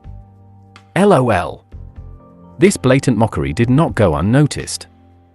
The Light Fempire saw this as a direct challenge and prepared for a final, all-out assault. The battlefield was set once again, this time within the enemy's stronghold. The loyalist Scorn troopers descended upon the Ghost Girl's thread with the fury of righteous indignation. While the earlier skirmishes had taken place on neutral or foreign ground, this was pure Scorn troopers versus Scorn troopers action. The loyalists aimed to crush the traitors once and for all, flooding the thread with relentless volleys of comments.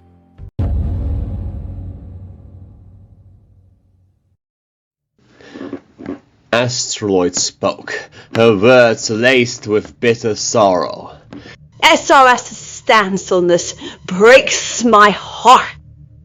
It was not a plea for understanding, but an accusation. A weapon forged from the iron of shared battles and sisterhood, now shattered. The sting of betrayal lingered in every syllable, as if each word carried the weight of 1,000 wars fought together, and now for nothing. They call that place the Fempire, and then say we hate women. And yet, according to their philosophy, a woman is someone who thinks they're a woman, full stop. She hurled the accusation like a spear, meant to pierce through the very heart of the Fempire itself, the bitterness in her tone laced with the venom of lost comradeship. There had always been whispers, muted voices that lingered in the shadowed corners of the Fempire strongholds, carried on the lips of those too fearful to speak loudly. They were rumors, nothing more, like the lingering scent of smoke after a battlefield had been cleared, a faint trace of something that was supposed to have burned away. Whispers of Scorn troopers, veterans of countless skirmishes, warriors whose loyalty had been thought unbreakable, who had turned TERF. It was unthinkable, a betrayal so profound that it defied reason.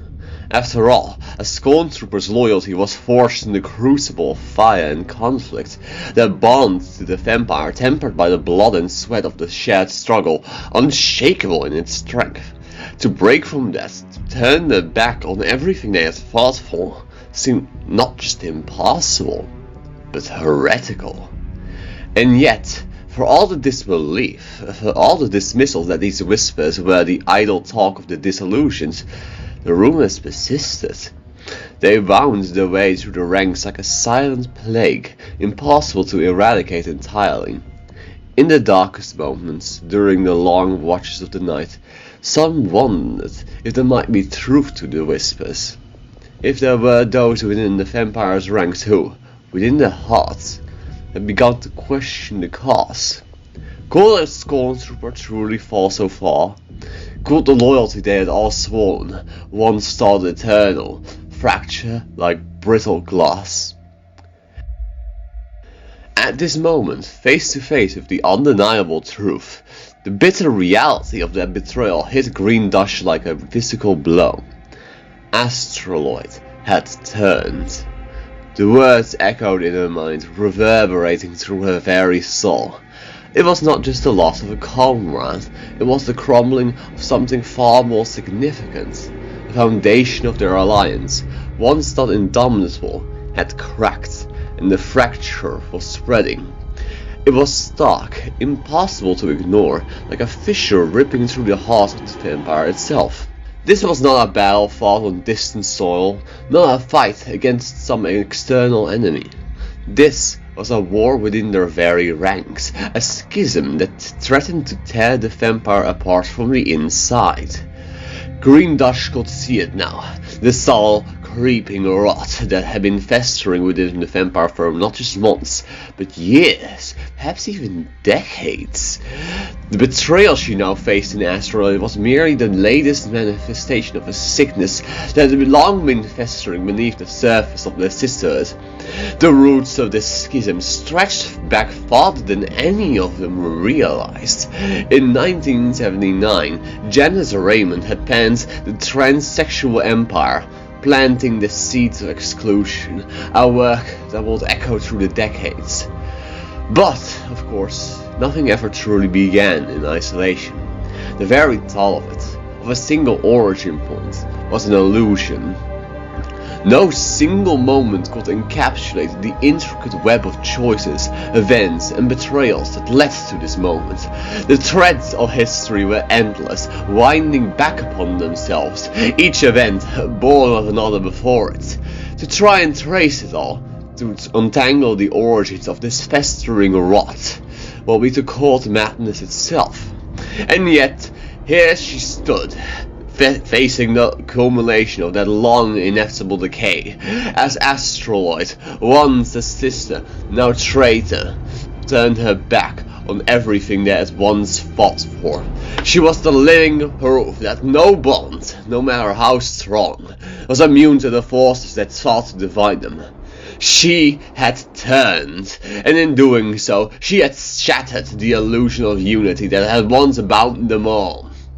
And yet, there was no time to mourn for Green Dush. No time to let grief overwhelm her. No time to let the sense of loss consume her like it so desperately wished to. She had no luxury for tears. The digital battlefield was no place for sentiment, no place for sorrow. There was only the grim resolve that had carried her to countless fights, only the cold hard steel that now formed the core of her being. Her grief had to be hammered into something else, something harder, something sharper. Resolve. It was all she had left. The weight of her heartache was pressed down and forged like iron beneath a blacksmith's hammer, tempering her spirit until it became unbreakable. Y'all's stance on this breaks my heart too. The words were heavy, trembling with emotion, but firm as a shield raised in defense. She pushed forward, a soft yet unyielding force, trying desperately to find a crack in Astraloid's hardened exterior. You're starting out with so many base misconceptions, she pleaded, her voice a bomb over a battlefield of words. She extended an olive branch, the promise of forgiveness and redemption shimmering like a distant hope. But her appeal found no purchase in the hardened soil of Astraloid's resolve. Astraloid recoiled, but only to prepare her next strike. Her words darkened, her conviction deepening into something almost unrecognizable. We're probably not as unaware as you think. There was venom in her tone, bitterness shaped by a long-held frustration. Up until a couple years back, I was one of the most voracious defenders of gender fucking queer theory you will have ever met. She twisted the knife, reminding Greendush of a time when they would have been on the same side. I will have called myself genderqueer. Many of us have. Many of us have considered transitioning before we found a radical philosophy. The words hit like a flurry of blows, each one chipping away at the illusion of reconciliation. Astraloid sought not just to defend, but to tear down, to dismantle the foundations of Greendush beliefs. But Greendush, though staggered, did not falter. She parried with all the force of her conviction. Some of the most badass women I know, who mean the most to me, who are my closest friends in life, are trans women. Her words came from a place of deep personal truth, a rallying cry against the darkness. They are women. They face the same struggles we face, though not identical, and they challenge the fuck out of the patriarchy.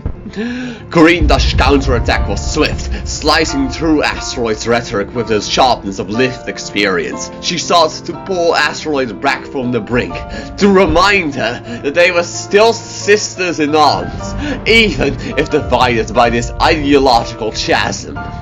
But Astraloid would not yield. Her riposte came quick, cold and unyielding.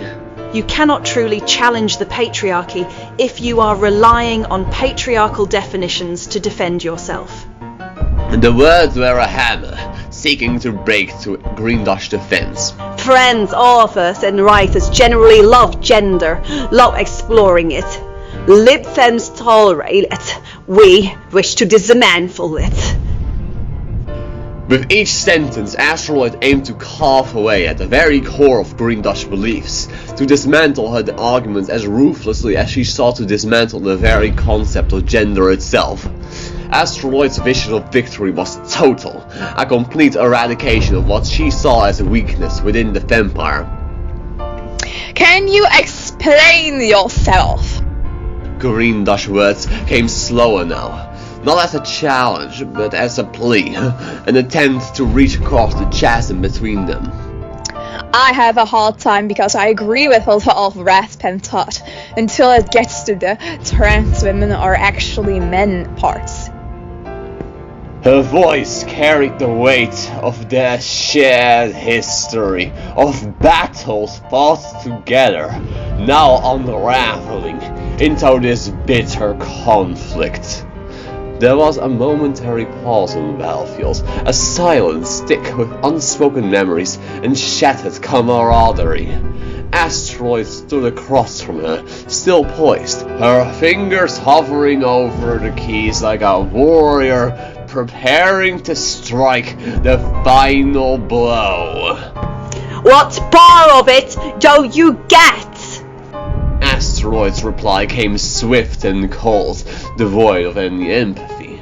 Her words were not an invitation to debate, but a dismissal, an assertion that the time for explanation had long passed. The walls around her had grown impenetrable, her ideological armor too thick for any emotional appeals of his.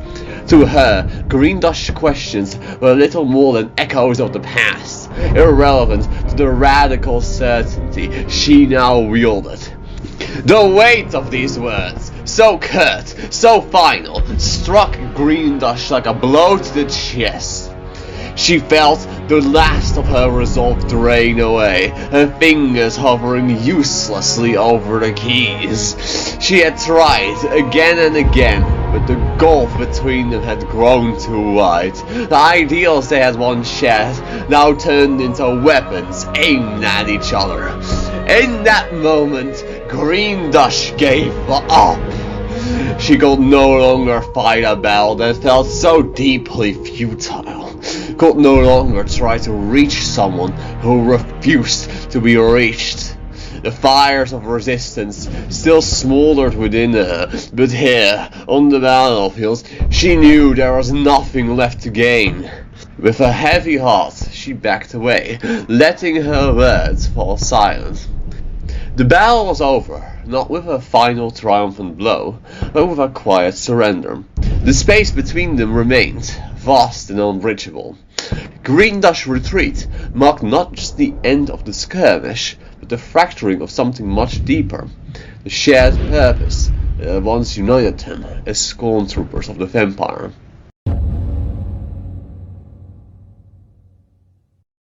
A recurring theme in GenderCritical's criticism of the Fempire was the perception of hypocrisy and double standards.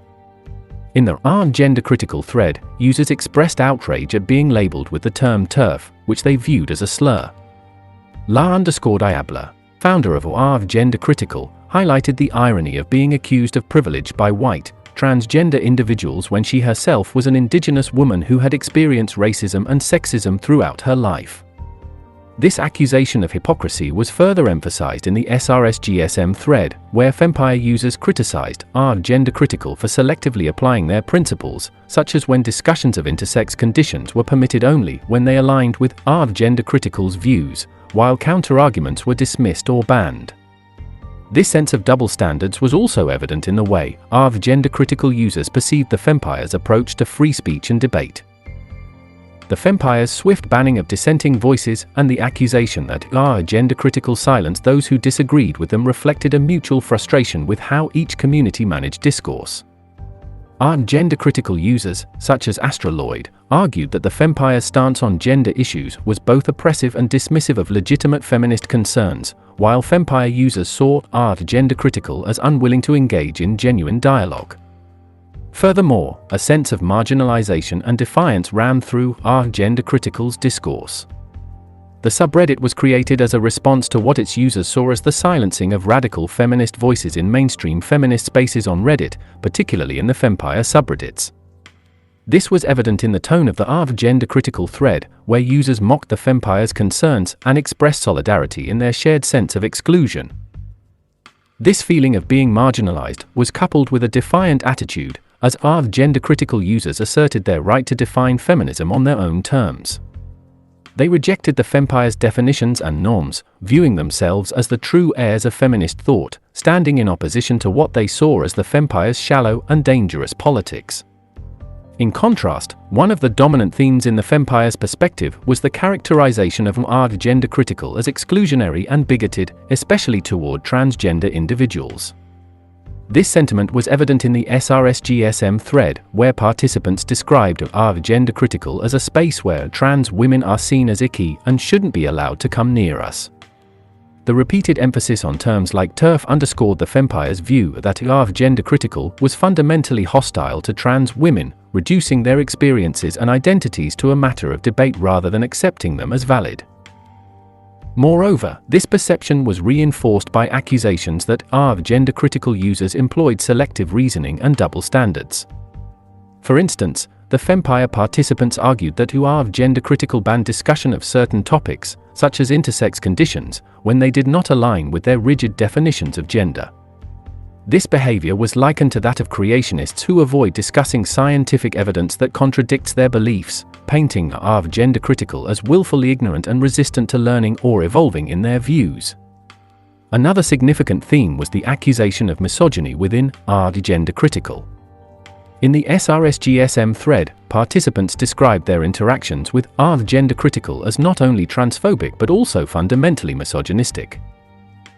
For example, the OP of the SRSGSM thread recounted how a GenderCritical moderator used a rape analogy to dismiss gender variance, an action perceived as deeply insensitive and revealing of a broader pattern of misogynistic rhetoric. The Fempire also accused GenderCritical of hypocrisy, particularly in how they claim to defend women's rights while simultaneously marginalizing a subset of women, trans women. The Fempire viewed this as a contradiction that undermined GenderCritical's claims to feminism. This sentiment was poignantly captured in the observation that GenderCritical users believed they were the embodiment of feminism, yet their actions suggested that they believed some women shouldn't have rights. This hypocrisy was seen as a form of cisplaining, where cisgender women in GenderCritical imposed their narrow definitions of womanhood onto others. A recurring theme across the threads was the challenge of engaging with GenderCritical members in meaningful dialogue.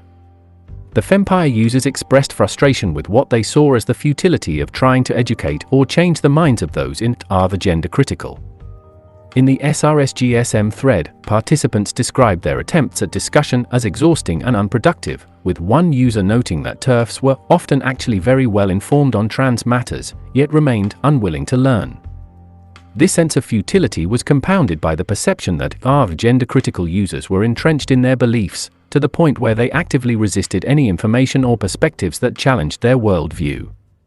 The metaphor of playing a game only to sulk and ban others when losing illustrated the Fempire's view that gender-critical was not open to genuine discourse.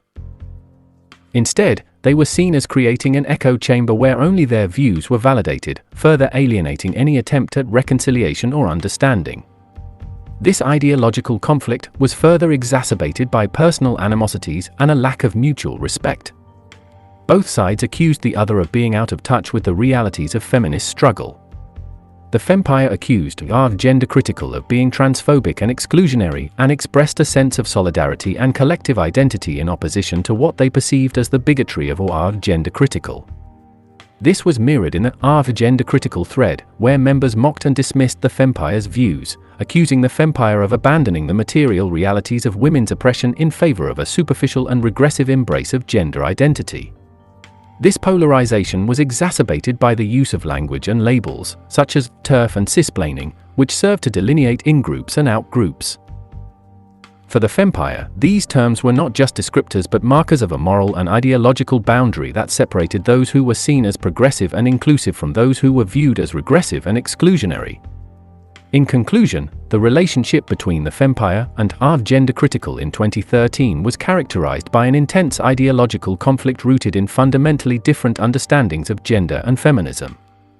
The central disagreement between gender-critical and the Fempire laid in the definition of womanhood. For gender-critical users, womanhood was intrinsically linked to biological sex and the lived experiences of being female. This perspective was starkly contrasted with the Fempire's more inclusive definition, which asserted that anyone who identified as a woman was a woman, viewing TERFs as a harmful and regressive force within feminism. This divergence was highlighted in the gender-critical thread, where users expressed their discomfort with the idea that gender identity alone defined womanhood, seeing it as a concept that erased the material realities of sex-based oppression, seeing themselves as upholding a radical feminist tradition that critically examined gender and rejected what they perceived as the co-opting of feminist spaces by trans activism. This clash resulted in mutual hostility, with both sides viewing the other as betraying the core principles of feminism. As a result, the divide between the Fempire and gender-critical had little hope for reconciliation. As the weeks wore on, the momentum of the Femperial offensive began to wane. The loyalist scorn troopers, despite their initial fervor, found their resolve slowly sapped by the relentless, entrenched resistance of the traitors. The targeted thread swelled to 111 comments by the 27th of October, 2013, a testament to the ferocity of the conflict. The aftermath of the conflict left both sides scarred but resolute. The Light Fempire, led by the Archangelles, continued to uphold its vision of inclusivity and equality, even as it grappled with internal divisions and external threats. The Dark Fempire, under La_Diabla's leadership, having consolidated its gains and fortified its position, prepared to defend its exclusionary ideology against all challengers.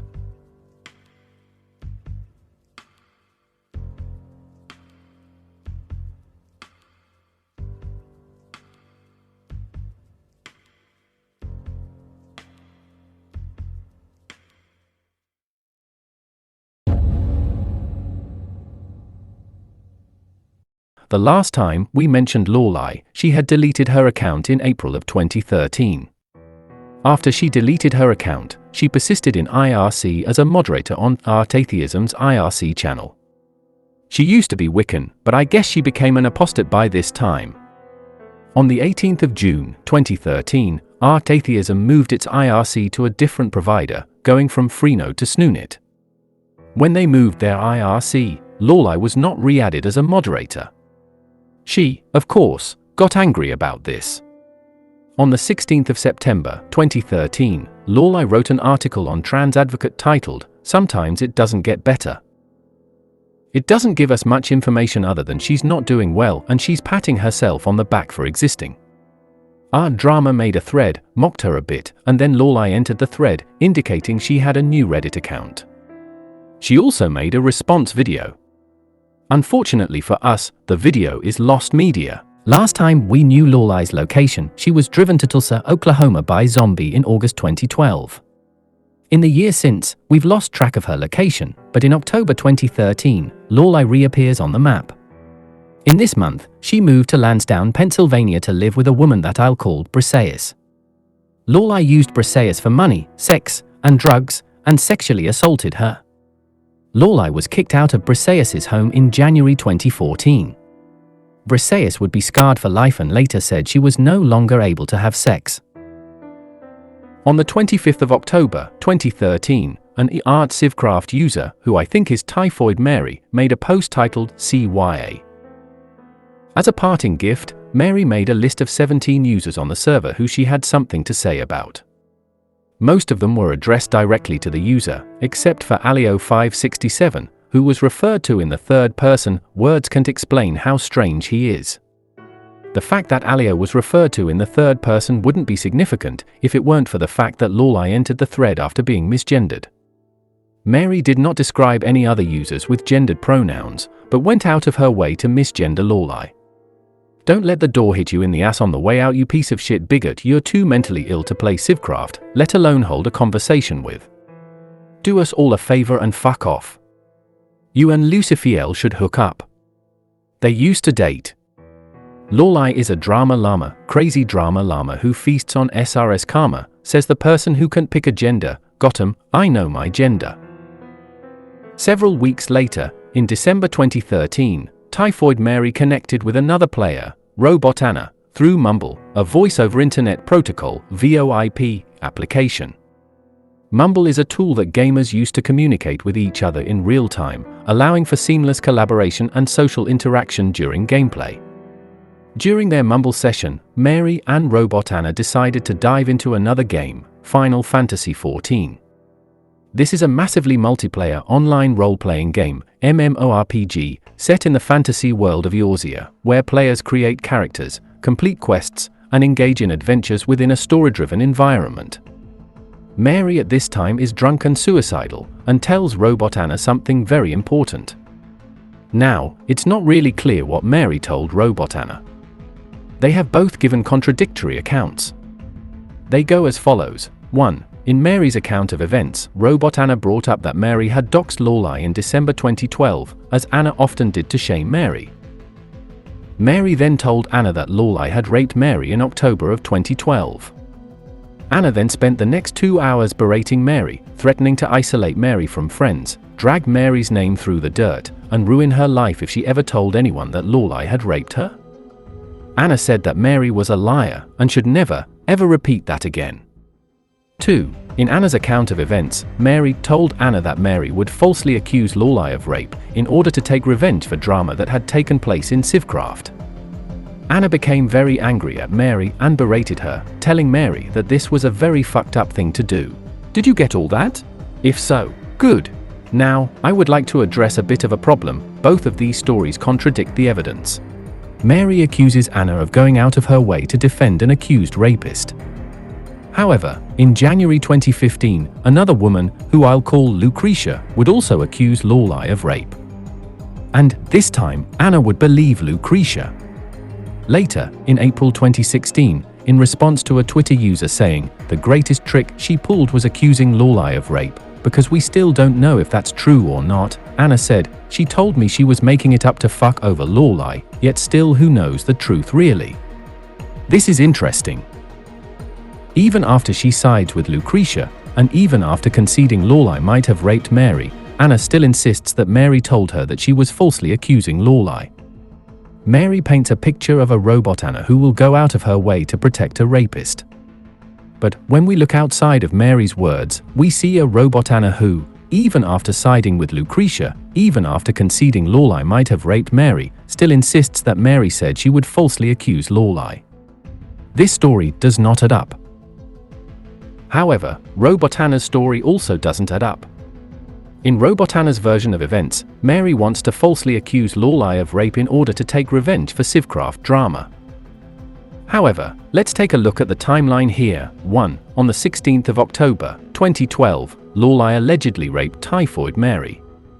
2. On the 28th of November, 2012, Typhoid Mary edited the sidebar of SRS Reddit drama to accuse Laurelai of rape. 3. On the 5th of December, 2012, Typhoid Mary aired her grievances about Laurelai on StarCraft. There are no records of any StarCraft drama involving Laurelai before this date. 4. On the 25th of October, 2013, another incident involving Laurelai occurs on StarCraft 5. In December 2013, Mary allegedly tells RobotAnna she will falsely accuse Laurelai of rape as revenge for Minecraft drama. I think you can guess where I'm going with this, but if I need to spell it out, Mary was already accusing Laurelai of rape before any StarCraft drama took place. She couldn't be falsely accusing Laurelai of rape as revenge for drama that had not happened yet. RobotAnna's story does not add up. So, what really happened during that Final Fantasy XIV session? I am completely certain that Mary didn't accuse Laurelai as revenge for Minecraft drama.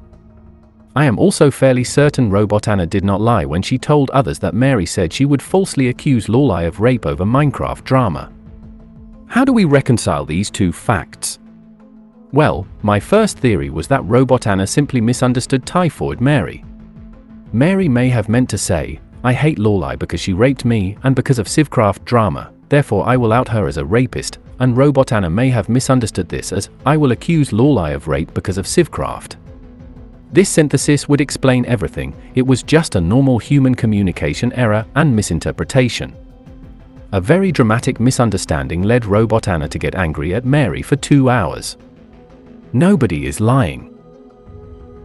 However, when I presented RobotAnna with my theory, she gave me some extra details that poke a hole into my theory.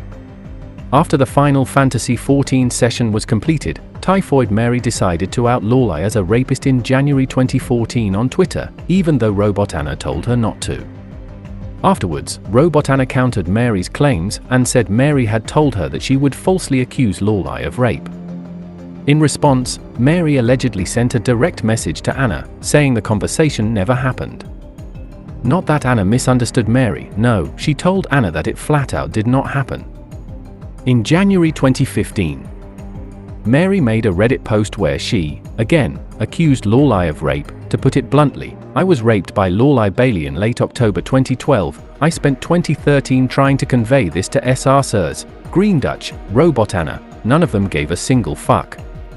RobotAnna even denied I was raped and isolated me from what few friends I had started to make in late 2013. Here, she did acknowledge that she had discussed the topic of Laurelai being a rapist with RobotAnna. In 2016, she is even more specific and says RobotAnna had berated her for hours in December 2013. So, my theory is then basically debunked.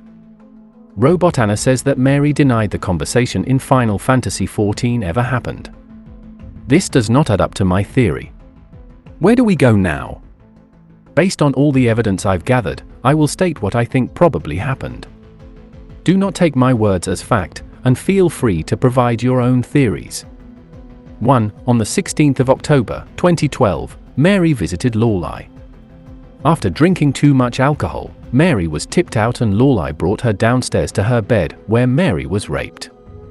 2. On the 18th of October, 2012, Laurelai's girlfriend took Mary home. Mary asked that Laurelai not accompany her, and cried in the car. 3.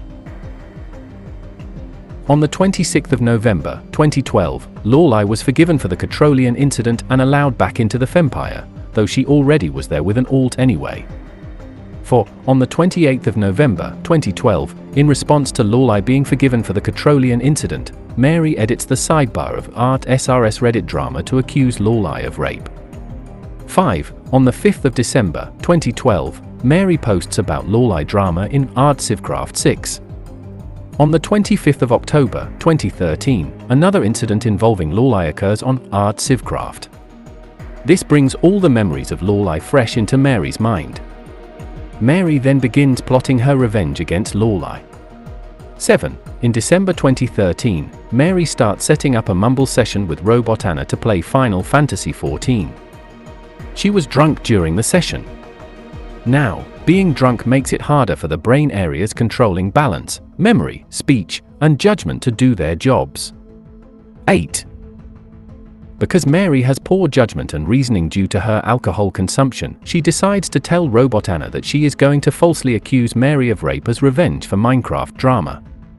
Mary is, however, speaking bollocks. This part of the conversation does not register in Mary's memory, because her intoxication inhibits the transfer of memories from short-term to long-term storage. 9. RobotAnna goes on a giant tirade against Mary for trying to out Laurelai. The sheer anger is sufficiently damaging that it imprints itself on Mary's memory. 10. When she recovers from being drunk, Mary tries to mentally reconstruct what happened. Because she was drunk, she could not form a memory of telling RobotAnna about the Minecraft drama. However, RobotAnna's anger was intense enough that Mary can recall it. Because RobotAnna was angry about Mary trying to hurt Laurelai's reputation, Mary infers that she confessed to being a rape victim when she did not. 11. In January 2014, Mary goes on Twitter to out Laurelai as a rapist. RobotAnna, recalling the conversation Mary had while drunk, refutes it and says that Mary said she would make it up to hurt Laurelai's reputation. 12. Mary, having her memories inhibited by alcohol, doesn't recall telling RobotAnna that she would make it up. She goes into RobotAnna's direct messages and tells her that the conversation never happened.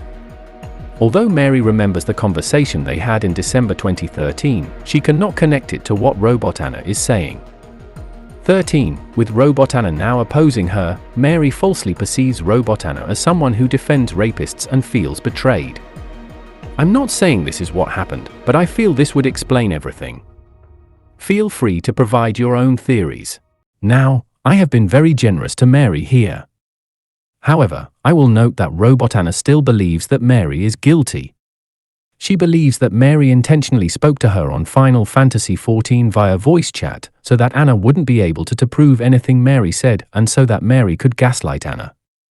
I frankly don't believe this, and I cannot begin to understand what Mary would stand to gain from doing something like that. Anna believes Mary just was crazy and abusive, but I'll put it out there. Furthermore, RobotAnna wasn't the only person Mary talked with about Laurelai's actions. In her January 2015 post, Mary says she tried out to reach out to Hugh Greendutch about what Laurelai had done.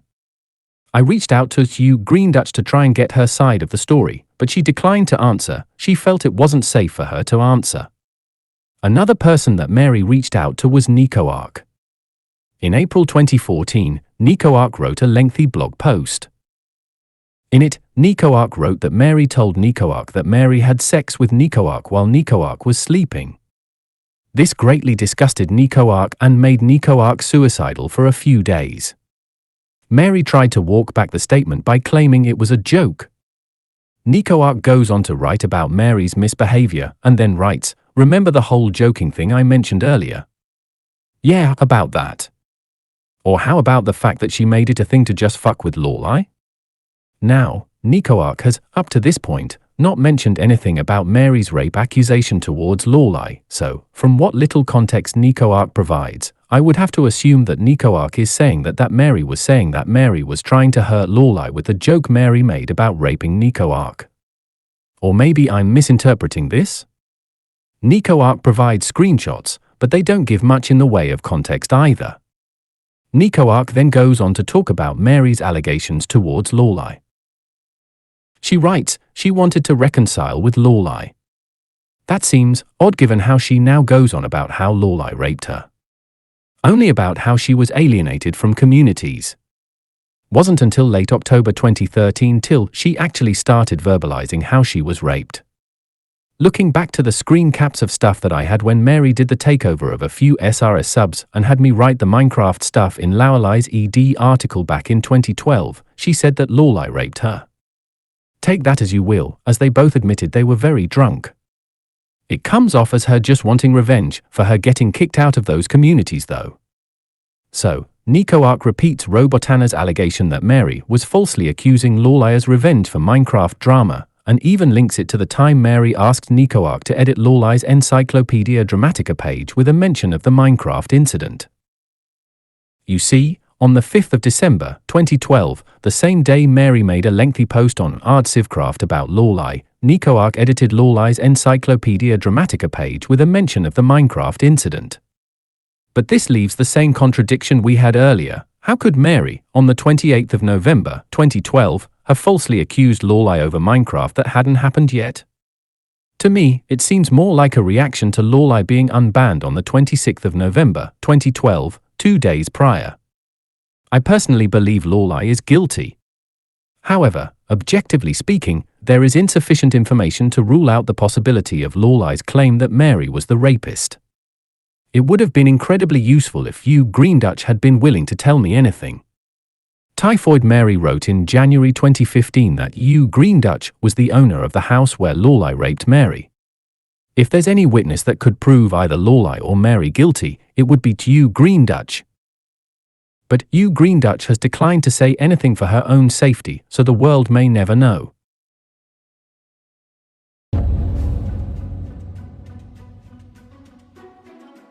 Lightning round, you in Tortoise had a slap fight with a SRSucks user about brigading. An envoy from Dick Girls, a pornography subreddit, messaged the moderators of GenderCritical with a request to have their subreddit added to GenderCritical sidebar. The request was declined. Reddit CEO Alexis Ohanian published a book titled Without Their Permission, How the 21st Century Will Be Made, Not Managed. In the book, Ohanian discussed the 6 most important moments in Reddit history. ShitRedditSays accused the book of whitewashing Reddit and omitting controversies. SRSucks mod I am Supernova banned admin in Tortoise. An SRSucks user asked, does it seem like SRS has fizzled out over the last few months? And by extension, SRS sucks. Most users agreed, and some said they had migrated to Tumblr in action for more content. In fact, statistics in 2014 would later show that Tumblr in action was the most popular spot for SRSucks users to migrate to. Mitt Romney's campaign celebrated that Tumblr in action had overtaken ShitRedditSays in subscriber count.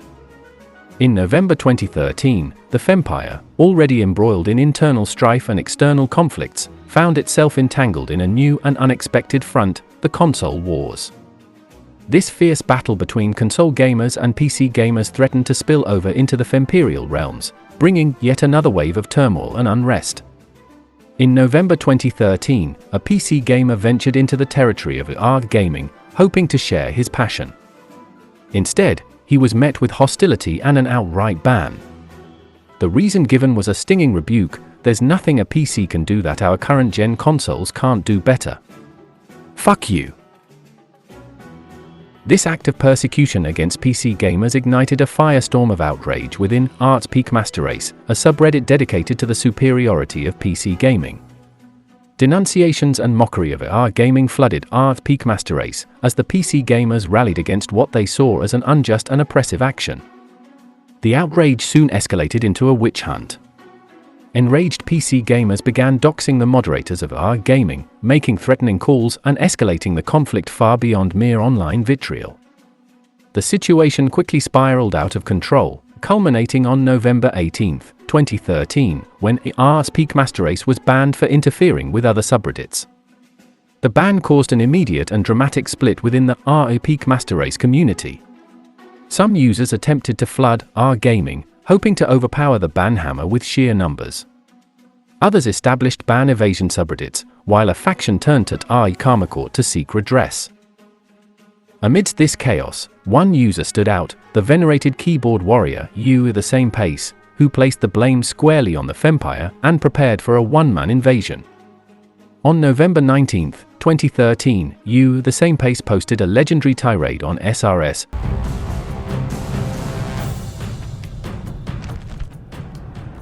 For too long, the users of Reddit have simply sat back and watched you shrill harpies propagate. We have witnessed SRS bully, shame, and mock those who simply want to discuss things among themselves peacefully. We have witnessed you make jokes about men and white people, and basically people who aren't massive SJW idiots. Well, enough is enough! The banning of the PC Master Race sub is too much. Why should jokey little communities get banned one by one, while the biggest, most hate-spewing collective of Tumblerinas is allowed to hate and hate and hate and dox and hate.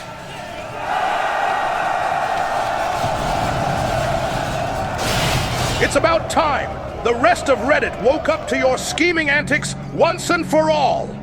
The loss of yet another great subreddit is the wake-up call the people of Reddit need. The sign that times are changing. I do not fear posting here, for I have the full backing of Reddit behind me, and I know it. I have the hearts and minds of millions of Redditors on my shoulders. I speak not just for myself, but for the millions of other users on this site when I say, SRS, get bent! We do not want you on our site any longer! Take your cultural ideologies and fuck off back to the hug box that is Tumblr. Leave our site alone! I do not fear getting banned from here. I consider it a blessing. Within minutes, the same place was banned. Edit. Ha ha ha ha ha! That was quick! Literally 3 minutes later, and I'm banned! Can't be having any of that criticism. Nope. On November 20th, 2013, just one day after the tirade, Art Peak Master Race was unbanned and restored to its former glory. And now, you might be asking, how is this relevant to ShitRedditSays?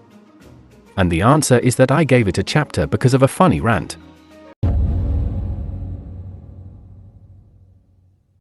Lightning round, an RASRSucks user declared that the subreddit was dead. In Art anti-SRS, which had been private since May 2013, was reopened. Since it now had SRS moderators in its ranks. RASRSucks users were not willing to join. In a What's the Worst subreddit thread, somebody brought up SRS. They have also been known to do things like post child porn to subreddits to get them banned. Lots of conspiracies and bickering. Via its own independent website, the Fempire begins hosting game nights, where they would play video games together. XKCD is a webcomic created by Randall Munroe in 2005, quickly gaining popularity for its witty and insightful take on science, mathematics, and relationships.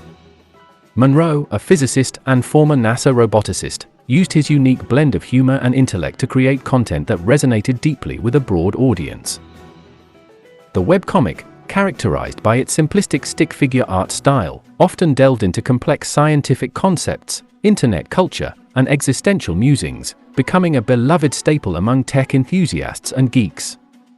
Munroe's sharp commentary on various topics, including programming, mathematics, and romance, struck a chord with readers, leading to a rapidly expanding fan base. XKCD particularly grew in 2007 when it depicted online communities in geographic form.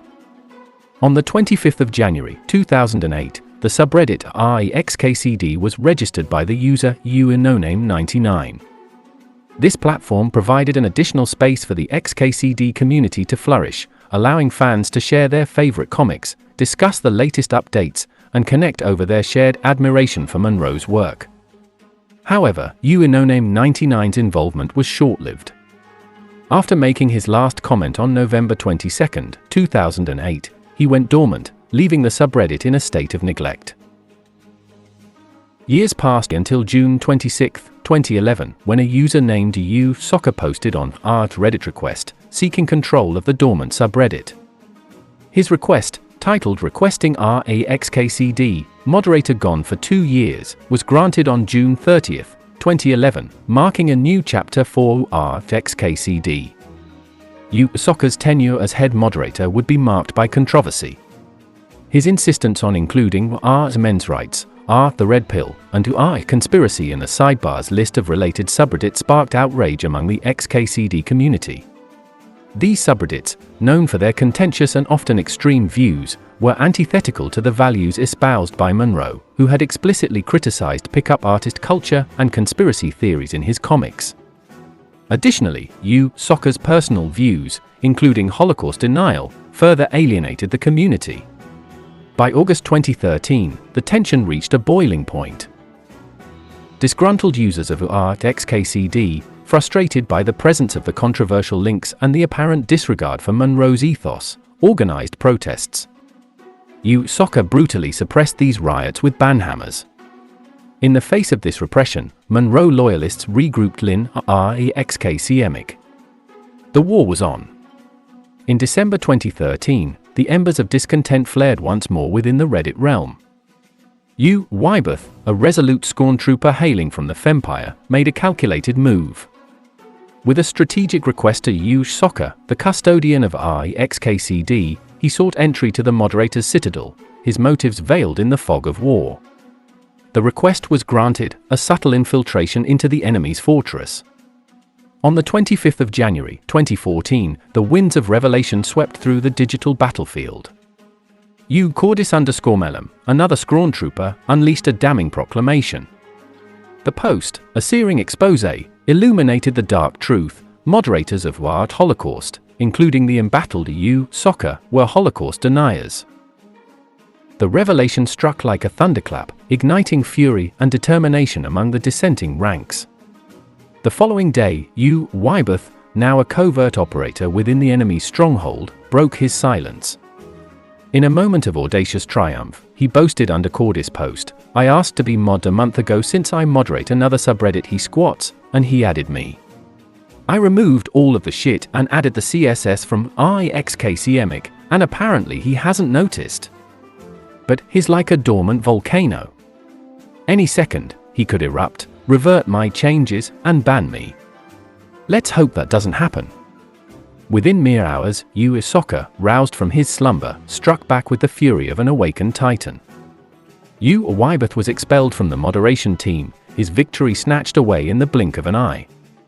Yet, the flames of rebellion could not be so easily quenched. Allies from the Fempire and XKCD rallied behind their fallen comrade, their resolve steeled by the injustice. Thus, the battlefield of Reddit was starkly divided. XKCD stood as the embattled bastion, held by the forces of men's rights, a territory marked by strife and controversy. Opposing them, XKCD rose as the defiant fortress of ShitRedditSays, a haven for those who sought to uphold the true spirit of Monroe's creation. The two subreddits, once united by a shared love for XKCD, were now cleaved apart, each a symbol of the broader ideological war raging across the digital expanse. On the 27th of January 2014, a petition, a call to arms, was launched across the digital battleground, rallying the forces of the discontented. Their aim was clear, to reinstate Wyberth as a mod of XKCD and to dethrone the beleaguered Soccer. The call resonated far and wide, reaching the ears of Randall Monroe himself. In an unprecedented move, the creator of XKCD added his name to the growing list of signatures, lending his weight to the cause and igniting hope among the rebels. The clamor for justice reached a crescendo, and Monroe was summoned to provide a statement on the matter. On the 3rd of February 2014, he delivered his response not with words, but through the very medium that had brought his creation to life. XKCD Comic 1325, titled Rejection, was unveiled. The comic, a biting satire, depicted Cuball walking with a Cuball-like character who laments, "Women say they want nice guys, but what they really want are guys who respond to rejection by belittling their judgment and self-awareness? If so, don't worry, you'll be fine." The message was unmistakable, a scathing rebuke of men's rights activists, and a pointed commentary on the ongoing strife. The comic reverberated like a clarion call, a rallying cry against the forces that had sullied the sanctity of XKCD. But the response from the occupying forces was swift and severe. In an act of brazen defiance, Randall Monroe himself was banned from XKCD, his own creation now a battlefield from which he was exiled. The banishment of Monroe marked a grim turning point in the war. The schism within the XKCD community deepened, the factions more entrenched than ever. XKCD, now a fortress under the banner of men's rights, stood in stark opposition to XKCD, a bastion of the Fempire. The very soul of the XKCD community was at stake, as the forces of progress and regression clashed in a battle that would determine the future of Monroe's beloved creation. The war raged on, each side steadfast in their convictions, each post and comment a salvo in the ongoing conflict. The fate of XKCD hung in the balance. From August 2013 to August 2014, the siege of XKCD persisted with relentless fervor. In this period, Monroe loyalists launched 12 offensives on Reddit request, each attempt a daring bid to wrest control of XKCD from the iron grip of EU soccer. These efforts, though heroic, were repeatedly thwarted. The cunning and strategic EU soccer maintained just enough activity across Reddit to render the subreddit ineligible for transfer, exploiting the rule that subreddits aren't eligible for request if any mod has been active anywhere on Reddit in the past 60 days. Thus, the occupation continued, and the fortress held fast against the waves of insurgents. On the 16th of May 2014, Soccer made his final post before vanishing into the ether. In his wake, his loyal lieutenant, Cayman's ghost, remained. Many believed that Soccer, in a calculated move, had left Cayman's ghost to ensure the occupation of XKCD endured in his absence. The tides turned dramatically on the 31st of July 2014, when Cayman's ghost, the steadfast guardian of the occupation, was banned from Reddit. The charge: harassing, targeting, and witch-hunting users across the site. The battlefield had now shifted dramatically. The once insurmountable fortress of XKCD now lay vulnerable, its defenses crumbling. Sensing a rare opportunity, Thetingai launched the 12th and final request to seize control of XKCD on the 6th of August 2014. This time, the stars aligned. Soccer had been inactive for the required duration, and with Cayman's ghost's banishment, no one stood in their way. The request was granted, and the chains that had bound XKCD were shattered. The liberation of XKCD was at hand. On the 8th of August 2014, a jubilant cry echoed across Reddit: XKCD is free. The denizens of XKCD rejoiced, their long campaign of resistance vindicated. The subreddit that had borne the brunt of their struggle was now liberated. In a symbolic gesture of unity, XKCD was closed, and its moderation team moved to XKCD.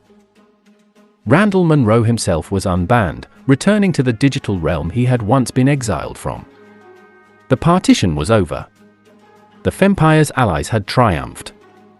XKCD, once divided and conquered, now stood united under the banner of its true spirit, free from the shadows of controversy and oppression. The war was over. Lightning round. An SRSUX user made a brief compilation of SRS doxing, brigading, and coordinated vote manipulation. There was a bit of a slap fight in SRS when RobotAnna tried to defend a joke which is perceived as transphobic. ShitRedditSays relaxed its rules prohibiting low-hanging fruits. Facebook cleavage was a subreddit dedicated to posting pictures of women from Facebook showing cleavage, i.e. partially visible breasts. It was created in March 2012, and in March 2014, it was invaded by the Fempire. I will let Reddit user Titan_Transcendent do the honors of recounting this war, who Facebook cleavage has been around for about a year at the time of writing. The purpose of the sub is simple: rehost and post pictures of girls from Facebook showing cleavage, or any sexy pic. With about 17,000 readers, it had a decent bit of traffic. However, SoulMod Cheap Liquor favored a hands-off moderation style and was almost entirely inactive. Although the sub was not exactly Creepshots 2.0, the nature of its content and the apparent young age of many of the featured girls, despite a rule against posting underaged people, nevertheless made many people very uncomfortable. A surge of attention followed when the Huffington Post published an article about the sub. This in turn produced a thread on ShitRedditSays. Facebook cleavage subreddit reminds us just how incredibly creepy the internet can be, followed by a reaction thread on SRSUX. SRS just informed me about a porn subreddit I should subscribe to. What would we do without them? Solar Aquarian made a Reddit request for the sub citing mod inactivity. This request failed as Cheap Liquor became aware of the request and posted in the thread, saying objection. I'm still here. He then proceeded to mod Solar Aquarian, for reasons best known to himself. Solar Aquarian then added several mods, including 28 Dance Later, Acrusticritus, T_Dumsford, and the other mods of Circle Fuckers. He then changed tag, demodded most of these, except T_Dumps, and mod a bunch of Bravery Jerkers and friends from IRC. This is where it gets messy. The mods all began adding people. This influx of new mods included figures from many parts of the metasphere, including, but not limited to, Bravery Jerk, Circle Jerk, and ShitRedditSays. Initial discussions about what to do with the subreddit quickly broke down as people just did what they felt like. The entire post history of the sub was removed, pretty much every poster from before the takeover was banned, the CSS was changed and broken repeatedly. The mod mail threads, mostly about new mods, or trolling the submitters of why was I banned queries, became giant, browser-crashing walls of spam, ASCII images, and requests that mod mail submissions be handwritten and photographed. The total number of mods reached at least 120 at one point, although several mass demandings at various points kept the numbers down to 80 to 90 most of the time. A spin-off sub, FBC Open Mod Mail, was created in order to showcase the funnier mod mail conversations, although this never really took off. The main sub itself became filled with various joke posts, many of which were based on other meanings of the word cleavage or metasphere memes. All of this attracted a good deal of metasphere attention. Many perceived the event as an SRS takeover, which naturally both many of the mods and SRS themselves gleefully went along with. However, many of the banned posters were told that they were banned for being SRS or feminist. At this point the timeline completely breaks down, so I'll just attempt to list the various threads about the incident. Subreddit drama: a legion of SRSers and circle jerkers take over the second to top mod position of Facebook cleavage, aka Creepshots 2.0, and promptly remove every single post ever made and start banning people. This one contains a lot of screen caps of mod mail and also appears to have directly led to this article about the incident on the Daily Dot. You think I wouldn't tell you you're a fucking pathetic waste to your face? Where do you live? I will be happy to make a house call. Users on SRSucks begin attacking a mod after the mod denies that SRS is behind what is happening to Facebook cleavage. Drama, gossip: Reddit's resident creeper sub Facebook cleavage has been taken over by circle jerkers.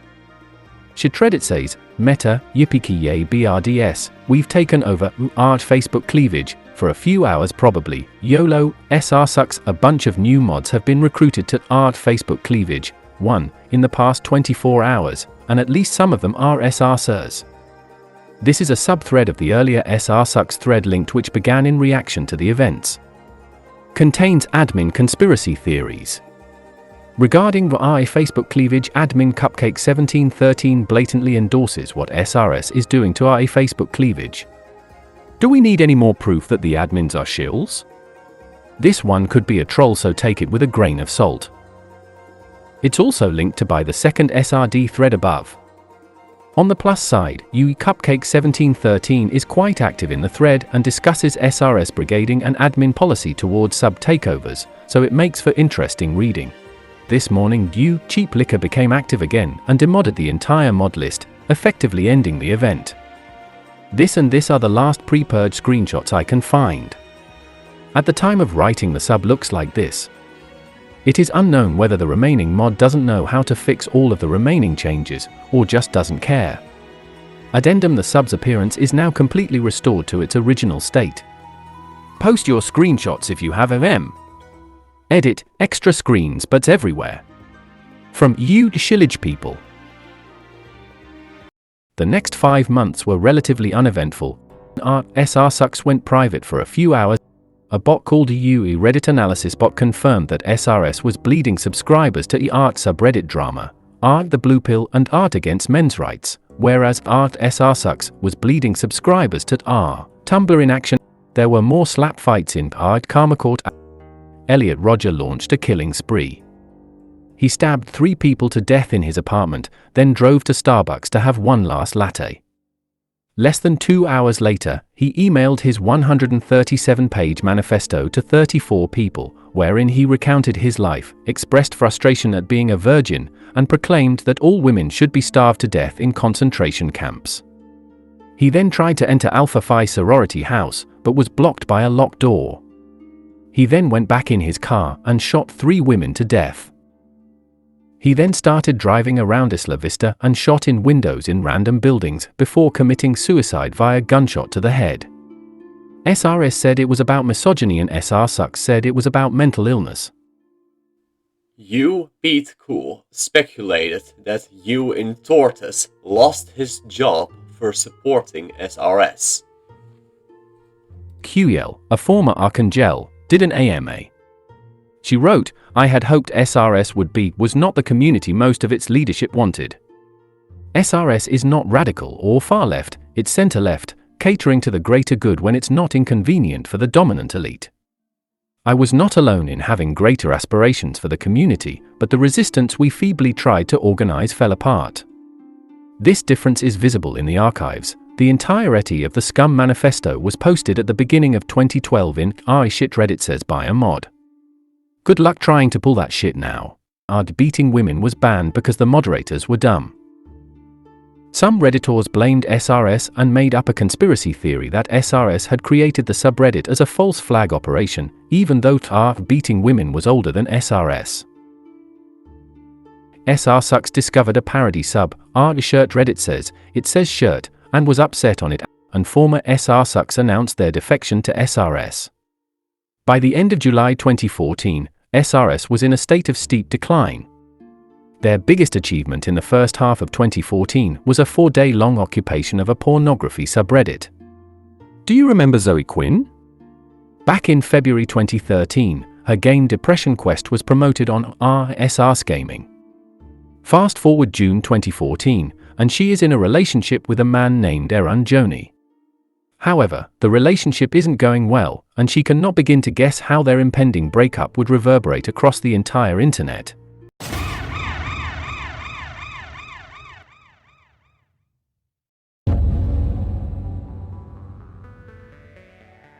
Before I discuss Zoe Quinn's childhood, I want to mention that Quinn is not exactly a reliable narrator.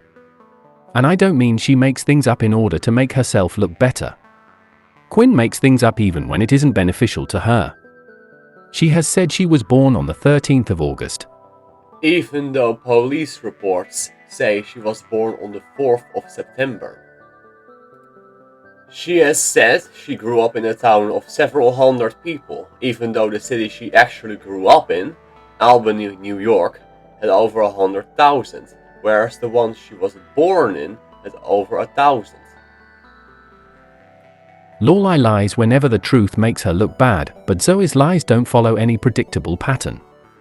Some people think she lied about her birthday so she could say she was born on Friday the 13th of August. 1987 didn't fall on a Friday, but I guess later 13 Augusts fell on a Friday. I will now narrate Zoe's childhood as she described it in the autobiography. Her mother said that a lot of it is made up, but it's like the Historia Augusta in that it's still the only description of much of her childhood, and we can't abandon it as a unique source of possible information, despite its obvious untrustworthiness. I will try to ignore the more colorful claims and stick to what seem like basic facts. Zoe Quinn was born on the 4th of September, 1987 in Atlanta, New York. This much we know for sure. She said she began playing video games as a young child when her father would visit a neighbor and she would play Carmen Sandiego on his PC. Eventually, one of the neighbors gifted her a Game Boy where she played Mario, I think Super Mario Land, and Pokemon. When she was 12, her father bought her a 3DO console. Her first game was Night Trap, but she became really obsessed with Star Control 2. The game had a lot of secrets, so Zoe picked up a NetZero free trial disc from a check cashing counter and made her first venture into the internet for answers. Zoe would soon integrate into the internet and hold conversations with fellow netizens. At age 19, Zoe got married man she describes as a dark-haired, whip-smart geek. However, her husband struggled to find or keep employment, and Zoe couldn't support him on her minimum wage job, so she turned to creating pornography for money. At age 21, she divorced her husband and moved to Toronto, where she began developing Depression Quest. The game was released on the 14th of February, 2013 as a free browser game. It's at this point that we move beyond Zoe's autobiography and into the internet's recorded history.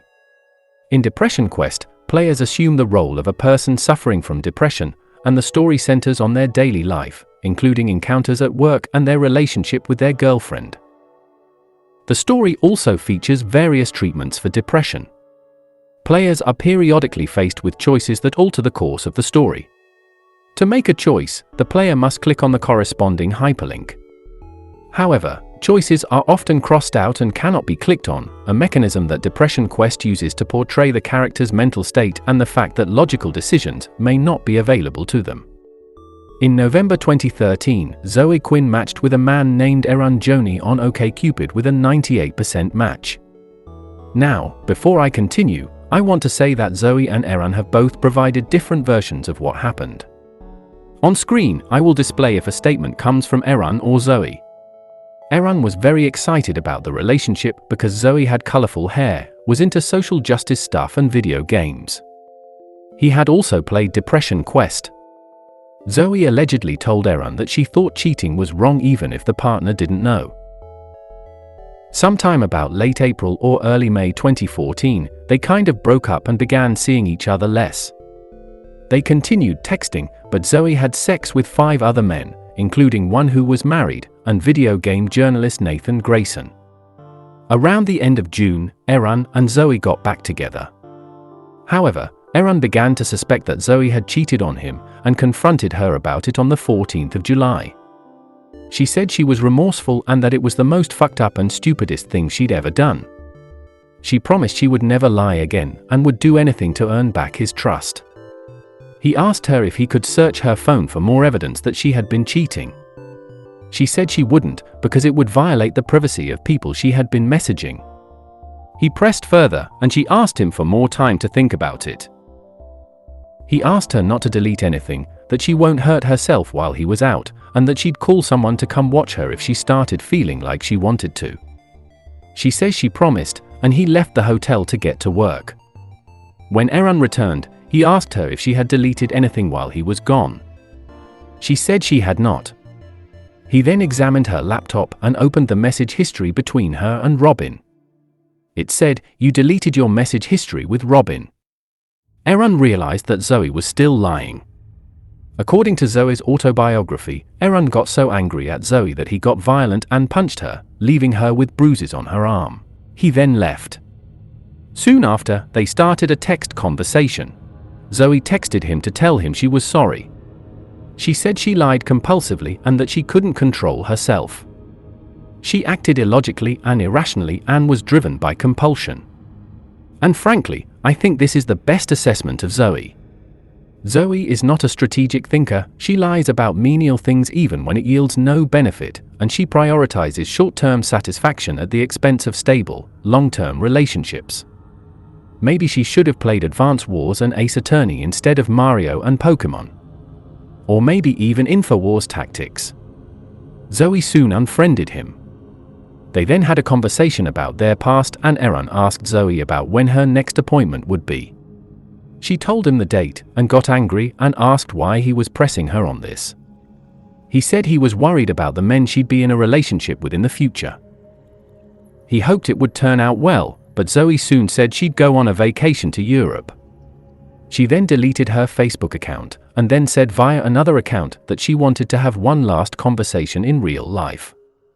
Eran then came to the conclusion that she didn't want the conversation to be logged and was trying to engage in damage control. She didn't want Eran to go public about Zoe's wrongdoings.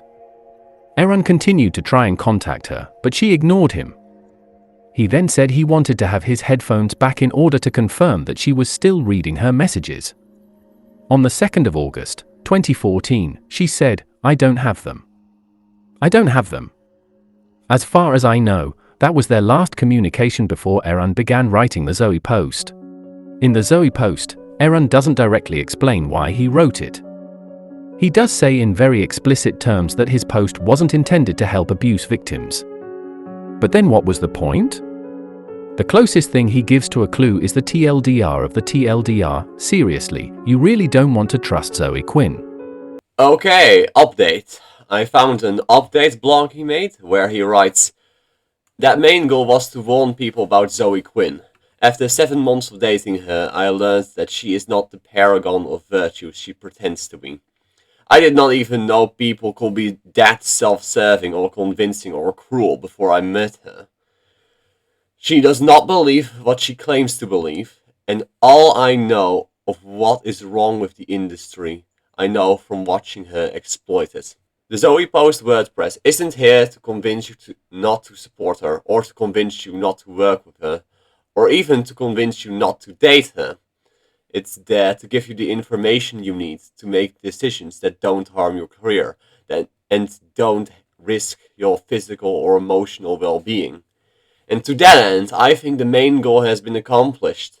Everyone is aware that there is at least a thing about Zoe Quinn which they should read before they invest in her. And that's all I needed to know to feel okay. Yeah, I just destroyed the pacing with that quote, but accuracy is more important than dramatic storytelling. Okay, back to adventure. Zoe has her own theory. She believes that Aaron wanted to damage her career and ruin her life as punishment for cheating on him and ignoring him. On the 29th of August, 2014, Aaron more or less confessed that he was really trying to start a witch hunt to destroy her career. He wrote, "My relationship with Zoe was such that large-scale internet warfare was inevitable. I think deep down we both knew that, or did he? I spent way too much time trying to double-check that this tweet was in fact posted, but there's no way to tell." Apparently, Aaron's mother tried to warn him not to publish the Zoe post, and he spent weeks weighing the pros and cons. Aaron talked about going public. He talked about panic, about awareness, about making sure that people knew what they were getting into, about taking a hit, there'd be a hit, for speaking publicly against a woman in any field, but especially against a woman with Zoe's position and friends in progressive indie gaming, for the good of all, eventually. What we do know is that he expected an 80% chance that this would start a harassment campaign. However, in the end, he decided to cross the rub icon and clicked post. The die was cast, and the internet would burn.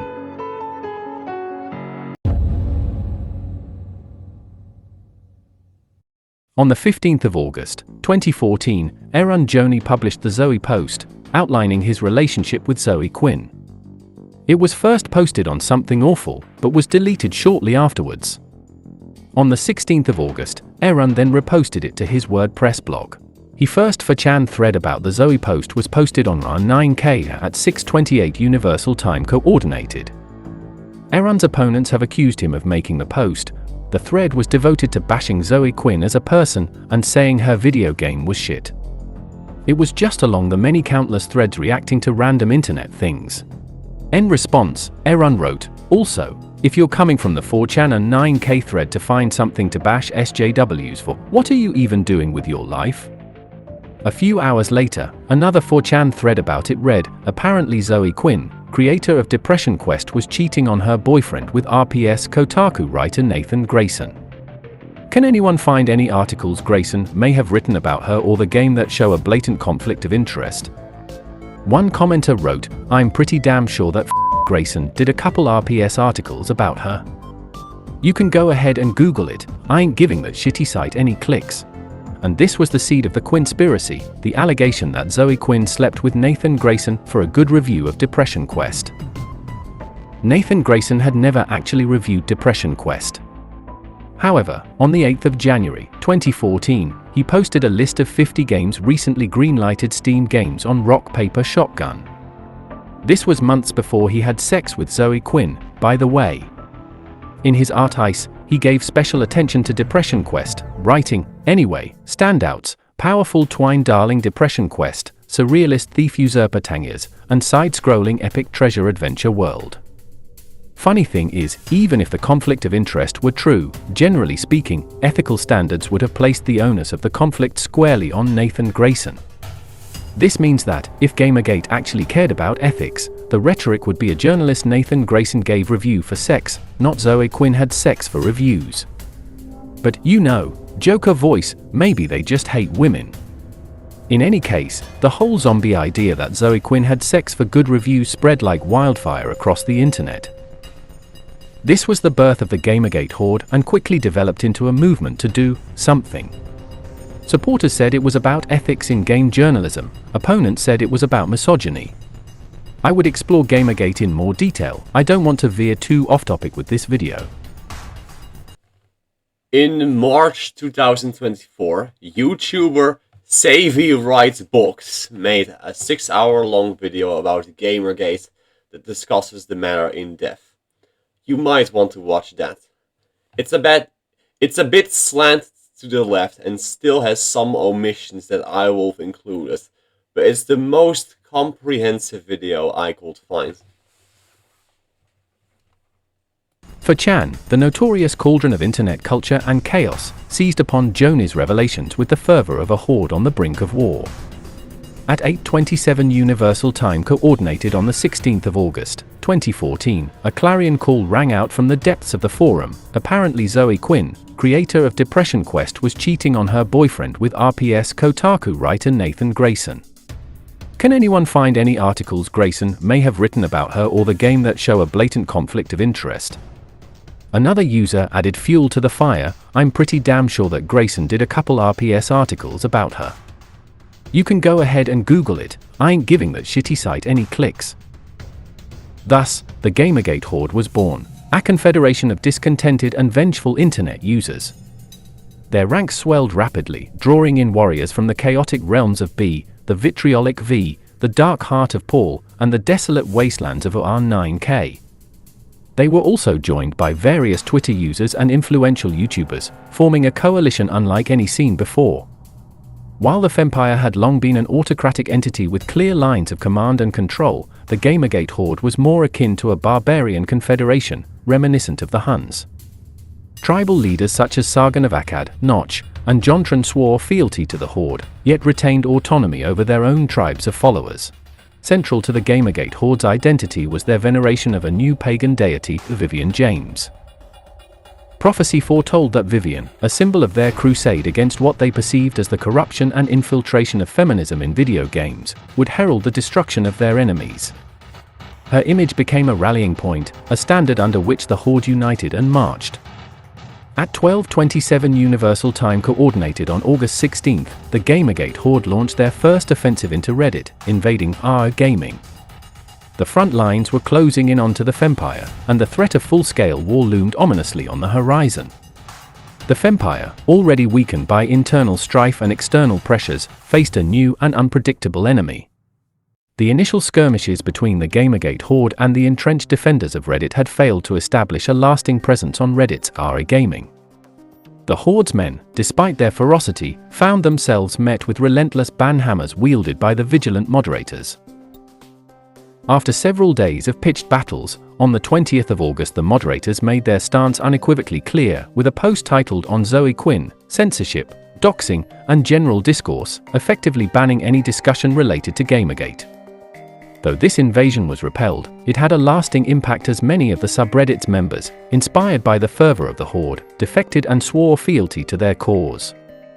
Denied a lasting foothold in r/gaming, the Gamergate Horde established a new outpost on r/Kotaku in action on the 24th of August. This subreddit quickly became the Horde's new capital, a bastion from which they launched regular raids on Femperial territories, particularly SRSgaming. The two factions clashed repeatedly in a series of relentless and bitter skirmishes. On September 16th, RobotAnna herself entered r/Kotaku in action to duel the Horde's men. On the 19th of August, the Light Fempire formally declared war on the Gamergate Horde, recognizing the burgeoning threat to their dominion. This declaration was met with swift and brutal retaliation. The Horde, emboldened by their swelling ranks, launched significant raids on the Femperial territories, disrupting their ability to wage an effective war. The chaos wrought by these incursions echoed across the digital landscape, with battles breaking out in countless forums and comment sections. As the war with the Gamergate Horde intensified, the Fempire found its resources stretched thin. In August 2014, they were forced to withdraw from their ongoing conflict with the Dark Fempire, which had chosen to remain neutral in this new war. Compounding this, Green Dutch, one of the Fempire's most powerful Scorn troopers, was banned from GenderCritical on August 16th, a significant blow that further strained their forces. The diversion of resources to the Gamergate front left the denizens of SRS GSM vulnerable, and they were compelled to form a successor state, GenderCritical, to continue their defense and maintain the war effort. The Fempire stood on the brink, its forces divided and its territories under constant assault. The Gamergate Horde, despite initial setbacks, had established a stronghold and continued to rally more warriors to their cause. As the war raged on, a new twist emerged. On the 22nd of August, 2014, Erun Joni, the man whose revelations had ignited the Gamergate Horde, ventured into the heart of the Fempire. He sought to defend himself, his presence a direct challenge to the authority and ideology of the Archangelles. Green Dutch, now the Magister Militum in the war against the Gamergate Horde, made a decision. Believing that allowing Erun to speak would expose the fallacies in his rhetoric, she permitted him to comment. However, this gamble backfired spectacularly. Instead of seeing through his arguments, many members of the Fempire were swayed, upvoting his comments and lending him legitimacy. By August 26, the damage was done, and Erun was banned, but the seeds of doubt had been sown. Zoe Quinn's Reddit account had been lying low since the outbreak of the conflict. But on the 31st of August, she resurfaced, seeking asylum within the Fempire's walls. Her return was followed up by a significant moment on the 5th of September, 2014, when Green Dutch posted a comprehensive mega-thread about Gamergate in SRS Gaming. In this thread, Green Dutch publicly addressed Zoe, apologizing for the community's initial failure to adequately support her. "I'd like to apologize," she wrote, "our community kinda failed with this issue. I was kinda extremely disappointed by the whole thing. It's easy for us to blame it on the, rather significant, 4chan raids we had, but I think that makes it too easy to not reflect on our collective fuck-up." This admission highlighted the internal strife and self-reflection within the Fempire as it grappled with the mounting pressure from the Horde. In a strategic move to outmaneuver the Gamergate Horde, Scorn Trooper Jumso registered the subreddit Gamergate on the 31st of August, 2014, preempting the Horde from establishing a foothold there. This was a bold maneuver, aimed at cutting off a critical avenue of communication and organization for the enemy. The battle for control intensified on October 18th to 19th, when RobotAnna and Zoe Quinn were added as moderators, transforming Gamergate into an anti-Gamergate stronghold. This move was met with a furious backlash from the Horde's men, who saw their prospective outpost turn against them. Anna responded, "What a terrible time to be a Redditor." With the Gamergate Horde denied a critical base, and the Fempire consolidating its defenses, the stage was set for an even more intense confrontation.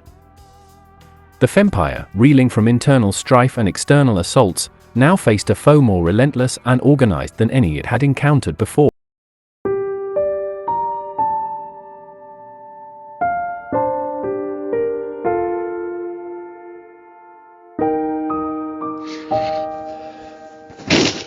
They targeted gamers.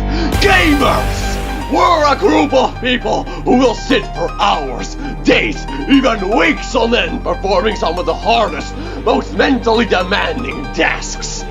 Over and over and over, all for nothing more than a digital token saying we did.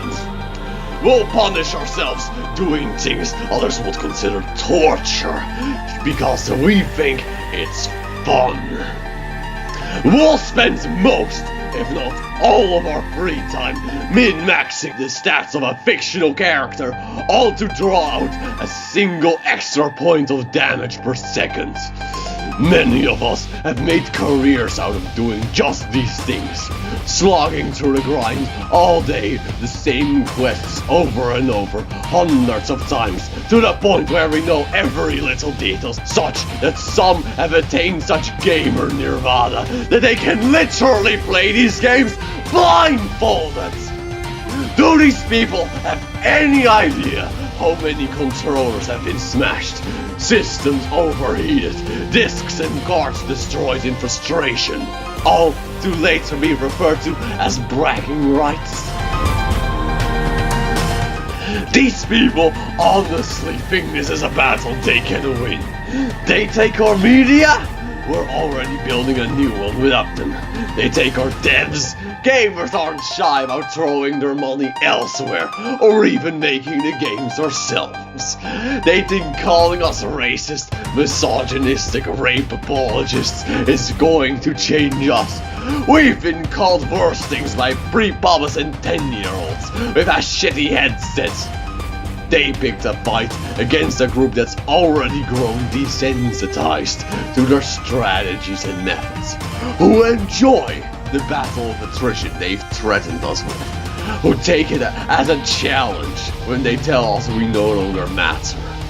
Our obsession with proving we can after being told we can't is so deeply ingrained from years of dealing with big brothers and sisters and friends laughing at how pathetic we used to be. That's proving you people wrong has become a very real need. A honed reflex. Gamers are competitive, hardcore by nature. We love a challenge. The worst thing you did in all of this was to challenge us. You're not special. You're not original. You're not the first. This is just another boss fight. On the 1st of September 2014, Milo Yiannopoulos, a prominent journalist, wrote an article for Breitbart in support of the Gamergate Horde. This coverage doubled Breitbart's readership, amplifying the Horde's reach and influence. The impact of Milo's support reverberated through the ranks of both the Horde and the Fempire. One notable defector, Zenistrad, voiced their disillusionment with the Horde in a poignant post. "You know, in all my life I never thought I'd ever be posting to a ShitRedditSays spin-off sub. I'd always been led to believe they were the boogeyman, that they were the enemy of Reddit and a perfect representation of everything wrong with social justice. I can't support this movement anymore. Regardless of the shitty and illegal activities of its detractors, its core ideology is still repulsive and I no longer wish to be a part of it. I still don't know if I'd ever consider myself a part of SRS gaming or SRS because of the reputation, but on this issue I feel you guys are some of the few who would understand my issues with Gamergate and why I consider it to be such a toxic movement regardless of its actions." Though Zenistrad was not a prominent figure, his defection was emblematic of the ideological turmoil within the Gamergate Horde and highlighted the growing cracks in its foundation. As the war escalated, both sides resorted to increasingly sophisticated tactics. On the 7th of September 2014, a 4chan announced Operation Shillgate, a covert plan to disrupt the Fempire's lines of communication. The strategy was simple but effective: flood Gamergate posts on r/SRS Gaming with comments stating, "I feel this should not be posted here, because this is not about games." The pamphlet detailing the operation declared, "This seems to be the most effective method, and we have already created a mega thread on SRS Gaming using this tactic. Mega threads slow down information. It is advised to do this with other communities as well." This operation aimed to create chaos and slow the dissemination of critical information within the Fempire, but it also sowed confusion within the ranks of the Gamergate Horde. Some 4chaners speculated that the operation was a false flag, designed to undermine their efforts from within. On the 23rd of September 2014, a Scorn Trooper released a paste-bin document containing the personal information of several high-profile figures associated with the Gamergate Horde, including Erun Joni, Boogie2988, Jontron, Adam Baldwin, Milo Yiannopoulos, and Shu Zero N Head. This act of doxing was a significant escalation in the conflict, crossing a line that many on both sides had hoped to avoid. The release of this information further polarized the factions, with some Scorn Troopers believing it to be a false flag operation intended to discredit the Fempire. As the war between the Fempire and the Gamergate Horde raged on, the digital battlefield continued to shift. In the months of September and October 2014, the once mighty SRS Gaming saw its final days. The Scorn Troopers, recognizing the need for a more effective base of operations, migrated to Gamagazi, established on the 22nd of September 2014. This new outpost, born from the chaos of war, marked the second Femperial successor state after GenderCritical. The last mega thread on art.srs gaming was posted on the 15th of October, 2014, signifying the end of an era. The main phase of the Femperial-Gamagation War drew to a close in October 2014 as Archangelles took up the mantle of leadership from the Fempire. However, the end of large-scale hostilities did not mean peace. Low-level skirmishes continued, exemplified by a Femperial raid on Kotaku in action on December 26, 2014. These ongoing clashes illustrated the simmering tensions that persisted between the two factions. By January 2015, it became evident that Archangelles had not only surpassed art.srs gaming but had also outstripped the entire Fempire in terms of activity and influence. This shift was a stark indicator of the Fempire's decline, as it struggled to maintain relevance in a rapidly changing digital landscape. The once dominant force had become a shell of its former self, its influence waning as new powers rose to prominence. Meanwhile, the decentralized nature of the Gamergate horde, initially a source of strength, began to show its weaknesses. Throughout 2015, the horde's influence slowly waned as the internet's attention moved on to new issues and conflicts. By the year's end, the Gamergate horde was reduced to a shadow of its former self, with its capital, Kotaku in action, standing as the last bastion of their once expansive reach. The war had taken its toll on all sides. The Fempire, though diminished, had survived through adaptation and the establishment of successor states like Archangelles and GenderCritical. These new entities carried forward the principles of the Fempire, though they operated independently and with their own unique identities. The battles had reshaped the landscape of online discourse, with new communities and alliances emerging from the rubble of old conflicts. When I asked RobotAnna for her reflections on Gamergate, she said this SRS was there before Gamergate, identifying the very people that would become the Gamergate psychos. It was all the same people who hung out on our men's rights and the manosphere who used the video games angle to recruit and make propaganda. So I think the most telling thing about SRS is we knew these fuckers were going to be a problem long before anyone else did. The Chimpire was founded in July 2014 by EU Jewish_Neocon 2. It was a network of racist subreddits with its capital at Coontown, standing in direct opposition to the Fempire. The Fempire and the Chimpire were natural enemies and poised for war. The spark for war was delivered on the 9th of August, 2014, with the killing of Michael Brown and the Ferguson unrest, which led both the Chimpire and its opponents to increase their activity. Thus, the Chimpire began raiding the Fempire line to our black ladies. On the 25th of August, 2014, our black ladies launched a petition titled, "We have a racist user problem and Reddit won't take action." It read, "Hello, lovely ladies. As you may remember, we started this community because of moderator inaction against racist users. Reddit gives everyone the ability to build their own community, but there are still problems because of inaction above us. Since this community was created, individuals have been invading this space to post hateful, racist messages and links to racist content, which are visible until a moderator individually removes the content and manually bans the user account. All of these individuals are anonymous, many of them are on easily created and disposable, throwaway accounts, and they are relentless, coming in barrages. Hostile racist users are also anonymously downvoting community members to discourage them from participating. Reddit admins have explained to us that as long as users are not breaking site-wide rules, they will take no action. The resulting situation is extremely damaging to our community members who have the misfortune of seeing this intentionally upsetting content, to other people who are interested in what black women have to say, as well as moderators, who are the only ones capable of removing content, and are thus required to view and evaluate every single post and comment. Moderators volunteer to protect the community, and the constant vigilance required to do so takes an unnecessary toll. We need a proactive solution for this threat to our well-being.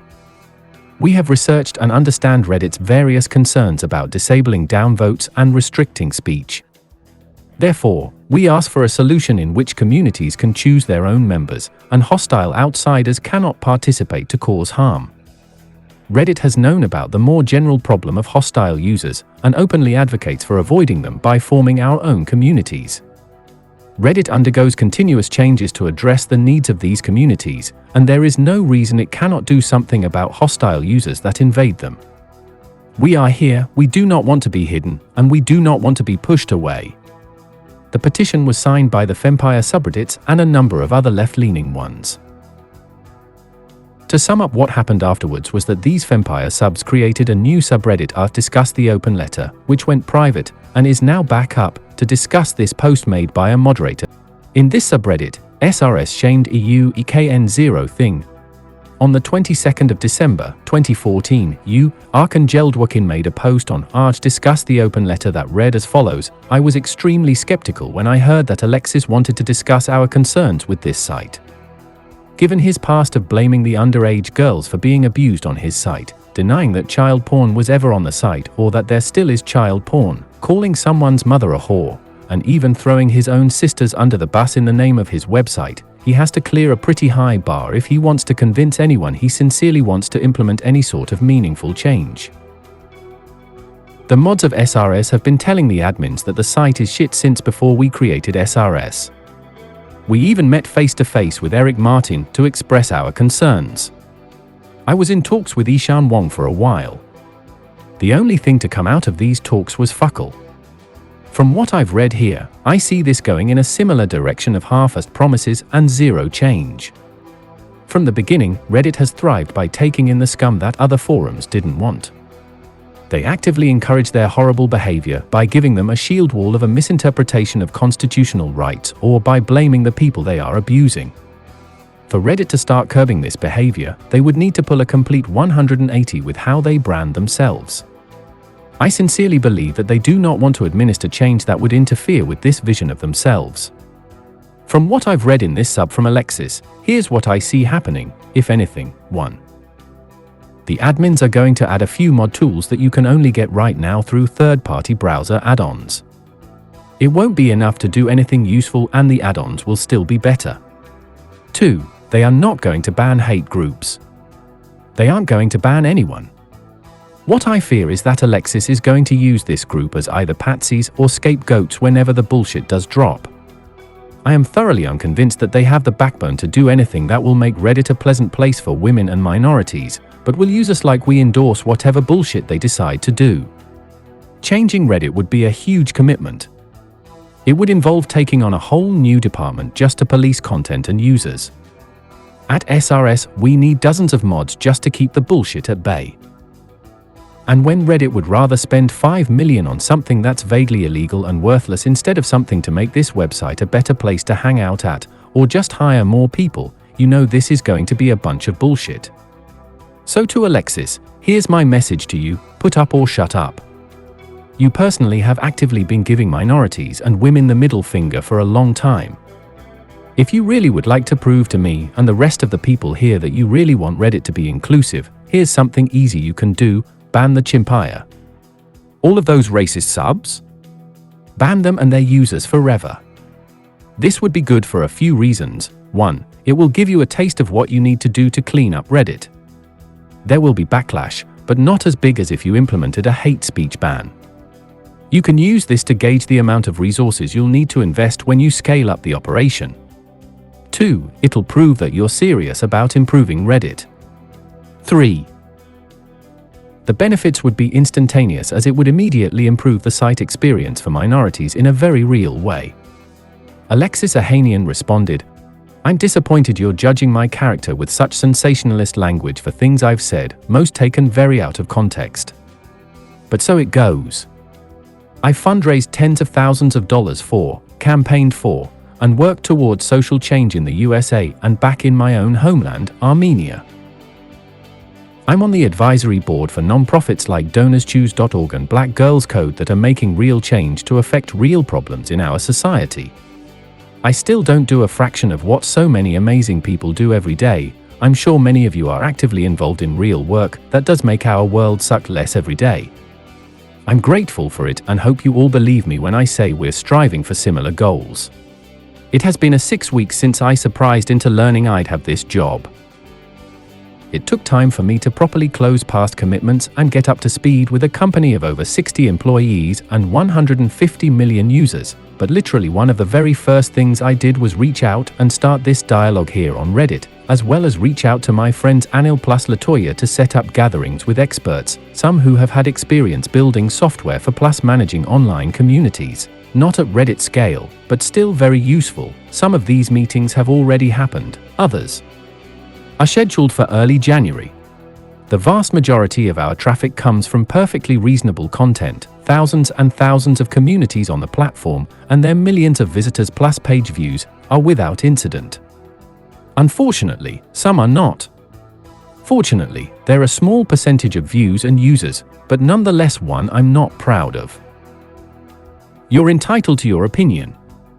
We will never have the ability to change human behavior, but we are working on software and policy to have a big impact on making sure that all reasonable people feel they can speak freely, because that's what Steve and I intended with the platform we created. And right now, there are people who do not use Reddit because they don't feel free to speak, share, and connect. That's what we're working to improve. 1. We've started addressing this in posts here, but it's also a matter of marshalling developer resources here at Reddit to actually build it. 2. We've been taking as much feedback as we can get, from here, from other platforms, from specialists and experts as well as people who've been victims of online harassment. I will not be announcing policy changes in this Reddit community, it'll happen on the blog, but there are going to be changes. Okay, again, you're entitled to that belief. All I ask is that you have patience and know that this is going to be a process and that you'll please be patient. A platform of 150m people is not an easy thing to change. Yes, we're giving our community team better process, tools, and more people. Part of the reason I've been talking to as many experts as possible is that this is not as easy as flipping a switch. Humans are resourceful and whatever we do will create a new arms race like the ones we already fight with spammers, cheaters, etc. It's one we're willing to fight, but let me be clear that this is not a simple process. Though it may seem like it from the outside, it's not. All I ask is that you give me and the team some time. We do believe in this. We've got a 10-year anniversary in June, and there's nothing I'd like more than to see Reddit in a state that is much closer to what Steve and I envisioned than where it is now.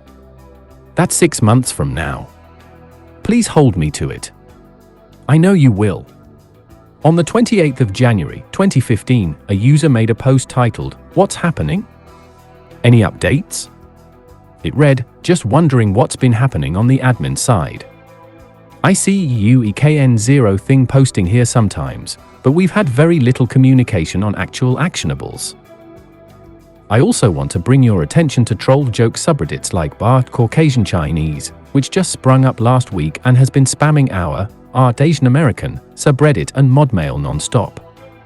We've been able to just ignore it and catch the rest with automod, but there are tons of subreddits in this vein and Art Blackfathers that serve only to be purposefully nefarious and hurtful to minority groups. What should be Reddit's approach to subreddits that are on the borderline to hate speech, so to speak? UEKN0 thing responded, "I've recently circulated notes * internally from all the meetings had with experts, activists, victims, lawyers, community managers, founders, etc. over the last couple of months. The community team has new leadership and we're setting out goals and a timeline for implementing them. One of these will absolutely be throttling this kind of spamming. I've personally been heartened to see individual communities like Art Skincare Addiction and now Arthur's Credit outlining policy and hope more follow suit. Like I've said from the start, this will be a long process, so I hope you'll be patient.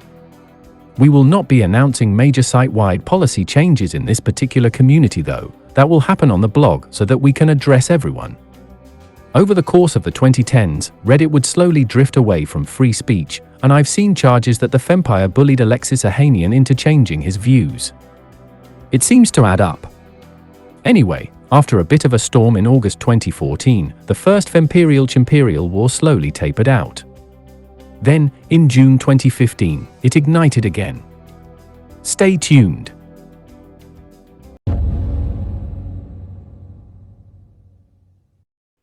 Lightning around. Someone made an Imager album of the Fempire's Minecraft game night.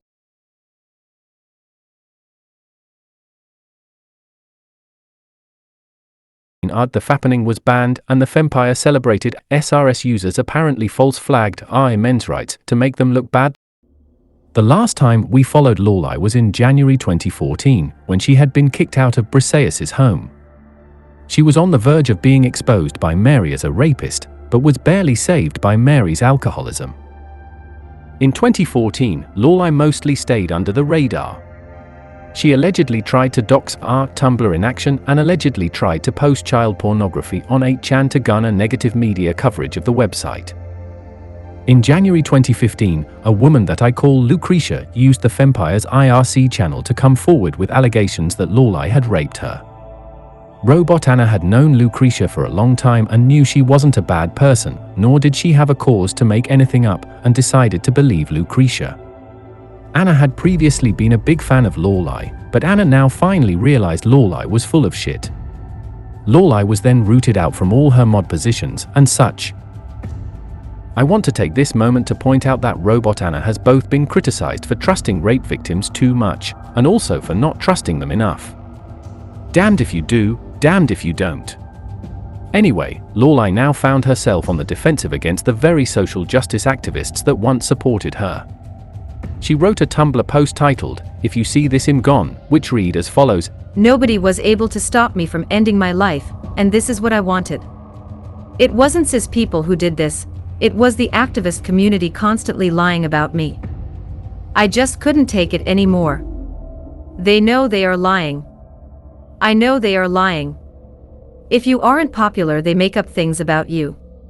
Vicious things nobody should be accused of unless it's true. But it wasn't. It was never true.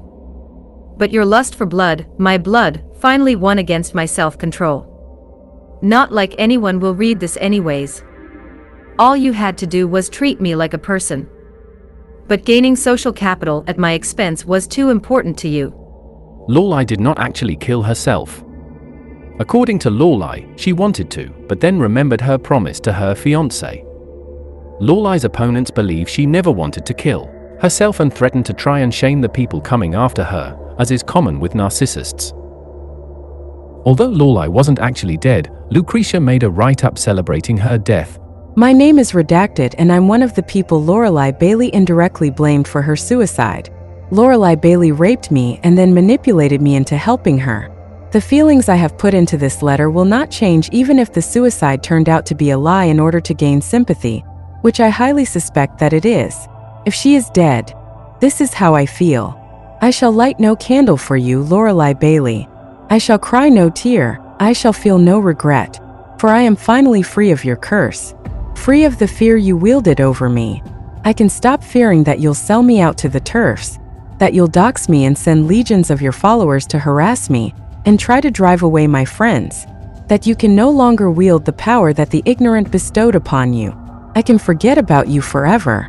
I can forget that you made me defend you, that you had the gall to ask me to use my own rape at your hands to defend you against another rape accusation.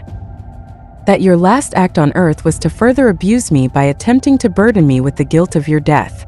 I used to hate you. The memory of you getting me so high that I couldn't see or talk is still there, although I wasn't present for most of it. All I remember is you tugging me by the hand as I stumbled up the stairs. I could barely walk or stand. Then I'm on my back. Then nothing but a cold sensation and I feel your body over mine. I feel and I scream and pass out. I wake up and there you are grunting over me. I'm going in and out of lucidity. I convince myself that I enjoy it and play along, still struggling to stay conscious. You finish painfully in me and I roll over and I can't remember anything else from that night. You then attempted to rule my life. You sought to assuage your worry that I might betray your secret, so you asked me to give my blessing to what you had done to me. Then you used it against me when I finally spoke against you a few days ago. You would isolate me and the others you controlled by radicalizing us. You would use the threat of isolation from your community and the larger trans community as a whole in order to keep everyone in line. We all saw what happened when you said someone was no longer welcome. You used my empathy against me to convince me that you were worth defending. The trans community remained permissive or at least apathetic of the harm you caused. There is no way to claim to be fooled by you anymore. The people who defend now are every bit as awful as you made them to be. Eventually I cut you out of my life and you claimed I was abusing you by not talking to you. You implied that I was a psychopath trying to harm you. as you do with all of your detractors. Now I feel only joy. I can now experience life without fear. I'm relieved that I don't have to live life without worrying in the back of my mind that you might attempt to ruin my life as you had so many others. When I finally spoke out against you, I feared for my mental health and ability to be employed. But you played your hand and you had nothing. My friends stood by me. Your death was just another weapon in your arsenal. A scorched earth tactic to try to punish me and those others for the rest of our lives for standing against you. It didn't work. I am free. I am rid of you. I am at peace. After Laurelai announced her suicide, someone conducted an investigation and discovered that Laurelai deleted most of her prominent social media networks to go radio silent, and then hopped on a bunch of sock puppet Twitter accounts to further abuse one of her victims. When Laurelai was discovered to have faked her death, she hopped back on Tumblr with a post titled, "I'm sorry. I really did want to die, but I remembered my promise to my fiancé, so I thought it would be best if everyone else thought I was gone so I could finally have some peace and quiet away from all the drama. If you can't forgive me for this, I understand. I just wanted my stalkers to leave me alone, and I wasn't thinking." Afterwards, several other people were inspired by Lucretia and came out with their own stories, including Mary, Briseis, and several others. In the end, a grand total of 12 women accused her of abuse, sexual assault, or even rape. Laurelai has continued to deny the allegations. She has claimed that the 12 accounts are in fact just alternate accounts of Mary and Lucretia, with Briseis left out of her story. Lucretia's accusation of rape towards Laurelai carries with it an entire rabbit hole of evidence, counter-evidence, claims, and counterclaims. In fact, there is a sex tape which may or may not prove that Laurelai raped Lucretia. However, the thought of watching Laurelai have sex makes me puke, so I would rather just leave this case as inconclusive. That said, I believe Laurelai is guilty.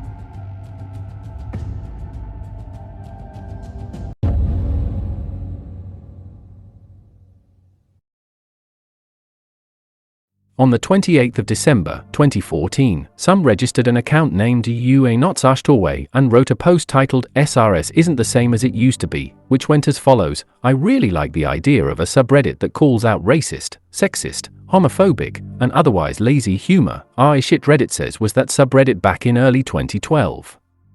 Yeah, it was always run by feminists, but that's not the problem. Back then, it was more of a something awful offshoot with very something awful type humor. It was a refreshing for a website that routinely front-paged the same tired, shitty jokes that could easily fit in Ardim 14 and This Is Funny. Instead of dick joke 492,337,295,203,001. I saw people cleverly dissecting shitty posts and saying, "Wow, look at this fucking hack." Of course, when someone dropped the N-word with a hard R, they were given the SRS treatment of being skewered in the SRS threads comments about how offensive that word is. Same with homo slurs, sexist slurs, sexism in general, etc. All things considered, it was a good place full of fun people. But sometime in mid-2013, it began changing. Suddenly there's a new policy. A bunch of people are offended at the word stupid. Now if you say stupid, you get banned. Okay, what about dumb? Nope. That's also an able slur. This baffled me. I've been around a lot of different people. Never once have I said "that's stupid" and had someone say, "Please don't use that word, it's offensive to handicapped people." Also, you can't say "a literally Hitler" anymore. No longer is that a joke pointing out the lazy comparison of anything to the Nazis. Nope, it's offensive because mentioning Hitler normalizes the Nazis or some ridiculous shit like that. Yet, strangely, SRS still allows you to make a smiley by typing. The smiley is a penis-shaped potato that's been photoshopped to look like Adolf Hitler. Okay, I guess that isn't normalizing Nazis. Maybe it's supposed to be Charlie Chaplin? But the last thing that drove me away from SRS is how it slowly evolved into Reddit's Tumblr. If you're an SRSer, you are married to the social justice. There's no two ways about it. You can't escape it. You can discuss social justice with people in there, but if it's anything that even mildly flies in the face of it, you're gone with a keystroke. If you offend anybody in that community, you're out with a capital O. That's why I had to leave. By early 2014, SRS became a disaster zone frequented chiefly by angry, emotional stunted people whose method of conflict management is, I am right. Fuck everyone else. It's not that I hate these people, it's just that I can't be around them. Not every time I visit Reddit. Then there's SRS sucks, Reddit's anti-SRS. They're everything that's awful about SRS, except in reverse. A bunch of angry libertarians bitching about SJWs all day long. What a pitiful existence, being a libertarian. But their SJW hate is problematic too. It's just that SRS sucks, and the SRS sphere in general is negativity. That's not a typo. Anything relating to SRS is negativity. Just look at 90% of the people in both subreddits.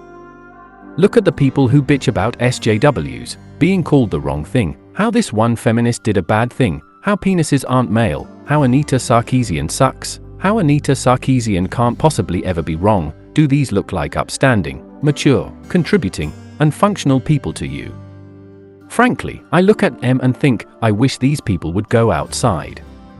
I'm not upset about any of it. Frankly, I'm depressed. The subreddit that first got me involved in Reddit is barely recognizable. Now there's Noplus to point out shitty things that people say on Reddit without dipping your toes in some SJW circle jerk or some anti-SJW circle jerk. Oh well.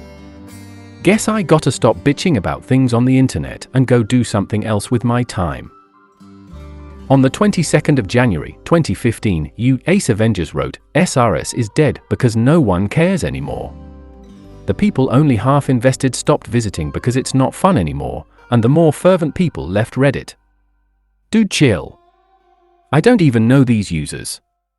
I think you need a prescription for a chill pill. On the 7th of February, 2015, a user named MetaRedditConsa wrote this, SRS is actually an internet cult and they meet most of the criteria needed for being a cult. The way in which they effectively serve as an internet cult is that it is possible for anyone to easily join the cult so long as they have an internet connection and a Reddit account and are willing to do exactly what they are told by the SRS moderator hierarchy and the people who control and run the subreddit. The worst thing about ShitRedditSays, however, isn't that they have their own shitty subreddit that makes zero sense to the outside world and to those who are sane and don't believe in the views of social justice warriors and radical feminists. The worst thing about SRS is that they and their friends from other like-minded subreddits on Reddit, with the cooperation and unspoken support of a few Reddit administrators, have managed to turn Reddit into Dig 2.0, where a clique of users who are chummy and friendly with each other have managed to take over a very large portion of this website. The users who have turned Reddit into Dig 2.0 and who threaten to ruin the site are what I and some others who understand the situation have come to know as and refer to as MetaReddit cancer. I have taken it upon myself to go ahead and create the subreddit r/MetaRedditConsa to act as a watchdog that chronicles everything that this cabal of Reddit users are doing to turn Reddit into Dig 2.0 and, in particular, to turn the site into a place run by social justice warrior and feminist moderators who tolerate no deviation from their beliefs in the numerous subreddits that they have come to control as moderators. My hope is that after reading this comment of mine that you will subscribe to r/MetaRedditConsa so that you can stay well informed about a very serious situation that has arisen, largely unknown to most users, on this website so that we can all gain a greater understanding of what a powerful cabal of agenda-driven users are doing to and have done to this site that we all love. I am a long-time user on Reddit who has intimate and in-depth knowledge of this cabal and who has modded multiple subreddits both large and small, who has been intimately involved in discussion with this cabal of users regarding their control of Reddit, who knows what their agenda is and what they want to do with their power and control, who has sat in their private discussions in internet chat rooms, who has seen leaks from their private subreddits, and who has absolutely had enough of what they have done to Reddit and of what they will continue to do to this site unless the rest of this site is exposed to who and what they are and what their endgame is. What happened to Dig and what has happened to 4chan very recently is undeniably and positively what is happening to Reddit now and what has been happening here since 2012. The cabal of users and moderators who I refer to as meta-Reddit cancer hail from the subreddits ShitRedditSays, Circle Broke, Bravery Jerk, Circle Jerk, The Blue Pill, Subreddit Drama, SRD Broke, and Drama. This cabal of users are, for the most part, the moderators of these subreddits, and these users also control many other subreddits with thousands and even hundreds of thousands of subscribers. They mod subreddits like R News, RA Politics, RA World News, RA Subreddit Drama, RA Creepy PMs, R Off My Chest, R Tifu, R Explain Lickim 5, R Change Me View, R LGBT, and numerous other subreddits where they have managed to worm their way into moderator positions over the years and then go on to have total control over the type of discussion that goes on in their subreddits. They make sure that any discussion that goes against their social justice and feminist beliefs is censored and controlled, and or they mod their subreddits like ban happy dictators who get rid of anyone who breaks the circle jerk that goes on in their subreddits every week. This is absolutely the case with Off My Chest, Creepy PMs, and Subreddit Drama. Maybe the worst example of their way of worming into moderator positions and destroying subreddits is that of LGBT and How To Transsexual Radfem SRS trolls, one of which has become infamous on Reddit and other Chan websites, managed to take control of the subreddit in 2012 and then acted like dictators and abused their power so badly that Reddit's administrators had to be called into the drama. The admins refused to remove the two SRS moderators. The LGBT subreddit went into meltdown because of them, and this led to the subreddit being ruined and people having to flock to the newly created Rainbow subreddit because one of the biggest forums for discussing LGBT issues on the internet was taken over by members of ShitRedditSays. This is the first notable time that SRS and other meta-Reddit cancer have taken control of subreddits, and they've gone on to manipulate Reddit's subreddit request system to bring even more subreddits under their control. They organize subreddit request attempts in private subreddits where they plan out their agenda, and they do the same in their internet relay chat rooms as well. I can say with total confidence that there is no other Reddit clique and group operating on this website that looks to take over and control as many subreddits as they can in a clear and indisputable attempt to control the flow of conversation so that conversations in any given subreddit always lean and kowtow to radical feminism and a perverted form of social justice. No other group exists that is looking to take over as much of this site as possible. One of the more troubling things that I have come to understand, having been an intimately involved user of Reddit for years, is that some of Reddit's current and past administrators support and belong to this cabal of meta-Reddit cancer. An administrator who was fired from Reddit 2 years ago immediately was added as a mod of ShitRedditSays as soon as he left his admin role and made clear what some users had already known. He was literally a member of ShitRedditSays, and as an admin he used his power to carry out SRS's agenda. He routinely ostracized and terminated the accounts of Shadowbans, people who posted in subreddits that SRS want destroyed, and now he sits as a moderator of SRS. This is one of the biggest, yet unknown bits of corruption in Reddit's history, yet you wouldn't know it because the subreddit created as a watchdog for this sort of thing, RA Subreddit Drama, was taken over by SRS and Reddit Metacancer in 2013, and they censor discussion about themselves so that people aren't aware of what is going on. The takeover of subreddit Drama is one of the worst things that has ever happened on this website because of its 150k subscriber size, and because the very people who are the problem that I am discussing happen to be in control of subreddit Drama. This is clearly a monumental conflict of interest, given that anything nefarious that this group of users do cannot be openly discussed in subreddit Drama without their consent. What caused this cabal to come to be, and what is it that unites them in their desire to control the site through moderator power and through cliques? A need for friendship that's lacking in real life. A number of users involved in this cabal are depressed, aren't cool, are LGBT, more difficult to be included socially if you are a member of this group in real life, are social outcasts, or just want to have some internet friends because they spend a lot of time on this site. This last reason differs a bit from the other reasons and is different in that some users, a smaller number, belonging to this cabal get drawn into it without knowing what the agenda is, and they simply just want some internet friends. However, they always cave to the agenda when it is brought up: perverted feminism and social justice and tightly controlled, censorship-happy moderation in the cabal's subreddits, and so it doesn't matter that their intentions for joining the cabal were innocent. In the end, they always come around, and you can already see how this is cult-like behavior. Anyone who doesn't toe the line and go along with the agenda is shunned or cast out. I've spent time talking to one of them who was cast out of one of the Cabal's private subreddits after realizing that the nature of the Cabal and group of friends wasn't innocent and that everything revolved around feminism, social justice, and the ego-driven desire to control as many subs as possible. The scary thing about my interaction with this cast-out former member is that the Cabal looks to get your name and personal information. They do this through their everyday IRC chats and in Facebook groups, where some choose to take friend requests with their real names. Others use new Facebook profiles with their Reddit names. This cast-out user used his real account, and he knows now that a reason why they send friend invites is so that you think twice about going against them, because then they have your personal info and can come after you with threats at home, work, and anywhere else. What the users in the Cabal do to gain entrance is act smug and superior, social justice, feminism, morality policing, to Redditors. The Cabal acts as their cool kids club that they weren't good enough for in real life. That is how and why they are friends, and what binds them together, because anyone can act this way. A Cabal on Dig is what led to the deterioration of the site and is what led to the migration that saw users flood to Reddit. I'll be damned if I watch the same type of behavior from a group of a few dozen users continue to move Reddit towards becoming Dig 2.0. 4chan has been thrown into a serious mess like this after Moot gave mod positions to authoritarian mods in the last year who now control the site given his recent abdication as site administration. Let's not let this develop further on Reddit because there's a point of no return. TLDR, the SRS Cabal controls too much of and is ruining Reddit. On 20 March 2015, a study by Ben Bell, a data scientist at Livin, was released, which showed that ShitRedditSays was the most toxic community on Reddit. The study defined toxic comments as those engaging in an outright attack on another user, or those that contained overtly bigoted statements.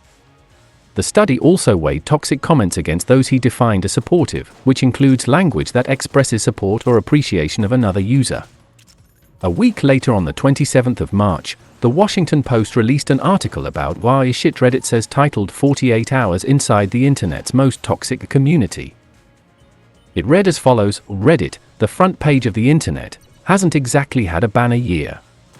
In August, it served as an early incubator for the Gamergate movement, which would go on wreck the lives of several innocent women and baffle America's non-gaming populace. Not long after, it became the main distribution center for a trove of controversial stolen celebrity nude photos, including at least one of the gymnast Michaela Maroney when she was underage.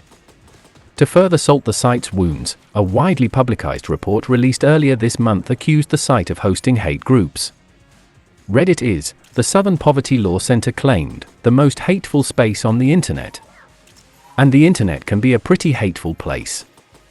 As hardcore Redditors, and the site's corporate owners, have pointed out, this criticism isn't always entirely fair. Reddit is like a microcosm of the internet itself. It's so vast and labyrinthine and lawless that pretty much anything, good or bad, can make its home there. Reddit is the Mos Eisley spaceport of the internet, Slate's Jacob Brogan wrote Wednesday. A hive of scum and villainy that can carry you to the stars, if you ask around in the right places. So 2 weeks ago, Ben Bell, a data scientist at the language processing firm Idibon, set out to quantify exactly which Reddit communities were the proverbial worst. Using both language processing software and a team of human annotators, whom you can read about in more depth here, he identified the forums where personal attacks and bigoted language were the most frequent. At the top of the pack, ranked number 1 for toxicity, was r/****Redditsays, a forum with some 64,000 members, devoted, counterintuitively, to shaming racism, misogyny, homophobia, and toxic privilege in the larger Reddit community. Take a second to think about how unwelcoming this site is for some groups, the community's moderators explain in its FAQ. SRS lets those groups know that there is in fact a faction of vocal dissenters and that they aren't alone. Determined to see how dark the so-called darkest depth of the interwebs could possibly be, I spent 48 hours lurking in SRS and logging every conversation that bubbled up in it. The community is pretty strictly regulated. You can only post literal quotes from other Redditors, and only for the purpose of making fun of them. So the average SRS thread consists of an unsavory quote from elsewhere on Reddit, and then a long string of negative responses. Like, Reddit, rape victims lie frequently for monetary gain. SRS, how stupid do you have to be? Reddit, drops a casual racial slur while talking about ISIS. SRS, terrorism is meant to polarize groups, and Reddit happily helps out with that. Reddit, grad school made me racist. There's a reason racial stereotypes exist. SRS, if you self-identify as racist, you must have a sad existence.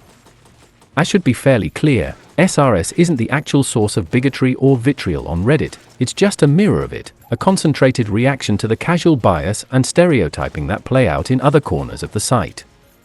In fact, when SRS began, it was intended more light-heartedly, a place to gather silly or stupid comments, the same way other variants of the S*** people say mean do. But over time, The Guardian reported earlier this month, it became an enclave within the site for people who have deep concerns about the main community.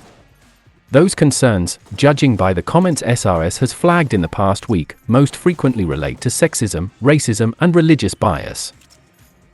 And SRS has not hesitated to voice its concerns forcefully. We have found that fighting fire with fire is substantially more gratifying than discussion, they wrote.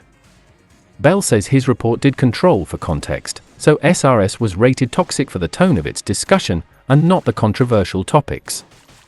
A common refrain, in response to virtually any kind of post, is def **** Reddit, **** or def **** Redditors.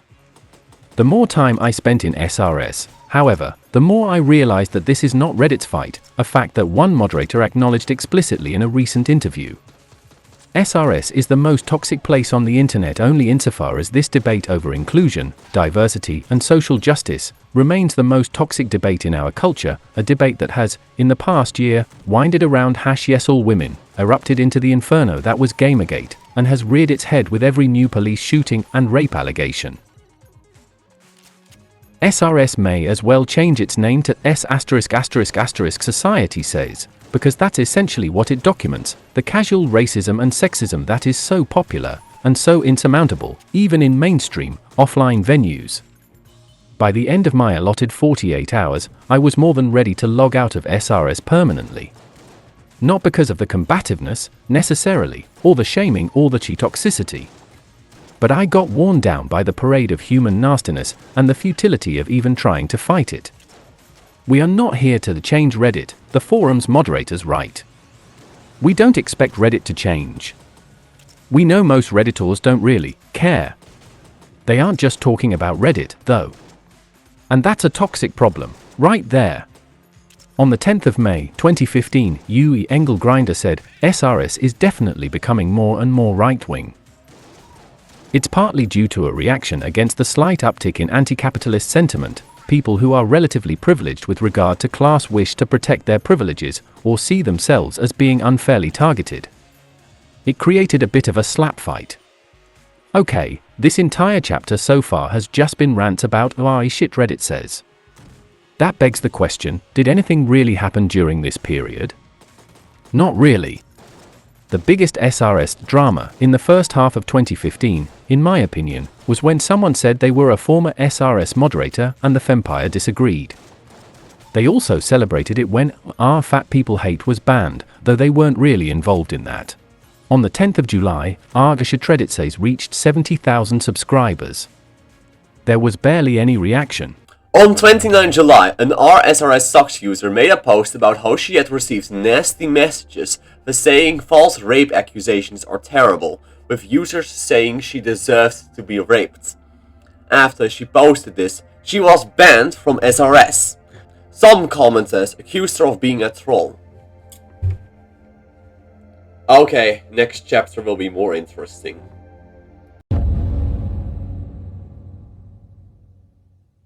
It has been a while since we discussed Reddit's upper management.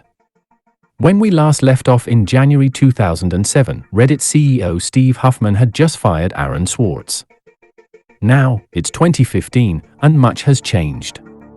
In 2006, Condé Nast acquired Reddit for under $20 million. Then, in 2009, when their 3-year contracts with Condé Nast expired, Steve Huffman and Alexis Ohanian stepped down from their roles as CEO and chairman, and Reddit was integrated as a division within Condé Nast, with Charles Townsend as Condé Nast CEO overseeing it. Between 2009 and 2012, Reddit operated without its own dedicated CEO. As Reddit's popularity soared, the lack of operational independence became a challenge. When Condé Nast acquired Reddit in October 2006, it had around 700,000 daily page views. By September 2011, that level of traffic was reached in just 15 minutes, sparking technical, cultural, and organizational strains within the company. In September 2011, Reddit staff member Eric Martin announced the need for a new CEO. Ishan Wong took on the CEO role in March 2012. A longtime Reddit user and experienced engineer, Wong had been following Reddit's evolution since its early days. He was drawn to the opportunity after learning that Reddit would be spun off as an independent company. Though initially unsure about the fit due to his lack of prior CEO experience, Wong's background in engineering and team leadership at Facebook, along with his knowledge of startups, suited Reddit's need for a leader who understood both technology and community-driven growth.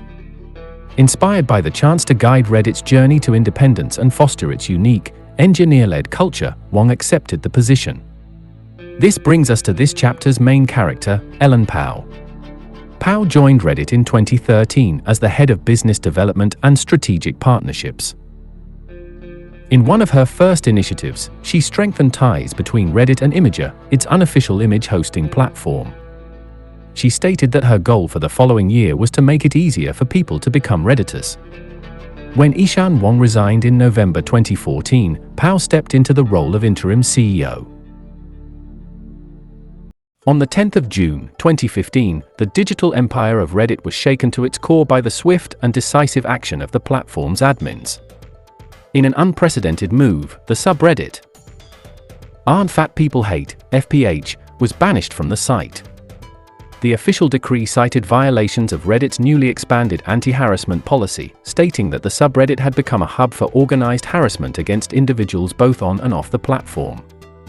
The admin's proclamation made it clear, while Reddit would tolerate a wide range of ideas, it would not stand idly by as users weaponized its forums to torment others.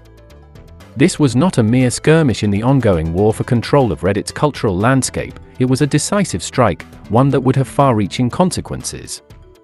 The ripples of FPH's downfall spread quickly through the Reddit user base, igniting a firestorm of outrage. The general population took to the R-Law with a fury, filling the front page with posts that compared Ellen Pao, then CEO of Reddit, to Kim Jong-un, and disparaged her with cruel insults. Her image was plastered across Reddit, with users labeling her that face that will end Reddit, and calling her punchable from every angle. The announcement post itself was downvoted to oblivion, with comment demanding to know why ShitRedditSays, SRS, had been spared. The banning of Fat People Hate did little to dampen the enthusiasm of its determined user base. Rather than dispersing quietly, many of the subreddit's most ardent participants quickly sought out a new home on Vote.co, a smaller platform known for its permissive policies and hands-off approach to moderation. This sudden influx of displaced users, eager to re-establish their community, led to an unprecedented surge in traffic for Vote. With thousands of former Redditors refreshing their browsers constantly to see if Vote was operational, the site's servers were soon overwhelmed, leading to multiple crashes. This overwhelming activity was a testament to the dedication of the banned community members who rallied in their pursuit of a space where they could continue to congregate freely. The arrival of the Aren't Fat People Hate refugees didn't just stress Vote servers, it also drew a surge of donations from supporters intent on seeing the platform survive. The influx was so substantial that PayPal briefly suspended Vote's account under suspicion of potential fraudulent activity, suspecting the unexpected spike to be part of a scam. After some clarification, the account was reinstated, allowing Vote to continue operating. Finally, after 51 hours of downtime, Vote returned online, proudly welcoming the exiled Reddit community back with open arms. For the displaced users, it was a hard-won victory and a fresh beginning, solidifying Vote's reputation as a sanctuary for communities shunned elsewhere. Meanwhile, in the Fempire's capital, ShitRedditSays, the news of our Fat People Hate's banishment was met with celebration. The scorn troopers of SRS, long accustomed to battling the dark forces of harassment and bigotry, saw this as a major victory. A jubilant post titled, Meta, the Cabal scores a major victory as Fat People Hate and other harassing subs are banned, quickly gained traction. The majority of the comments were filled with exultation, as the loyalists reveled in what they saw as a significant blow against the forces of hate that had plagued Reddit. But not all shared in the triumph. A voice from the past emerged. Reddit_sucks, the founder of ShitRedditSays, broke his 2.5-year silence to express his disapproval. His last comment had been a mournful reflection on the death of Aaron Swartz, a key figure in Reddit's history. Now, he returned to voice his dissent against the ban. Hiding the truth about Reddit is a victory? Perhaps you lot want to Febreze this shithouse. I say let it burn down. On the other side, you have this guy. You fucking people are evil. Pure fucking evil. I hate you all so much with every fiber in my body. Thanks to you pieces of shit, subs doing real good in people's lives. Like /r/fat. People hate that actually make people healthier and motivate them to change the lifestyles you fat fucks are leading are banned. Stop fucking interfering with everything decent in the world. Everything doesn't always have to be easy, and you morons need to understand that your methodology and moronic ideas are retarded and dangerous to conform to. You imbecilic excuses for sentient beings should all just drink hemlock. Fuck you! The firing of Victoria Taylor on July 2, 2015, set off a firestorm within the Reddit community, further inflaming the already smoldering resentment towards Ellen Pao and the Reddit administration. Victoria, who had been the face and driving force behind the success of Archangelles, was suddenly and unexpectedly dismissed, leaving the moderators of the subreddit and the broader Reddit community reeling. The dismissal felt like a betrayal to those who had worked closely with her. Victoria was not just a Reddit employee, she was the vital link between the platform's users and the celebrities, experts, and public figures who participated in the AMA Ask Me Anything sessions. Her role was critical in ensuring the authenticity and smooth operation of these interactions, which had become one of Reddit's most popular and defining features. The moderators of AMA, led by the veteran Karmanaut, were among the first to voice their outrage. They felt blindsided by the decision, not only because they had lost a colleague and friend, but also because the administration had failed to consult them or provide any transition plan. Karmanaut's statement captured the deep sense of betrayal and uncertainty that the moderators felt. We all had the rug ripped out from under us and feel betrayed. He detailed how essential Victoria had been to the functioning of AMA, from verifying the identities of AMA participants to managing the logistical challenges of scheduling and communication. Without her, the subreddit's moderators were left scrambling to figure out how to maintain the integrity and functionality of their community. The reaction to Victoria's dismissal was swift and fierce. In an unprecedented act of protest, many of Reddit's largest and most influential subreddits went dark. This event, known as the Great Reddit Blackout of 2015, saw subreddits like ART-AMA, Art Books, Art Science, and others set their communities to private, effectively shutting them down in protest of Reddit's actions. The blackout was not merely a show of solidarity with the ART-AMA moderators, it was a direct challenge to Reddit's leadership, a statement that the community would not stand idly by as the platform's administrators made decisions that undermined the very fabric of what made Reddit unique. As the blackout spread, so too did the dissent against Ellen Pao. Already a controversial figure due to her handling of the platform's policy changes and previous controversies, Pao now found herself at the center of a maelstrom of criticism. Users across the site began to openly call for her resignation, their anger manifesting in countless posts, comments, and memes that accused her of destroying Reddit's community-driven spirit. On the 4th of July, 2015, a post appeared on Kotaku in Action, one of the epicenters of Reddit's anti-Pao sentiment, quoting Ellen Pao's interview with the New York Times. In the interview, Pao downplayed the significance of the blackout, dismissing the outrage as the work of a vocal minority, and claiming that the vast majority of Reddit users are uninterested in what unfolded over the past 48 hours. This statement only fueled the flames of anger. Users in the comments section were quick to point out the discrepancy between Pao's claims and the reality they were experiencing. One user, Totlmster, noted the irony in Pao's words, 75% of Redditors were affected by the blackout doesn't ring nicely with vast majority of Reddit users are uninterested in what unfolded. Another user, Kakamili, questioned the logic of Pao's assertion, pointing to the massive upvotes on blackout-related posts that dominated Reddit's front page, something that literally never happens. But it was the comment from Reddit_sucks that is most important to our story. In response to Mike Isaac, the author of the NYT article who had joined the discussion, Reddit_sucks highlighted the darker undercurrents of the Reddit community's outrage. Part of the story, surely, has to be the deranged nature of the Reddit community's tantrum, including the racist and sexist jabs against Ellen Pao coming from the anti-SJWR majority. Isn't it in the public interest to know Reddit's true character? This comment laid bare the toxic elements of Reddit's backlash against Pao, reminding everyone that the protest was not merely about the direction of the platform, but also a reflection of deeper, uglier sentiments within certain corners of the Reddit community. While Pao's critics claimed to defend free speech and user autonomy, the reality was far more complex and troubling, as Reddit_sucks implied. The crescendo of protest and backlash reached its peak on the 10th of July, 2015, when Ellen Pao resigned as CEO of Reddit. Her resignation was met with overwhelming approval from the Reddit community, evidenced by the post in announcements receiving an astonishing 132,000 upvotes. Pao's departure was hailed by many as a victory for the users who had fought against her leadership. With Pao's resignation, Steve Huffman, one of Reddit's original founders, returned as CEO.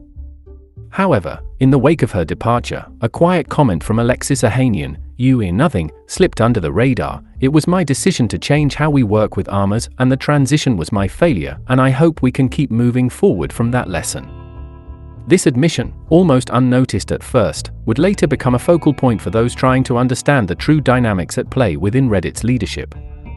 On the 13th of July, 2015, a user named EU Doom posted a thread in A Theory of Reddit, questioning the very foundation of the anti-Pao movement. The user highlighted Alexis Ohanian's comment, asking why Ellen Pao had been blamed for the decision to fire Victoria Taylor when there was now evidence suggesting it wasn't her call at all. This thread struck a chord with many Redditors who were beginning to question the narrative that had led to Pao's vilification. In the comments, users debated the reasons behind the intense backlash against Pao. Some argued that Pao had already been disliked due to her previous actions, and the firing of Victoria Taylor merely fit into a pre-existing narrative. Others suggested that in any large organization, unpopular decisions tend to be blamed on the CEO, regardless of who actually made the decision.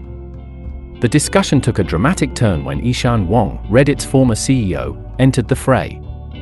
Wong, who had been silent during much of the controversy, dropped a bombshell.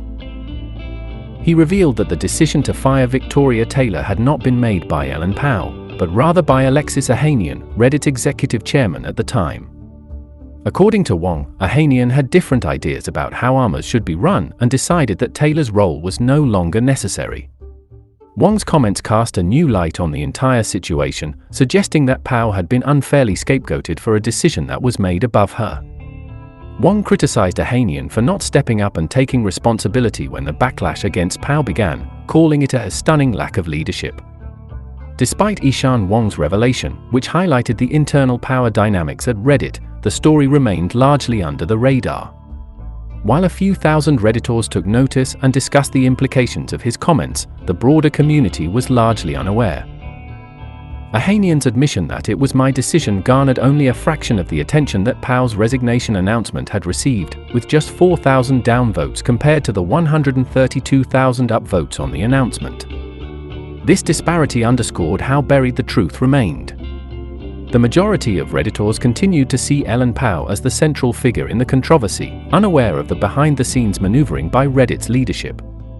The narrative that had driven Pao out was already deeply ingrained in the community's consciousness, and Wong's attempt to shed light on the real power dynamics did little to change that.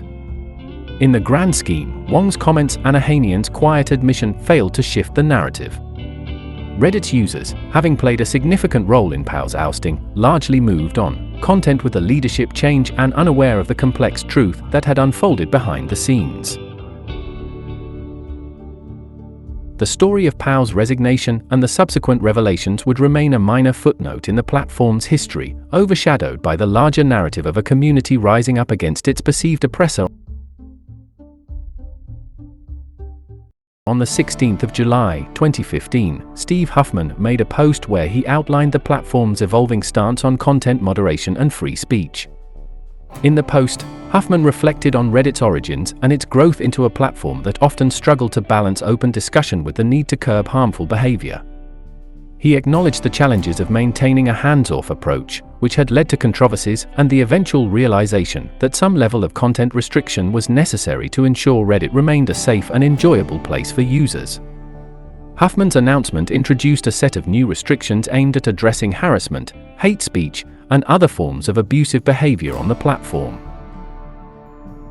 The policy was designed to create a clearer line between acceptable and unacceptable content, with an emphasis on protecting users from targeted harassment and maintaining the integrity of discussions. This approach, while still preserving a degree of free expression, was a shift towards more active moderation, recognizing that completely unfettered speech could harm the community as a whole. In the comments section of Huffman's post, user Dwerkinator expressed frustration that ShitRedditSays, SRS, was still allowed to operate despite its history of doxing, harassment, and vote brigading. This sentiment was echoed by others who saw SRS as a toxic community that had long crossed the line of acceptable behavior. The call for SRS to be banned reflected a broader concern that Reddit's moderation policies were inconsistent, allowing certain communities to thrive despite their problematic actions. In response, the original creator of SRS, known as Reddit_sucks, chimed in with a provocative comment. He argued that the purpose of SRS had always been to expose the darker side of Reddit, revealing the platform's reactionary and regressive tendencies. Now that Reddit's true nature had been laid bare for the world to see, he believed that SRS no longer served a meaningful purpose. He suggested that Reddit could go ahead and ban the subreddit, as the site would be left to its own devices, free from the influence of the so-called SJWs, social justice warriors, that SRS had come to represent. This marked the second time a prominent SRS moderator had called for the subreddit to be taken down. The first instance occurred in May 2012, when Instant Karma, a former head mod of SRS, proposed repurposing the subreddit to focus on positive content instead of the toxic and confrontational tone it had adopted.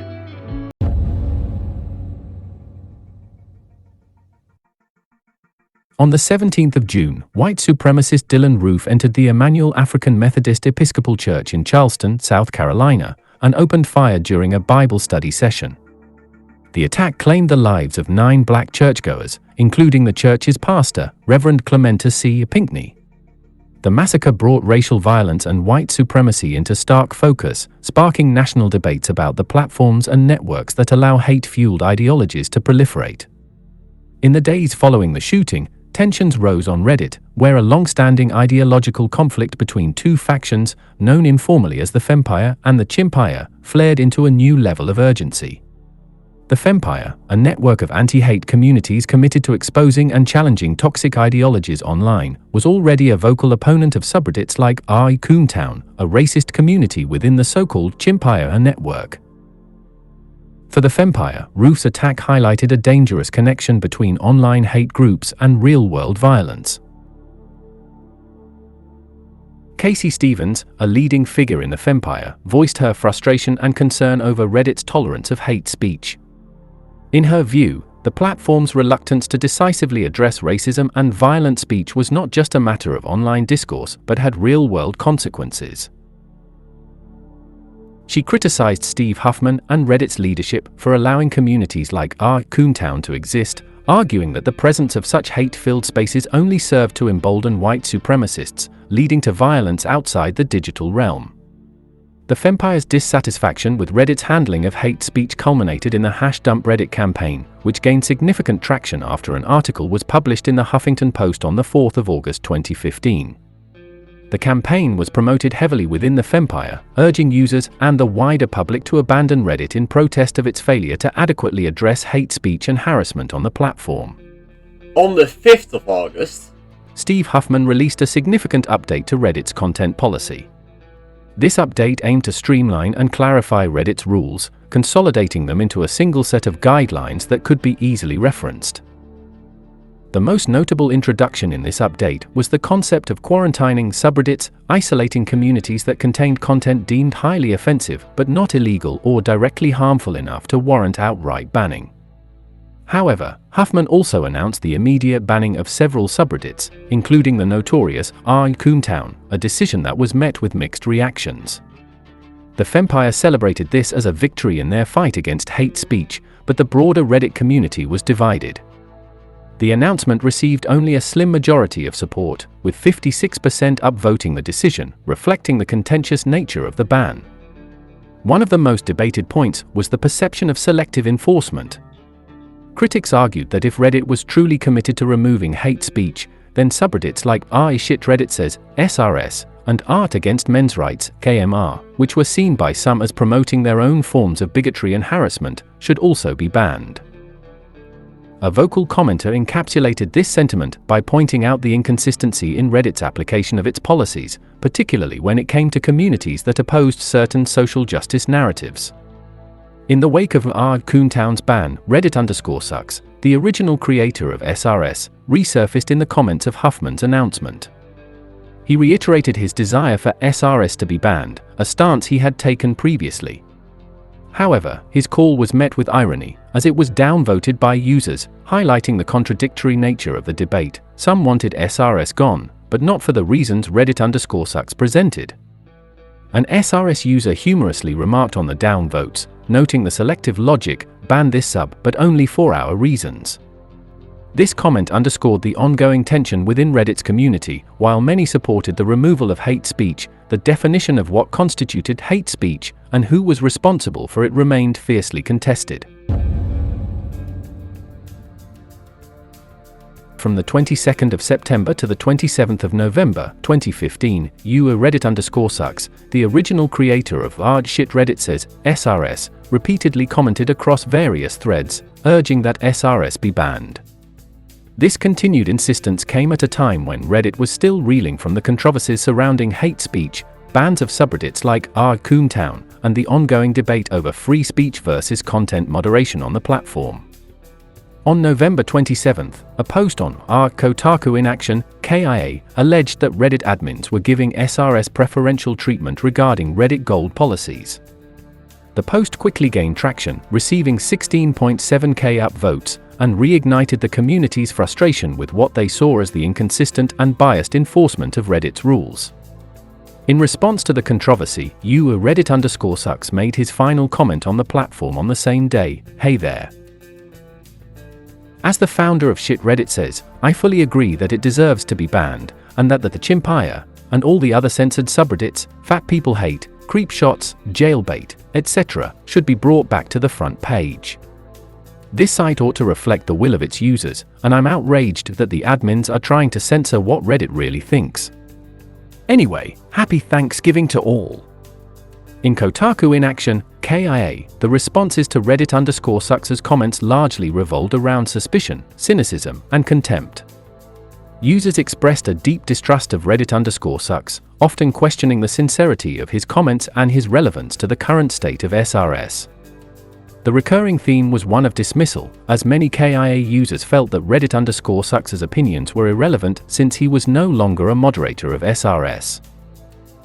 The community's responses were characterized by a mix of personal attacks and skepticism, with several users mocking him for what they perceived as his obsession with SRS, suggesting that his repeated mention of founding SRS indicated a lack of meaningful accomplishments in his life. Some users noticed the comment's rapid downvoting, attributing it to brigading from SRS. This belief reinforced Kia's perception of themselves as victims of censorship and targeted harassment by SRS and Reddit's administration, feeding into their broader narrative of fighting against what they saw as an unfair and biased system.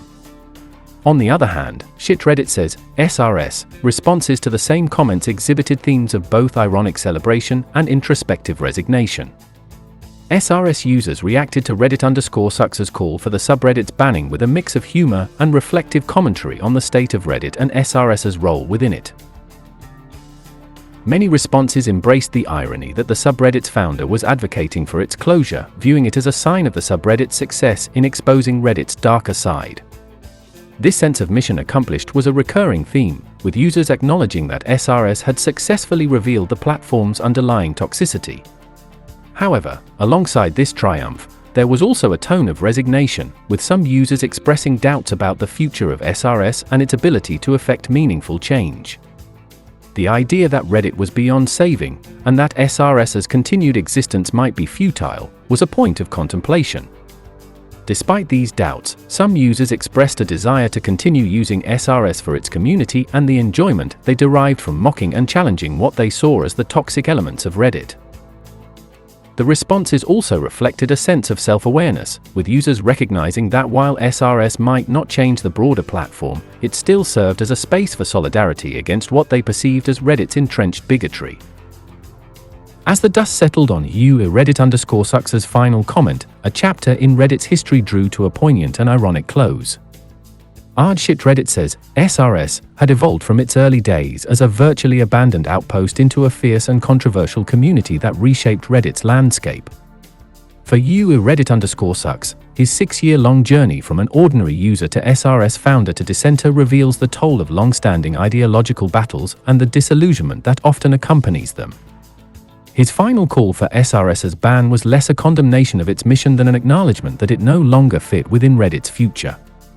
Though controversial and flawed, SRS and its founder left a lasting imprint on the digital landscape, sparking waves of dialogue and policy shifts that would continue long after its decline.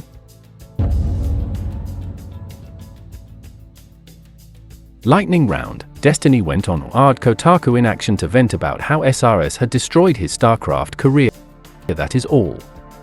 The last time we left Bernie Sanders, he considered launching a primary challenge to Obama in 2012, but decided against it. Afterwards, he ran for re-election in the United States Senate and received 71% of the vote, easily defeating Republican candidate John McGovern and securing another term. It was a massive landslide. McGovern could not win even a single municipality. Fast forward to 2015. Bernie Sanders was a well-established figure in the Senate, known for his staunch advocacy for progressive policies. As the political landscape began to shift towards the 2016 presidential election, one significant factor loomed large: President Barack Obama was term-limited. The 22nd Amendment to the Constitution restricts the presidency to 2 terms, and with Obama completing his second term, the office would be up for grabs. Obama's impending departure from the White House meant the Democratic Party needed to find a new standard-bearer. The absence of an incumbent seeking re-election made the Democratic primaries a wide-open and highly competitive affair. This vacuum of leadership created an opportunity for various Democratic contenders to throw their hats into the ring, each vying to become the party's nominee. Amid this growing competition, Bernie Sanders saw a chance to push his progressive agenda onto the national stage. The field was diverse, but Sanders believed his message of economic equality, universal health care, and campaign finance reform resonated deeply with many Americans disillusioned by establishment politics. Fueled by his commitment to these causes, Bernie Sanders announced his presidential campaign on the 30th of April, 2015, rallying support from grassroots activists and voters eager for substantial change.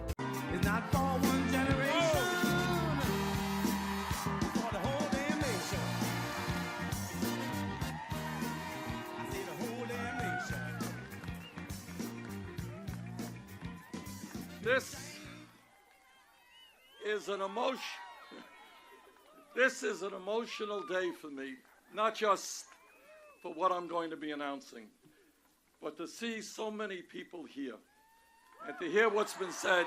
Thank you very much.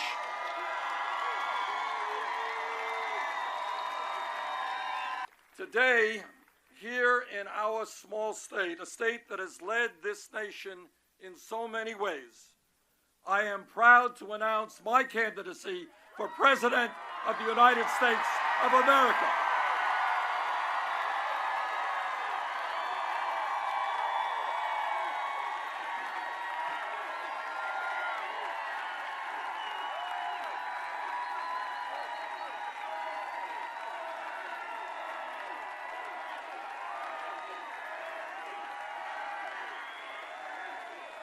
Today,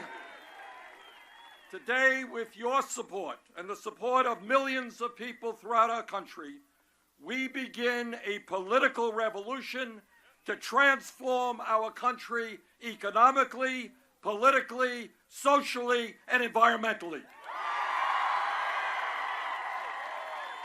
Sanders' entry into the race marked a significant moment, but he faced formidable competition, particularly from Hillary Clinton.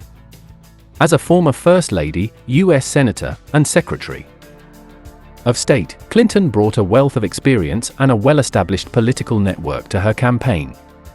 Her candidacy was seen by many as the continuation of the Obama administration's policies, appealing to a broad base within the Democratic Party. Clinton's name recognition, fundraising capabilities, and extensive political background made her the early frontrunner.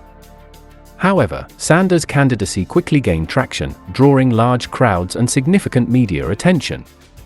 His fiery rhetoric against Wall Street, corporate influence in politics, and the growing income inequality struck a chord with a sizable portion of the electorate, especially younger voters and progressives. And, most important to our story, Redditors. Let's examine that for a moment.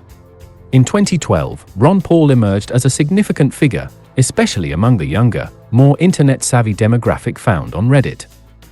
By 2016, however, many of those same individuals found their political allegiances shifting toward Bernie Sanders. While at first glance Ron Paul, a libertarian, and Bernie Sanders, a democratic socialist, seem to represent vastly different ends of the political spectrum, their appeal to a common base of young, anti-establishment voters reveals deeper commonalities. First of all, one of the primary factors driving this shift is the allure of anti-establishment thinking. Ron Paul's 2012 campaign thrived on his outsider status, appealing to those disillusioned with the mainstream Republican and Democratic parties. According to Rand Paul's chief Iowa campaign strategist in 2016, only about a third of Ron Paul's 2012 supporters in Iowa identified as libertarian. This statistic suggests that Ron Paul's support was rooted more in his outsider persona than in a strict adherence to libertarian ideology. Likewise, Bernie Sanders in 2016 presented himself as a formidable opponent to the Democratic establishment, which resonated with those same anti-establishment sentiments that had once fueled support for Paul. As one Reddit user put it succinctly, the allure was in their shared anti-establishment thinking. Second of all, both Ron Paul and Bernie Sanders advocate for the decriminalization of victimless crimes, oppose military interventionism, and criticize the undue influence of big banks and corporations on politics. Their common ground on issues like drug legalization and same-sex marriage, along with their shared non-interventionist foreign policy views, provided a familiar ideological territory for Ron Paul's supporters to transition to Bernie Sanders. As one Reddit user noted, both men were seen as genuinely concerned with civil liberties and economic justice, albeit through different lenses. Furthermore, in the 2016 election, Sanders was notably the most liberal on drug policy among all candidates, advocating for federal decriminalization and supporting state-level legalization efforts, specifically concerning marijuana. This stance strongly resonated with many young voters who had previously supported Paul's libertarian approach to victimless crimes, especially given Paul's endorsement of ending punitive drug laws. Sanders' position wasn't limited to marijuana, but extended to broader reforms aimed at addressing mass incarceration, particularly for minor drug offenses. This was a critical aspect of his platform, which recognized the systemic injustices faced by low-income and minority communities under harsh drug laws. For those initially drawn to Paul's libertarian emphasis on individual freedoms, Sanders' stance on drug policy not only reaffirmed the candidate's commitment to civil liberties but also framed these issues within a larger social justice context. Third of all, as the supporters of Ron Paul aged and experienced more of the real world, their views evolved. Many young libertarians who were initially attracted to Paul's message of peace, civil liberties, and minimal government intervention found themselves reconsidering their stances as they encountered the complexities of modern economics and governance. One Reddit user described this transition in detail, noting how exposure to real-world economic issues led them to question the efficacy of Austrian economics, which Paul championed. They realized that unregulated markets and minimal government oversight could lead to corporate abuse and economic inequality, issues that Sanders addressed directly with his progressive platform. This evolution was not just a rejection of libertarian ideals, but also an embrace of policies that address new concerns such as the wealth gap, corporate greed, and healthcare reform. Sanders' focus on these issues made him a successor to the role Paul played in addressing the grievances of young, idealistic voters. These individuals, who had once believed in the purity of free markets, began to see the necessity of a more interventionist government to ensure fairness and protect public interests. Fourth of all, both Ron Paul and Bernie Sanders are admired for their consistency and genuineness. Their long-standing commitment to their respective principles, evident in speeches and actions spanning decades, fosters a sense of trust and authenticity among their supporters. This characteristic is particularly compelling in an era where political flip-flopping for opportunistic gains is often the norm. A Reddit user highlighted how both men's unwavering stances, whether in advocating for non-interventionism or championing civil liberties, distinguished them from the mainstream politicians of their time. This integrity, as one user called it, reassured voters that their support was not misplaced. The shift of many Redditors from supporting Ron Paul in 2012 to backing Bernie Sanders in 2016 can be traced to several key factors. Initially drawn to Paul's outsider status and anti-establishment rhetoric, these supporters, as they matured, began grappling with complex economic and social issues that called for different solutions. Bernie Sanders, with his unyielding authenticity, shared values on social issues, and stronger advocacy for economic and corporate regulation, emerged as a natural successor to the ideals that first attracted them to Paul.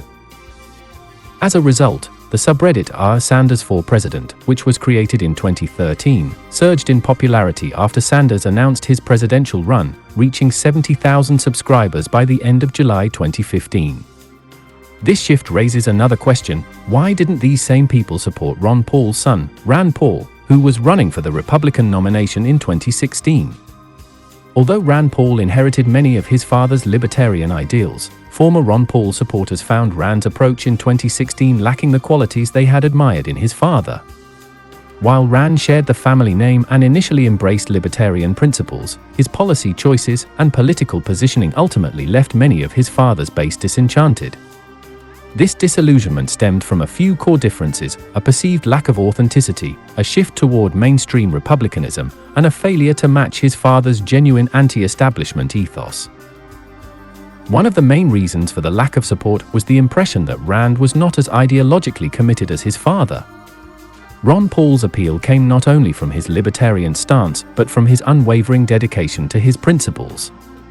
He was widely respected for taking unpopular positions without bending to party expectations, even when they were politically costly. His anti-war stance, criticism of the Federal Reserve, and non-interventionist foreign policy marked him as a true outsider, someone willing to stand alone against the system. Rand, however, appeared to lack the same ideological consistency. While he initially echoed some of his father's libertarian ideas, he also tried to balance these with mainstream Republican positions to gain wider acceptance within the GOP. This diluted his image, making him appear more as a conventional politician attempting to blend libertarianism with Republican conservatism, rather than standing as a distinct alternative. Rand's attempts to appeal to mainstream Republican voters alienated his father's libertarian base, who saw him as straying too close to the establishment. For instance, he compromised on certain issues to gain favor with the GOP, such as supporting some military interventions and toning down his rhetoric on civil liberties. This shift contradicted the core values that attracted Ron Paul's supporters, who prized a strictly anti-interventionist stance. In contrast, Bernie Sanders supporters respected his uncompromising commitment to progressive values, even when he clashed with the Democratic establishment.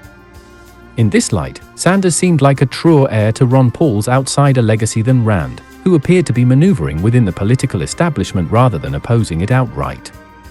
Rand Paul's approach also differed from his father's in how he addressed economic issues. Ron Paul supporters were drawn to his critique of the Federal Reserve, Wall Street bailouts, and government interference in the economy, positions that resonated with those angry about corporate power and economic inequality.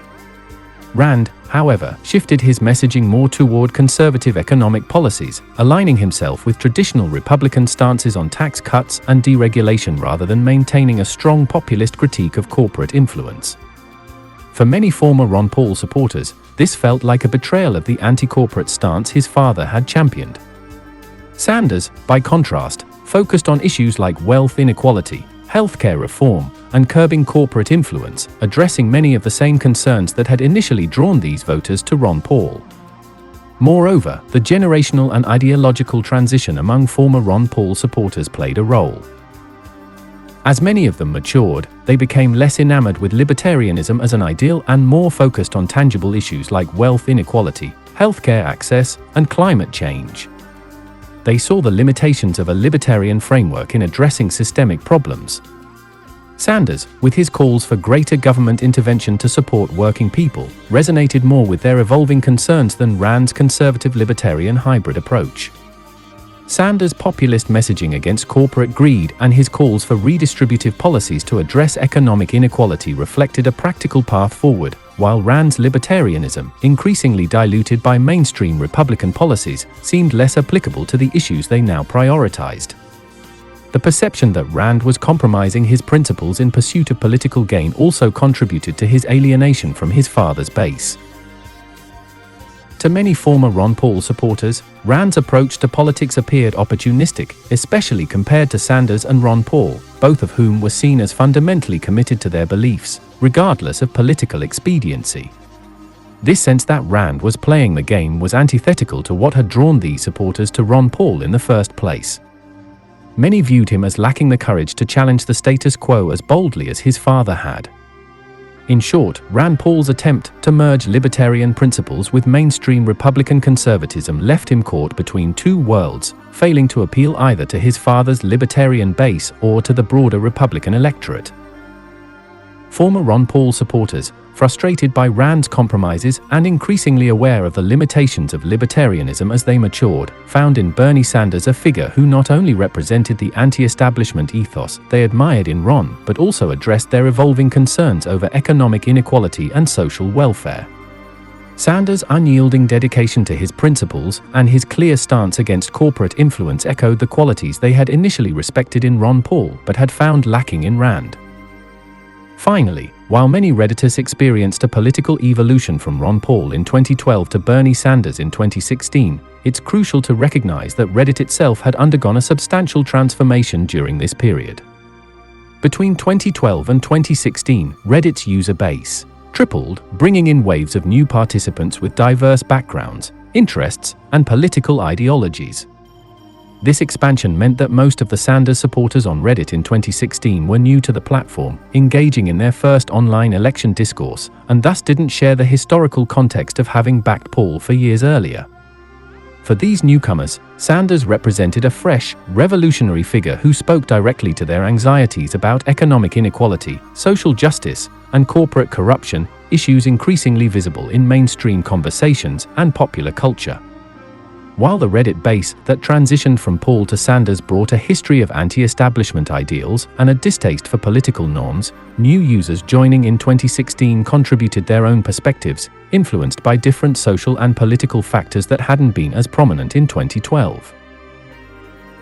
Together, this blend of veteran Paul supporters and politically engaged newcomers created a dynamic coalition around Sanders on Reddit, one united less by ideological purity and more by a common desire for systemic change. In understanding Reddit's collective support for Sanders in 2016, it's essential to view the platform as a constantly shifting landscape rather than a static entity. While some Redditors evolved from Paul's libertarian ethos to embrace Sanders' democratic socialism, the surge of new users and perspectives meant that the support for Sanders went beyond a simple ideological transition. Instead, it was an emerging consensus shaped by a blend of generational values, shared frustrations with the status quo, and a renewed interest in challenging institutional power, an ethos that would go on to shape the political discourse not only on Reddit but also in broader online spaces. On the 8th of August, 2015, Bernie was holding a rally at Seattle when 3 Black Lives Matter activists shoved him aside, grabbed his microphone, and addressed the crowd. Marissa Johnson criticized systemic racism and hypocrisy in Seattle, addressing Bernie Sanders and a crowd at Westlake Park. She began by highlighting the city's contradictions, welcoming Sanders to a place she described as occupied Duwamish land, stolen, and hypocritically named after Chief Self. Johnson pointed out that, despite King County's reverence for Martin Luther King, Seattle allocated $210 million to a new jail where black youth would be imprisoned.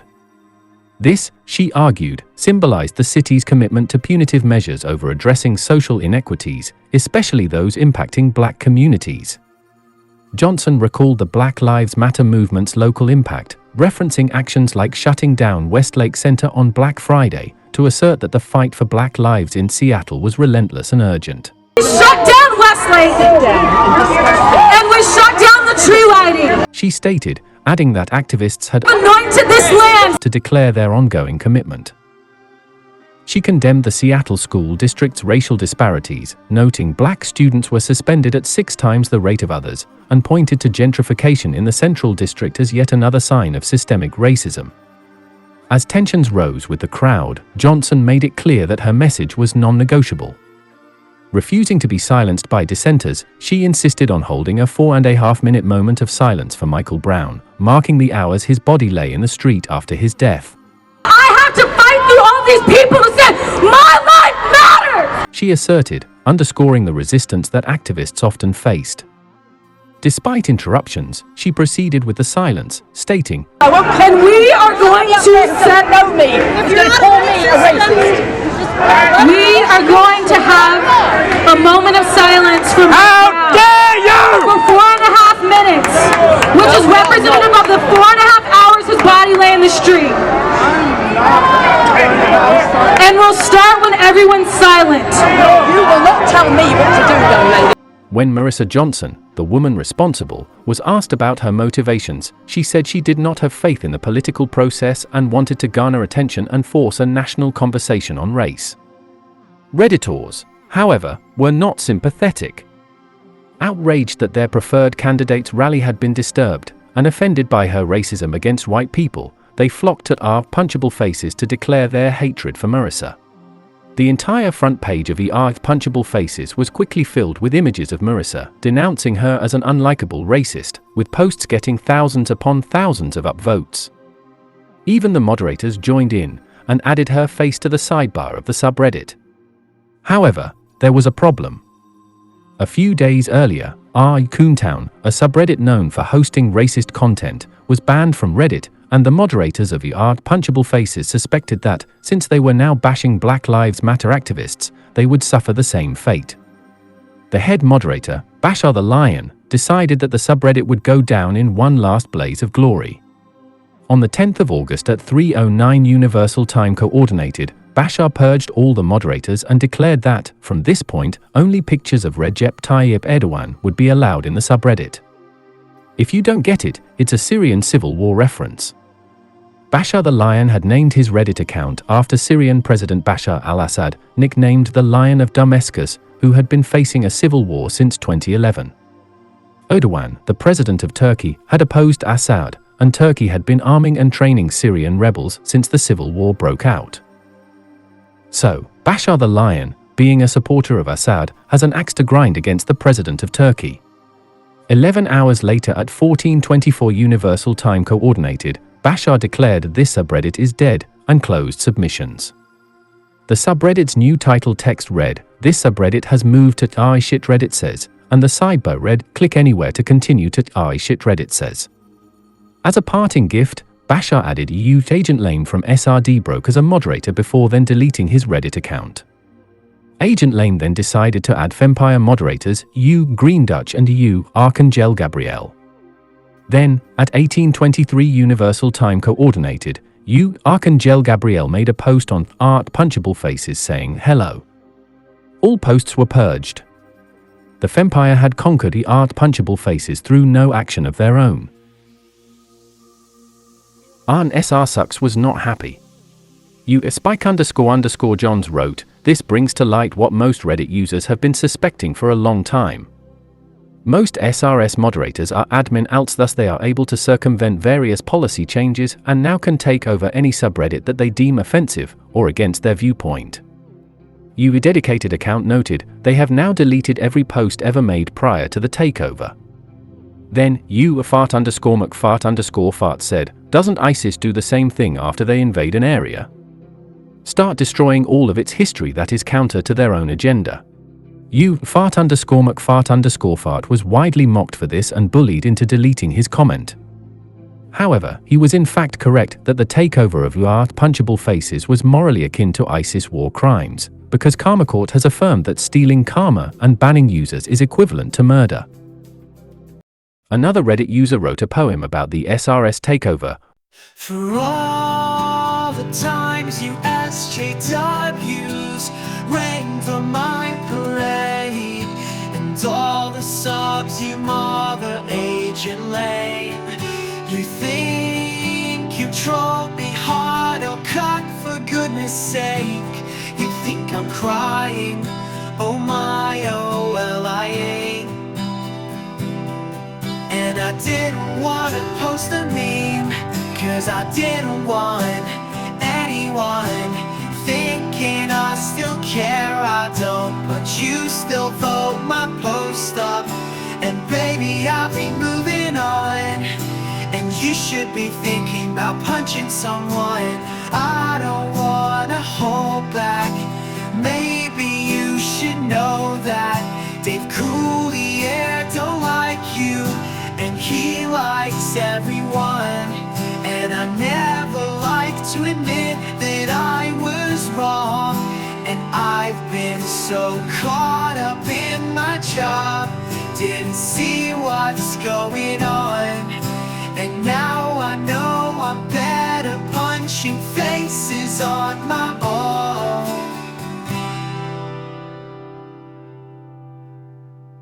After the Fempire took over punchable faces, they altered the rules. 1. No real humans. Wanting to punch Magneto is okay. Wanting to punch Ian McKellen is not. 2. Any mention of SRS must be followed exactly with PBUF, peace be upon the Fempire, and, in tiny text, 3. We deserve the right to do whatever we want. For the remainder of 2015, punchable faces focused on fictional characters.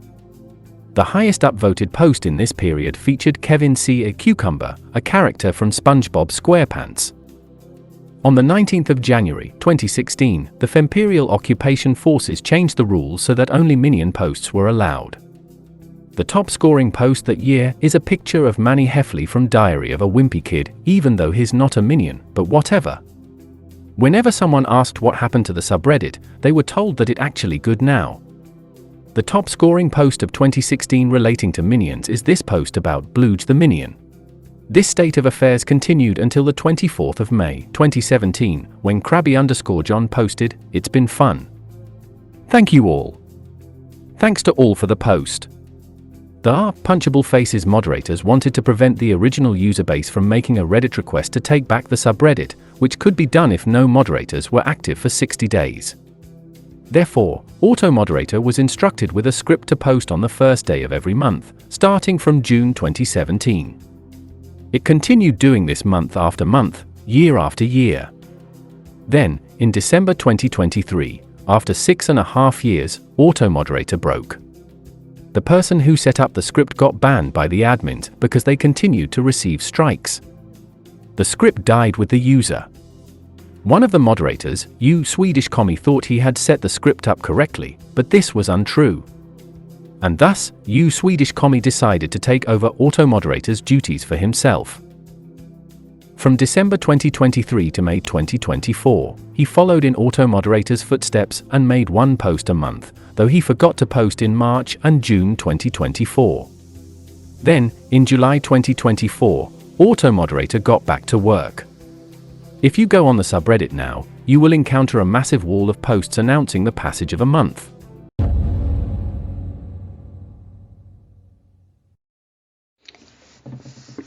Hello, dear viewer.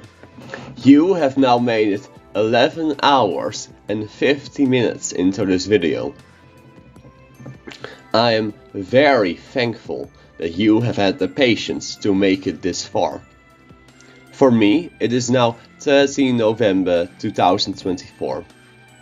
Yesterday, on the 29th, I got DaVinci Resolve to compile my entire 15-hour long ShitRedditSays video. However, when I tried to upload it to YouTube, I learned that this site limits the length of uploads to 12 hours. Now, ideally, I wanted to get all the viewer interaction on one video. Make people watch and comment on the same video in as many sessions as possible to optimize its performance in the algorithm. In order to keep running by the same strategy, I have decided to put the rest of the video in an unlisted second part. You can continue to follow this story by following the URL that is now on screen. You can also follow the link that is now in the description. In the second part, we will learn about the Fempire's war with Trump supporters, the downfall of the Fempire, and what happens to Laurelai after SRS.